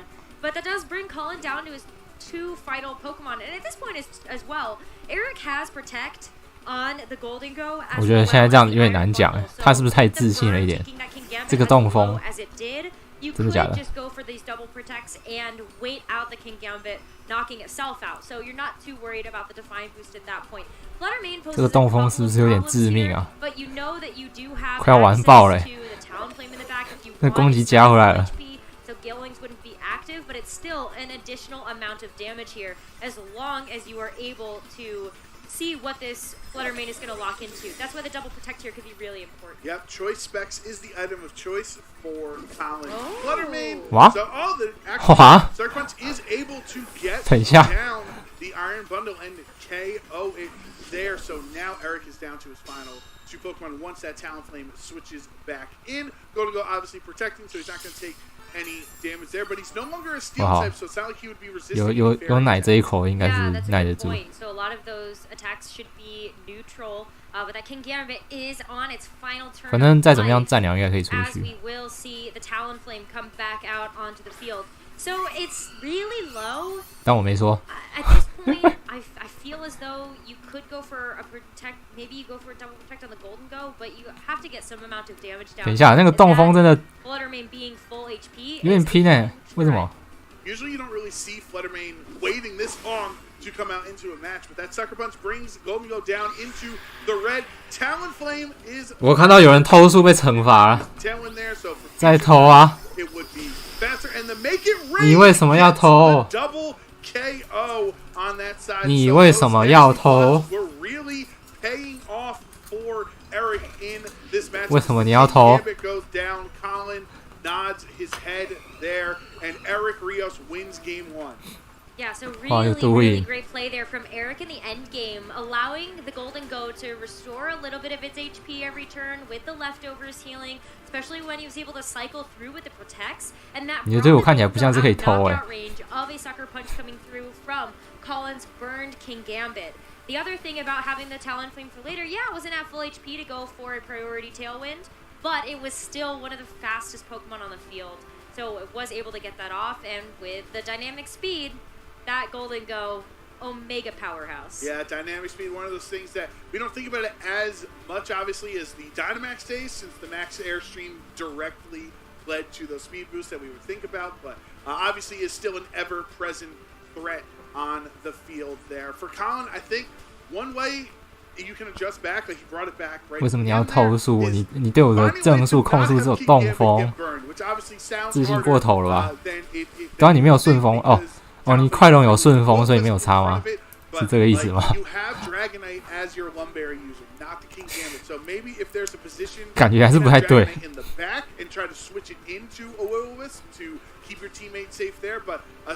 队伍是有顺风跟动风啦。 No, 也不是说完全错。 有他的道理。 And I think that did hurt Colin in the end game, just not being able to finish off some of these bigger threats. 好 ，Eric Real 向我们展示了什么叫做到最后一刻不放弃，因为对面有可能会乱偷。 Some of that quick damage, but once again, Eric just kind of outlasting until the 他那个 perfect turn of setting up 他那个动风也是， so that it was staggered. 我觉得很奇怪，太自信了一点。我宁可你是打动感，然后掏级。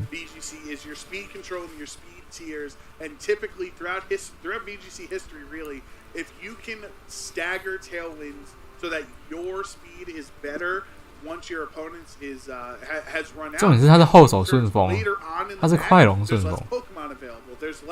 There's less access to switching. There's less, HP to try to waste around like that. So when you have that speed advantage later, like literally at the end of the game. 我刚没有喊吗？我刚应该有喊吧？哦，我刚是喊你为什么要偷，差不多吧？你还敢偷速哎 ！Like that is something that is an ever-present, thing that has to be on each trainer's mind. For sure, and I think maybe a missed opportunity here. It was really, really tough to weave this around. But I liked the Iron Bundle bring by Colin because of the Terra on the Golden Go. It did terrestrialize to water, so you could have gone maybe for something like a freeze dry just to be able to try to knock out the Golden Go here. But a big adjustment here coming in here from Colin to bring the Mousehold in for that Friend Guard. I was actually kind of sitting there as we were looking at the team preview. I'm like, he didn't bring Mousehold in game 还敢偷速啊！一法 trainers that lose game 1 often like to make an adjustment there. So the Mousehold, that would be able to redirect the Will-O-Wisp. It would, and I don't think it cares too much about that in the end of things. I mean, Super Fang is not going to be affected by something like a burn, which is one of the attacking moves on this Mousehold. In fact, the only one. So if you wanted to go for a Super Fang, you're just going to be able to cut the HP in half. So very smart follow me here and very safe. And we know Tyranitar does not have Protect since it is holding the Assault Vest, so this low kick is not going to be burned this time around if that is what he went for. No terrestrialization. Rock Slide, you're going to need to flinch. 他等一下再打一次那个洞风，我就要叫了。他为什么每次都要开班级啦，然后被下踢啊？为什么？他等一下如果再吹一个奇怪的洞风，我就要喊了。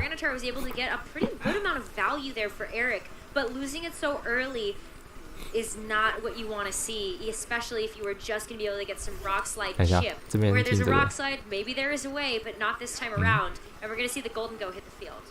Yeah, Golden Go was so important for Eric in that match. He got 2 nasty plots set 为什么他搬不闪啊？ game 1, which you really, 真的假的？ a lot of times players aren't willing to read to get to that point because of the dangers of having 2 attackers going into your nasty plots. And it's too risky to go for it here. This is not a burned King Gambit. And so an assurance in this case would very much hurt. 如果对面输了下一把就开火准大象了。他走大象了。对，他有大象。现在这样子好像有点卡场了。King Gambit. Instead, it's the taunt, though. That taunt was definitely intended for Mousehold here. Going to stop for the next 3 turns. Going to stop 对，他为什么每次都要开班级啊？不太懂。他想抓火准哦。没有没有，我方里面有火准让他抓。他抓什么？ Now Mousehold's in a spot where you gotta have 为什么 Super Fang. 为什么 Rex 每次都要？ Yeah, that's a really tough call to make. 他为什么2场都要开班级啊，然后马上被干掉，然后让自己要3打4那种极限反打？他是在刺激自己肾上腺素吗？他在刺激自己吗？ Eric's not gonna fall for it. Will-O-Wisp now burning the King Gambit and letting that Golden Go start to get set up.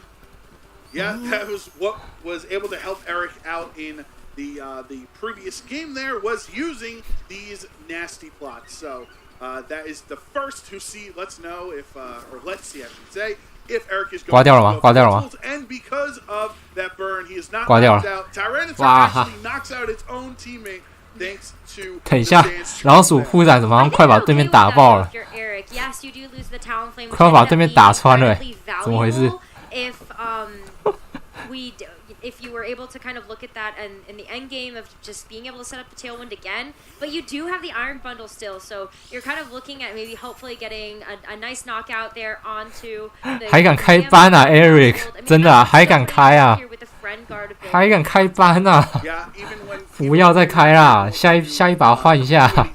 because you are burned and all you have is Super Fang and being able to reduce your teammates' damage, I guess, is a way to put it, is always beneficial. So the Mousehold is still very helpful. Hydro Pump does connect, though, and that will KO Mousehold. That's going to be the first knockout of the game on Colin's end. So now 要中风了吗？他在中风，我等下真的会中风，倒在地板上抽搐。哦，这什么操作？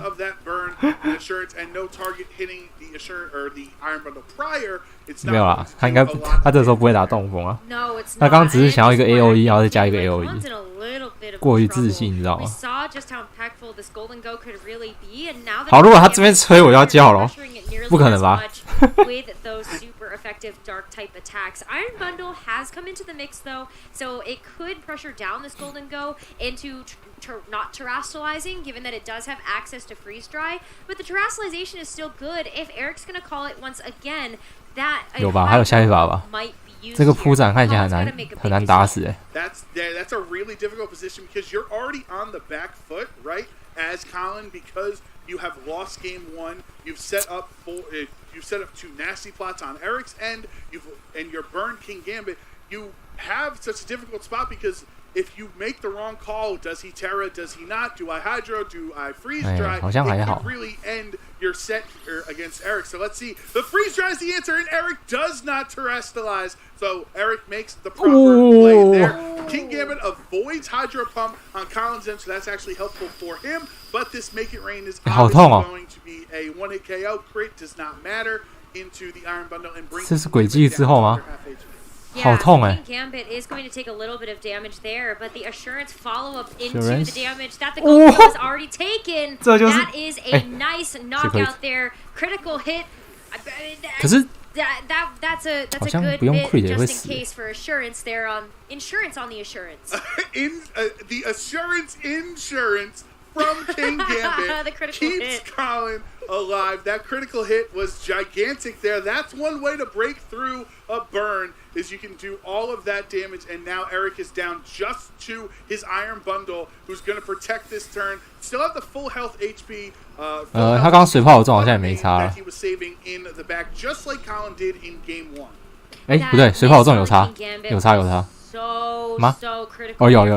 Just not being able to do enough damage to the King Gambit, and then it was able to follow up with the Assurance here. At least Eric gets a little bit of information protecting the Iron Bundle in this turn because of the fact that Colin's Fluttermane is choice spec, so he knows now that it did lock into the Moonblast here, but likely will not matter unless we do see a terrestrialization. And Colin has saved his Terra for late game to use on the Fluttermane, which is the Terra Steel, which has definitely been picking up in a lot more popularity for Fluttermanes in Series 2. I feel like at the beginning of the format, a lot of people were just Terra Fairy and just try to have as strong of a Moonblast as possible, but they've decided this defensive option so you can resist these ice attacks is the benefit for Colin. And Eric Rios 把你的大象拿出来。 bring us to a game 3.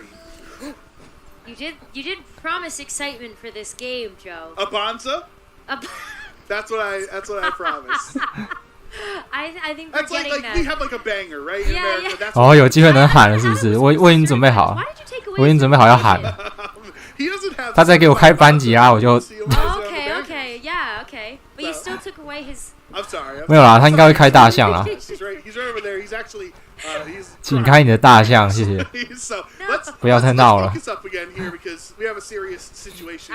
Colin made the adjustment to bring Mousehold, and that even though yes, King Gambit eventually got burned, it still delayed it enough by Mousehold redirecting it to let King Gambit get enough damage in the matchup. Yeah, I think that Mousehold adjustment was super critical here for Colin.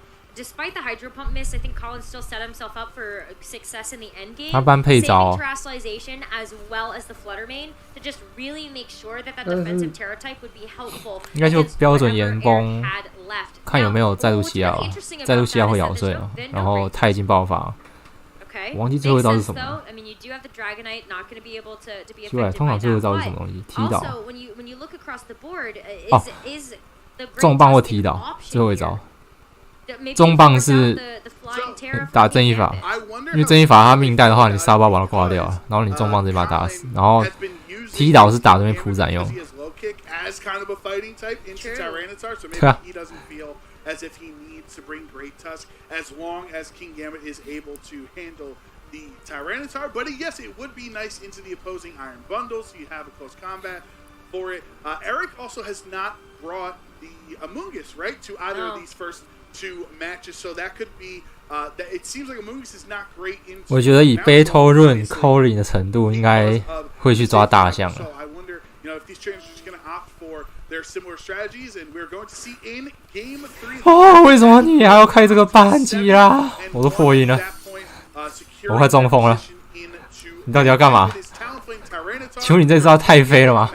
Alright, so a little bit of a rundown. 你到底在干嘛啊？ The way this paid off in dividends here for Colin, just being able to go for a follow me, just redirect away the Will-O-Wisp in game number 2, and allow the King Gambit to be a bit safer. Eric has an opportunity for adjustment though.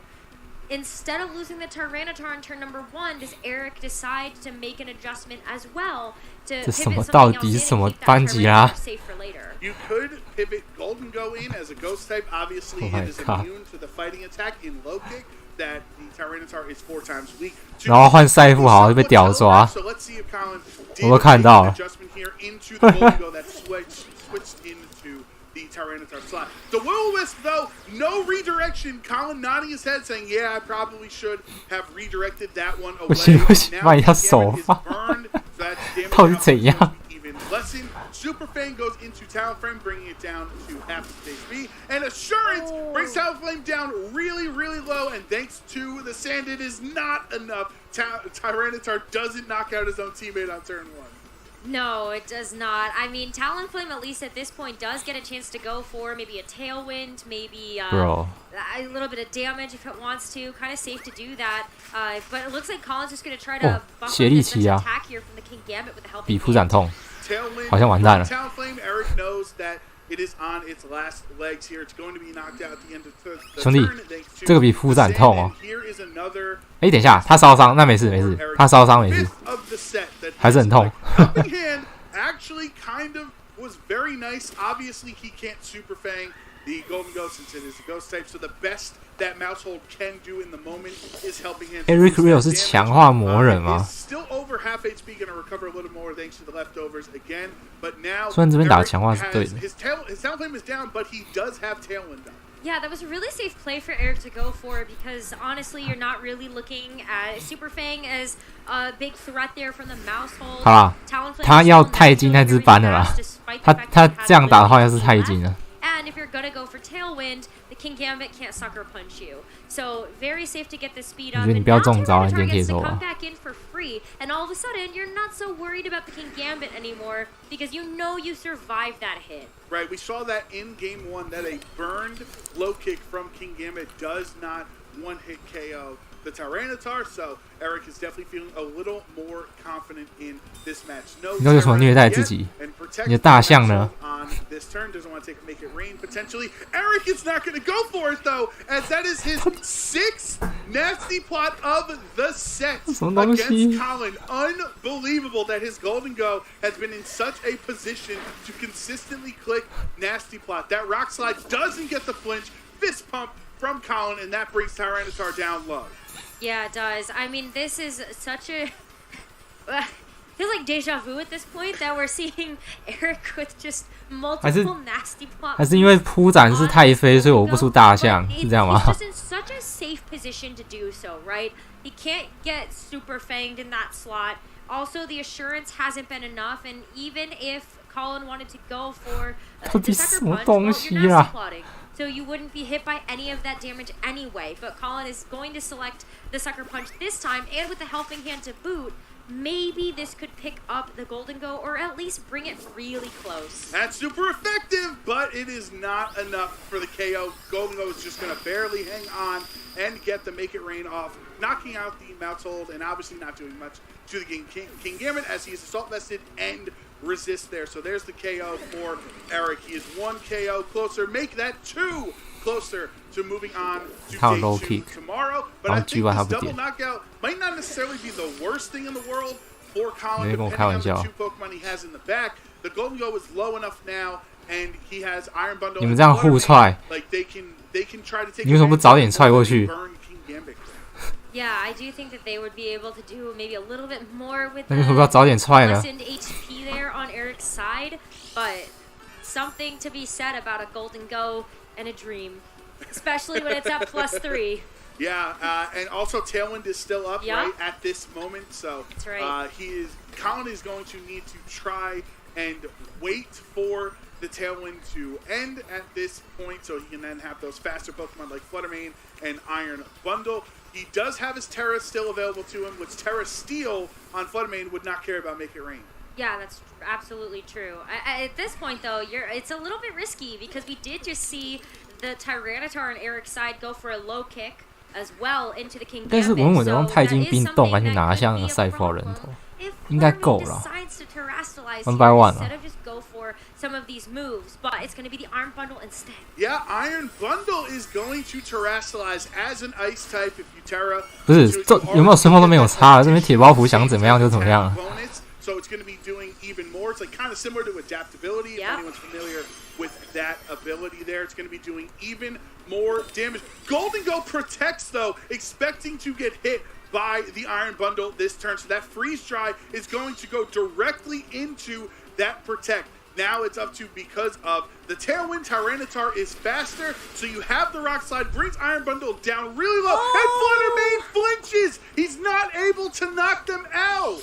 That is such an unfortunate flinch there. Colin's still going to be vibing out, though. He knows he's playing against Eric Rios at this point, and sometimes there's just nothing that you can do against a Rock Slide flinch.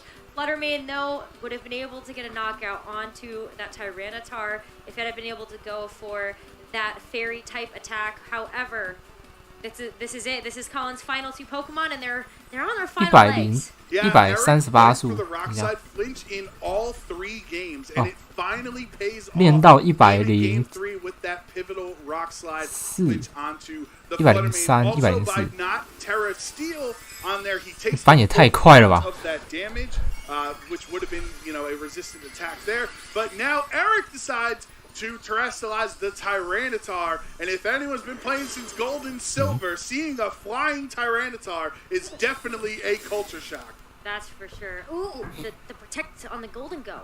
Yeah, right. So that's a double protect there to yeah, keep that Golden Go alive. 30% chance to get that there, and obviously Freeze Drive fails again. Moonblast though is going to connect onto Tyranitar and knock it out. Eric Rios 到底在打什么东西 Tailwind went down, so Eric kind of just showing off the pretty balloons that Tyranitar was holding. 最后一次的话拯救世界就对了。Important turn for Eric. You go for the terrestrialization, maybe hoping that you're going to get some survivability there, especially because the Tyranitar is carrying an assault vest. Maybe, just maybe, you are able to withstand. 他真的要来拯救世界。 The Iron Bundle in the back, and so we'll see what happens in terms of how these 他真的要拯救世界。 interact with each other. These 2 Iron Bundle facing off against each other, both with booster energy. Right, so they're both booster energy. We saw last game that it was actually speed tie as 抽出 well. That Eric wanted to ensure he won with the Icy Wind, giving up that boost to King Gambit from it. So the Freeze Dry does connect onto Eric's Iron Bundle, but it's not enough. Hydro Pump is hitting in Fluttermane. That's a really high special defense. Lives on 9 HP. Moonblast takes out Golden Go. Colin is popping off. Fluttermane is going to live from that Hydro Pump. Wow, that was such a roller coaster of emotions there. Eric very 对面超速投影洞风 crit， Fluttermane wins the attack. 到底什么太极？ The icy Iron Bundle! This is unbelievable! Iron Bundle hangs on 2 gigantic hang-on attacks from Colin's Pokemon. The Freeze Dry will go into Eric and get the final KO. And when it looked lost, Colin pops off to his friends in the front row, and we will see you in day 2 tomorrow. What survivals? Listen, Colin's Pokemon really love him, don't they? He's been feeding them some great sandwiches at the picnic. I know, right? Too bad for the Koraidon or Miraidon or whatever version he's playing, right? Sandwiches not going in the way of that legendary Pokemon, but definitely into the hearts of the Pokemon on his team. Holy moly, those final 3 turns of the game! It felt like it really felt like Eric was in such a great spot. But then Fluttermane hangs on. It is a frail by definition Pokemon. However, it does have a very strong special defense stat. So the fact that Hydro Pump went into there and he just who knows 我没有看懂，但是节目效果还不错。 Defense, and that is the difference between winning and losing. That was just incredible. Wow. I mean, after the Rock Slide flinch as well, right? Colin didn't get a chance to attack the Tyranitar, and then just in the next few turns. 我不知道为什么他那边要太飞啊，很奇怪啊。 I can't believe it. This is Pokemon. That was peak VGC right there. 超奇怪的，那个太妃到底是什么样啊？超级奇怪。We're kind of speechless how Fluttermane hangs on at 9, then Iron Bundle hangs on at 4. Like, oh, that was incredible. Huh?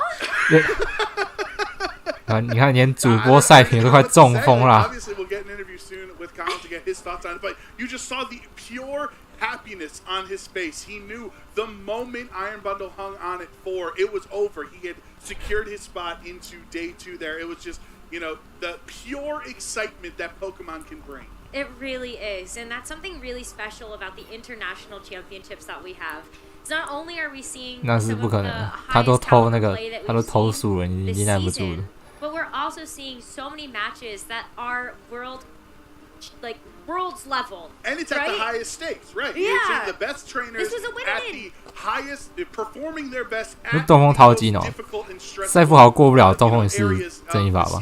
他应该这样想，因为他的赛富豪是超耐久型，所以可能你东风也过不了对面。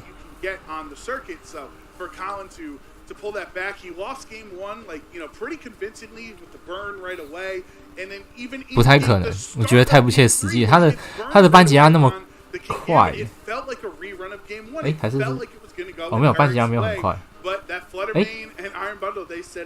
有他班吉拉很快，所以他好像不应该凹那个。 因为你有练速，代表你耐久跟输出一定有其中一个不行。但我觉得班吉亚的话，好像是先牺牲 HP。We're saved. Sierra, please take it away. Since we have no words, let's see if Sierra can find some with our round 8 winner, Colin Hire. 哦，交给 Sarah， 好好访问一下。 I'll save you, don't worry. I am here with Colin Hire, winner of round 8. And what a nail biter of a series. That was insane. At the end, the 2 clutch survivals back to back. I mean, what's going through your mind at that moment?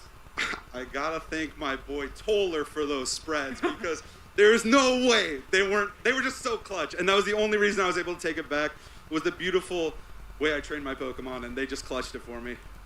Especially like game 3 too, because before that, 他跟宝可梦羁绊很深呢。 There's the flinch going on. Even the first turn of the battle, just the fact there wasn't that redirection. You got Will-O-Wisp, you got burnt. I mean, how are you feeling just in that series overall? I was super nervous. Eric is an incredible player, someone I look up to. We've both been playing a long time.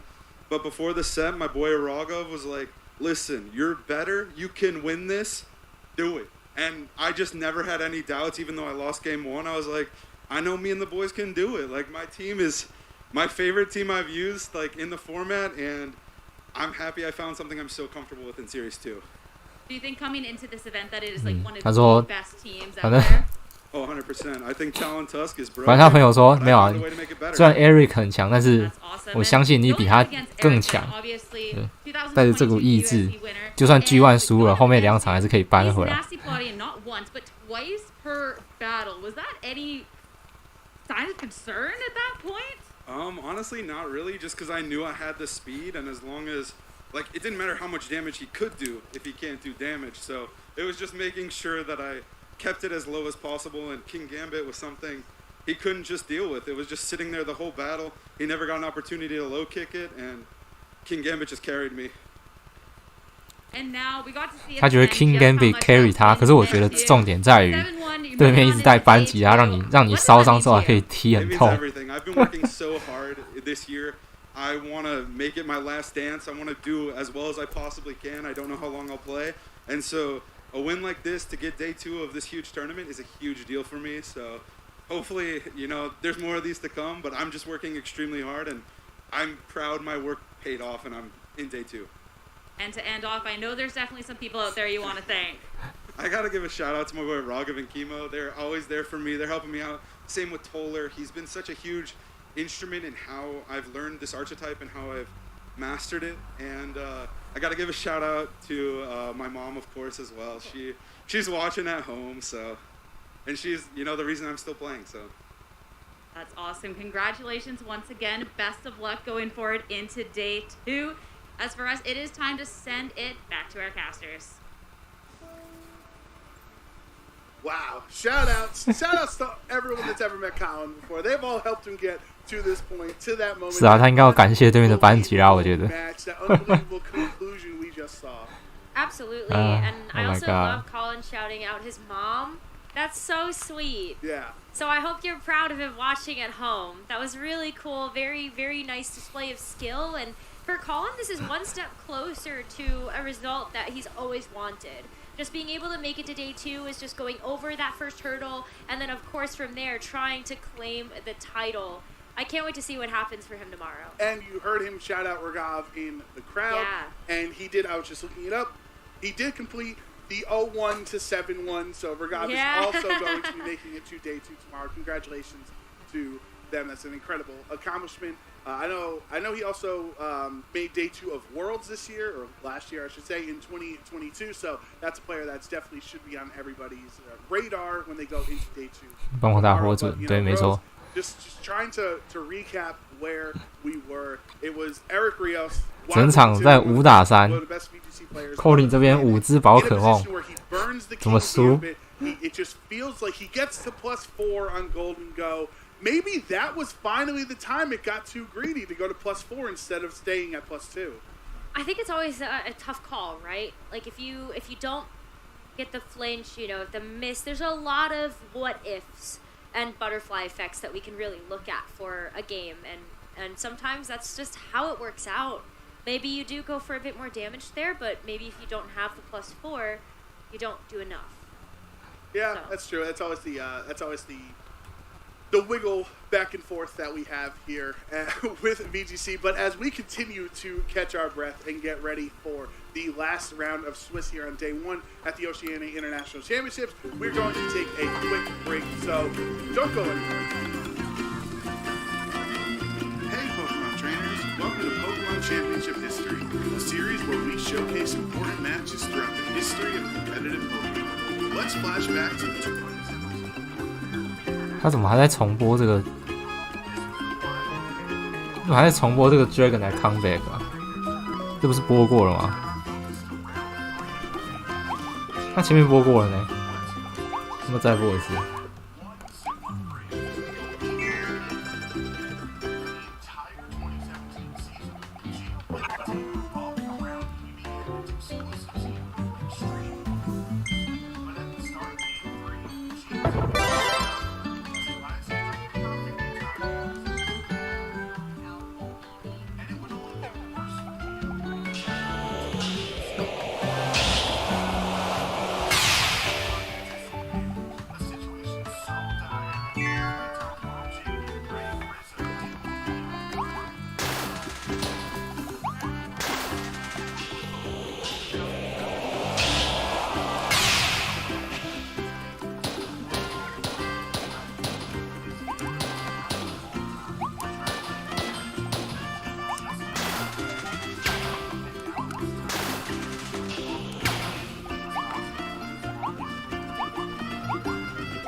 OK， 那最后就是这个了。来找我们的狮王啊！ And here we are.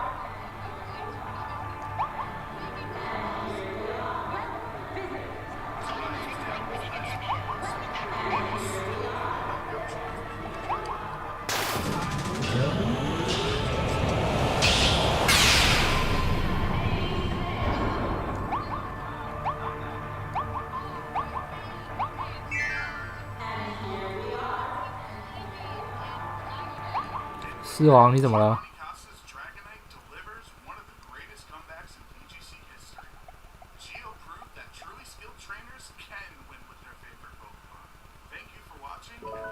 All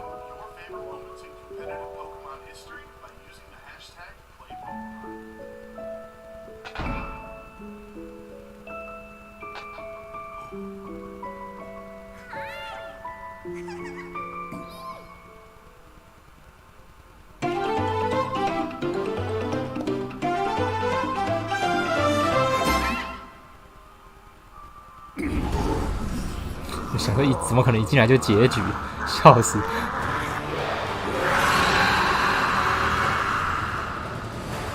然后等一下最后一轮哦。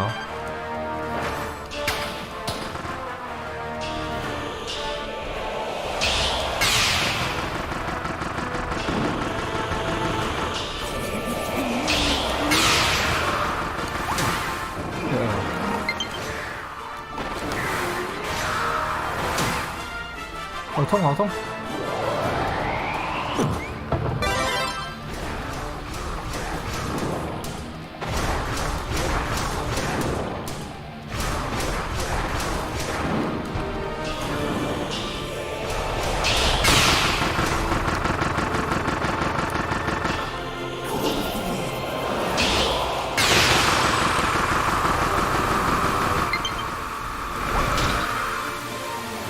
完蛋！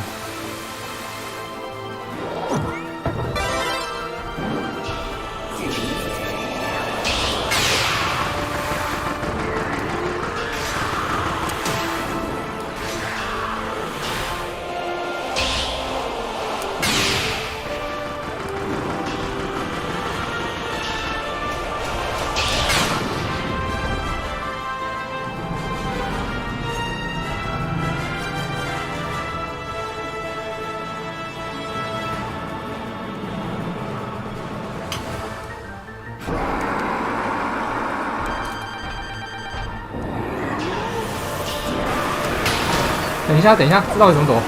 跳起来吗？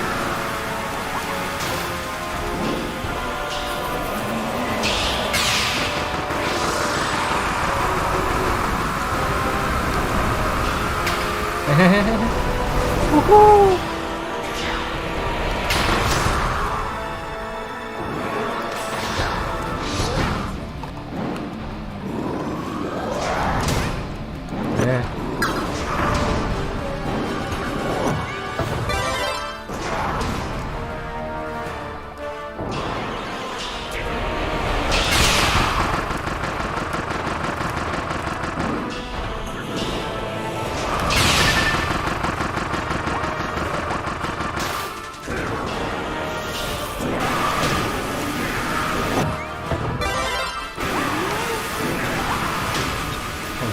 重度手残，五套雄狮有点像啊，好痛哦！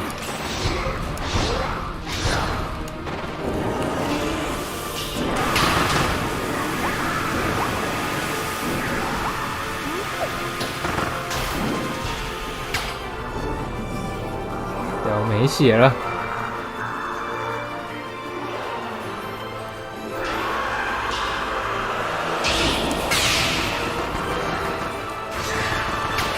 等一下，等一下，冷静冷静，有话好说。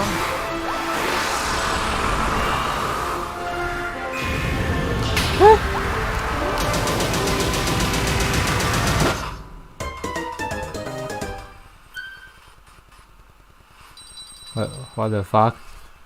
What the fuck? 真的是连击流啊！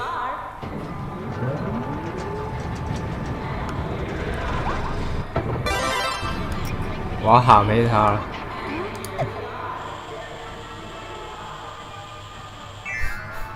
五套熊啊！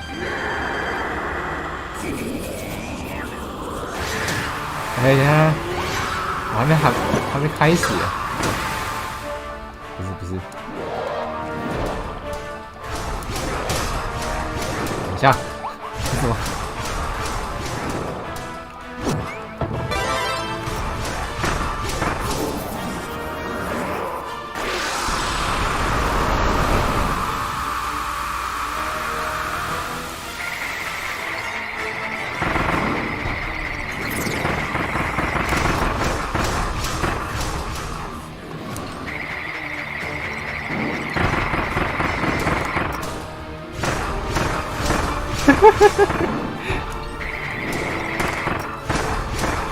好无耻哦！打我，但是你是受伤的是你，哎。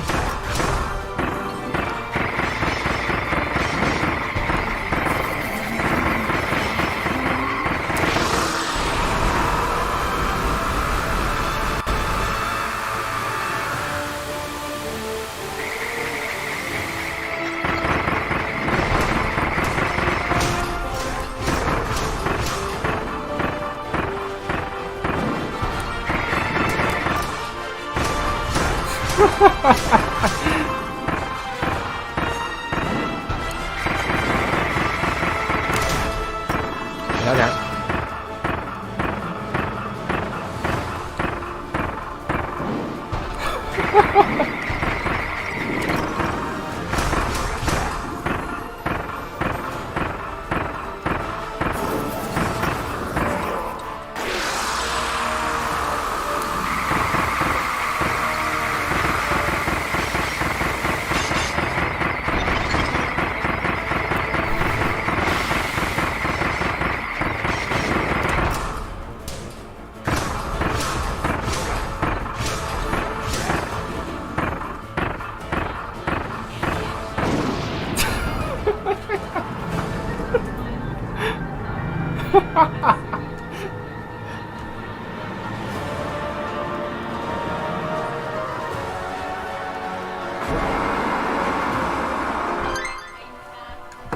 等一下再回来。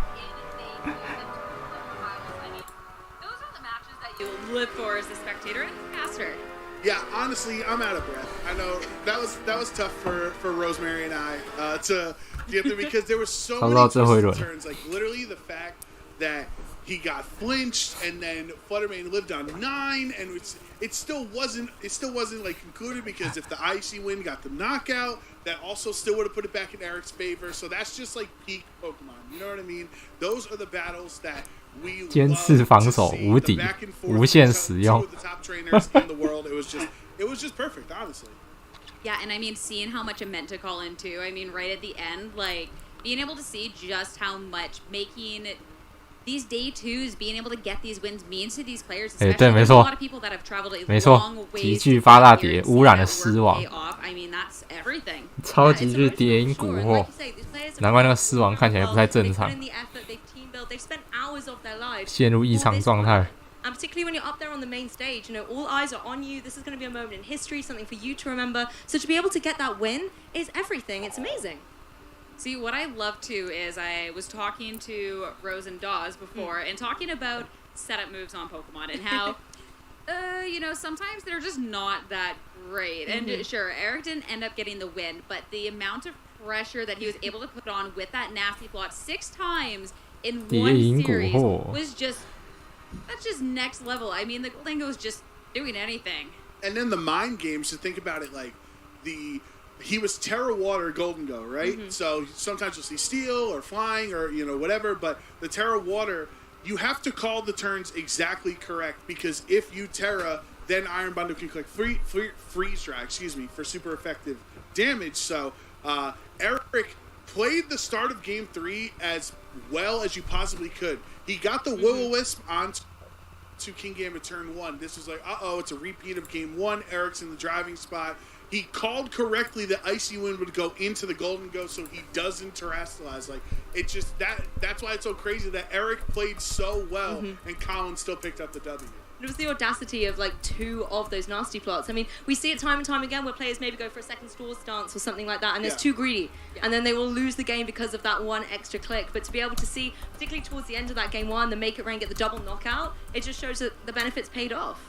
And the fact, too, that was the round 8 that concluded. We have 1 left on the day before we're able to find out who exactly is making it on to the next day.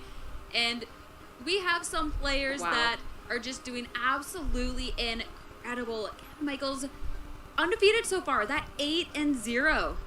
I mean, I tried to tell Adam he's the West Coast 那620生死战，等一下应该选生死桌，对不对？你现在应该选2个6-2的上去。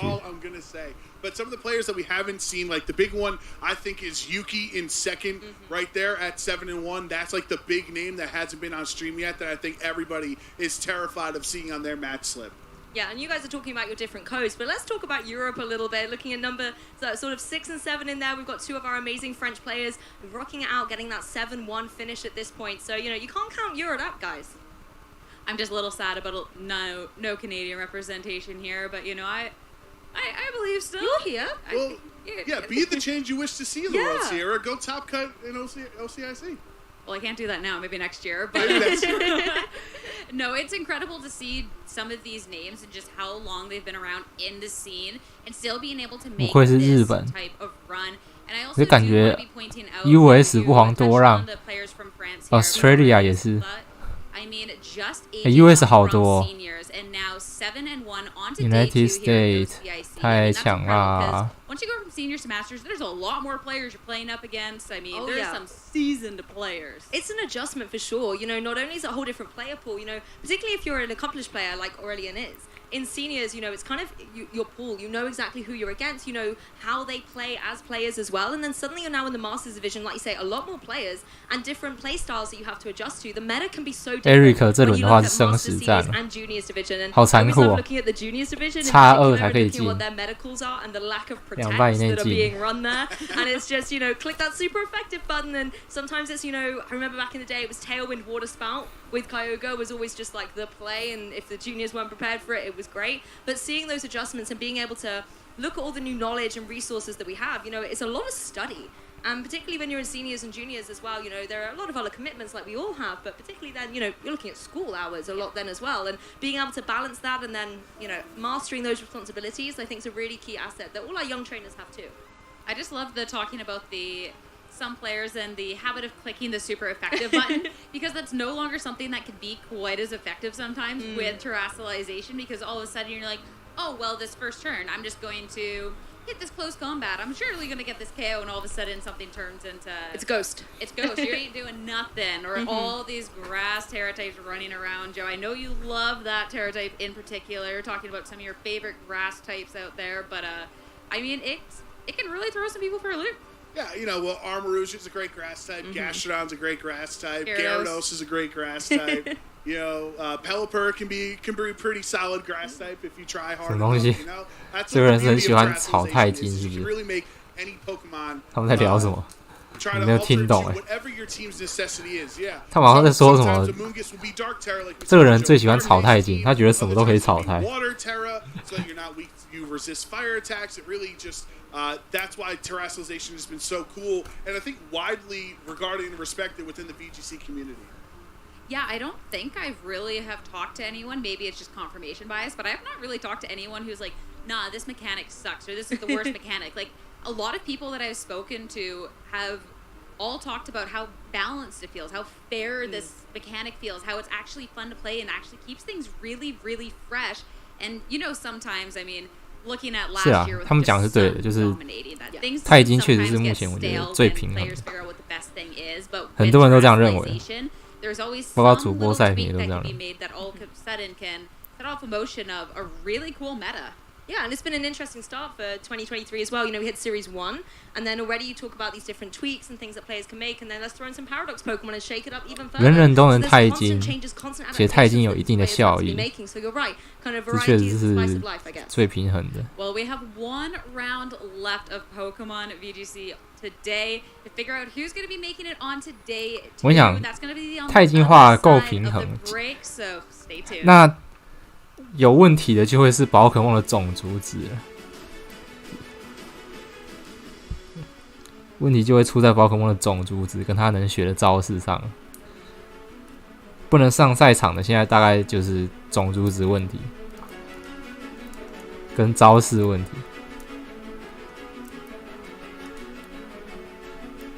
然后剩下的就是定位问题吧。 有些太跟比较强势的怪重复定位，那只怪就会自然就会比较没有人用了。集聚就是有些怪很不适合集聚啊。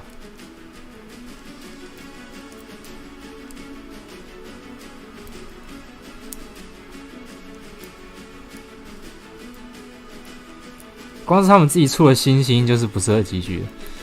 其实刚出的时候还可以，就是凯之孤岛它会清草滑梯之后，那段时间还可以开放超级剧之后，但是后来的话，其实大部分时间是比较不希望它集聚，因为它集聚它就没有限制，它是来轮转。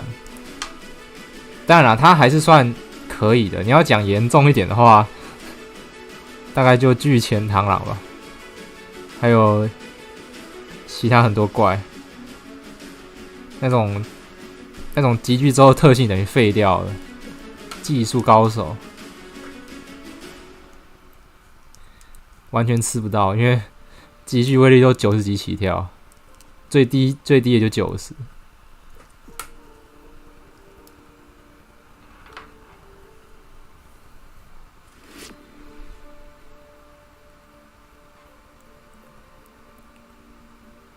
还有火猫这种比较偏轮转的，也比较不会想去集聚。可是你可以看到，还有孤这种纯辅助手，所以集聚完全就是设计来进攻的。可是你可以看到前面如果你有看的话，就是可以看到 Joseph Gate 他直接太进他的孤嘛，即便是辅助手用，但是辅助手可以帮你运用那个太进化打回一些东西。可是集聚的话基本上没办法，你集聚一只辅助怪，他没办法帮你打任何东西回来，基本上是不可能。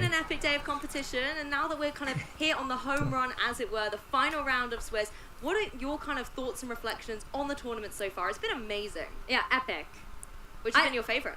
Yeah, oh gosh. You gotta ask me the hard questions right now. I know, but I've just come off the analyst desk, so I'm all about the questions. 然后Z招我只觉得就是没有办法人人都用，然后有一些Z招太强，这是我觉得它不平衡的点。I mean, it's just partially because it's fresh in my memory. 不对，好像可以人人都用，但是有些Z招太强，可以人人都用，没错。It was really hype in that game 3. I was right by the stage as well, and I couldn't necessarily. 但是有些Z招就是过分过头，全能力强化藏尾凌驾，这是不平衡的地方。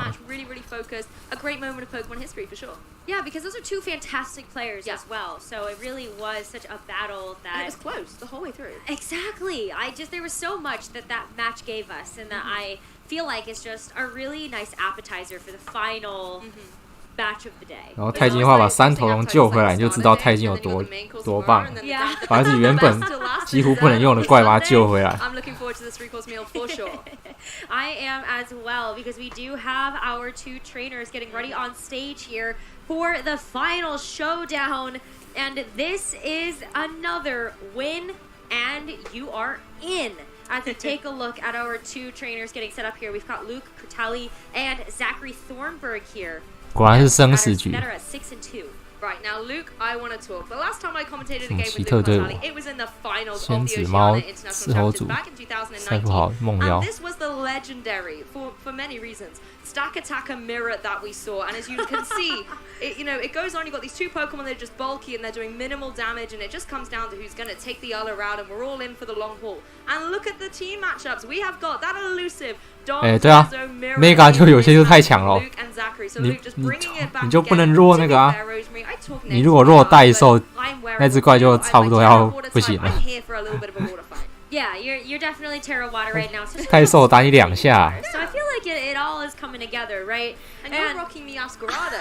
We haven't really seen one today. Exactly, it's meant to be, huh? Oh my god, and Yaskarada and a Sylveon. This is fantastic. It's your team. It really is. Like, I'm so excited. And I feel like this is a team that you're also hyper familiar with, Lou. Because this is very 目前最受欢迎的好像还是 Mega， 因为有直接改变外形。That's a great observation. It literally is 5 of the same 6 Pokemon. 他们如果愿意多设计一点，我觉得会好很多啦。你把 Mega 留下来，不要开发其他新的系统，我倒觉得也蛮 OK 的。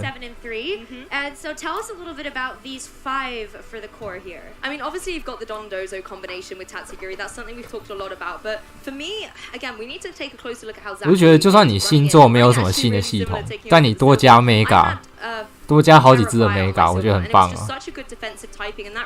因为那一样会被视为是新的宝可梦，除了你原本新一代出的宝可梦再加了新的旧代的 Mega 进化进来，我相信大家也会蛮开心的。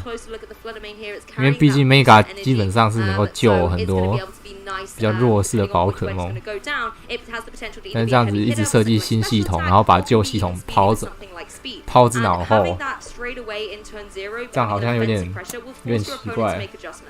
The one thing I really want to credit on Luke's side, because being the Dondozo player myself, I don't like seeing Murkrow. Murkrow is absolute chaos for the Dondozo player, and it's interesting that Luke has that on his team, because potentially, you know, one thing you don't want to do when you're facing Dondozo is just battle it with your own. You want to find a way to break down your opponent's strategy, so having something like a haze on the Murkrow will just allow you to not have to deal with it necessarily.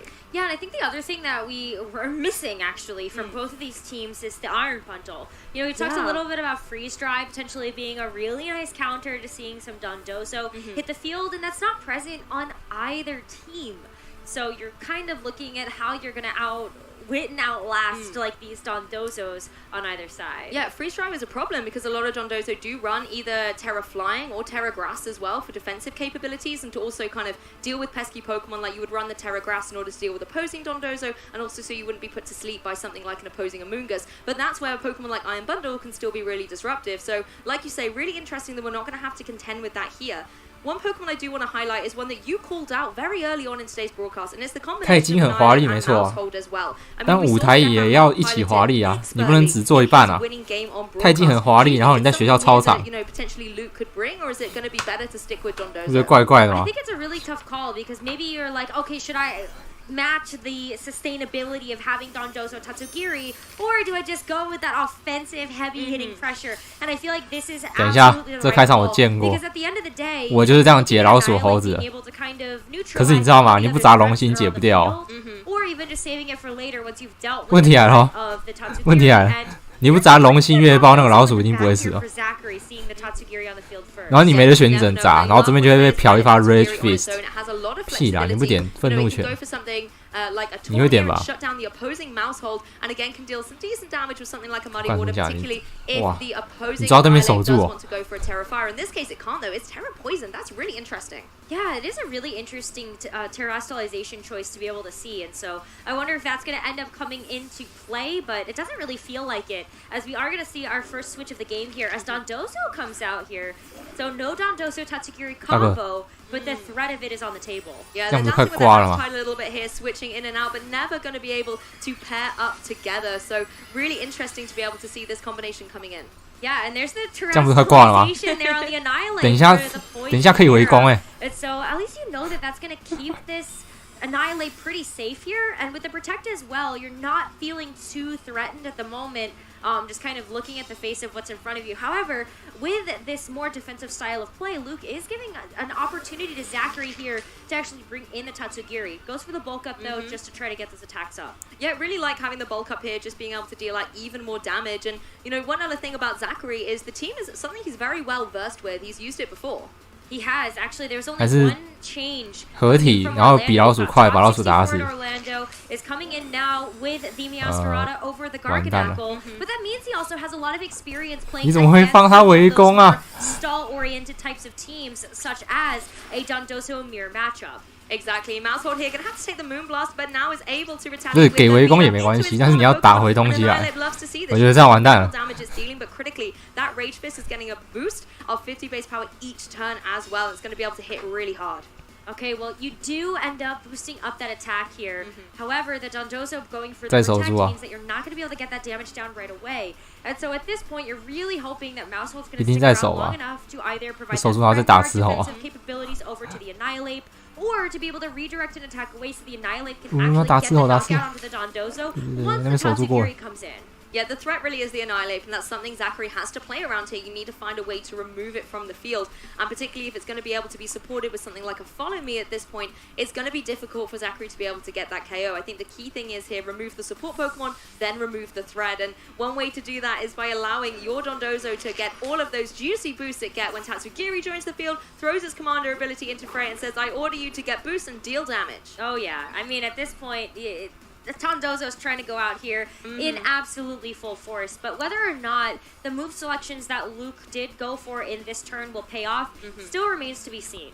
Yeah, that's true. Mousehold going for the Follow Me, but the opposing Dondozo does have access to Earthquake, which will hit both of the opposing Pokemon and deal super effective damage to that Annihilate thanks to its poison typing. But first there is going to be the Rage Fist. Of course, Dondozo, having its unaware ability, isn't going to worry about any stat boosts that come up from something like the Bulk Up, and the Earthquake's going to be able to deal huge damage. KO on Mousehold, not one on Annihilate though. That defense boost, 它有地震。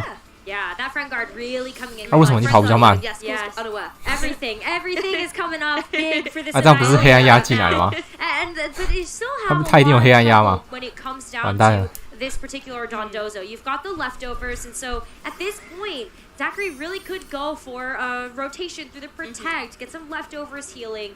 Could even go for a substitute if you feel like you aren't in too much danger. Especially after how little the Annihilation 结束了。 Yeah, that's really true. It was, a little underwhelming in that sense. But now you've got Murkrow on the field, and Murkrow is one of these Pokemon that Dondozo quakes when it sees. It can always go for something like the Haze and remove all of those stats. But at the same time, Murkrow, has more tricks up its little, feathered sleeves. It can go for something like a Tailwind, it could go for Quash, or even Brave Bird for some damage here, but instead going for the classic Haze in the face of Dondozo. Yep. Really not going to be worried about that either, since Annihilate's not going to have much of an impact there with the attack boost, but boy, does that Rage Fist hurt now that those defense boosts are gone. Oh, it definitely does. Again, you can just see why Murkrow was the ultimate Dondozo counter, and I think it's really wise of Luke and the team building here to have not counted it out as a potential threat. Particularly if you're running Dondozo, there's a good chance that somebody else has thought, I'm going to run this too, so making sure that you have that little utility is so helpful on this occasion. Murkrow now in a great position where it can go for something like a Tailwind, make sure that the Annihilate is going to be able to outspeed the opposing Fluttermane in this situation, and just enable it to start dealing more damage and get some more KOs.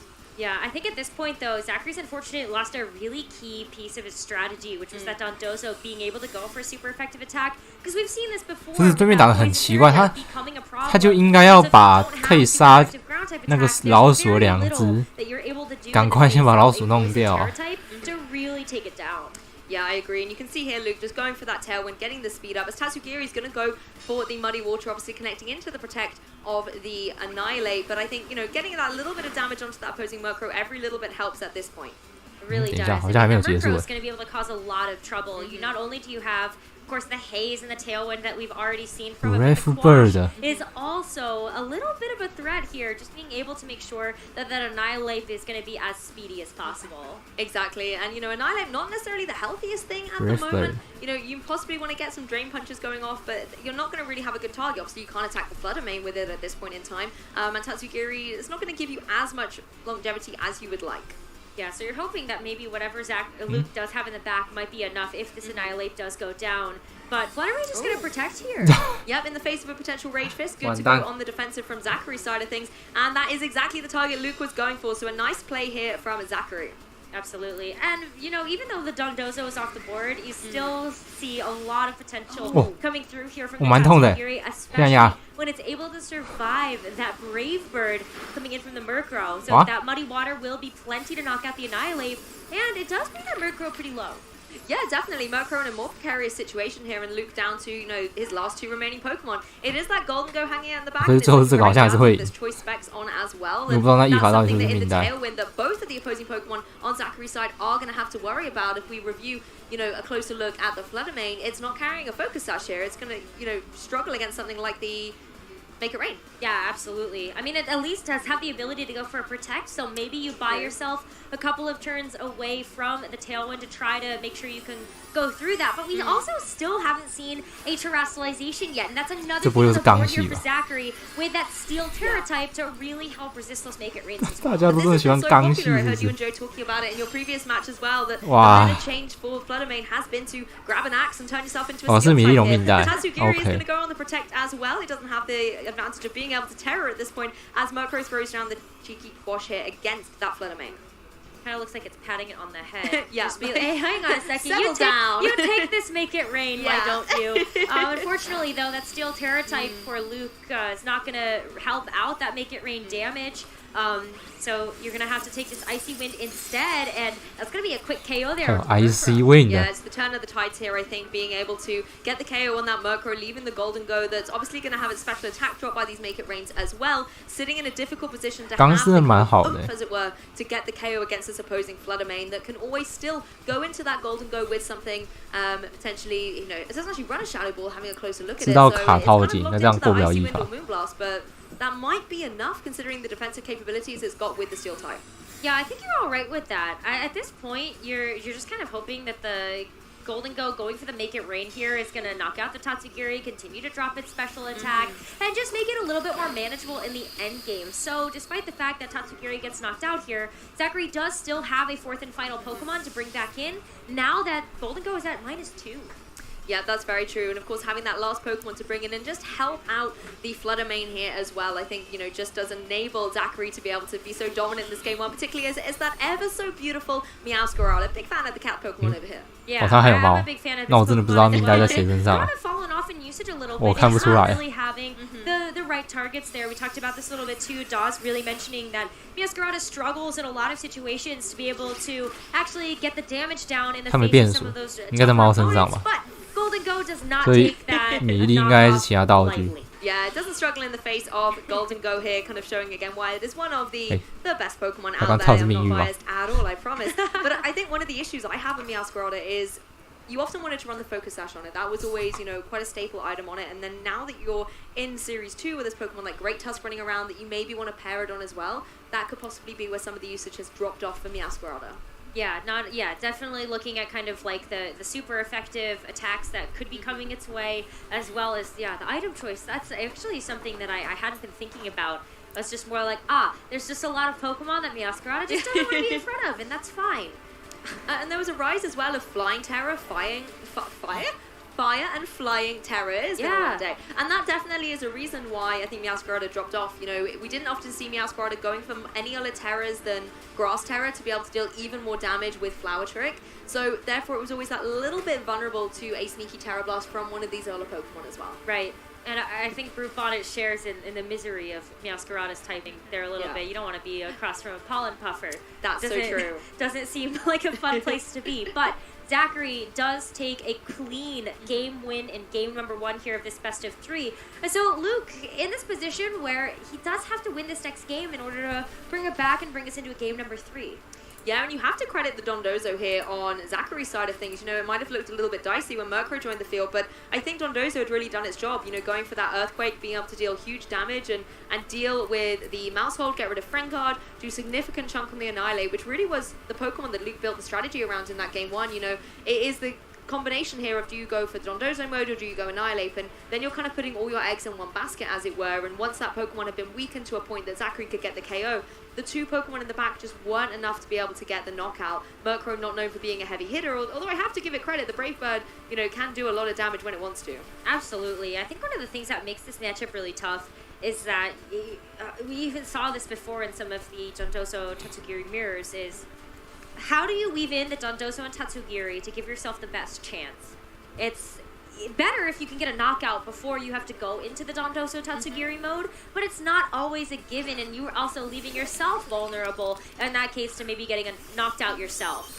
Yeah, I completely agree, but let's have a little look at, ghost types out on the field here. We got a triple whammy of it here. On Zachary's side, it's going to be Flutter Mane and Golden Go, and on Luke's side, trying to get back into this game, we've got the Annihilate Mouse Hold combination once again. 不知道对面赛过好道具 Follow Me here is looking pretty nice.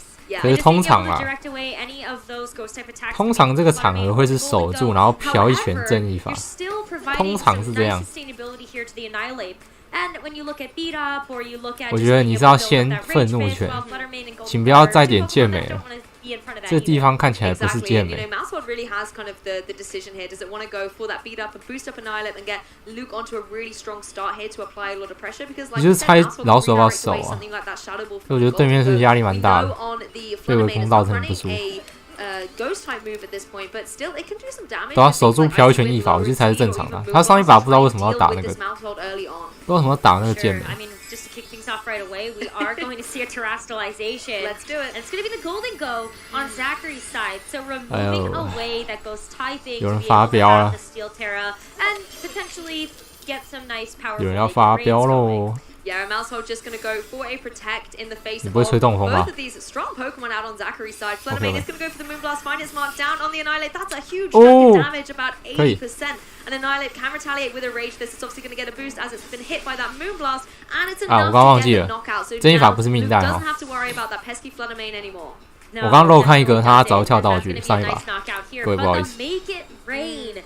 That will be enough follow-up here into the Annihilate to be able to secure a knockout on to Luke's Annihilate too. So 1 KO apiece here. 应该是命带米粒，然后命运猫。刚刚最后好像有看到那个猫有扣血。Buddy, you're not going to be able to help out the Annihilate in this game, but I need you possibly to help out a Pokemon in the back. You can bring in Dondozo. There's a possibility Dondozo could always go for something without doing the fusion with Tatsugiri in this point. The issue is Zachary's just brought in that Meowscarada. Yeah, and that also means that Zachary doesn't have the Dondozo Tatsugiri in this matchup either. You can't have both. If Meowscarada is your number 3. And this is really risky because at this point, Zachary might not have the sustainability to get the Tatsugiri in, maybe even go for the full combo, especially in the face of this Meowscarada. Like, would Mousehold be enough to draw away the attention? Or could you just go ahead and get a flower trick here into this Dondozo? That's the thing, but I mean, 炒菜达人是你。 access to is the Terra Grass type on that Dondozo. That will certainly help you out in the face of 炒菜达人。 and you can deal some good damage to Golden Go still. 我怎么选毒太金？因为 how are you really going to target down into that 毒的话，你只弱 to be able to deal big damage. 地跟超。 big damage, let's get some 啊，超能你可以用愤怒拳。地面的话，有伺候霸处理。应该是这个逻辑。 Yeah, so there's definitely some sustainability here. The Golden Go is 应该说遇到地面就不要转死 just get the commander boost on the Dondozo to really boost up your special defense and defense. But the Golden Go is going to go ahead and leave the field. Already did get a special attack drop from that Make It Rain, and Sylveon, the 4th and final Pokemon revealed on Zachary's side. Love to see this. It would kind of be, you know, I think a little rude not to bring it when you're commentating behind the desk here, Rosemary. It has to be in action, and particularly looking at Zachary's team, I love it as a composition. You know, you can still deal a lot of big damage, and particularly the one here, it's carrying Psych Up, and that could be a really nice catch on this opposing Dondozo. Meowscarada is also going to go for Skill Swap here, going to be able to bring Overgrow onto the Dondozo. That could be dangerous going forward, but you then also are able to swap Meowscarada's ability around. Yeah, so I guess you get the Unaware now. I mean, Order Up gonna go into the Meowscarada, so Dondozo's attack will go up because of that early form Tatsugiri. 我现在拍弱无视你的那个能力升降，知道吗 Sylveon's feeling pretty good about this, and now all of a sudden, those boosts matter. They will actually do something. Yes, there's the knockoff, and you've got to remember the Zoken team will be privy to the fact that there is a Psych Up potential on that opposing Sylveon here. Dondozo's going to go for another Order Up, throw some sushi at Meowscarada, feed the little kitty cat, and get an attack boost for its troubles here. Yeah, but Sylveon going for the Psych Up, it's copying all of those stat changes on that Dondozo. And just like that, Sylveon is going to be a force to be reckoned with. Don't count it out, you know, it might look, you know, sweet and innocent here, but it's definitely a strong VGC Pokemon. Great to see it here, and it's going to be able to apply some pressure to this opposing Dondozo in this 2v1 situation that we always have when the big fish is on the field. Yeah, and I mean, that voice is looking mighty 他等一下再对自己特性交换。 Or even a Terra Blast if you want to just go for that, but the Skill Swap, it just keeps on coming, the tricks. This cat knows all of the magic here as the Hyper Voice is going to hit its mark into the Dondozo. Oh, big damage onto Dondozo. This Magician getting up to all the tricks here. Tatsugiri obviously avoids that move. It's going to be Dondozo going for the Earthquake. Does get rid of the Meowscarada. That will mean a sigh of relief for Dondozo, but that Sylveon's still an absolute contender. 多讨厌伺候吧 Not going to worry about all those boosts that the Dondozo has, and now Zachary has the utility 他这个 to 是 bring in 超级讨厌 once again. It can apply some good damage too. Yeah, I mean, look at that. 我感受到他眼睛中充满愤怒啊 From that Earthquake, yes, Dondozo at this point can get to go for a Earthquake again. But actually, I kid because the Hyper Voice is enough to knock it out here. Sylveon taking absolutely no prisoners here in this final round of Swiss on day 1 of the International Championships. Golden Go following up with the Make It Rain to the vulnerable Tatsugiri that's just jumped out and is exposed, surviving on remaining. Yeah, this is still a really tough position for Luke to be in, though. Tatsugiri just took a ton of damage after the Dondozo did get knocked out, and even though the Mousehold is still at full HP, you're looking at spread damage across the board here on Zachary's side. So the forfeit will come through, and Zachary Thornburg moving on to day number 2 here at the Oceania International Championships. Oh, what an amazing game that was. You see 最后一场这个优秀，不错。当压轴我觉得很棒。太秀了吧 in the match, and that gave us an absolutely sensational game. Zachary using a team that I personally think is outstanding, and I love the adjustment that it's been there from Series 1 into Series 2, dropping the Garganacl like you said he'd used previously, and bringing Fluttermane to great effect. Yeah, the Garganacl is really nice in Zachary's earlier version of the team for Orlando, just to be able to provide over that sustainability. But he's already been able to surpass those heights that he reached in Orlando. Still heartbreaking though to see Luke get so close. Yes, definitely. And I did really like the strategy, going for the Annihilate instead.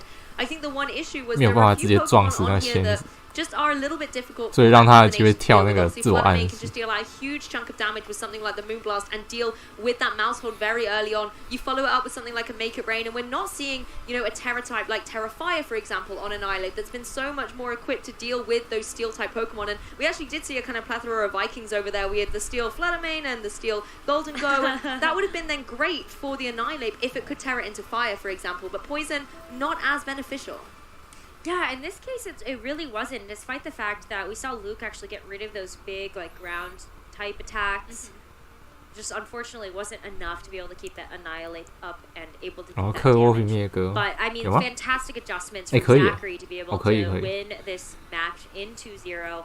And also secure a spot for day number 2. Exactly, and that's really what it is about at this point of the competition, trying to advance to the next stage of competition where they'll battle it out through a few more rounds of Swiss and trying to get into that elusive top cut finish where they face the knockout rounds. Yeah, it's still a lot to play for, and we are still trying to figure out the rest of the trainers that will be joining Zachary in the top, the next cut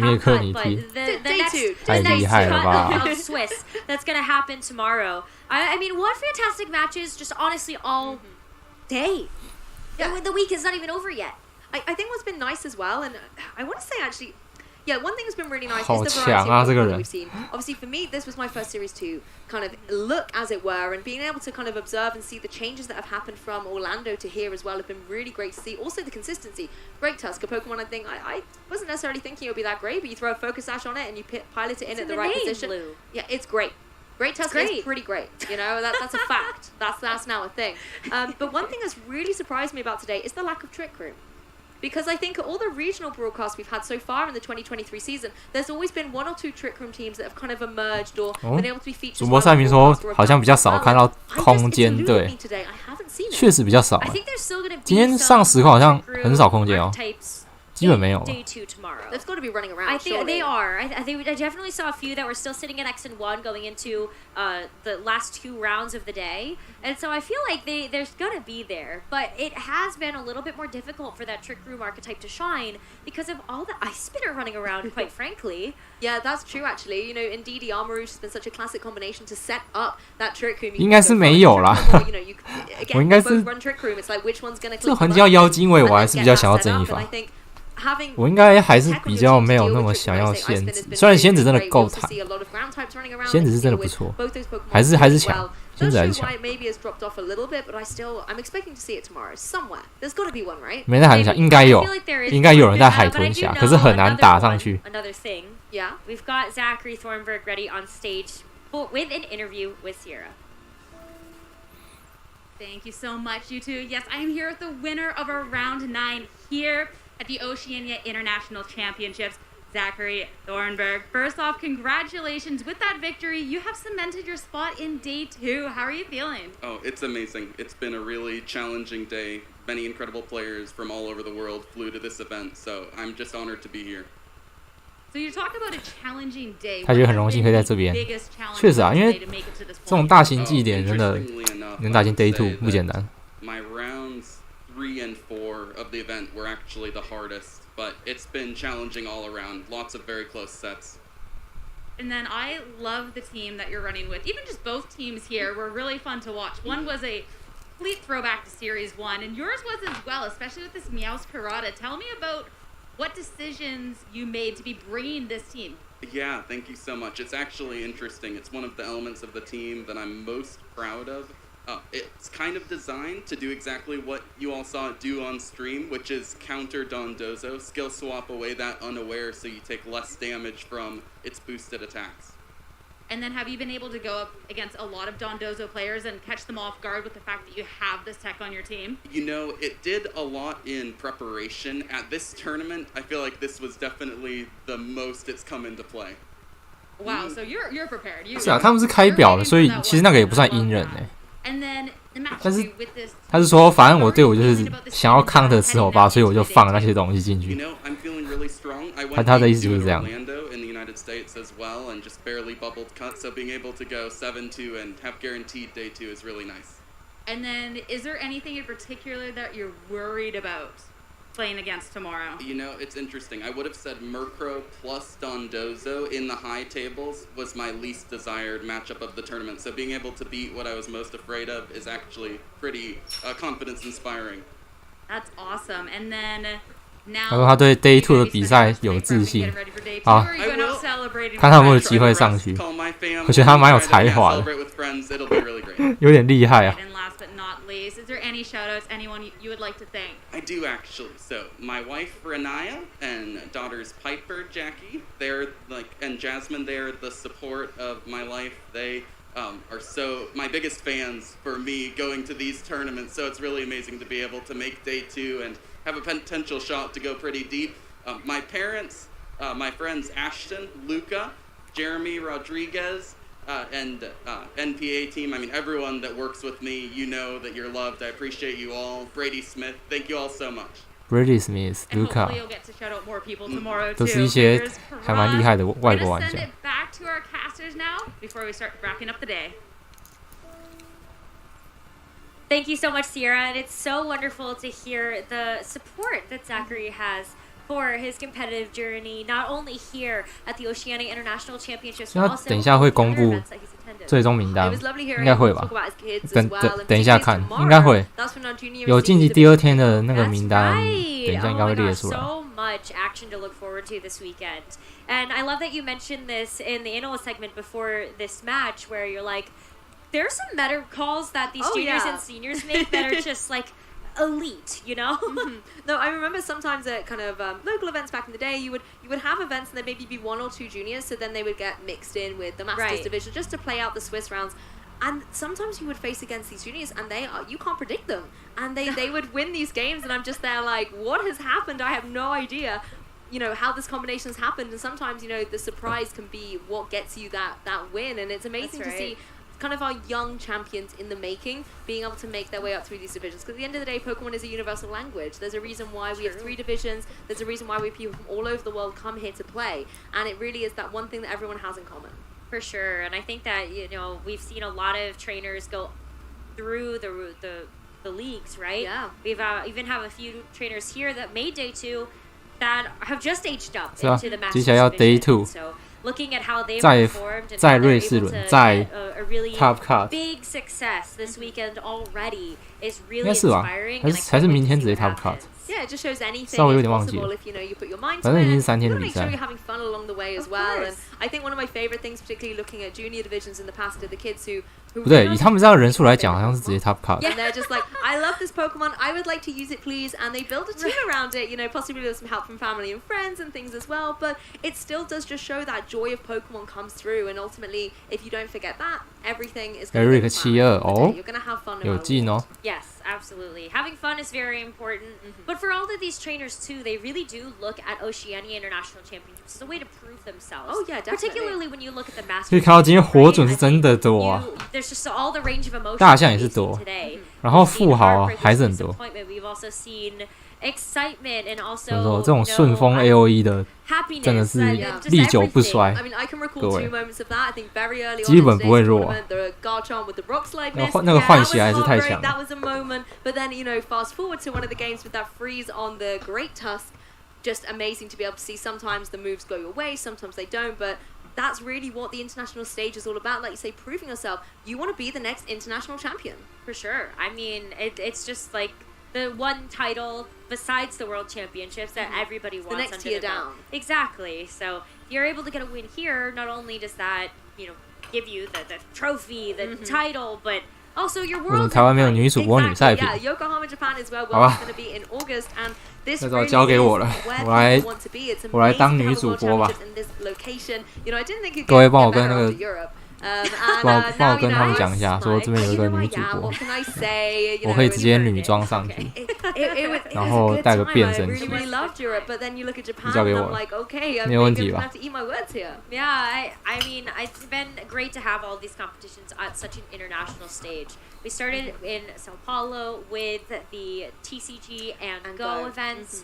for our first international of the year, and now we finally get a chance to see VGC hit that international stage, and it has not disappointed. It's the wait's been worth it, right? I mean, a lot of people after Worlds, we had the little kind of hiatus for VG, but that allowed us to get to know the game much better as well, and to actually have extra time to hone the skills before things were unleashed in San Diego in January for the opening regional of this format, and that really was one that I think everybody enjoyed because of that anticipation.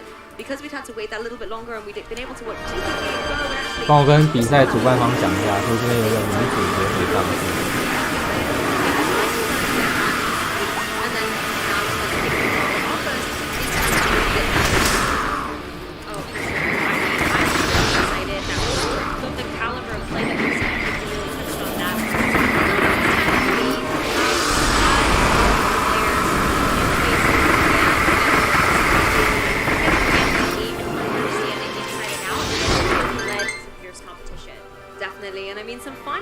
我先把主播他们声音先关，然后我随时注意一下他们有没有那个名单，赶紧把画面切回来。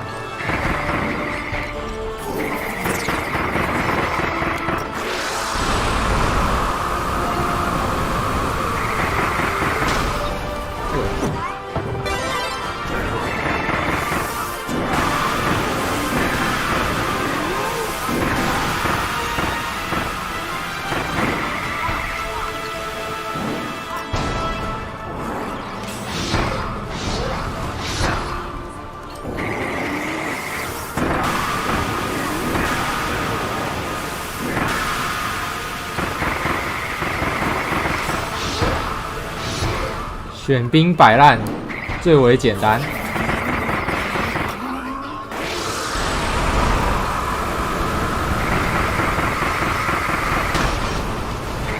没有任何的技术成分。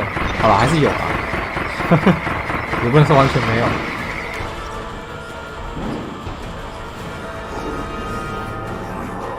哎呦，愤怒！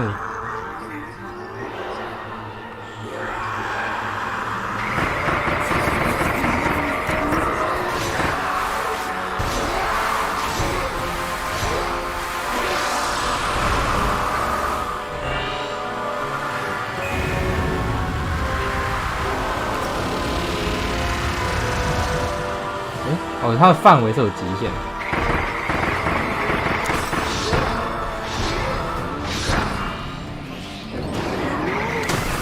嘿嘿。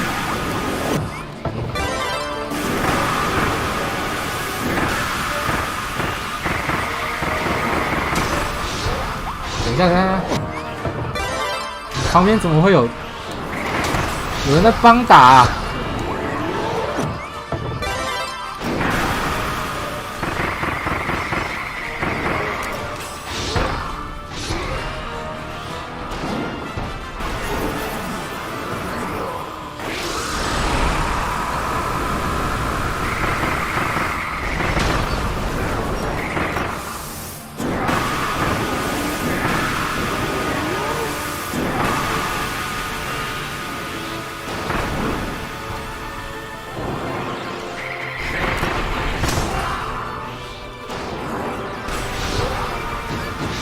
哎，不是，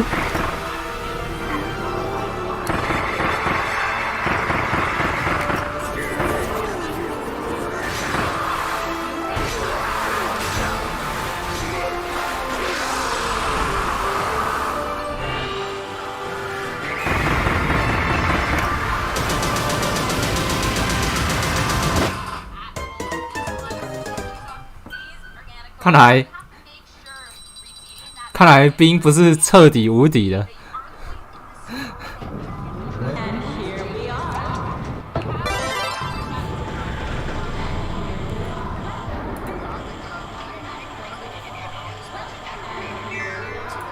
抛那个波好像我还是扛不住啊。糟糕糟，不用不用。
好刺激！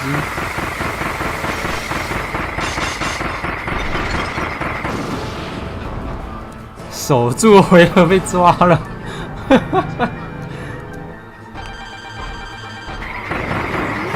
太贴切了吧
！CD 好像有点短啊。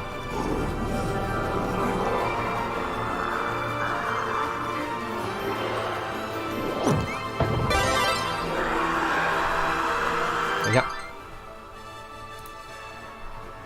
哎，他们结束了哦？你们要公布名单的意思吗？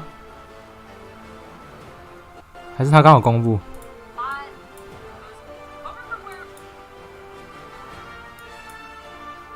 显然并没有，好吧？那等我把这打完。他们好像没有公布名单。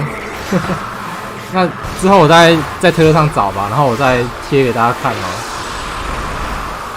有进 Day 2的名单。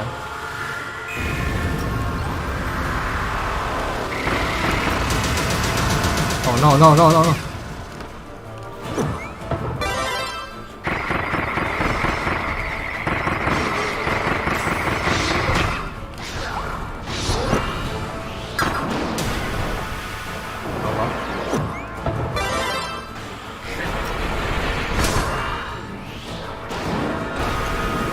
现在先当女主播没有啊？我现在没有准备啊，没办法，那个要准备啊。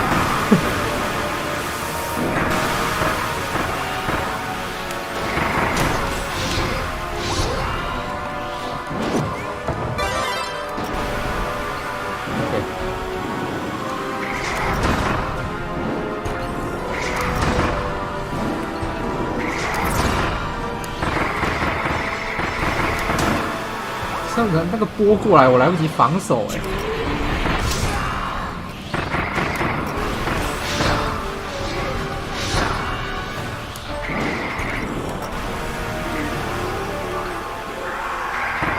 你走了。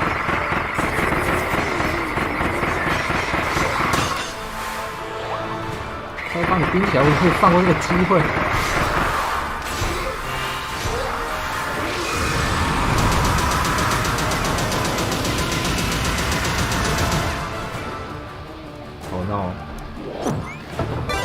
看来这是我最后一格血了，决一死战吧！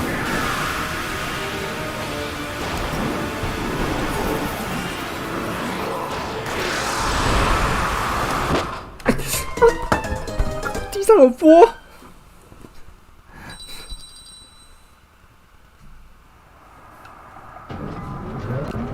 想一下。我看到还是冰最强，可是我一阶应该是不能受伤，然后二阶要尽量逃那个地上那个波。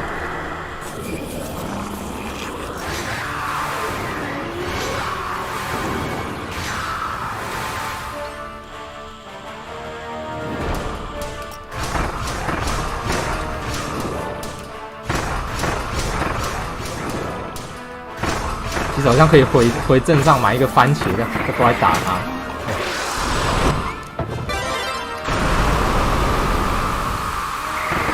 这样我就多一颗番茄命。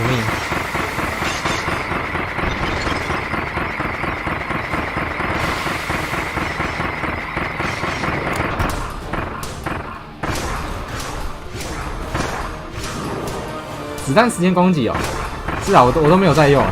子弹时间攻击要怎么用啊？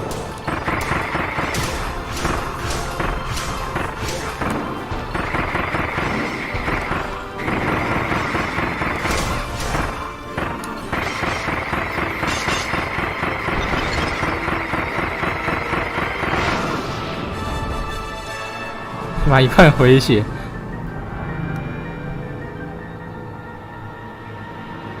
对啊，要炸弹车自己撞。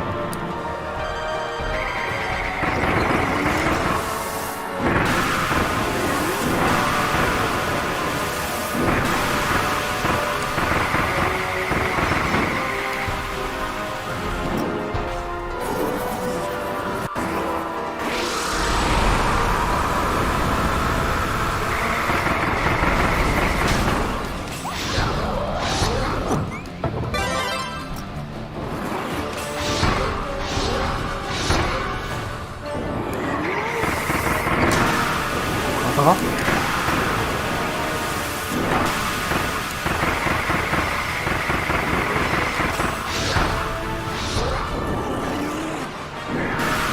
我这打法好像有点太北烂了，这个太慢了。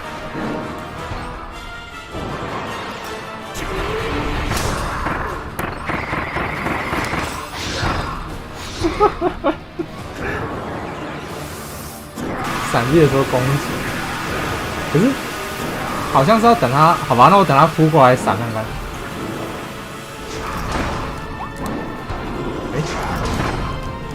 好吧，我不知道，我先看能不能用磨的把它磨掉。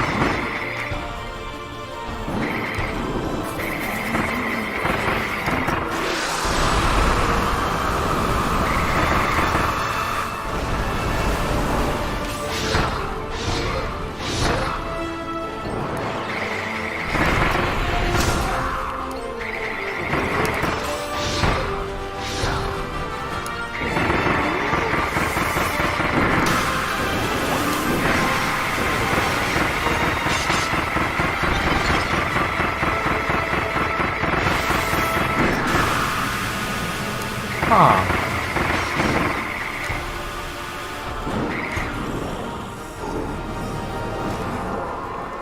我把它最后磨到这边，它才放那只出来，那好像蛮有机会的。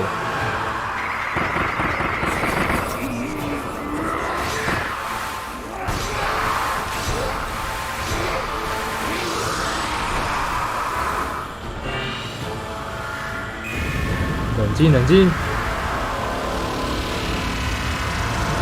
所以随时注意那一只，然后远离它。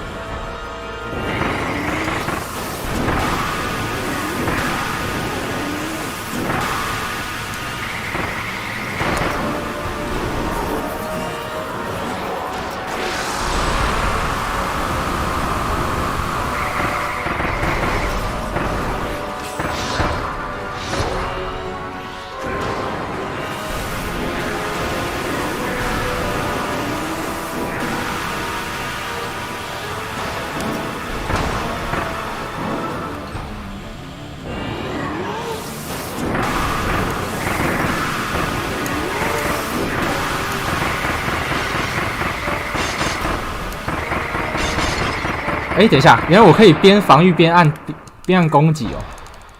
靠，我现在才知道。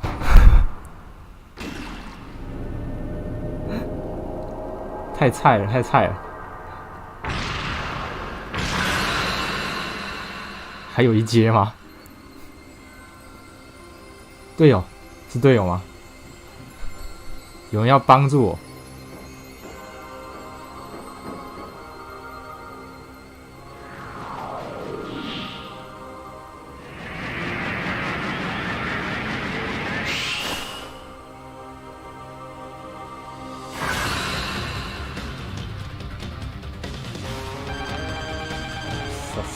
啥东东？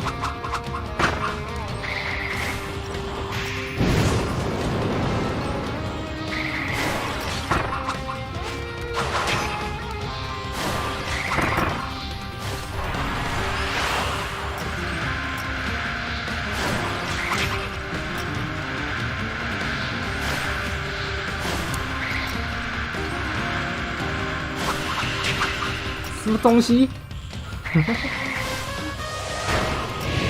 为什么还有一阶？哇！然后 B 防御不是他的火，完了。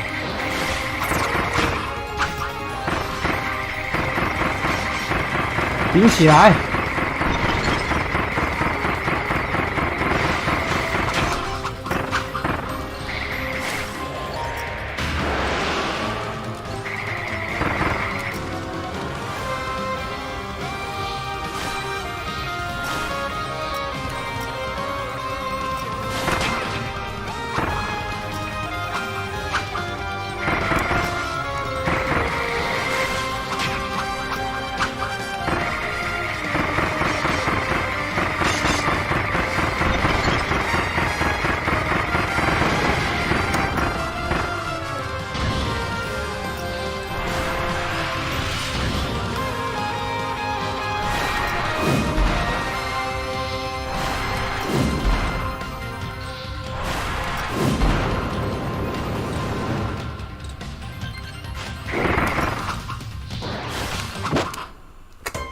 被抓到了。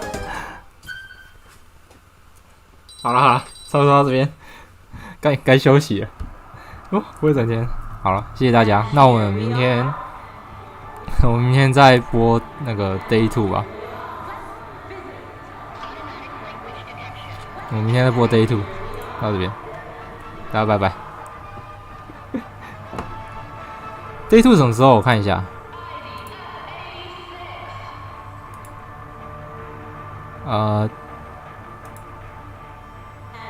Day2 一样的时间呢，那大家一样早起，精神好。VR 推特出来了，刚刚谁抖内？哦，我刚没看到，不好意思。那个感谢 Sora 抖内150，感谢，谢谢 Sora。好，那我之后再发社群，那个 VR 有贴吗 ？OK， 那到这边，拜拜。